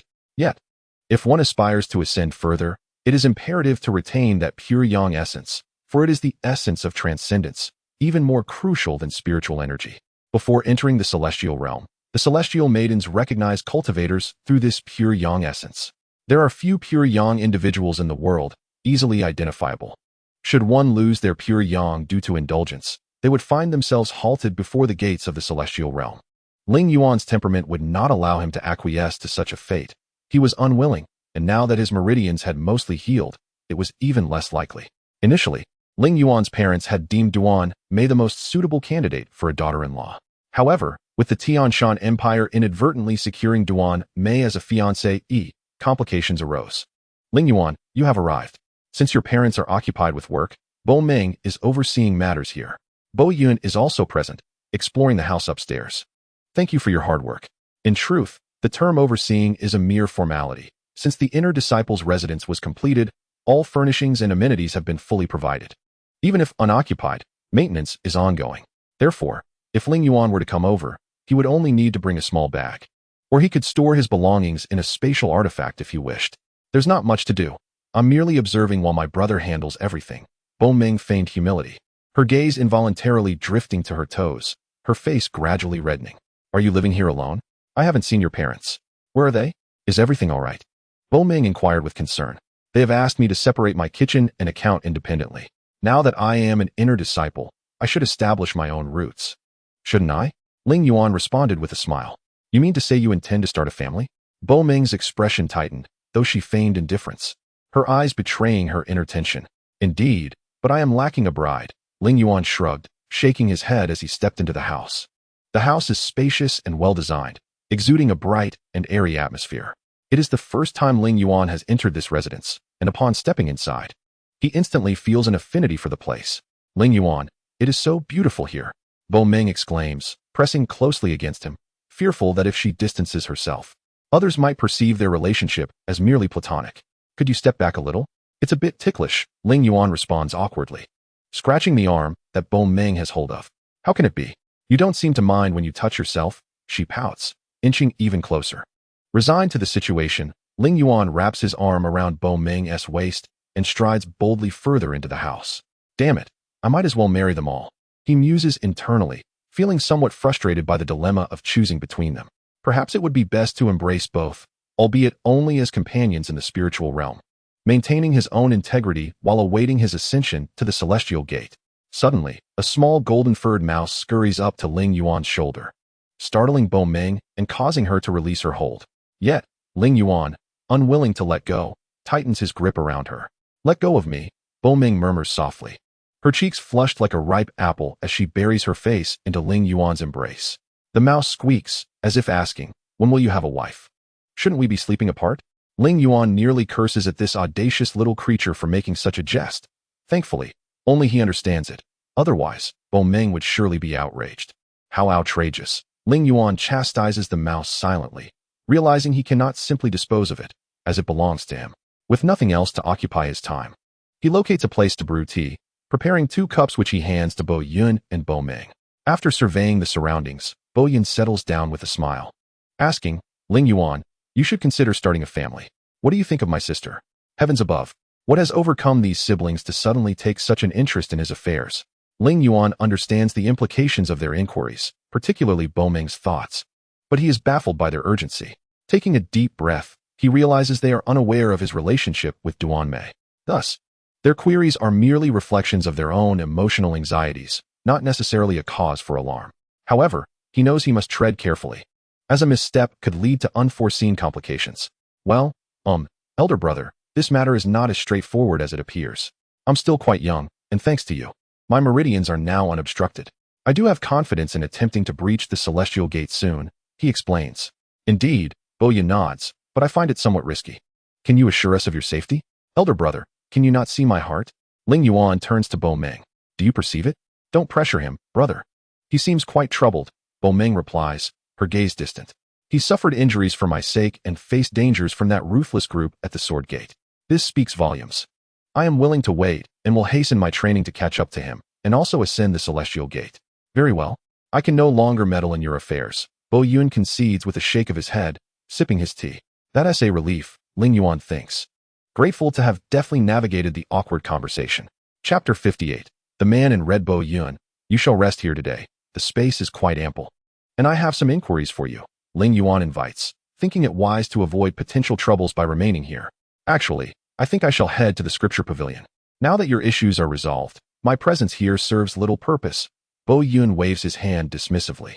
I will go too. Bo Meng suddenly stands, her anxiety palpable. Very well. Bo Yun acquiesces, unable to dissuade his sister. Then I shall join you in the Scripture Pavilion. There are still matters I need to comprehend. All right, Bo Meng. You return home. We will head to the Scripture Pavilion. Where's the key? Bo Yun extends his hand towards her. Here. Bo Meng hands over the key to the Scripture Pavilion, nodding. I will return now. Ling Yuan, you must think carefully. Her straightforward remark leaves Ling Yuan blushing crimson. He had not anticipated her candor. He steps forward to embrace her, as if in response. Bo Meng, taken aback by the hug, flushes deeply, saying nothing as she departs hastily. Ling Yuan casts the encounter aside and joins Bo Yun at the Scripture Pavilion. During the past half-month, Ling Yuan has become a familiar face at the pavilion, often sharing a lamp with Bo Yun as they study, discussing various topics, predominantly revolving around Bo Meng. Though these conversations frequently end in Ling Yuan's dismay. As they arrive, Ling Yuan heads directly to the section housing cultivation texts and casually selects several volumes, preparing to leave. However, before he can exit, he notices Bo Yun entering, which is unusual. The books Bo Yun seeks are typically kept in a cabinet at the entrance, accessible for immediate retrieval. He had just taken some days prior. It is too soon for him to return. Seeing Ling Yuan about to enter, Bo Yun swiftly covers his mouth and gestures for silence, indicating trouble is afoot. There are others here, Bo Yun whispers urgently. It is clear that they are not alone. Prior to their arrival, someone else has infiltrated the pavilion. How they managed to enter at this hour without a key is perplexing. Be cautious, Bo Yun advises Ling Yuan. What is the situation? A figure dressed in a striking red attire, seemingly foolish in their audacity, stands before them. Go over there and assess the situation. Bo Yun instructs Ling Yuan. The intruder is oblivious to Ling Yuan, focusing solely on Bo Yun, who must divert their attention to allow Ling Yuan to execute a surprise attack. With superior skill and stealth, Ling Yuan moves quietly, carefully navigating around the bookshelves until he locates the intruder. The intruder is utterly engrossed, scanning the display racks before him, evidently searching for something specific. After a fruitless search, he prepares to leave, but in turning around, he finally spots Ling Yuan. Without hesitation, he throws an object towards him. Ling Yuan has no time to react as a crystal of spiritual energy hurtles towards him, not utilizing any hidden techniques to absorb it, but rather following its original trajectory as if it were a mere stone. The crystal collides with the object, causing the crystal to disintegrate and expand upon impact, while the object, a diamond-shaped stone of a deep crimson hue, is repelled. Ling Yuan realizes that the explosion had little effect on the stone, which appears remarkably resilient. Ling Yuan looked up and observed that the young man in red was indeed quite striking. His sharp eyebrows framed eyes that seemed capable of emitting light. Ling Yuan mused to himself. While others might steal and skulk about cautiously, this one was bold and unabashed, truly a peculiar character. Your spiritual power is unlike that of ordinary folk. If the evil goddess appraisal has been activated, it is most likely in your possession, is it not? The young man stood, gazing at Ling Yuan. Alas, he had been directly exposed. Ling Yuan felt a pang of anxiety, pondering how he might navigate this murky situation. The young man smiled and said, Do not feign ignorance. The evil goddess appraisal is with you. Rest assured, I am well aware of its lore and have no desire for such an object. I possess a superior legacy, you need not worry. Then what is your intent? Ling Yuan queried, perplexed. If you do not covet this, what do you seek? Are you truly unaware? You are its owner, and yet you remain oblivious? The young man continued, Do you wish to know the whereabouts of the evil goddess embryo? This is the only thing here that holds true allure. Ling Yuan shook his head in response. Indeed, time is of the essence. The day of the evil goddess embryo's descent draws near, and the evil goddess appraisal will soon react. Should you discover anything, do inform me. This is my note. With that, the young man in red transformed into a streak of crimson light and vanished. Outside, a furious roar erupted from Bo Yun. You scoundrel. It appeared that the young man had fled, leaving a stack of red paper tucked into Ling Yuan's collar. This was the young man's note, intended for origami cranes. Ling Yuan stood in contemplation, at a loss for words. Logically, the blood sacrifice pool had been destroyed, rendering any sex that sought the evil god's embryo non-existent. Why, then, was someone still searching? Moreover, judging by the appearance of the young man in red, he seemed to be a disciple of the blood sacrifice pool, which had purportedly been eradicated. There were numerous strange aspects. Ling Yuan felt as though he were not a participant in that great battle. Yet here was a descendant of the blood sacrifice pool, able to discern the evil god's appraisal upon him. This was no trivial feat. Who, then, was this individual? Chapter 59. Leyin seeks help. After a moment, Ling Yuan regained his composure and stepped outside. Are you all right, Ling Yuan? I was worried you might have come to harm. Bo Yun exclaimed anxiously. The one in red has fled? I saw him at first, but then he suddenly vanished. I thought he might appear in a perilous situation. Ling Yuan feigned nonchalance. Bo Yun, still reeling from the initial panic, had not noticed the oddity in Ling Yuan's demeanor. Who is this person? He pondered aloud. There are no records of him. So he must be a newly emerged expert? New? Ling Yuan understood that with Bo Yun's nature, he must have a plethora of records and lists, akin to an encyclopedia. The emergence of a completely new expert would be both a catastrophe and a celebration for Bo Yun. A catastrophe as all existing records would need to be overturned, and a celebration for the new mysteries to be explored. Ling Yuan chose not to intrude on Bo Yun's turmoil, turning to a different corner instead. The night passed uneventfully, and the two resumed their usual activities. Ling Yuan consciously searched through the tomes in the library for any information regarding the evil god's appraisal. His aim had shifted solely towards this, yet he found no such records, no mentions of any techniques similar to the evil goddess appraisal in any year. Nothing. Frustrated, Ling Yuan initially believed that the esteemed Jiuxian sect would have such documentation. To his dismay, there was none. Disheartened, he decided to leave after bidding farewell to Bo Yun. Unbeknownst to him, he had wandered back home. As before, he opened the door, ascended the stairs, and sat down, preparing to cultivate, only to discover a girl seated in his room. Startled, he took a step back for a closer look. Excuse me, are you? Ling Yuan began. But he needed not continue. He had recognized the girl as Leyin.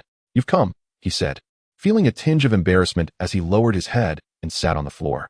They had originally agreed to assist Leyin in feigning her death to escape the clutches of the demon sect, yet circumstances had prevented him from fulfilling this promise.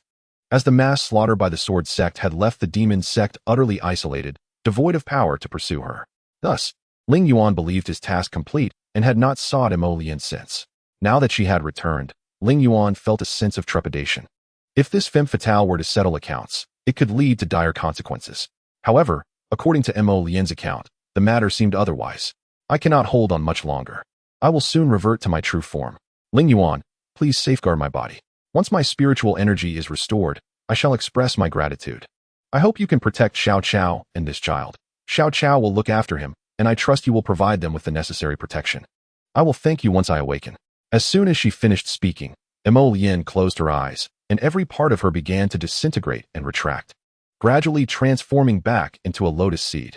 Ling Yuan gazed at the seed, sighing inwardly. First, he had spent so long with Leyin without realizing her true lineage, and second, it was astonishing to have gained such trust from someone he had only met briefly. At that moment, Xiao Qiao entered the room, cradling a child and carrying a box on his back, gently waving in greeting. Go outside. Let's south move to another place, Ling Yuan said nervously to Xiao Qiao. He feared that returning home would lead to his parents suspecting him of homesickness, creating quite a ruckus. His father's relentless encouragement and his mother's incessant inquiries would surely fill him with dread. Carefully climbing out the window, Ling Yuan glanced back to ensure the ledge was secure. With a graceful parabolic leap, he landed smoothly but found himself gasping for breath, as the strange sensation of weightlessness during the descent was quite disconcerting. Xiao Qiao, who had been quietly observing, thought to himself, is jumping down from above truly that terrifying? At this moment, Ling Yuan had regained control over his emotions, inhaling deeply, his trembling heart gradually calming, and his legs regaining strength. He led Xiao Qiao and the fortress master to the inner disciples' residences, beckoning someone to register Xiao Qiao as a logistics staff member of the Jiuxian sect, tasked with sweeping floors, serving tea, and organizing the study, akin to a bookkeeper. In truth, Ling Yuan merely wished to keep Xiao Qiao close. The latter's prowess in magical artifacts was truly astounding, and Ling Yuan could not bear to see him work for others. If Xiao Qiao's unique talents were discovered by others, he would likely become someone else's pawn. Having swiftly resolved matters with Xiao Qiao, Ling Yuan's attention shifted to the infant in Xiao Qiao's arms. This seemingly diminutive child had provided the same insights regarding Ling Yuan's meridian issues as Bo Yun and even proposed an identical solution, indicating that this little one's potential should not be underestimated.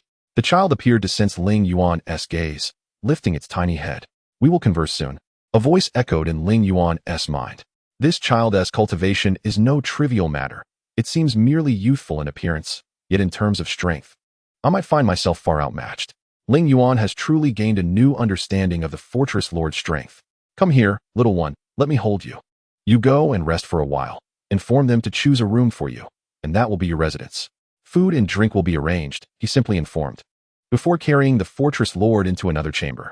Within this inner disciple's residence, there were ample rooms, enough to accommodate any sort of antics. "Thank you so much," the Fortress Lord said as soon as Xiao Qiao stepped out. His childish voice starkly contrasted with his mature demeanor, and in that fleeting moment, Ling Yuan nearly considered dropping the child from his lap. The sight of each other was an excruciating torment. "It's nothing, really. Mo Lian values me, and this is my sole means of assisting her. I feel quite ashamed," Ling Yuan earnestly replied. "Remember, this assistance is not without cost," the Fortress Lord stated solemnly. With the entire demon sect now eradicated, discussing rewards felt akin to building castles in the air. Thus, the Fortress Lord merely made a brief remark before diverting the conversation to other matters, such as why he could never seem to grow up. Chapter 60. Matters of the Wind, Thunder. Fortress Lord. "Huh? You're still laughing? Do you believe I could sneeze you to death?" he retorted. "Do you think I relish being this tiny? It's all that insufferable old fool's fault, insisting on setting trials that backfired, leaving me in this awkward state. If heaven grants me another chance, I would dismantle that old skeleton piece by piece and let the sun roast him. Let us see what absurd ideas he concocts then. Back in my prime, I was a paragon of excellence. The line of beautiful maidens wanting to befriend me extended far beyond the river's mouth. Countless lovely ladies lingered at my doorstep daily, hoping for a chance encounter, eager to enjoy outings with me and my companions, while others struggled to secure a date. I merely had to beckon with a finger, and a flock would gather. Even when seated in a private box, various beauties would pass by, casting flirtatious glances my way. What a sensation that was, akin to living in paradise. Yet, indulging in such a life has not left me jaded. Rather, it has incited fear within my father. This old man overthinks everything, leaving me devoid of desires. Each morning, I rise to find guards stationed around me, shooing away the maidens. The guards, lacking delicacy, sometimes push too hard, causing one maiden to collide with a wall and cry, leaving me heartbroken. Indeed, I had captivated nearly all the maidens. What could they hope for? With all the maidens ensnared by my charm, who would spare them a glance? I heard that during my most illustrious year, the toilet paper in the Dragon Palace sold out, leaving me to resort to manipulating water to clean myself when I had an upset stomach. Good heavens, must daily life be so absurd? My father, in his attempts to control me, activated his long-slumbering intellect and maintained an unwavering watch over me. The moment a female entered the vicinity, she was immediately dragged into a small, dark room for interrogation. Even my mother and sisters were not spared.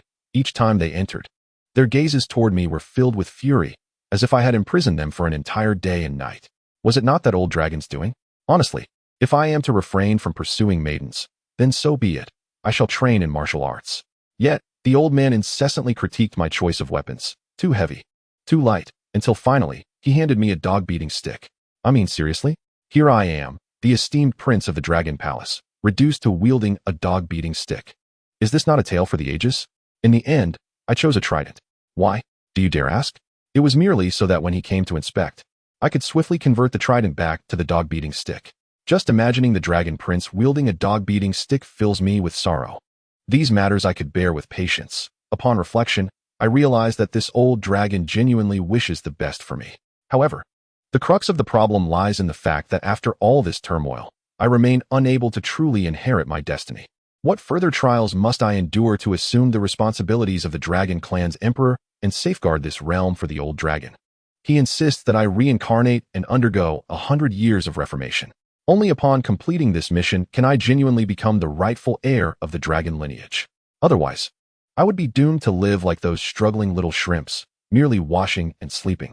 This old dragon has proclaimed that should I fail, he would create another little dragon and raise it from scratch. Is he truly my father?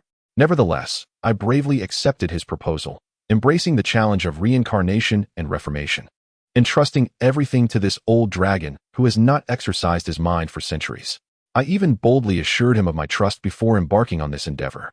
My thoughts muddled.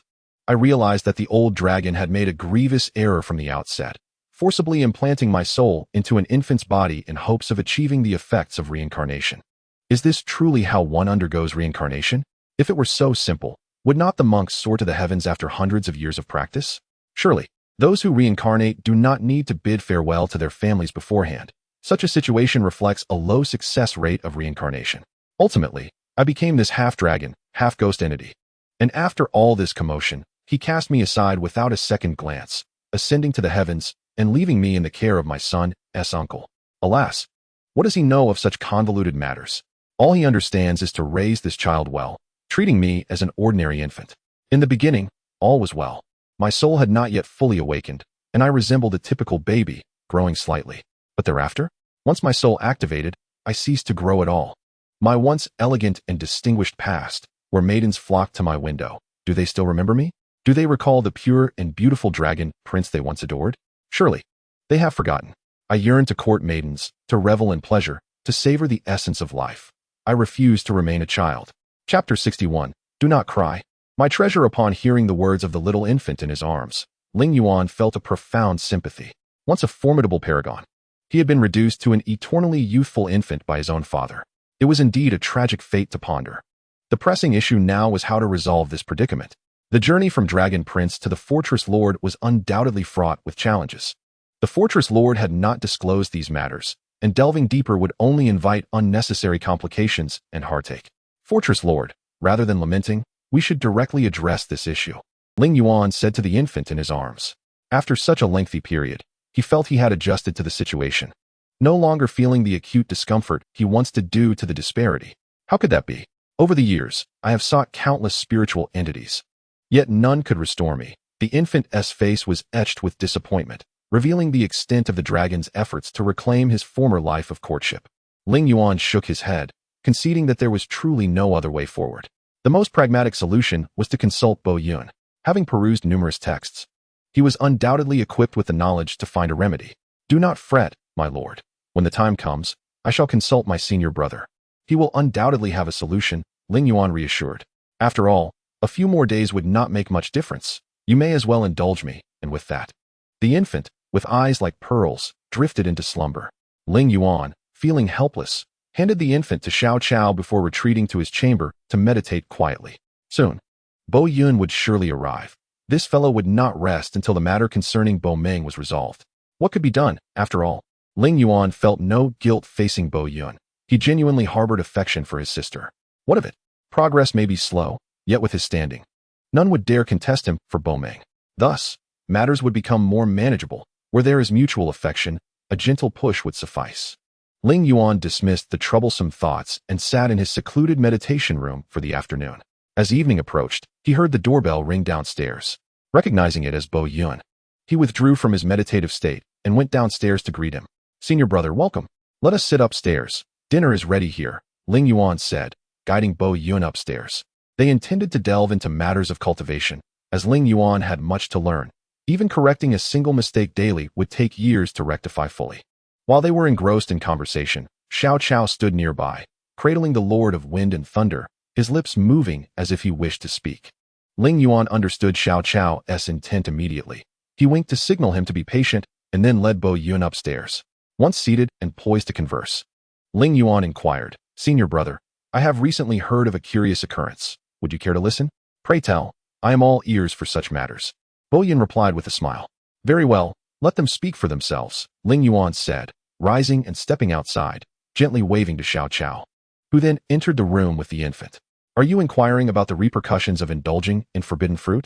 Bo Yun asked nervously, glancing at the infant.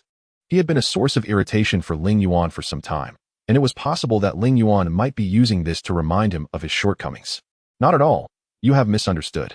This infant is the leader of a faction within the demonic path. The forces of the demonic path have been scattered by the sword sect, and I thought to extend a helping hand since this sect's actions seemed just, Ling Yuan explained. No need for explanations. If you believe in them, they cannot be far from righteousness. Bo Yun waved his hand, indicating his understanding. Ling Yuan nodded and gestured for Xiao Chao to elaborate on the situation. Thus, Xiao Chao began, I am the young master of Wind and Thunder Fortress. This is my father, he said, awkwardly lifting the infant he held. Greetings, Bo Yun said, sweat beading on his forehead as he addressed the unusual pair. I was not yet born when Grandpa was reincarnated. We grew up together. Back then, I was a little dragon, and he was a mere infant, Xiao Chao revealed, shocking Bo Yun completely. The possibilities surrounding this father-son duo seemed endless. The issue is that when I matured and transformed from a little dragon into human form, he remained an infant, seemingly unable to grow, Xiao Chao continued. Ling Yuan had heard this before and was not particularly astonished, but Bo Yun was taken aback. This could be due to an influence from an external formation or perhaps some dark sorcery, Bo Yun pondered, resting his chin on his hand. That cannot be. If it were that simple, I would not be in such distress, Xiao Chao countered, shaking his head. His symptoms are not those of a curse or formation. I consulted a sorcerer, but they were at a loss, and doctors too said there was nothing to be done. He once told me that he had failed in his reincarnation, Ling Yuan recalled hesitantly, echoing the infant's murmurs. The Dragon King intended to test him.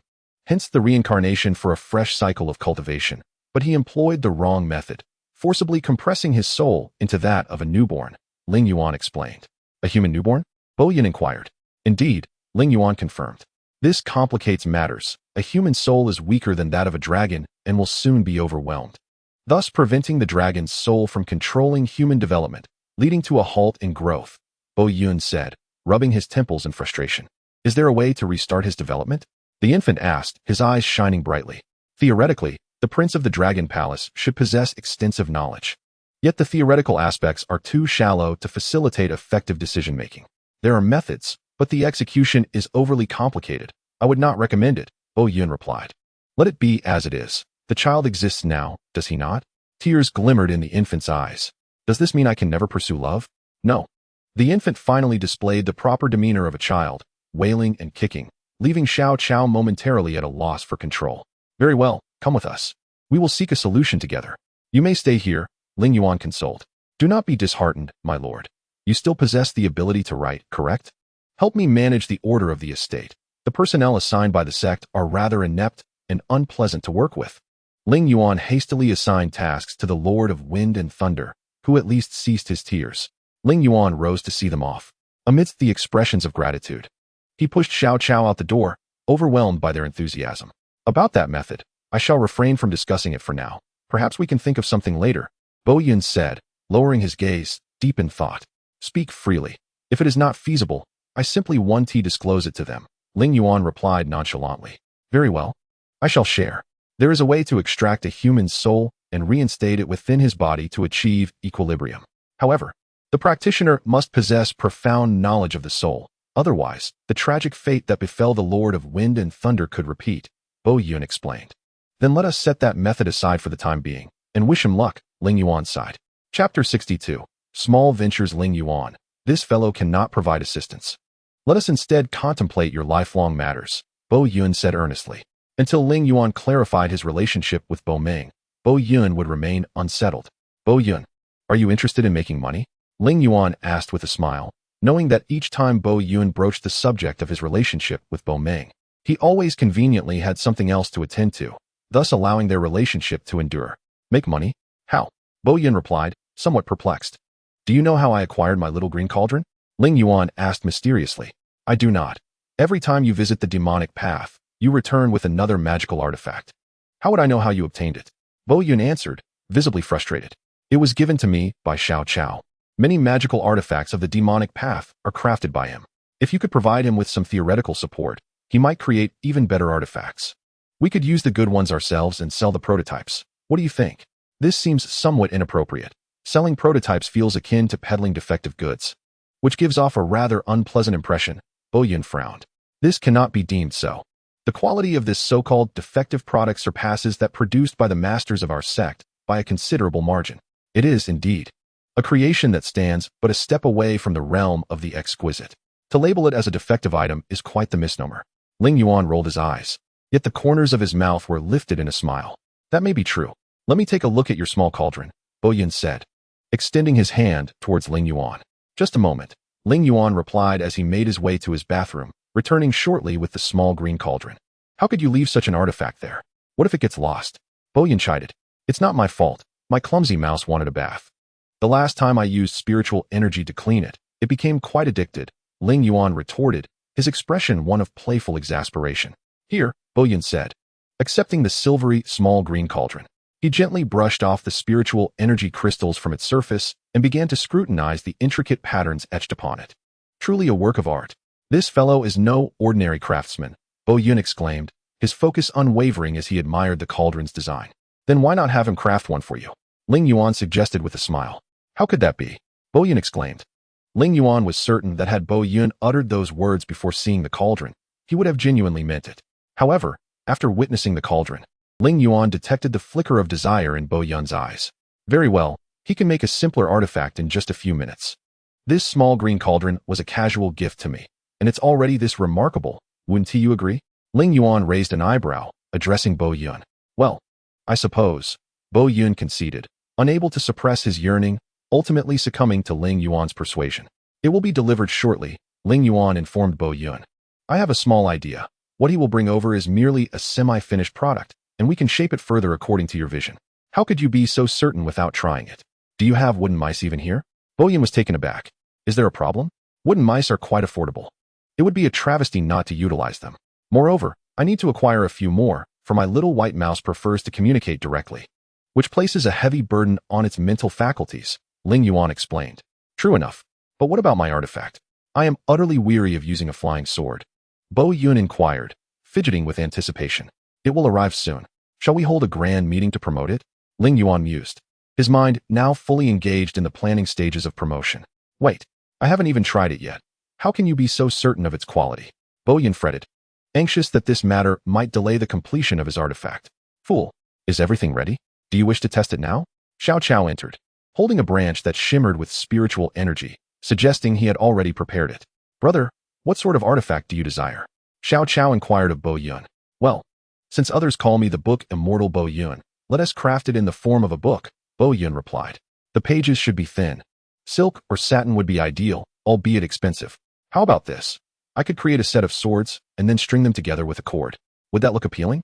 Bo Yun expressed his concerns. Judge for yourself. I will have the wooden mice connected, Ling Yuan stated decisively. Indeed, it shall be just so, Xiao Chao affirmed, noting that the design would undoubtedly be striking and impressive, delivering formidable attacks. Then that settles it. The book Sword Hero, a fervent aspiration harbored in the hearts of every youth. Xiao Chao declared, igniting a spark of agreement within Bo Yun. With that, Xiao Chao produced a small knife from his pocket and, in swift motions, transformed the branch into numerous segments. Each piece gracefully morphed into the shape of a small sword, completed within minutes. Subsequently, Xiao Chao skillfully twisted the wood shavings into a cord, binding the swords together as one, akin to how ancient scholars would compile bamboo slips. This artifact consists of two components, the set of swords and the cords, each possessing unique functions. Xiao Chao chose to remain discreet, refraining from disclosing the artifact's capabilities, as revealing such knowledge would limit the owner's control over it, a practice avoided by those with experience. Let us give it a try, but first, we must name it. Since the artifact has only just been forged, establishing its name and inscribing it will aid in the spirit's formation, Xiao Chao suggested. Let us name it Yin Xing Lu. The set of swords shall be called Do Chun Sword Array, and the cord shall be Gu Tian Suo. Bo Yun contemplated, finalizing the names, which bore an imposing grandeur. However, as an inner disciple of the Jiuxian sect, he possessed the merit to be proud.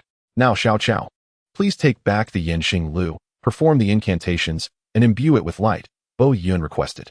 After a brief moment, the brilliance subsided, and Xiao Chao returned the Yin Xing Lu to Bo Yun. The swords lack talismans. You may inscribe some upon them. Should you wish to remove them later, you can easily erase them. The wood quality is superb and should endure many uses, Xiao Chao remarked seriously. With that, his task was complete, leaving the subsequent matters to the artifact's master. With nothing more to address, Xiao Chao took his leave. Once he departed, Bo Yun turned to Ling Yuan. How much would you sell such a creation? With a discount, I'd say 800 taels of gold, Ling Yuan replied after a moment's consideration. That much? Why not just rob a bank? Bo Yun exclaimed, nearly losing his composure. Such is the nature of small businesses. It hardly counts as robbery. Ling Yuan responded with a sheepish smile. Chapter 63. The national teacher of Tianshan having acquired a treasure, Bo Yun was overjoyed. Hastily bidding farewell to Ling Yuan to test it out, his excitement causing him to forget Ling Yuan's presence entirely.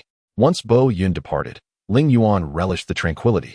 Anticipating that Bo Yun would not seek him out that evening, he planned to visit his master. Reporting on his recent endeavors and inquiring about the resolution of matters concerning the Lord of Feng Lei Fortress. Should these issues be resolved, Xiao Chao, feeling grateful, would undoubtedly remain to lend his assistance. With a clear intention in mind, Ling Yuan stepped outside, making his way directly to his master's residence. While traversing the woods, he sensed a flash of red light dart past him, and as his vision cleared, he found a young man clad in red standing before him. It was none other than the individual who had infiltrated the scripture repository, privy to the secrets of the evil god Mirror and willing to cooperate with Ling Yuan. What a coincidence, my friend. I was just about to seek you out, the young man in red said with a charming demeanor, elegantly fanning himself. What brings you here? What are your intentions? Ling Yuan asked cautiously, unsure whether this person was friend or foe, preferring to maintain a degree of reserve. Why the wariness? First, I have no interest in the trifling power of the Jiuxian sect. Second, with my strength, eliminating you would be a trivial matter. Why would I wish to harm you? The young man in red spread his arms in a gesture of peace, yet this only heightened Ling Yuan's tension. Who would trust you? Ling Yuan replied warily, subtly stepping back. Even if you do not trust me, it matters not. I have not deceived you regarding the evil god Mirror. The young man in red smiled. This is not the place for idle chatter. Let us proceed to the Ascending Immortals building. I shall treat you. Very well. Ling Yuan hesitated briefly, but ultimately agreed. His instinct told him that the young man in red would not betray him. Their mutual interests aligned, and any slight leak could lead to their downfall at the hands of greedy individuals. Upon arriving at the Ascending Immortals building, the young man in red selected a window-side table, producing a cup of wine and a bowl of food from his cloak. Entirely disregarding the hostile glares of the surrounding servants, and poured 2 glasses of wine. With a light tap of the wine jug, the small cups, which contained only a tenth of their capacity, caught Ling Yuan's attention, prompting him to mutter to himself, "What good is this little amount?" The young man in red raised his goblet and poured the wine onto his tongue, allowing the liquid to seep between the taste buds without a single drop wasted. What brings you to me? Ling Yuan asked, his gaze fixed on the other with a wary intensity. He dared not let his guard down until the situation was clear. The words to follow are for our ears alone. I've already taken command of the surrounding noise and light, so fear not. The young man in red lightly tapped his goblet and continued, "Drink up. There are but a few jars of this wine left in the world. For you, I have made a considerable sacrifice." The matter of the evil god embryo was becoming increasingly dire. The major factions aware of its existence had begun to shift their relationships subtly. Have you heard? War is imminent. Yet, this is not merely a conflict of the mortal realm. It is a confrontation between several sects in the martial world. It appears that your Nine Mysteries Sect is unaware, and even your sect leader has misunderstood, marrying his daughter to our king, much to his dismay. The young man in red shook his head and took another sip of wine. Upon hearing the mention of Duan Mei, Ling Yuan's ears perked up, and a pang of worry surged within him. He took a sip of the wine, savoring its rich flavor as it traveled down his throat and ignited a fiery warmth in his chest. This wine was unlike any he had tasted before. Even amidst his vexation, he took a moment to appreciate its exquisite taste. Our king is notoriously soft-hearted. When your sect leader proposed the union, you should have seen his expression, utterly distressed, especially with the queen beside him. How could he respond? The young man in red pondered, realizing the inappropriateness of his words. He coughed lightly and fell silent for a moment before continuing. As for the evil god embryo, we know little of its nature. Even the most detailed historical records mention it only in passing. Our ancestors decreed that it must be seized, but the reasons remain unclear. Whether it is a mere infant of the evil god, we do not know. What I do understand is that I must possess it. Our ancestors surely had their reasons. Let me not burden you with these details. I only ask that you refrain from troubling me further, as I can bear no more. Ling Yuan mimicked the young man's gesture, lightly tapping his cup and letting the wine touch his tongue, relishing its flavor. I do not wish to trouble you. Rather, I hope you might assist us, the young man in red said earnestly. Once this matter is resolved, the Tianshan Empire will offer you numerous benefits. And what authority do you possess to make such claims? Ling Yuan replied disdainfully, unimpressed by the young man's youthful bravado. I am the imperial master of the Tianshan Empire, and the emperor is my uncle. Do you think I lack the power to make such promises? Should you aid us, we would grant you 1% of our territory and title you as a duke. What do you say? A duke? 1% of territory? What value is that to me? Once my cultivation reaches a certain level, I will ascend directly. What use is land to me? My descendants will find their fortune. Their affairs are of no concern to me, Ling Yuan thought dismissively. Yet, upon reflection, he recognized the young man's regard for him should he choose to honor his word. Agreed, Ling Yuan conceded, understanding that with such lofty conditions, any refusal would surely invite fierce retribution, something he deemed unsustainable. Splendid. My brother, this remaining wine is yours. This celestial brew is exceedingly rare, crafted over a century, and there are few left in existence. I hope you cherish it, for it may save your life in dire times. With that, the young man in red stood and departed. What a character, Ling Yuan mused, noting the wine's rarity. He resolved to keep it hidden for when he might need to appease his master. After a moment's thought, he waved his hand, causing the wine jug and cup to vanish into his storage artifact. Thus, it seemed that Duan Mei was indeed safe. Ling Yuan recalled the young man's words and suddenly realized that Duan Mei was unharmed, lifting his spirits slightly. However, after spending considerable time with the young man in red, he emerged from the Ascension Tower only to find dusk had settled. In his estate, a feast awaited him, prepared for himself and his companion, the little white mouse. The thought filled him with anticipation. Ling Yuan, you have truly succeeded. Becoming an inner disciple, he turned to see the familiar face of the servant he had once saved, the one he had trusted enough to exchange love letters for time off, who remained just an ordinary servant. Hello, what is it?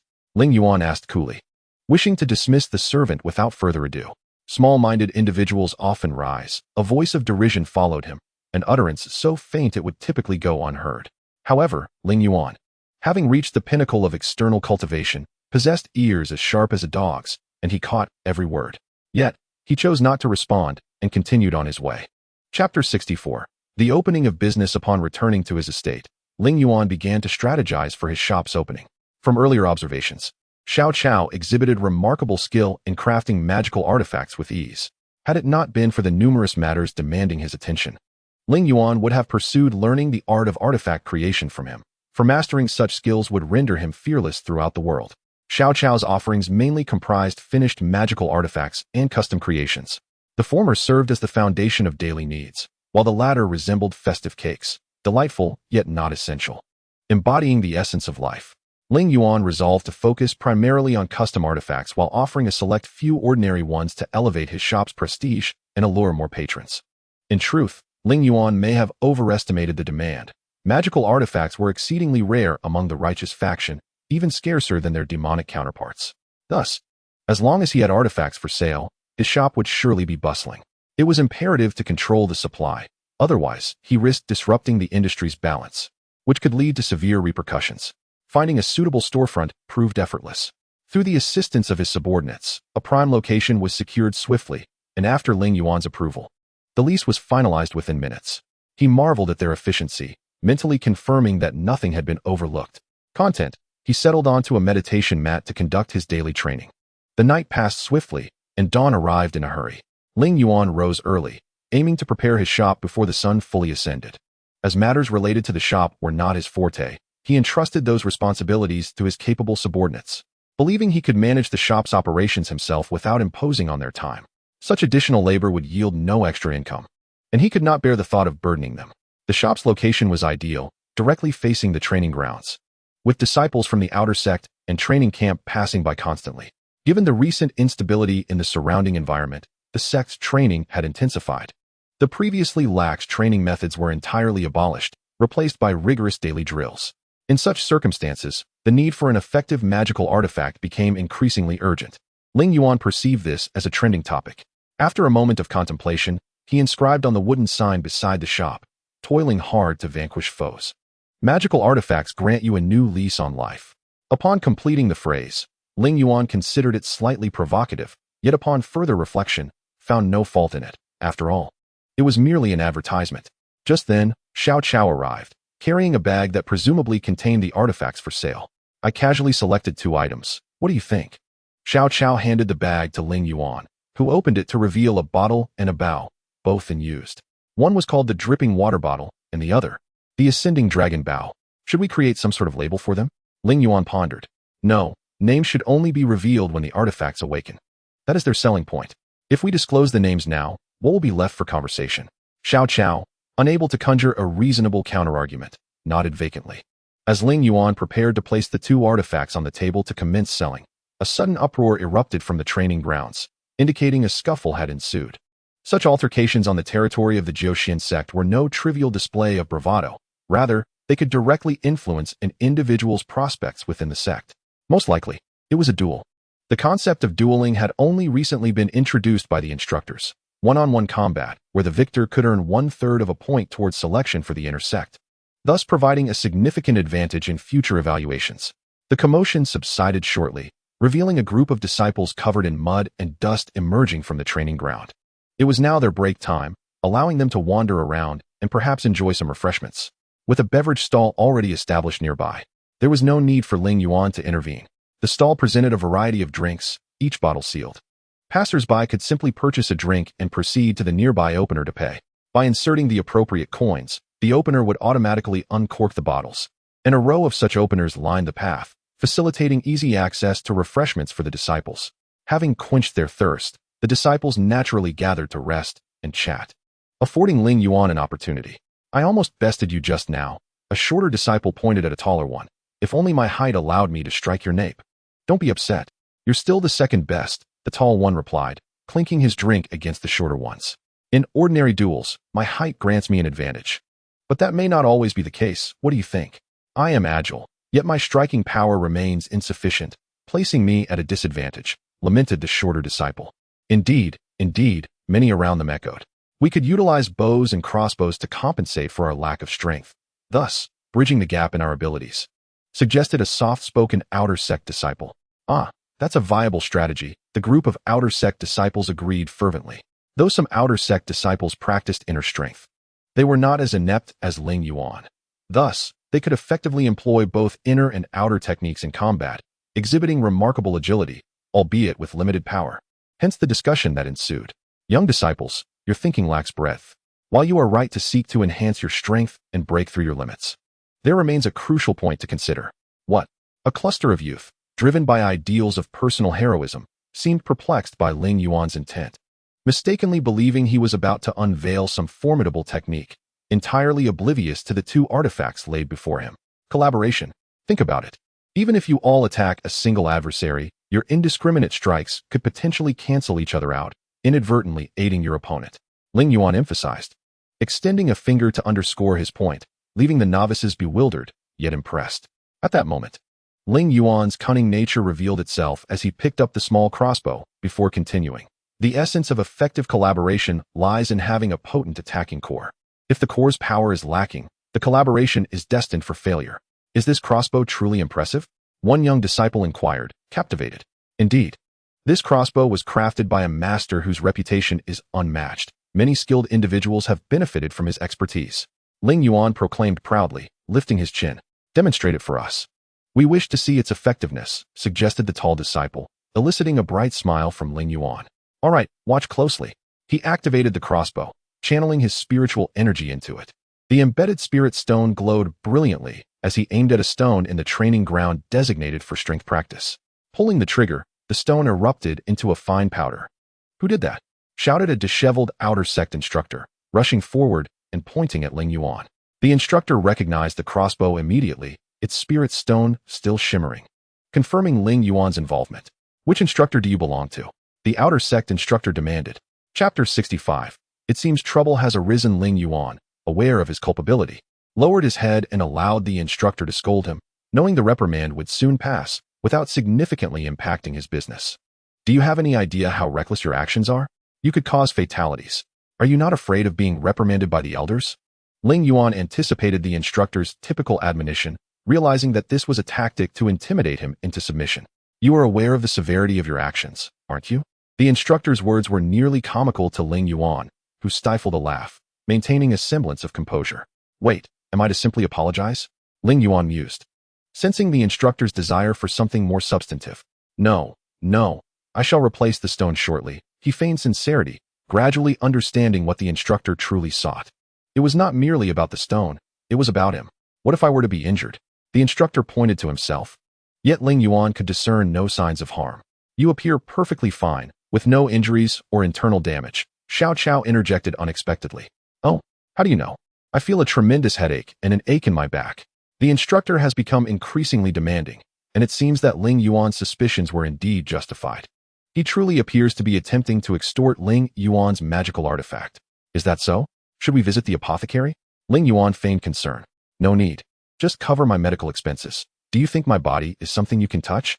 The instructor, now thoroughly petulant, raised his head high, exuding an air of arrogance. No. We will take you to the hospital, Ling Yuan insisted, firmly pushing the instructor out. How shameless of your instructor to try and seize our magical artifact. Can you all accept this? Xiao Chao exclaimed excitedly to several outer disciples. I apologize, but our eligibility hinges entirely on him. Please don't make this difficult for us. A petite disciple said, visibly troubled. Very well, I shan't press you further. Xiao Chao revealed a flicker of struggle on his face before finally nodding in agreement. Don't move. Provide me with medical expenses. The instructor's eyes bulged in anger, clearly irritated by Ling Yuan's refusal. You aren't even injured. Why demand medical expenses? Ling Yuan's temper flared as he shoved the outer disciple instructor away. Just give it to me, the outer instructor thought stubbornly, determined to seize that artifact. Approaching Ling Yuan, he reached for the item, but with a forceful push from Ling Yuan, he was sent soaring over the crowd. Landing on the other side of the road in a parabolic arc, Ling Yuan stepped forward, producing the unique token of an inner disciple from his chest, and waved it before the outer instructor. Do you see this clearly? I have the power to end you effortlessly. Don't test my patience. I have no interest in your worthless life. You can go and seek forgiveness from the elders. I have already sent word. Do not think you can escape. This outer instructor stirred the deepest shadows within Ling Yuan, who detested the sight of the strong oppressing the weak. Whenever such scenes unfolded, he wished for the downfall of the wicked. Typically, his rationality would restrain him, transforming such impulses into schemes or a severe beating. This time, however, he was determined to ruin this instructor's reputation, and he would see it through, even if he later forgot the reason behind it. Behold, the power is indeed substantial. Do you wish to acquire it? Ling Yuan turned back to the outer disciples with a renewed smile. Certainly, we want it, the tall disciple replied with a grin. How much? 600 taels of gold. Ling Yuan responded with a smile. Very well, it's a deal, the tall disciple agreed, still smiling. What? A deal?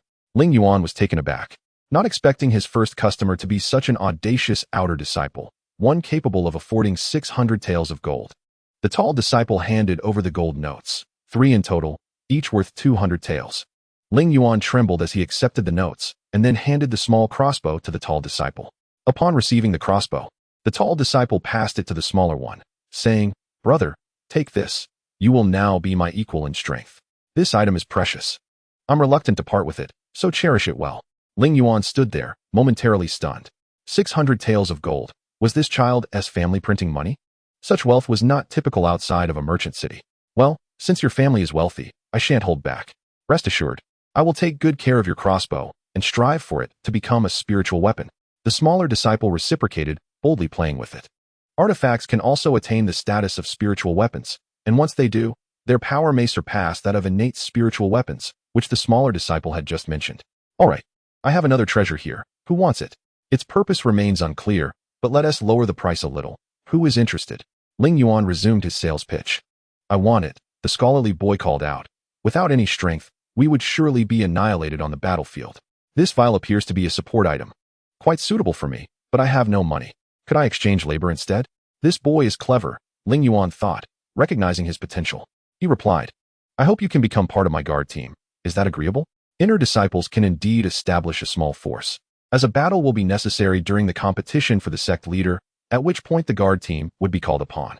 However, Ling Yuan had yet to see Bo Yun engage in such matters. He even shared a dormitory with his sister. I just saw him. He is a genuine inner disciple, thus possessing the authority to form a guard team. Such an opportunity is rare. We might as well agree, the tall disciple remarked. All right, the others lacked initiative. And upon hearing the tall disciple's words, they concurred. Here, this vial is for you, Ling Yuan said, handing it to the scholarly boy now that they had agreed. As for the guard team, we can discuss that later. Today's business has been fruitful. I shall return to sell tomorrow. We are also taking on artifact repair services. So please spread the word. Ling Yuan called out to the outer disciples before returning to his residence. Chapter 66. No more master upon returning home. Ling Yuan immediately entered a state of cultivation. To conduct business, one must possess formidable strength. Cultivation cannot be neglected. Early the next morning, Ling Yuan intended to bring Xiao Chao along for more business endeavors. Yet after knocking on Xiao Chao's door for quite some time, there was no response. Where could Xiao Chao be? Xiao Chao, where are you? Are we not going to work? Do you not desire wealth? Ling Yuan shouted within the residence. But the soundproofing between the rooms rendered his calls useless. Ling Yuan, what is the matter? I went to visit my great-uncle. Is there something you need? Xiao Chao returned from outside, holding an empty bowl that presumably once contained hot noodles. This is for whom? Your great-uncle? Who is that? Ling Yuan inquired, intrigued. Xiao Chao has a great-uncle in the eighteenth sect? How is that possible? He even asked me about you. Wondering why it's been so long since you visited him. You've been back for half a month, Xiao Chao remarked, looking at Ling Yuan with curiosity. Oh, Ling Yuan finally recalled. Not that he hadn't seen his master in half a month, but rather the matter concerning the aging dragon. This was something Bo Yun had mentioned to him during a banquet. So, they have familial ties. Ling Yuan nodded, but before he could ask more, he suddenly realized that the Lord of the Wind and Thunder was missing. Where is your father? The Lord of the Wind and Thunder? I bought a baby carriage and placed him inside. He has food and drink and can even use the restroom, so there is nothing to worry about, Xiao Chao replied, sounding quite relaxed. A cold sweat trickled down Ling Yuan's forehead. When did you find out your great-uncle was here? Have you been discussing me with him for long? This is disastrous. What will happen when I meet my master? Ling Yuan felt his legs go weak. Yes, I spent my first night back there. We talked for the entire night. Hearing this, Ling Yuan felt as if he had lost all strength to walk. All right, let us go earn some money. Ling Yuan waved his hand and started toward the training grounds. No, my great-uncle wants you to go there first, and then to the training grounds, Xiao Chao insisted firmly. Fine, I'll follow your lead, Ling Yuan sighed, walking inside to retrieve the little white mouse from the small bathtub in the bathroom. The little white mouse was clutching a large spiritual energy crystal, continuing to enjoy the comfort and warmth of the energy. The little creature has become addicted to its ethereal energy baths, which is why Ling Yuan has refrained from taking it out lately. Instead, he has placed it in a small tub fashioned from a fish tank, filled with ethereal energy crystals. The little white mouse sits inside, relishing the aroma that wafts from the evaporating crystals. The high concentration renders it slightly damp, thus aptly named the ethereal energy bath. It is the white mouse's favorite indulgence. However, today it must venture out, as Elder Chung must meet it. As Ling Yuan timidly stepped into Elder Long's chamber, he braced himself for a reprimand from his master. Indeed, the elder did not disappoint. Ling Yuan, your brother is incorrigible, arriving only now to see his master. Do you no longer wish to have me as your mentor? Ling Yuan dared not retort. Instead, he cautiously replied, Master, you jest. How could I dare? As an inner disciple, my duties are manifold, and I have been quite preoccupied. His expression was one of utmost sincerity.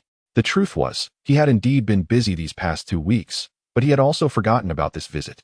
And such disrespect towards his master warranted punishment. In the past, he had severely chastised himself by repeatedly colliding his feet with a doll resembling his master. Humph. The master chose not to dwell on the matter, and Ling Yuan sighed in relief. If it had escalated, he would have been the one to suffer. Ling Yuan, I am famished. Prepare today's lunch, the elder suggested. It seemed he wished to impose some form of penance for Ling Yuan's absence over the past fortnight. Given the circumstances, Ling Yuan felt this was a manageable ordeal. After all, he had escaped more severe punishment. Very well, he replied readily. As this was a far more lenient consequence than others he could have faced. No beatings, no torment, merely a slight inconvenience. The items on the list were easy to procure, especially with the assistance of the little white mouse. Now fully anthropomorphized, it could be commanded to summon the stone mice to aid in the search, completing Elder Long's task in mere moments. After quickly stir-frying some vegetables and placing them in a steamer to keep warm, Ling Yuan deemed his task accomplished. Ling Yuan, is the meal ready? Excellent. Sit down. I have matters to discuss with you, the elder called out. Once again, it seemed the elder wished to speak before the white mouse. Ling Yuan mused. Xiao Chao has already informed me of your concerns. For the time being, your hypothesis holds merit, the elder remarked cautiously, leaving Ling Yuan somewhat disoriented. Over the years, I have pondered much. In truth, among all beings, the souls of humans and dragons should be the most compatible. That incident was beyond my comprehension. Perhaps it was due to some anomaly with that Chengyun child spirit. As for the methods you suggested, they are indeed feasible, provided moral constraints are disregarded. That method? Ling Yuan recalled the ritual for refining souls, a detail he had deliberately withheld from Xiao Chao. How did he come to know of it? His gaze involuntarily drifted towards Xiao Chao, who smiled apologetically. When Bo Yun spoke, your astonishment allowed the soul's resonance to reach me through the wood mouse. Whatever the case, as long as we do not resort to such measures, I am unconcerned. Ling Yuan waved dismissively. Now is the time for action. Is war not imminent? Elder Long reminded him. Indeed, many will perish on the battlefield. Bo Yun, shall we join when the war commences? Xiao Chao's eyes sparkled as he turned to Ling Yuan. That is assuredly permissible, Ling Yuan replied. As an inner disciple, participation in wartime was obligatory. Perhaps it was also the opportune moment for soul refinement. Thank you immensely, Xiao Chao expressed his gratitude. Aware that Ling Yuan was his only potential ally, thus he seized every opportunity to convey his appreciation. Not at all, it is but a minor affair. Just assist me in crafting some magical artifacts, Ling Yuan chuckled. Regarding this matter, Ling Yuan, you must exercise caution. The Dragon Clan's ability to manipulate ethereal energy is quite limited, and the burden of crafting artifacts is considerable. Please be understanding, Elder Long advised in a calm tone. Understood, Ling Yuan responded, breaking out in a cold sweat as he realized the heavens would not bestow such a fortune without merit. Everything must be earned. He now recognized the weight of Xiao Chao's burden and would certainly be more considerate in the future. That aside, you may proceed. I shall retire, the elder declared, rolling onto his bed and closing his eyes, dismissing them entirely. The two rose and made their way to the training grounds. Chapter 67. The Ling clan guard upon arriving at their shop, Ling Yuan and Xiao Chao hung a new sign declaring magical artifact repairs. This task could be undertaken by Ling Yuan under Xiao Chao's guidance, thus somewhat safeguarding Xiao Chao's abilities. However, the absence of passers-by rendered their business stagnant. Ling Yuan and Xiao Chao stood at the entrance, wearied by the lack of customers. The situation is unstable. It dampens motivation, Ling Yuan sighed, shaking his head in exasperation. Such is unavoidable. Let us wait. I shall take this opportunity to conceptualize a new magical artifact, Xiao Chao mused after a moment of reflection. Very well. We shall proceed as you wish, Ling Yuan replied, feeling disheartened. Run quickly. Have you not eaten? A coarse voice called from the direction of the training grounds, unmistakably that of the instructor intent on seizing the artifacts. What is happening? Wasn't the focus supposed to be practical combat? Why are they running? Ling Yuan queried in confusion, scratching his head. Let us investigate. After all, this squad has become your own guard. Would you not wish to protect them? Xiao Chao suggested. Fine, Ling Yuan conceded, abandoning the shop, gathering the artifacts left outside, and heading towards the training grounds. Upon arrival, he found a line of outer disciples standing with stones atop their heads, their bodies twitching slightly, clearly having exceeded their limits. Ah, you again, the outer instructor said, a chill running down his spine at the sight of Ling Yuan. Indeed. It is I. What do you intend to do to my direct guard? Ling Yuan inquired, casting a glance at the struggling disciples laboriously running while balancing heavy stones atop their heads, his heart aching for their plight. Do you require my intervention? The instructor retorted haughtily. This is my squad, and it is my prerogative to manage them. They should heed my commands. They must continue their physical training. You need not interfere. Is that so? Ling Yuan felt a surge of indignation.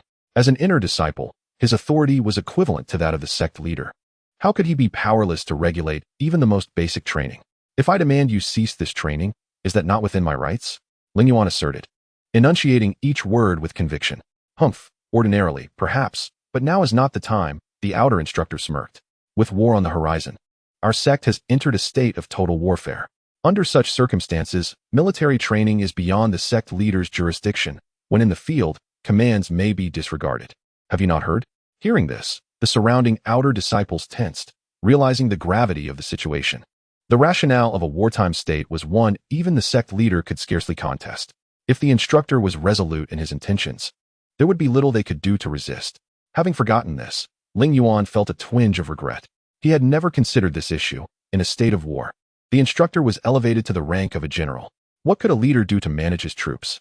However, I cannot interfere with your authority. Can I not target you personally? How absurd.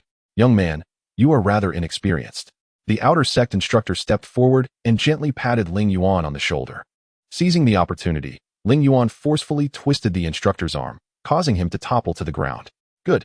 As the instructor fell, the surrounding outer sect disciples erupted in cheers, relieved to be free from his oppression. This was permissible. A leader's actions towards his subordinates were beyond any regulations. If a subordinate made a mistake, could there be no punishment? Wouldn't that be ludicrous? I tell you, this is my direct guard. What you are taking command of is not merely a simple combat battalion, but a legitimate guard of inner sect disciples, which I shall name the Ling Guard. They are under my protection, so tread carefully.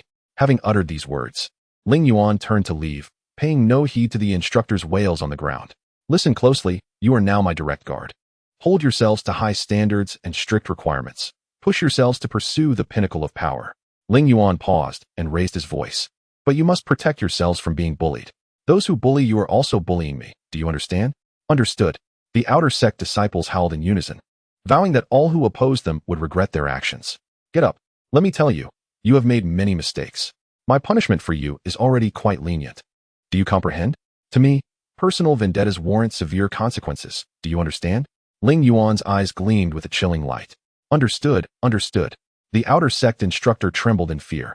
Feeling like a leaf in a storm, Ling Yuan's ruthlessness and authority were not something he could contend with. It was best to steer clear of him in the future. Step aside. I have matters to discuss with them. Ling Yuan kicked the outer sect instructor, urging him to leave.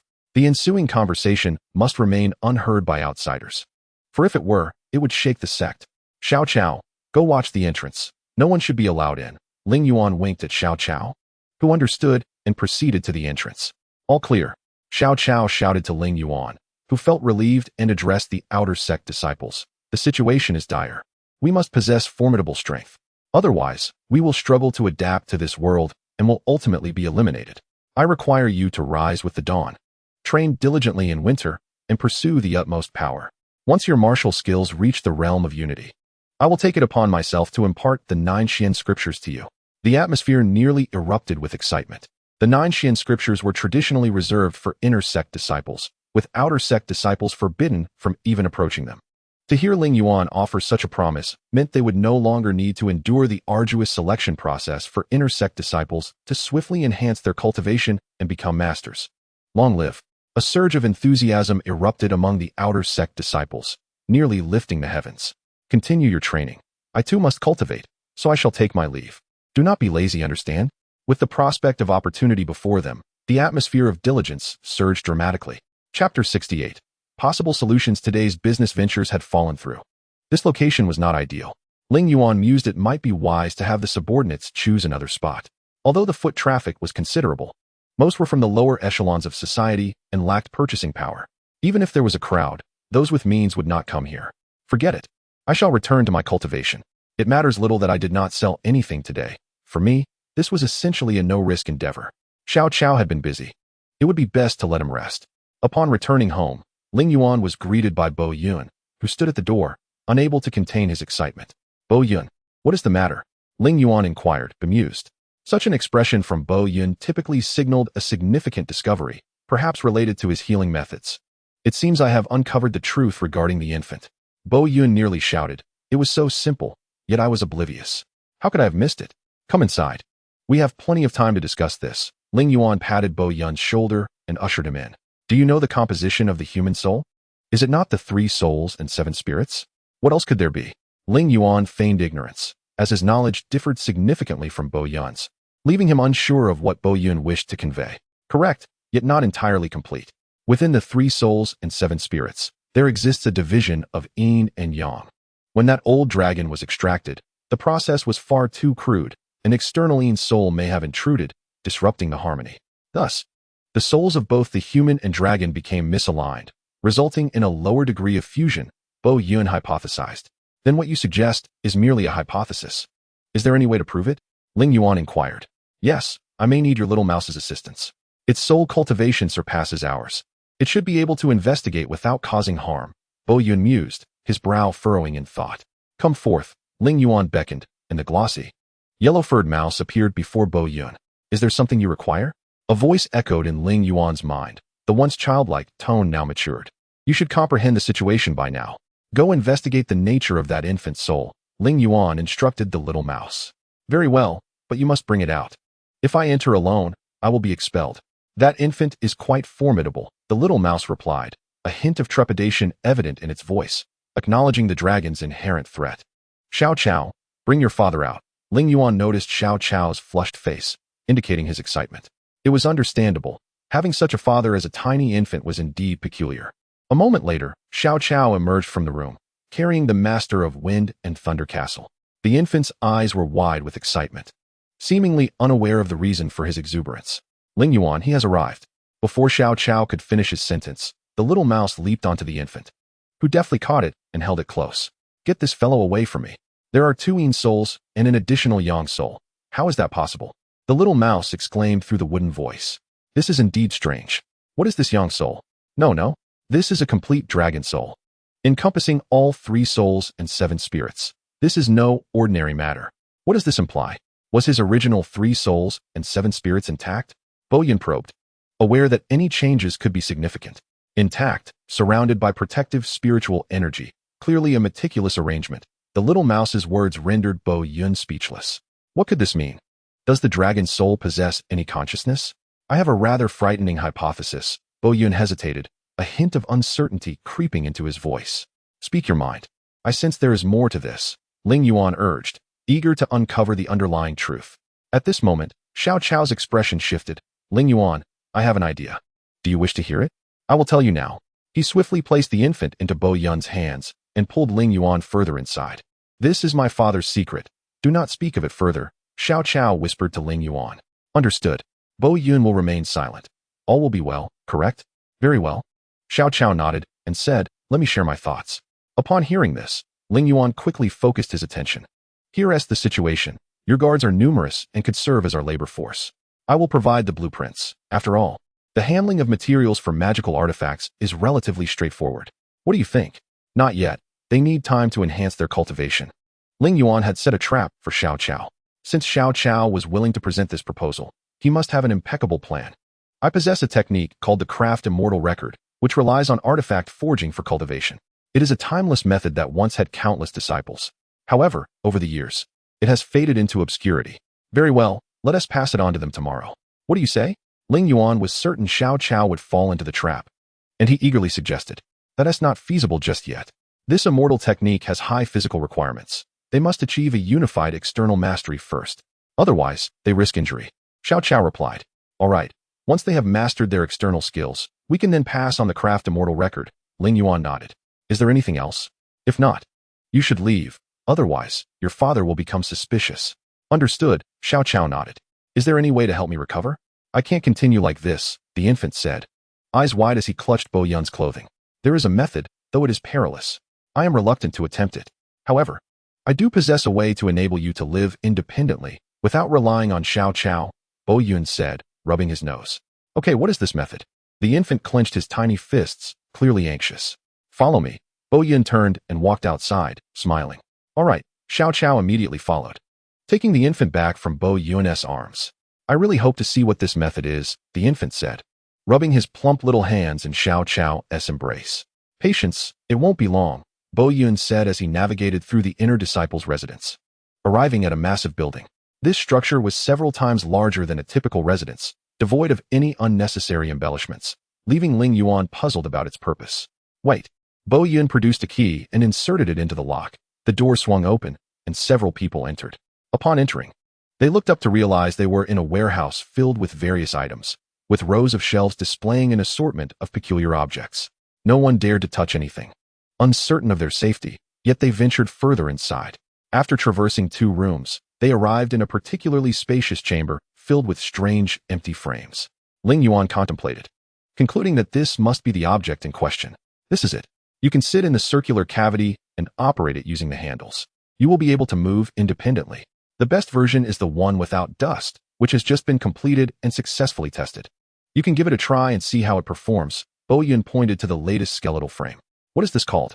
The infant inquired, pointing at the empty skeleton. I call it an exoskeleton, capable of both offense and defense.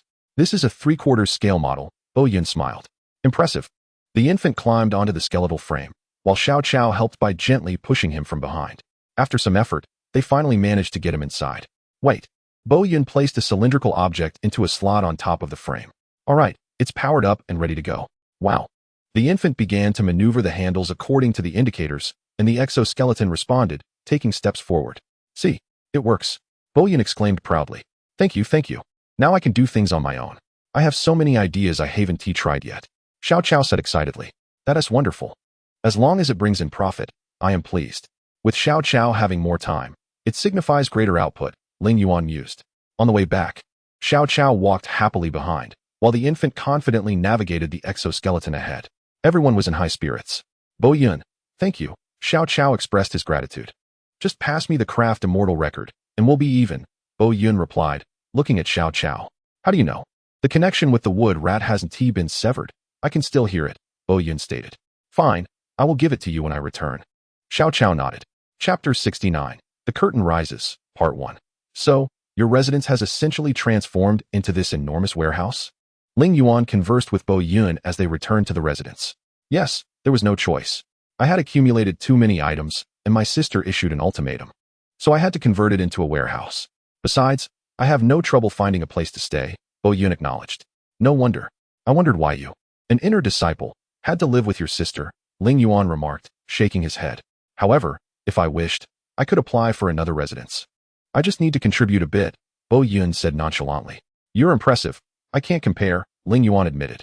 He opened the door, finding Bo Yun resting downstairs while he ascended to cultivate. Bo Yun would soon head to the library, so he chose not to accompany him. Having read quite a bit recently and needing to digest the information, Ling Yuan settled onto a fine sheep fat cushion, facing an equally luxurious incense burner made of large rosewood, filled with the exquisite Leyin incense. This was a standard offering for inner disciples, a necessity that must not be left behind when moving out. At present, Ling Yuan was in the latter stage of the subtle realm, on the verge of transitioning to the mist-gathering realm. A mere hint of insight would facilitate a breakthrough. Generally, gifted disciples would transition directly from the mist-gathering to the rain transformation stage. Ling Yuan did not dare claim his talents matched those of others. But during this crucial period leading to his breakthrough, he needed to remain wholly focused and meticulous. Currently, the spiritual energy within Ling Yuan's meridians had begun to thin, not due to a lack of energy, but rather because the viscosity of the energy had increased, creating new gaps to accommodate more energy.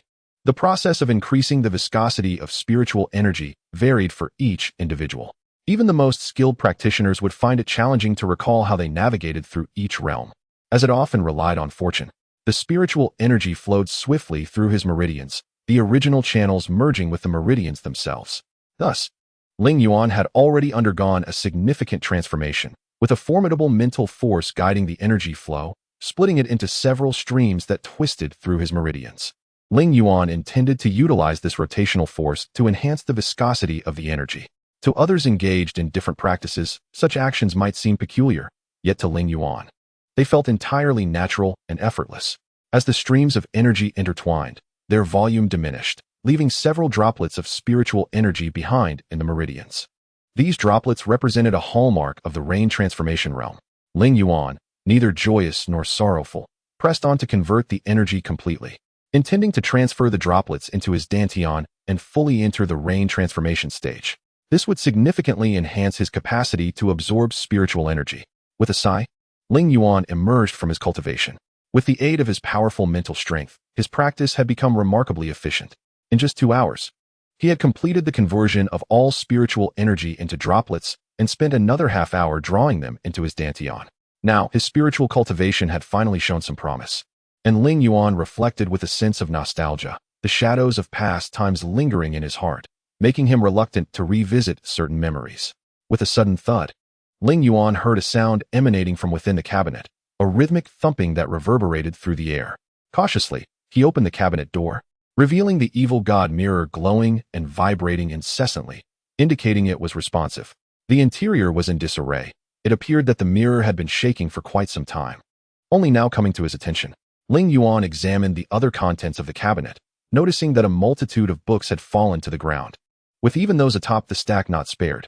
Thus, it seemed the tremors had persisted for quite a while, likely unrelated to Ling Yuan's recent breakthrough.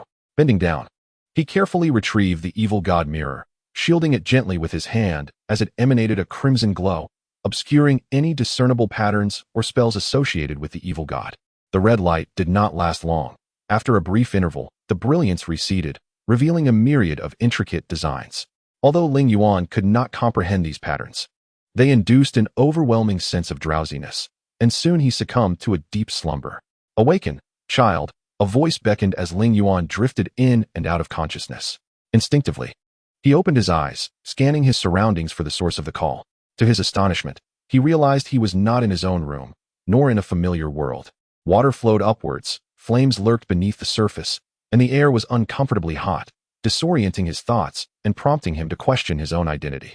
Suddenly, the environment shifted, and Ling Yuan felt as though he had returned to his own world, everything around him aligning with his previous understanding. Yet, the horror surrounding him intensified his discomfort. This could not be reality. It must be an illusion. Corpses lay strewn about, and the ground was drenched in a crimson liquid, fresh blood from the giants that had fallen. Their towering forms twice the height of ordinary men, muscles bulging grotesquely, with gaping wounds where their hearts once resided, as if meticulously carved. What in the world is happening? Ling Yuan muttered to himself. Fear not, Ling Yuan. A small black sphere floated beside him, speaking softly. I am the evil god guide. Your cultivation has reached sufficient heights, and we believe it is time to reveal certain truths to you. Follow me. Without waiting for a response, the evil god guide led him forward. The world you now behold is the one prior to the emergence of the evil god mirror, a time when we did not yet exist. The forces within this realm lacked necessary checks and balances, leading to rampant violence and the eradication of dissenters, as if there were no present or future. It was at this juncture that we appeared. As the small black sphere drifted ahead, Ling Yuan hurried to keep pace. He noticed a young man standing tall amidst the chaos, his gaze not focused on Ling Yuan, perhaps indicating they were not in the same dimension. That young man is our creator, the black sphere expressed with gratitude. Do you see the markings on his hands? The myriad patterns on the evil god mirror were largely derived from him, crafted through centuries of research and the efforts of his avatars, culminating in the creation of the original model of the evil god mirror, that very wooden tablet. As the black sphere guided Ling Yuan onward, the surroundings began to dissolve into a haze. The surfaces of objects shimmered, and the movement of giants and monsters accelerated until the scenery transformed entirely. We have now leapt a century forward, to the era when the evil god mirror was first created, the black sphere explained, hovering calmly. The wood for the tablet was sourced from the underworld, which at that time was relatively accessible to mortals. Our creator ventured in and felled the central tree, crafting it into this tablet, inadvertently prompting the underworld to relocate to a parallel realm. Ling Yuan, now enraptured, listened intently to the increasingly fantastical tale. He sought out various extraordinary individuals, wagering his life in challenges, demanding the finest techniques in exchange for his victories. These techniques were then preserved within a memory soul, infused with spiritual energy for easy retention. The techniques themselves developed consciousness, enabling self-cultivation, which also benefited their wielder. The black sphere elaborated.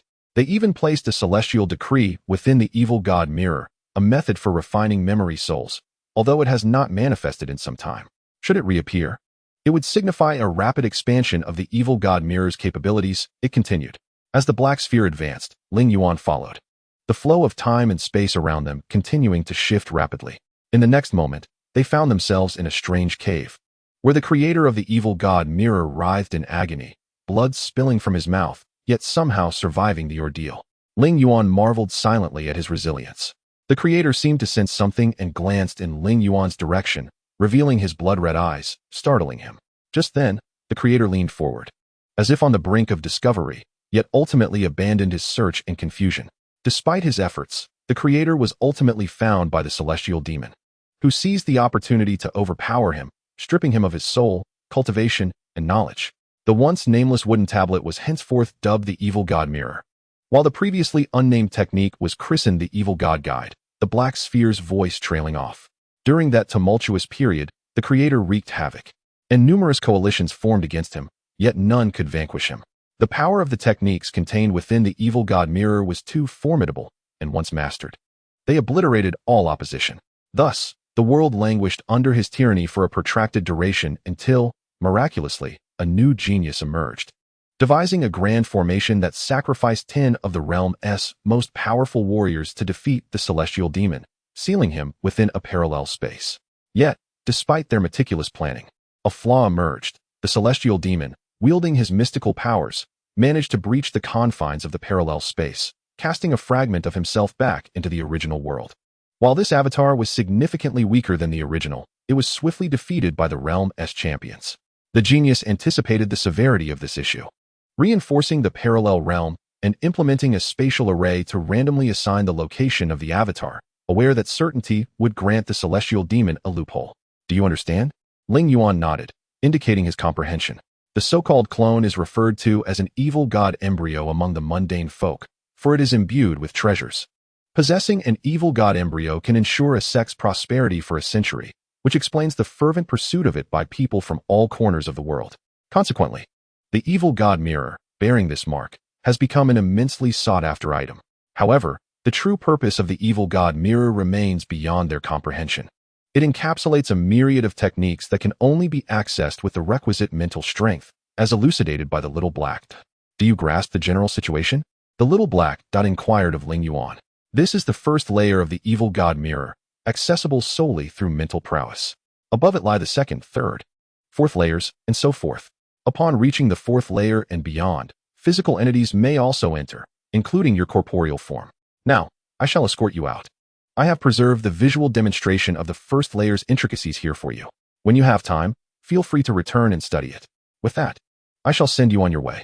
In a brief moment, Ling Yuan felt a disorienting whirl before opening his eyes to find himself lying on the floor of his chamber, the evil god mirror resting in his palm. So, this is the crux of the matter. The multitude clamoring for it was indeed driven by its practical value as a clone. No wonder they were in such a hurry. Every mention of this matter was accompanied by exclamations of urgency, revealing the underlying significance. Instantly, Ling Yuan felt a tinge of disdain towards the populace.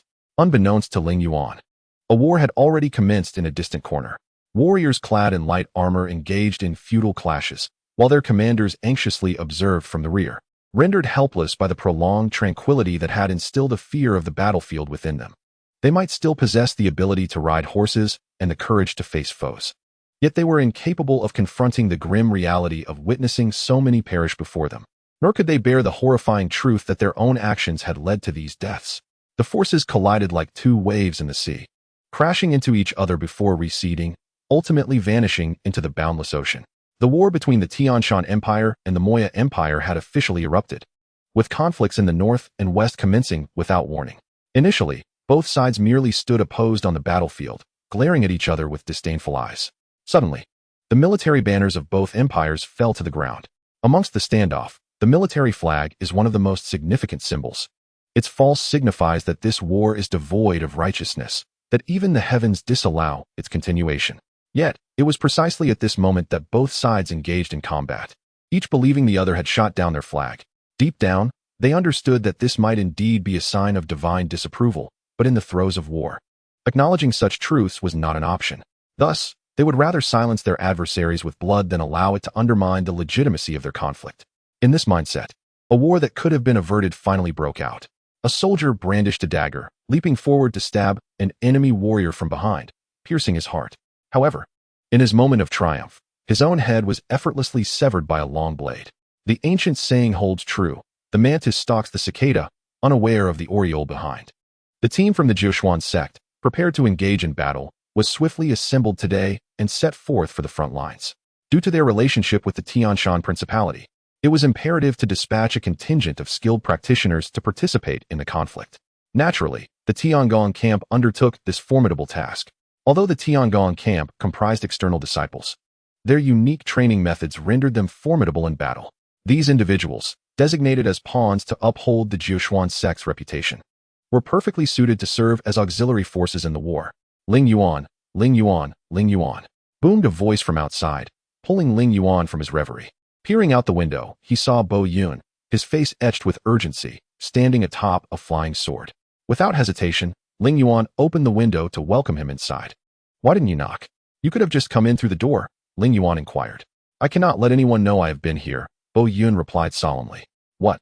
The sect leader will summon you to the front lines. You must find a way to decline. This mission is extraordinary, with a high mortality rate." Ling Yuan's heart chilled at the thought of his daughter's impending marriage being jeopardized by such a fate. "Understood," he nodded.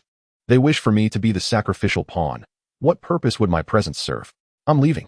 The sect leader has his eyes on my collection of exoskeletons and wants me to produce them in bulk. What a mess," Bo Yun vented before hastily departing. A moment later, the doorbell echoed from downstairs. The servant opened the door, likely to summon him. Chapter 71. Considerations of the Greater Scheme. Master Duan. Ling Yuan gently rapped on the door before entering. Ling Yuan has arrived. Please, take a seat. Master Duan gestured towards a sturdy chair across from him. Ling Yuan noted its quality, adorned with a comfortable cushion. Beside him stood two burly men, evidently instructors from the outer sect. Ling Yuan remained perplexed by their presence, but settled into his seat, awaiting Master Duan's forthcoming discourse. As long as he could find a way to extricate himself from this predicament, Ling Yuan felt no anxiety. He possessed the ability to navigate such situations. Ling Yuan, the war has commenced. Are you aware of this? Master Duan's pallor was evident as he coughed lightly while addressing Ling Yuan. I am aware. But as the Jiuquan sect stands apart from the world, the war bears little relevance to us. I believe we need not be overly concerned. Ling Yuan feigned ignorance in his response. You are underestimating the gravity of the situation. Wherever there are people, there exists a realm of conflict. The relationship between war and us is far from negligible. It is akin to the duality of a hand. One cannot observe the front without acknowledging the back. To truly comprehend the matter, one must delve deeper. Master Duan corrected Ling Yuan's perspective. War cannot solely rely on martial prowess. It necessitates careful planning and effective communication to prevent conflict. Thus, everything may revert to a state of normalcy. Our objective in this war extends beyond mere peace.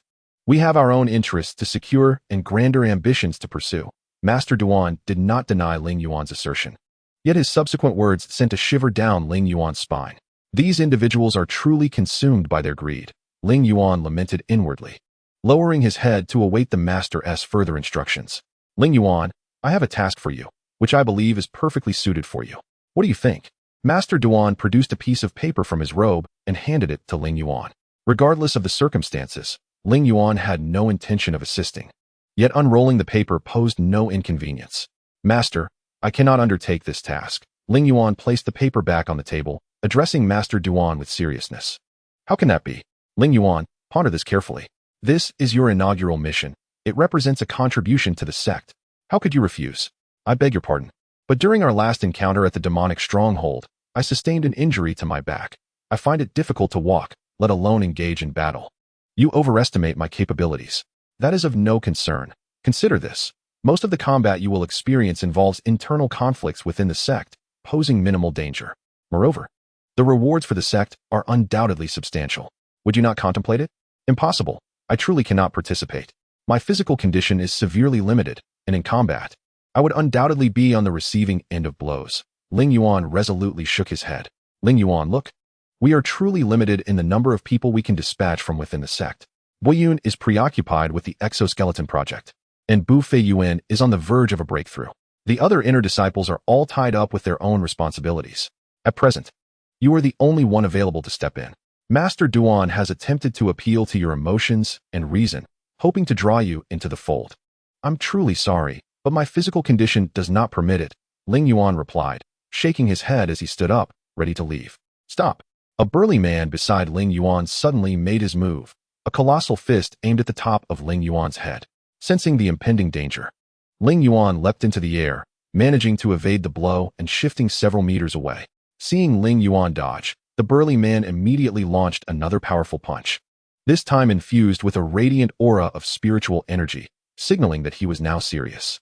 With a gentle push off the ground, Ling Yuan charged towards the man's lower back, a vulnerable spot for someone of such size, offering a significant chance of success.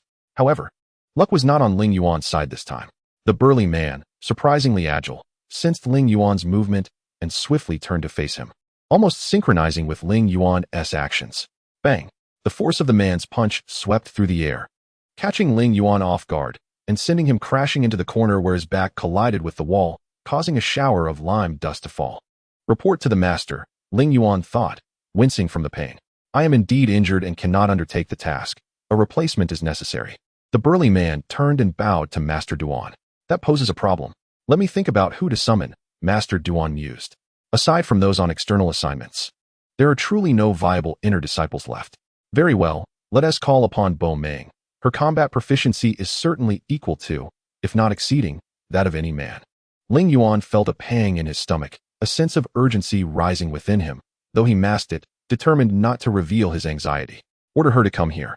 I need to speak with her, Master Duan instructed, settling back into silence. Ling Yuan rose and walked directly out, inner disciples holding the same authority as the master, thus not required to bow. The situation was dire. Master Duan was summoning Bo Ming, and Ling Yuan was consumed by worry. He realized he could not resolve this matter alone and sought out Yun for answers.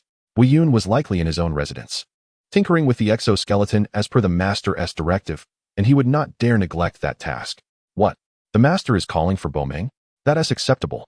She has no personal stakes involved, so the danger is somewhat mitigated. Yun nodded, but his expression soon darkened. However, it is genuinely perilous. What should we do? Perhaps I should accompany her. While Bo Ming's combat skills surpass mine, my presence in the shadows offers strategic advantages, Ling Yuan suggested, his brow furrowed. The days had passed with Duan Mei becoming someone else's fiancée, leaving Ling Yuan with only Bo Ming as a glimmer of hope. If anything were to happen to her, he would be utterly at a loss.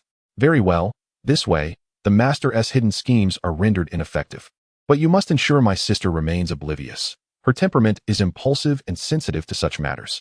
Can you assist me in strategizing for this mission? Ling Yuan inquired. The task at hand was to aid the Tianshan Empire during military operations, and understanding the overall battlefield strategy would be invaluable for self-preservation. Fear not. You will know in due time. For now, let us not dwell on this. The mission won't commence until tomorrow at the earliest. Come, let me show you my research findings. Yun smiled, leading Ling Yuan away. Bo Ming, the sect expresses its gratitude. Thank you for leading the team, under your guidance. The entire support squad will undoubtedly perform admirably, Master Duan said, bowing deeply in appreciation. No need for thanks, Master. I take my leave. Bo Ming replied with a respectful gesture before exiting the study. Chapter 72. A failed infiltration. Ling Yuan stood outside the martial department, tilting his head in contemplation. This was one of the more confidential divisions of the Jishuan sect, characterized by its standalone structure, surrounded by tall walls, making entry from the outside exceedingly difficult. Currently, Ling Yuan needed to enter and modify the roster for the upcoming mission, adding an individual. Without this adjustment, covertly providing protection would prove challenging. Ling Yuan was not particularly adept at stealth, making it impossible to follow closely without detection. Thus, integrating into the team was undoubtedly the optimal solution. This idea, suggested by Yun, stemmed from a brother's natural concern for his sister, coupled with the necessity of ensuring her safety. Both matters required careful analysis and calculation. The best approach was to conceal Ling Yuan beneath his sister's watchful gaze, vigilant and ready to safeguard her. The walls were high, and guards were stationed above, complicating entry. Although Ling Yuan could leap over the wall, the presence of guards would inevitably draw their attention to his movements, thwarting his efforts entirely. Next, he needed to incapacitate the guard above, ensuring a safe entry to complete the roster modifications. The guard appeared to be from the same cohort as Ling Yuan.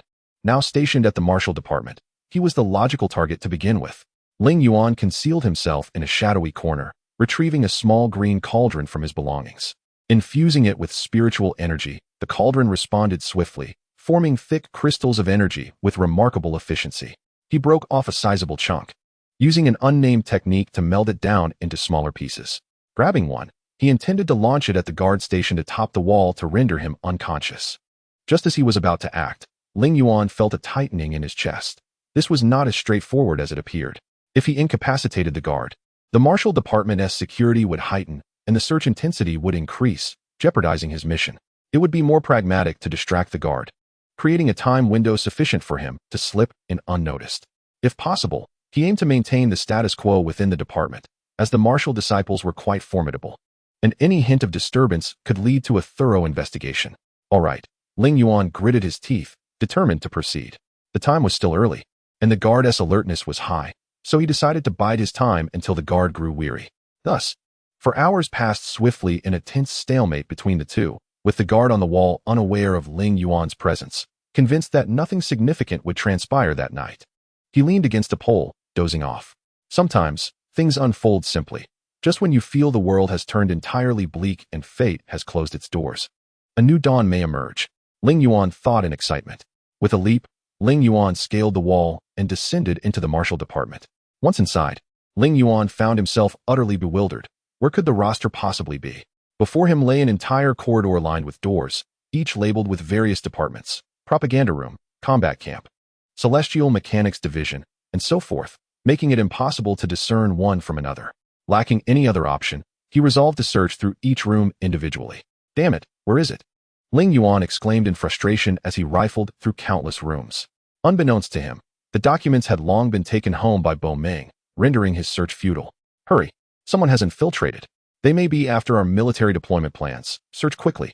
As Ling Yuan was preoccupied with his quest, the soldiers of the Marshal Department had discovered signs of his intrusion and were swiftly closing in on his location. Lamenting inwardly, Ling Yuan could only cease his search, hastily restoring the disordered pile of documents before him. With the assistance of a small mouse to memorize the order of the files, the task was accomplished with remarkable speed. Once finished, Ling Yuan leaned against the wall, making a concerted effort to mask any signs of disturbance from the outer disciples. Meanwhile, a disciple in the distance had detected something amiss, drawing a throng of disciples towards the sound, momentarily diverting attention away from Ling Yuan. A cold sweat broke out on his brow as he thought, I must make my escape. With no other options, he pivoted to a different plan, realizing that this method was ill-suited, as the documents might end up in Bo Meng's possession. If they reached her home, it would inevitably lead to a marriage proposal, something he was not prepared for, as he still aspired to ascend to immortality. Returning to his residence, he found the kitchen lacking, his frustration mounting as hunger gnawed at him. The kitchen, far too lavish for his needs, had proven ineffective. He had only succeeded in singeing himself without igniting a proper flame. Ling Yuan contemplated devising a new strategy, stroking his chin as he formulated a plan. Bo Meng, meanwhile, felt disheartened. To her dismay, Ling Yuan had not come to see her off. Though she considered herself bold and capable, she couldn't help but feel slighted. Hadn't he promised to take care of her? It had been half a month without a glimpse of him. What was happening? Now, as she set off, she had hoped for a brief moment of intimacy in his embrace, yet he had not appeared at all. Was this what love meant? Resigned to ignoring him, Bo Meng thought of Ling Yuan as a fickle, ungrateful wretch. Standing before her team, she held the roster and began to call out names, having memorized it well to avoid embarrassment. Wang Er, Li Si, Zhang Wu. Present, present, present. The first squad was accounted for. Let us depart. Clad in light armor, with a long sword at her feet and a red ribbon in hand, Bo Meng set off, followed by a cadre of outer disciples who kept pace behind her. She regulated their speed, ensuring they did not lag behind while maintaining a swift march. Suddenly, a burly man with a bushy beard blocked their path, wielding not a blade but a swirling mass of crimson spiritual energy, a clear indication of his formidable prowess. Halt! This tree was planted by me. This path was forged by me. To pass, leave behind your toll. In response, Bo Meng accelerated her sword's flight, unleashing a radiant streak of light towards him, only for the man to catch the flying sword with his bare hands and toss it aside. His fiery right hand reached out towards her. Bo Meng fell to the ground, utterly defenseless, facing what seemed to be impending doom. Yet, a resounding thud echoed, and when she opened her eyes, the burly man was already a considerable distance away. A tall young man in white stood before her, having shielded her from harm. Are you all right, miss? He inquired with concern. Why, yes, I'm fine, Bo Meng stammered, her cheeks flushing at the sight of his striking features. Indeed, he outshone Ling Yuan. Glad to hear it, the young man replied, turning towards the assailant and effortlessly lifting him away, retreating into the nearby woods. Once the white-clad figure was out of sight, Bo Meng sighed in relief, her heart fluttering with admiration. Chapter 73. My name is Yu Bai. Ling Yuan tossed the burly man aside in the forest. Well done, he remarked, rubbing his nose. The disguise from the evil god's tome still has its flaws. This should suffice as your reward, he said, placing a small wooden token on the man's stomach. With the Jiushuan token, you may join the Jiushuan sect, whether for logistics or cultivation. Though the highest rank is that of an outer disciple. Leave this mountain. It is unseemly to continue as a bandit. The man, chosen by Ling Yuan from a bandit camp for his strength, had been captured to assist in this ruse. Initially, Ling Yuan had no intention of offering a reward, but upon witnessing Bo Meng's sparkling eyes, he changed his mind. As for the disguise, Ling Yuan had extracted it from the evil god's tome, which contained countless techniques. The transformation process, however, was notoriously uncomfortable due to an insatiable itch, a notable flaw. Miss, are you feeling better? Ling Yuan leaned down, his concern genuine. Why, yes, much better, Bo Meng replied, blushing and averting her gaze. Is it possible for such a visage to wield such lethality? Ling Yuan felt a surge of irritation, unable to fathom why this girl would overlook his efforts. A tinge of jealousy crept in, though he knew that his primary focus should be on Bo Meng's well-being, ensuring she did not develop feelings for him, lest he suffer a double loss. May I inquire your esteemed name, young sir? Bo Meng asked shyly, biting her lip. I dare not boast. I am Yu Bai, on my way to the front lines. Might I ask where you are headed? Ling Yuan, Mentally chastising himself for his overly poetic demeanor, engaged in conversation with Bo Meng, albeit with a hint of frustration. We are also bound for the front lines, as the Joseon sect is heading to assist the Tianshan Empire. What about you, young sir? Bo Meng inched closer, subtly brushing her curves against his arm. Alas, I am on a mission from my father to gain experience at the front lines, with no return until I achieve success, Ling Yuan replied smoothly, having rehearsed this line beforehand. How unfortunate. Bo Meng gazed at Ling Yuan with sympathy, though he suspected it was merely a ploy to win his attention, her smile radiant. Miss, if you are well, you should rise. You must be eager to continue your journey. May we travel together? Ling Yuan proposed. Of course. Please, let us, Bo Meng replied eagerly, forsaking her principles in the presence of the handsome stranger. Yubai, could you assist me in getting up? Ling Yuan bent down to help her up, and as his hand brushed against her delicate one, a thrill coursed through him. He had never felt such ease in physical contact before, and the intoxicating scent enveloped him. A temptation he found difficult to resist. Fortunately, he had anticipated this moment and managed to maintain control over his more unruly impulses through sheer willpower. Ensuring his composure remained intact, Bo Meng regained her footing and swiftly mounted her flying sword, taking off into the air. Ling Yuan, with a gentle leap, matched her pace, leisurely fanning himself as they flew side by side. At that moment, Ling Yuan employed the first level of the evil goddess path, the shadowless step, which consumed little spiritual energy and utilized unrefined spiritual essence. By absorbing energy with the small green cauldron and decomposing it with the unnamed technique, he had discovered an efficient means of rapid movement. The outer disciples behind them wore expressions of impatience. Having Bo Meng lead was undoubtedly a boon, allowing them the privilege of proximity to such a stunning beauty.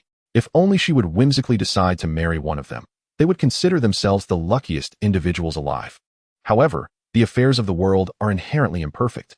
The arrival of a young man named Yubai shattered the dreams of many, for his prowess and charm eclipsed all others. This sentiment resonated among nearly all the outer disciples. Fair maiden, may I inquire your name? Ling Yuan nearly uttered her name directly, but suddenly realized and hastily asked. Bo Meng, though others call me Meng Meng, she replied, blinking her large eyes. Ling Yuan's mind began a torrent of sarcasm. They call you Meng Meng? How was I unaware of this? When did this happen? Do share it with me. For the sake of a handsome man, one is willing to forsake everything, truly. Meng Meng, what a lovely name, Ling Yuan thought. He resigned himself to the role and began anew. Meng Meng, hailing from a prestigious lineage, you must surely know how this war commenced. I was studying at home when my father expelled me, insisting that I must achieve something remarkable before I could return. Actually, we know very little. Even our sect leader is somewhat in the dark about this matter. We ventured out merely to maintain our standing in the martial world. Other considerations lie beyond our purview. Bo Meng responded, blinking in mild confusion. Oh, why be so amiable to an outsider? A fire ignited within Ling Yuan, yet he felt powerless to act. Suddenly, a swift arrow whizzed past, grazing Ling Yuan's neck before embedding itself in a distant tree, causing its leaves to wither instantly. Clearly, the arrow was poisoned. Be cautious, prepare yourselves, Ling Yuan exclaimed, producing the small green ding, which, at that moment, resembled a silver-white lotus rather than an actual ding. The spiritual energy crystals clung together, forming a sturdy structure. There, Bo Meng stood high, gazing far into the distance, pointing at a distant black dot. With a swift motion, Ling Yuan evaded another arrow. Waving his fan, red runes flickered across its surface, releasing a flurry of crimson lights that surged towards the dark mass ahead. All is well, they are merely petty thieves, Ling Yuan reassured Bo Meng. Indeed, Bo Meng's cheeks flushed deeper, resembling a ripe apple. A discordant voice interrupted from behind. A group of outer disciples glared at Ling Yuan and Bo Meng, jealousy evident in their expressions. Bo Meng smiled playfully at Ling Yuan, causing a flutter of anxiety within him. Chapter 74, The Strange Pestilence. Sighing, Ling Yuan gently waved his fan, clad in scholarly attire, and departed with an air of nonchalance. Fortunately, it was daytime, devoid of moonlight. Otherwise, the reflection upon his white garb would have rendered the scene a breathtaking tableau for Bo Meng to cherish for a lifetime. Once the chaos subsided, the group resumed their journey, with Ling Yuan and Bo Meng walking side by side, engaged in cheerful conversation. Bo Meng expressed an insatiable curiosity about Ling Yuan's abilities, seemingly eager to drain every detail from him. Ling Yuan, however, remained tight-lipped. Revealing too much would inadvertently disclose his identity as a disciple of the Joseon sect. A mere paper crane to his sect would clarify everything. Thus, Yu Bai's enigmatic persona took root in Bo Meng's mind, while Ling Yuan's image began to waver. After 2 hours of travel, the sun descended from its zenith, drawing closer to the western peaks. Bo Meng spotted a village ahead and suggested, "There lies a village. Shall we pause there to procure some tea and rest?" The arduous journey had indeed been taxing, and the outer disciples nodded in agreement. With a shared goal, their pace quickened, and within minutes, they arrived at the village. The village bore the scars of neglect. Thatched roofs were haphazardly assembled, and it was evident that no one had maintained them for some time. The streets were deserted, and as Bo Meng's party approached the entrance, a feeble man emerged from one of the houses, pointing at them and saying, "Leave, it is dangerous here." His voice was faint, but the discernment of those trained in cultivation could not have missed it. Ling Yuan furrowed his brow. Recalling the issue at hand, this place likely harbors some pestilence. "Why do you say that?" Bo Meng inquired, her playful demeanor replaced by earnest concern. "Look at how few people there are. They must be waiting at home for death. A village cannot lack laborers, yet they are conspicuously absent." Given that man's warning, "This must be the only possibility," Ling Yuan replied, shrugging. He opened his fan with a flourish, a gesture he found distasteful yet mandatory due to the constraints of his disguise. "Then we should inquire further," Bo Meng suggested cautiously. "If something truly is amiss. This territory falls under the Jiuxian sect jurisdiction. Those of lower cultivation should not accompany me. If there is indeed something strange, it could be perilous." "I shall go alone," Ling Yuan volunteered, armed with the small green ding, which provided a reservoir of spiritual energy for protection. "Sir, what has transpired here? Why is no one working in the fields?" "Working? It's been 3 days. Everyone is utterly drained, as if their very bones have been stripped of strength. The village elders claim it's a plague. After deliberation, we decided it was futile to seek treatment, so we remain at home, awaiting our fate," the man recounted succinctly. And Ling Yuan's frown deepened. This village had thrived for generations, relying on local crops and water without issue. Yet 3 days prior, residents had begun to languish, losing the will to venture outside. Initially dismissed as laziness, the situation escalated, culminating in reports of individuals collapsing in the fields. It was only then that the villagers became alarmed. Today marked the 3rd day. Nearly the entire population lay incapacitated, with the few remaining souls tending to the sick, awaiting their own turn to succumb. This peculiar ailment bore no fever or cold. It struck suddenly, rendering individuals powerless and prone to the ground without warning. "This is troubling. If left unattended, matters will worsen," Ling Yuan mused, instinctively fanning himself. "What do you think?" Bo Meng asked, stepping closer. Ling Yuan closed his fan, gesturing ahead. "The villagers are afflicted by a strange illness that causes them to suddenly lose strength. It has only been 3 days since the onset, and nearly all are resigned to their beds, awaiting death. If we do not intervene, an entire village of thousands may perish." "The situation is dire," Bo Meng interjected. "We have contacted the sect, and they assured us that the front line is thriving. We are not essential to their spellcasting efforts. We may proceed at a leisurely pace. Given our proximity to the front, that is reassuring. We must resolve this swiftly and restore some vitality to this village." "Its current silence bodes ill," Ling Yuan declared, opening his fan once more and striking a poised stance. "Indeed," Bo Meng noted, sensing Ling Yuan's confidence return. Yet, as her worries subsided, the earlier pretense reemerged, leaving Ling Yuan exasperated. "Now we can speculate on the sources of water, food, and other reasons, focusing on these most direct aspects. Among these individuals, are there any with experience in investigations?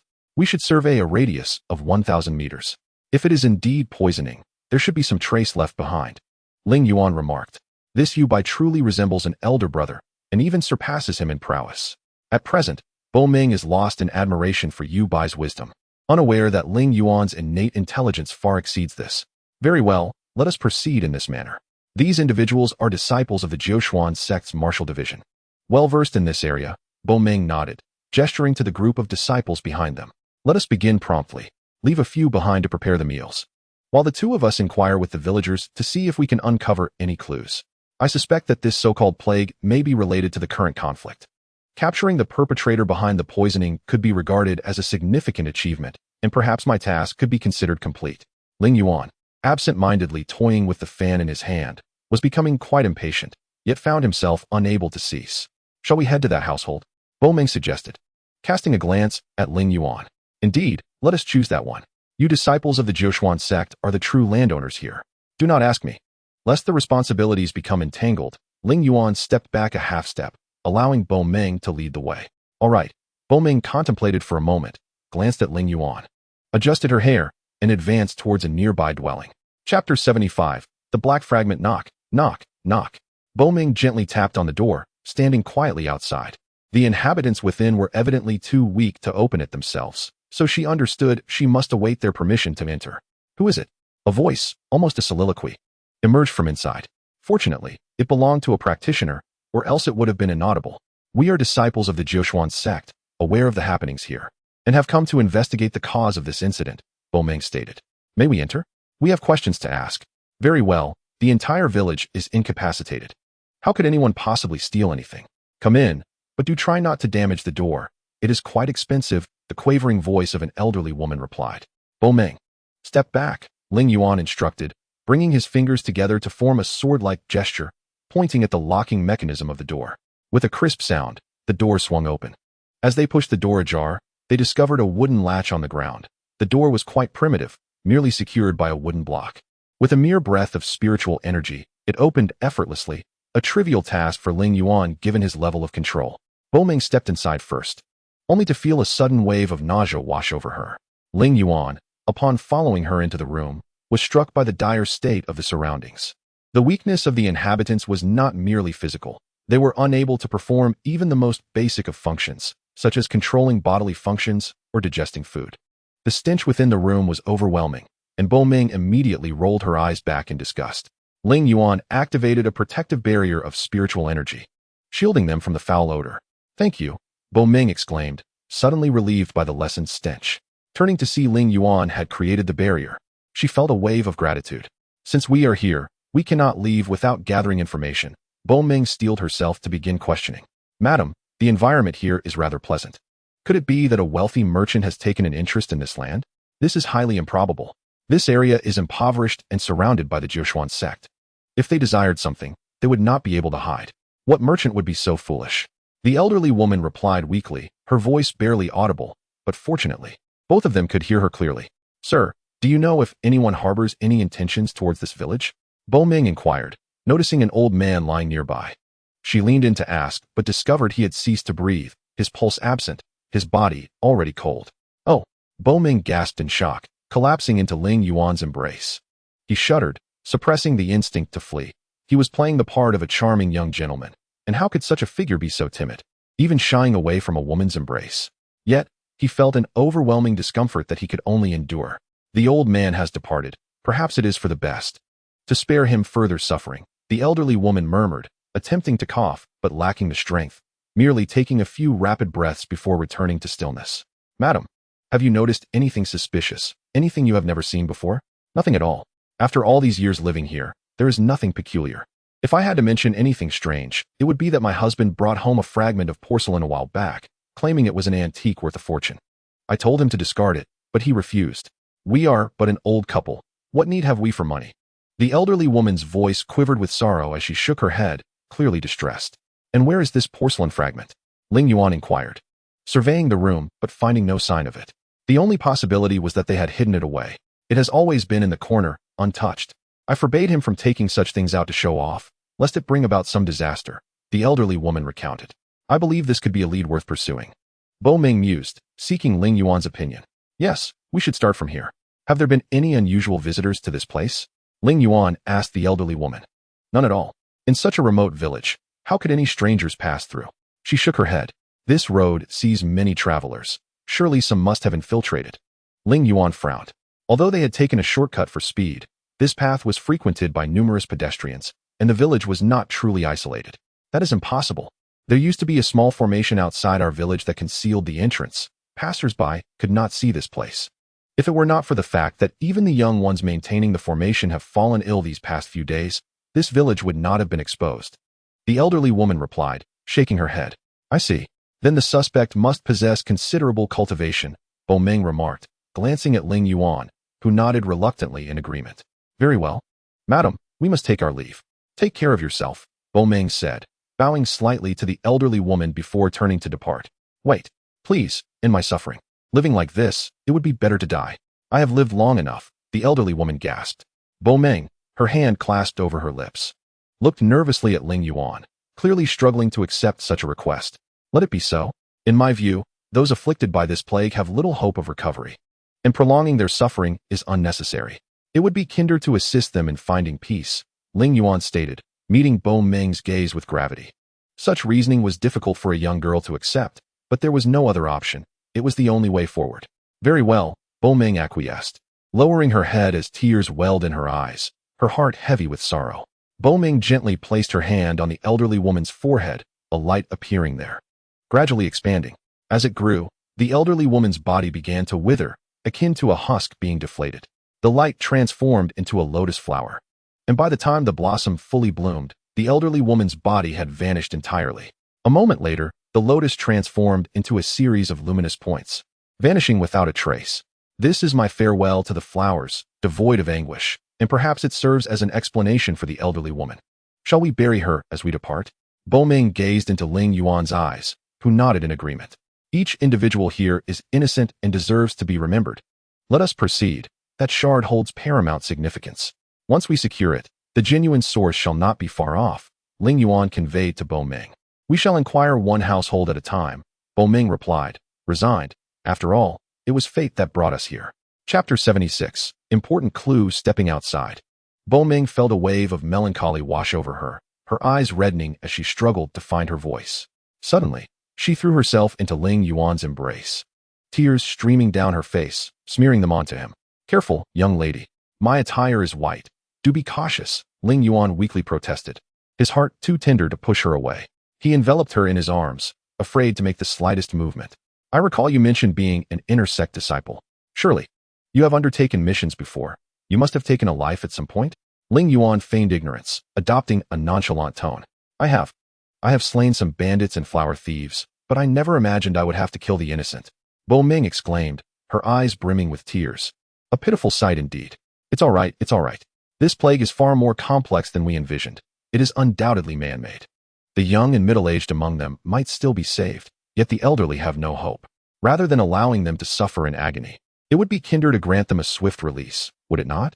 Indeed, yet my heart is heavy with turmoil. This matter weighs upon me considerably. Bo Meng wiped her face, still tear-streaked. Meanwhile, Ling Yuan's attention was drawn to Bo Meng's unadorned face. Her tears had left no trace of makeup, revealing that he had indeed discovered a treasure. However, he could not afford to falter. He was merely the passerby, not the outer sect disciple Ling Yuan she had longed for these past 3 years. A slip could cost him dearly. We have no choice but to confront the current suffering. Lacking strength is irrelevant. We must endure and persevere. This is the duty of the strong. Ling Yuan recited his mentor's adage to console Bo Meng, uncertain of its efficacy, but hoping for the best. Stop pretending to be poetic. Who do you think you are? Bo Meng shot him an exasperated glance, chilling his heart momentarily. Suddenly, she burst into laughter, doubling over in mirth, causing Ling Yuan to wonder if something was amiss. We have overlooked a crucial individual. He could furnish us with all the information regarding this village and offer invaluable assistance, Bo Meng declared, raising a finger with pride. The village chief. How could we have forgotten him? Indeed, Ling Yuan exclaimed, smacking his forehead, realizing their oversight. It would have been disheartening had they asked several households only to remember the village chief later. Where is the village chief's residence? Ling Yuan inquired, a hint of sharpness in his question, as both were indeed unaware of its location. Reluctantly, they resolved to ask another household. You buy? Would you mind opening the door this time? Bo Meng blinked, clearly reluctant to endure that nauseating odor again. Very well, Ling Yuan replied, steeling himself. He approached the door, rapped gently, and called out, Is anyone inside? We are from the eighteenth sect, here to investigate the plague. May we enter? Come in, a youthful voice responded. With a flick of his spiritual energy, the wooden latch fell to the ground as before. Upon entering, they were met with no foul stench. A young man sat reading. Though he appeared listless, evidently afflicted by the plague, his condition was milder, allowing him to sit and read. Please, have a seat. You appear to be from the eighteenth sect. You must have implemented some protective measures. The young man smiled faintly, gesturing toward 2 chairs nearby. Yes, Ling Yuan nodded, settling into a seat at the back while inviting Bo Meng to take the one in front. This village is nearly defunct. If the situation is to be considered favorable, it is only I and one child who remain. He has been out playing and has yet to return, fortunate to have escaped this calamity. The eighteenth sect has sealed this place, but I dread his return. The young man's face was etched with worry. Rest assured, We have established a stringent inspection team outside. No one shall enter, Bo Ming assured him with a nod. That is a relief. He is the last hope for our village. If we perish, so be it. There is nothing more to say, the young man lamented, his expression bearing the weight of years beyond his age. No. This so-called plague can indeed be countered with the right methods. You need not worry. Ling Yuan quickly reassured the young man. Really? The young man's eyes brightened, yet it was evident he could hardly move. Otherwise, he would have rushed to embrace Ling Yuan. Indeed, but we must first uncover the identity of those responsible. We suspect this plague is man-made, Bo Ming interjected, affirming their resolve to the young man. Very well. What kind of assistance do you require from me? The young man asked. We seek information regarding a black ceramic shard. We suspect it is significantly linked to this plague. Have you encountered such a shard? I have, the young man replied. While farming last time, I noticed a black pot protruding from the ridge, appearing quite ancient. A few farmers intended to share it, as fragments of antiques are the most valuable. They smashed the pot and divided the shards among themselves. Is there anyone who knows about this? What became of the shards? Ling Yuan inquired, his anxiety mounting. Some were sold for money, while others were kept. The young man stated. How do you know? Would they confide such matters to you? Ling Yuan questioned, puzzled, as such information should remain secret. This village is so small. Nothing remains hidden for long, the young man replied, flipping back to his book, seemingly disinterested in further conversation. Farewell, Bo Ming said, and they exited the room, feeling a surge of excitement as they now had a lead. Their next step was to locate the outer sect disciples from the martial division, to ascertain how many possessed the black ceramic shards, who had sold theirs, and who had retained them. Those who did not match their accounts would be the culprits. Let us go, Bo Ming urged, pulling Ling Yuan toward the village exit, unwilling to risk contracting any plague. A group of martial division disciples waiting at the village entrance observed Bo Ming grasping Ling Yuan's hand, their eyes igniting with envy, nearly scorching him with their gaze. What are you doing? Did you receive the order? Why aren't you working? Bo Ming glared, her own fury nearly boiling over. Chapter 77. Continuing the investigation. All right. The disciples, now accustomed to Bo Ming's temperament and aware of their lack of hope, turned to resume their tasks in silence. Inquiring one household after another was time-consuming, and if they wished to enjoy a good night's rest, they needed to act swiftly. Is this all for today? Ling Yuan inquired of Bo Ming, observing that the forthcoming tasks would all be undertaken by the outer disciples, thereby leaving them with ample free time. With such circumstances, uncertainty loomed over their next steps. Indeed, it was time for a respite. Was it not too simplistic to assume they would remain idle? Ling Yuan, lost in thought, understood Bo Ming's underlying message but felt an urgent apprehension. They could not afford to engage in such discussions now. The fear of losing a potential romantic interest to Yu Bai, a creation of his own making, gnawed at him, a scenario that would leave him bereft of solace. What, then, do you intend to do? Ling Yuan asked, feigning naivety regarding interactions with the opposite gender, though in truth, he had little experience. You are so handsome. Do share your stories of courtship, Bo Ming exclaimed, her eyes widening with a glimmer of excitement, likely influenced by some captivating technique. One that was simple yet favored by many young women. Ling Yuan found himself momentarily dazzled by the sparkle in Bo Ming's eyes, yet steadfastly clung to the belief that he must remain composed. Losing his cool would lead to a solitary existence. I have never pursued a girl, he admitted. As my father insisted, I immerse myself in military strategy and cultivate my inner strength, forbidding me from any romantic entanglements. Our family is destined for transcendence, a notion passed down through generations. Thus, Ling Yuan fabricated a response, relying on mere subterfuge to navigate the conversation. Your family boasts so many elders. Truly a remarkable lineage. Bo Ming mused, her admiration evident. Indeed, my grandfather served as a national figure in the Tianshan Empire, while my great-grandfather was renowned in his era. As for my great-great-grandfather, he accomplished little of note, Ling Yuan continued, weaving tales that were entirely fictitious, solely to maintain the ruse. Why is that? Bo Ming questioned. Her curiosity piqued. Because he fathered my great-grandfather, who, after achieving greatness, elevated him to prominence, yet he remains alive to this day, he elaborated, feeling a rush of anxiety as he spoke. Truly impressive, Bo Ming exclaimed, her eyes sparkling with admiration. Seizing the moment, Ling Yuan sought to reclaim control of the dialogue. Given your beauty, how many suitors vie for your attention at the Jiuxian sect? He inquired, holding his breath in anticipation. Why do you ask such things? Bo Ming suddenly flushed, retreating into Ling Yuan's embrace before abruptly pushing him away, realizing the intimacy of the gesture. Apologies, she said, her cheeks aflame. Yet the glimmer in her eyes suggested a playful intention behind her actions. All right, I shan't tease you further. Seeing someone as delightful as you makes me want to capture the moment, Meng pouted, radiating an endearing charm. Ling Yuan, despite feeling a weight in his heart, masked his emotions. What could he do, after all? Had he been more assertive, perhaps he could have resolved matters with a mere embrace. Do tell, it sounds intriguing. He replied with a forced smile, his heart racing. Indeed, it was quite fascinating. Meng's gaze grew distant, as if transported to a carefree era of youthful exuberance. His name was Ling Yuan, an extraordinary boy. While others played, he diligently honed his skills, practicing tirelessly. I would often sit atop a distant wall, watching him with admiration. He once declared that his very existence was destined to shine brightly, and in that moment, I found myself utterly captivated by him. Before Meng could continue her narrative, an outer disciple rushed in, announcing that all the black shards had been recovered, including the previously missing pieces on the ground. Meng, we have a situation, Ling Yuan said, tapping her shoulder and gesturing towards the disciple. It seemed this outer disciple had purposefully interrupted their conversation, fully capable of communicating via other means. Ling Yuan, however, bore no ill will. A man favored by women inevitably becomes a rival to all others, a universal truth. Yet, he felt a sense of joy.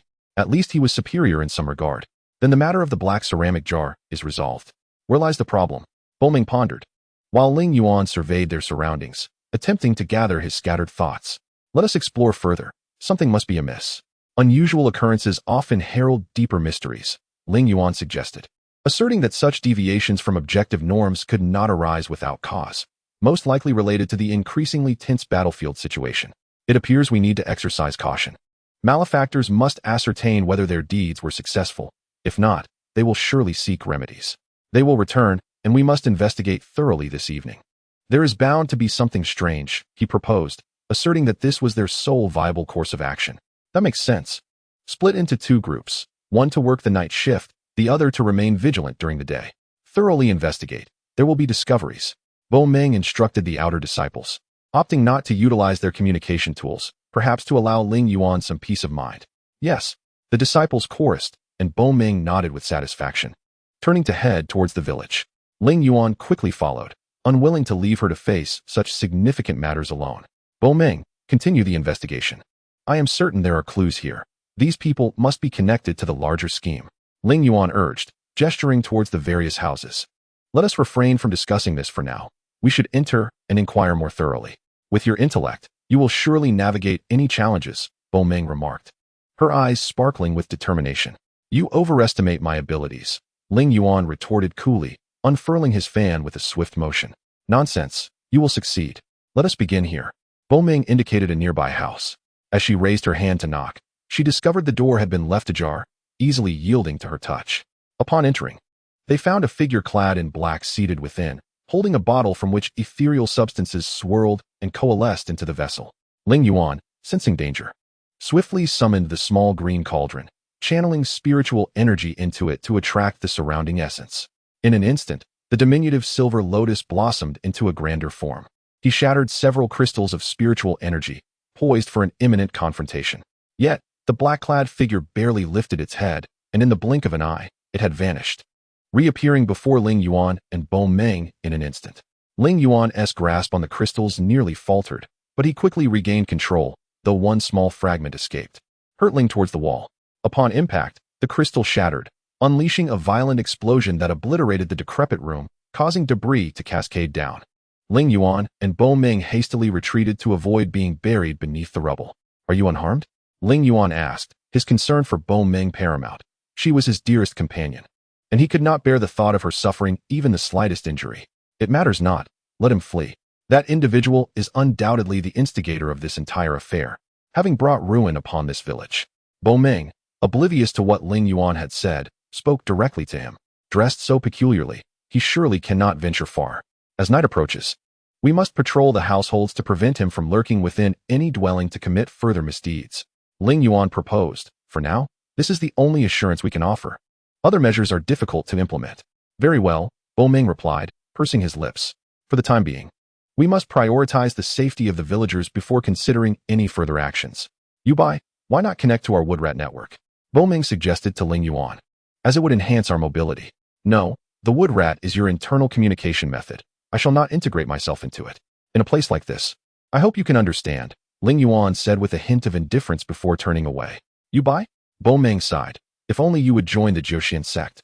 I could ask Ling Yuan for a Jiuxian token, allowing my brother to rest well while he shoulders the responsibilities of the entire sect. No one could endure such a burden. Who is Ling Yuan, and who is your brother? Ling Yuan had to continue feigning ignorance. He was a stranger now. Yubai could not know everything. Ling Yuan is the boy I mentioned, once immensely talented, who experienced a period of despondency, yet now stands as a legitimate inner disciple of the Jiuxian sect. The gleam in Bo Meng's eyes at that moment was something Ling Yuan had never witnessed before, a warmth swelling within him, realizing his own significance. As a legitimate inner disciple, he possesses the authority to issue Jiuxian tokens. With such a token, one can join the Jiuxian sect, gaining access to countless resources that might expedite reaching the celestial ascension requirements. The Ascension Tower of the Jiuxian sect is renowned as the finest location for such elevation. That is unnecessary. Our family's resources surpass those of the Jiuxian sect. Concerning ascension, we have connections. Haha. Ling Yuan began to diverge again, simply wishing to dispel this notion from Bo Meng's mind. Oh, Bo Meng said, visibly disappointed. There's a situation. Just as Ling Yuan intended to inquire why Bo Yun was under such immense pressure, Bo Meng suddenly exclaimed. Ling Yuan became instantly alert, surveying his surroundings, cautiously attuned to the disturbances around them. Not that. One of my junior brothers has an allergy and fainted.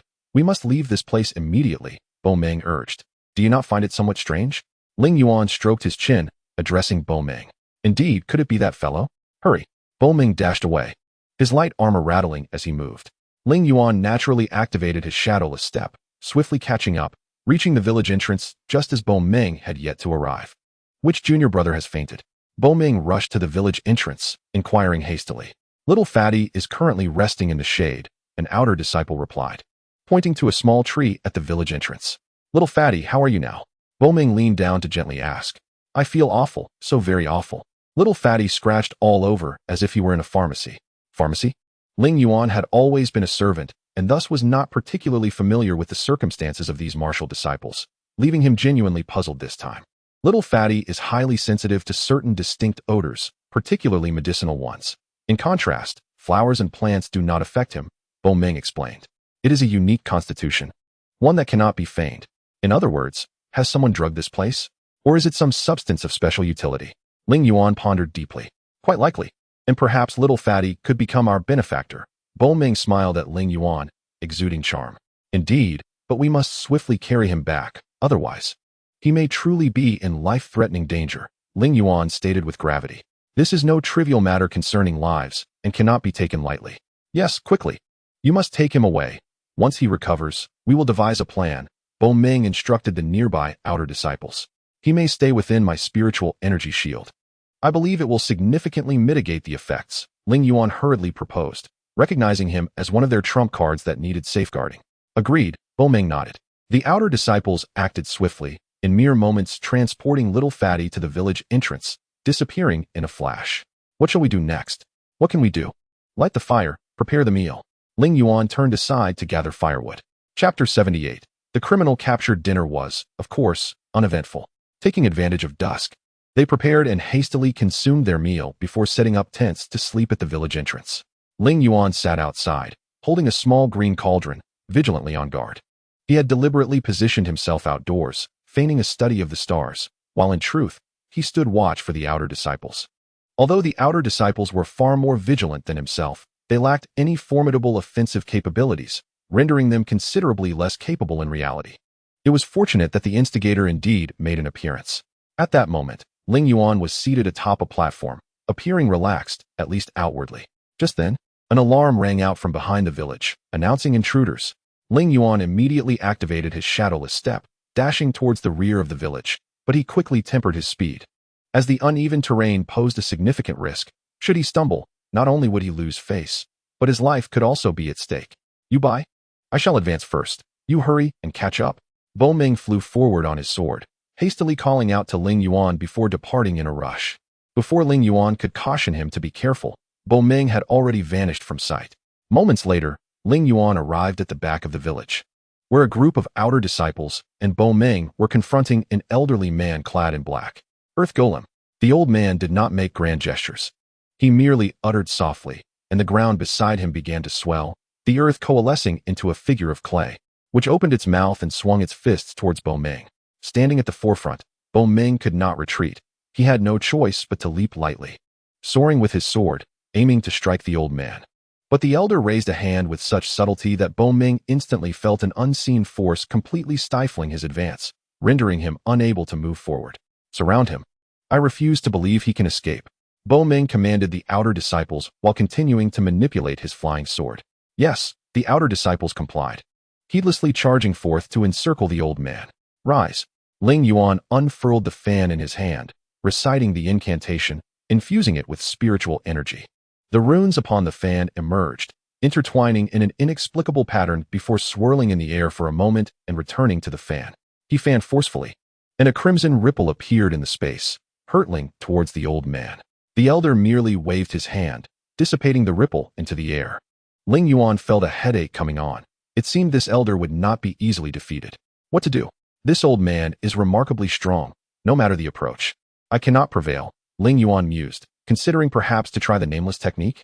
Unconsciously, Ling Yuan activated the nameless technique, extending his mental energy forward. He sensed a terrifying aura surrounding the elder, akin to a form of energy resembling spiritual energy, yet distinctly different, something Ling Yuan had never encountered before. A thought struck Ling Yuan. Could he utilize the nameless technique? The nameless technique was one of his more powerful abilities, and if not for the concern over the strain on his mental energy, he would employ it for everything. The extension of mental strength reached into the past. Ling Yuan contemplated the unknown barrier gradually dissipating, immersing himself entirely in this experience, rendering the sounds of the outside world inaudible. After what seemed like a brief moment, the surrounding noises began to resurface. Upon opening his eyes, he noticed the old man in black, blood trickling from the corner of his mouth, slowly retreating. He could not allow him to escape. Bo Meng brandished her sword and lunged at the old man's back with a kick. The old man stumbled towards Ling Yuan, collapsing before him. Ling Yuan, seemingly particularly intrigued by binding others, retrieved a rope from his storage ring, wrapping it securely around the old man in layers. Speak. Who are you? Is this plague in the village you're doing? Bo Meng stood before the old man, gritting her teeth as she inquired. The plague? The old man pondered for a moment before suddenly exclaiming, Yes, it is a plague. It is my personal invention, merely for amusement. Please do not torment me. For amusement? How dare you say that? Bo Meng's explosives were instantly detonated, rushing towards the old man. Wait, Bo Meng, can't you see he is lying? Ling Yuan interjected hastily. It's too obvious. Getting angry now would be pointless. Right. Bo Meng recalled the old man's demeanor and realized the truth. This old man still dares to deceive us even now. Isn't that a bit excessive? Come on, let's punish him, flay him alive. We'll see if he speaks. She called to her companions. Useless. I am unyielding, impervious to your threats. Come at me if you dare. The old man retorted defiantly. Still defiant, are we? Let us start with the whip. Bo Meng pointed at the old man. Do you think you still have a chance? You better confess if you wish to lessen your sins. Otherwise, do you think you will survive? Oh, I'm so scared, the old man replied weakly. Yet his expression betrayed no fear, as if he truly did not care. Why are you so unconcerned? Ling Yuan remarked coldly from the side. It appears we may not be able to keep him here. What do you mean we can't keep him? Bo Meng asked, intrigued. His peculiar energy is eroding the ropes. It won't be long before he escapes. What should we do? Bo Meng glared at Ling Yuan, finding it hard to accept that they might let him go after capturing him. We do not seek your confession on anything else. We only ask you to tell us how to deal with the plague in this village. Will you help us? Bo Yin stepped forward, urgently asking the old man. You are a clever one, among so many. Only you have grasped the situation correctly. Very well, this so-called plague cannot harm anyone as long as I do not intervene. In time, they will heal on their own, the old man smiled, adding, and since you have discovered me, my mission is destined to fail. So I am in no hurry, let things unfold as they will. Ling Yuan sensed the strange force eroding the ropes had indeed ceased, and the old man sat there, unwilling to leave. Elder, please recognize the situation. If you do not depart, you shall face death, Ling Yuan stated seriously, though he himself felt uncertain about the threat he posed. What? You want me to leave? The old man, his beard bristling, declared he would not move. You are naive. Old man, you have encountered your nemesis, Ling Yuan thought, amused by the old man's childishness. believing he could linger and finish his misdeeds. Ling Yuan had noticed an energy resembling spiritual force gathering in the old man's hands, akin to what happened during their last confrontation. He was still up to his old tricks. If that is the case, I shall not hold back, Ling Yuan thought coldly. The old man's magic was mysterious. Yet when faced with the unknown technique, it met its natural adversary, one that could directly neutralize it in a straightforward manner. Forget him. Let us each mind our own business, Ling Yuan instructed his disciples beside him before opening the fan in his hand. Chapter 79. A thread of clue. Ling Yuan concentrated his spiritual energy, infusing it into the fan without reciting any incantations. With a flick of his hand, runes flew forth from the fan, descending towards the ground. As if by instinct, several runes intertwined to form a chain, rapidly spinning to create a circle that encircled the old man. The old man seemed to have anticipated this, reconstructing his mysterious energy to form a barrier to counter the rune's assault. Unbeknownst to him, Ling Yuan advanced, gently striking the old man with the fan, while the unknown technique activated to dissolve the old man's energy shield. Ling Yuan had to remain cautious. He could not allow anyone to learn of his unknown technique, which was his trump card. Exposing it would mean peril. Fortunately, the old man appeared oblivious to the existence of the unknown technique, attributing his predicament solely to the fan in Ling Yuan's possession. This fan is a natural spiritual artifact, capable of dispelling all evils. You should cease your struggles. Ling Yuan leaned closer to the elder. Now, tell me, what is truly going on? Humph. The old man's face paled, likely due to the limited energy he expended to create the barrier. If you do not speak, I will truly resort to torture. Do you see these runes? They are ancient curses, capable of summoning lightning and fire. It is said that with the right combination, even a mere mortal could create a world. Look at you. Trapped as you are, without hope. I have no intention to kill you. I merely wish to test the power of these runes. What say you? Do as you wish. It's not like I fear you, the old man retorted, though his body trembled. Very well, let us first taste the chill. Ling Yuan clapped his hands, and a wave of cold emerged from one of the runes, hurtling towards the old man. With no place to evade, the old man felt the coldness and was immediately encased in ice. Ling Yuan sensed the old man exerting a faint amount of energy to shield himself. But the old man was visibly weakening. It seemed he was nearing his limit. Without further ado, Ling Yuan manipulated another rune to ignite flames, contrasting the cold and heat upon the old man, who appeared truly unable to endure. I assure you, you will not escape. We will continue to torment you. And if you do not comply, do you believe I won't find a woman to seduce you? Ling Yuan seized the moment to exploit the old man's wavering resolve. What? You fine. I will speak. The old man capitulated, lowering his head. You have quite the talent, but you are rather unscrupulous, Bomeng remarked, casting a sidelong glance at Ling Yuan. Not unscrupulous. Any practitioner would dread such a fate. I myself am terrified. Ling Yuan replied, tapping his head. You are impossible. Bomeng pouted before turning back to the old man. What is your true identity? I am a mage sent by the Moya Empire. The old man stammered, his eyes shifting uncomfortably. Ling Yuan noticed and fixed his gaze intently, realizing the old mage was lying again. This time, he could not let him off the hook. I offered you a chance, and you squandered it. So, I'm afraid it's too late for mercy. Ling Yuan said sternly. What do you intend to do? It is difficult for me as well. All right, fine. I am a mage from the Tianshan Empire, here to conduct experiments. Is that acceptable? I do possess the Emperor's edict. Would you care to see it? The old man spoke with unusual urgency, his eyes indeed aflame with fervor. Ling Yuan nodded inwardly. Perhaps he was speaking the truth. But wait, he shook his head. Why would the Tianshan Empire harm its own citizens? After all, this village lies within its territory. As for the reason, I cannot say. However, I did observe that this village conceals a hidden formation. Even if calamity were to strike, no one would be aware, which is why the experiment site was chosen here. The old man has been quite straightforward this time, without any tricks up his sleeve. His words ring true. Yet this question remains a knot. Why would the Tianshan Empire unleash such a lethal plague upon its own land? Bomeng appeared perplexed. Do you recall the chubby lad? Was he not allergic to herbs? It must have been some concoction he administered, which is the root cause of this so-called plague. It is not a plague at all, but rather poisoning, aligning perfectly with my initial assessment. Ling Yuan glared at the old man, filled with disdain for such a ruthless character. Alas, the old man still holds some utility. So, shall we escort him back to the Jiushuan sect, and then have them deliver him to the Tianshan Empire? After all, this land belongs to the Tianshan Empire, Ling Yuan asked earnestly, genuinely perplexed by the matter. Ah, that? Typically, such matters would be entrusted to the Zhishuan sect. The court holds little interest in such petty thieves and would naturally pass the responsibility back to us. Do you understand, Yubai?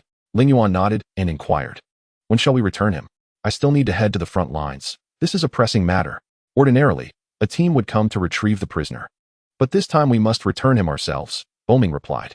Indeed, fortunes in martial prowess have flourished. The national master of the Tianshan Empire is truly a prodigy, commanding the soldiers to achieve remarkable victories, rendering our support unnecessary. Is that so? How splendid. Ling Yuan felt a weight lift from his heart. Being out in the field always made him anxious. Not quite. After we rest for a while, we must set forth again to the battlefield. An army cannot engage in warfare without magical assistance, Boming remarked, suggesting that they might encounter such situations again. Ling Yuan broke into a cold sweat, realizing that he must continue to play the role of Yubai until this entire ordeal concludes. Goodness, what am I to do? After a moment of contemplation, he resolved to adapt to the circumstances. The thought of leaving now seemed hasty. Old man, one more question. What exactly is your substance? I cannot comprehend, Ling Yuan firmly inquired. Hee, that is a secret, the old man replied with delight. Speak. You can no longer evade the truth. You belong to the Tianshan Empire. Yet even they will not shield you. Consider this. Having undertaken such a covert mission, now that the secret is compromised, can you truly expect to survive? Very well. Very well. What can I say when it is in your hands? The old man conceded. It is merely a few herbs that induce fatigue and weaken the spirit, allowing me to collect the souls. This is indeed a weapon for the battlefield. So, you have actually sown herbal seeds.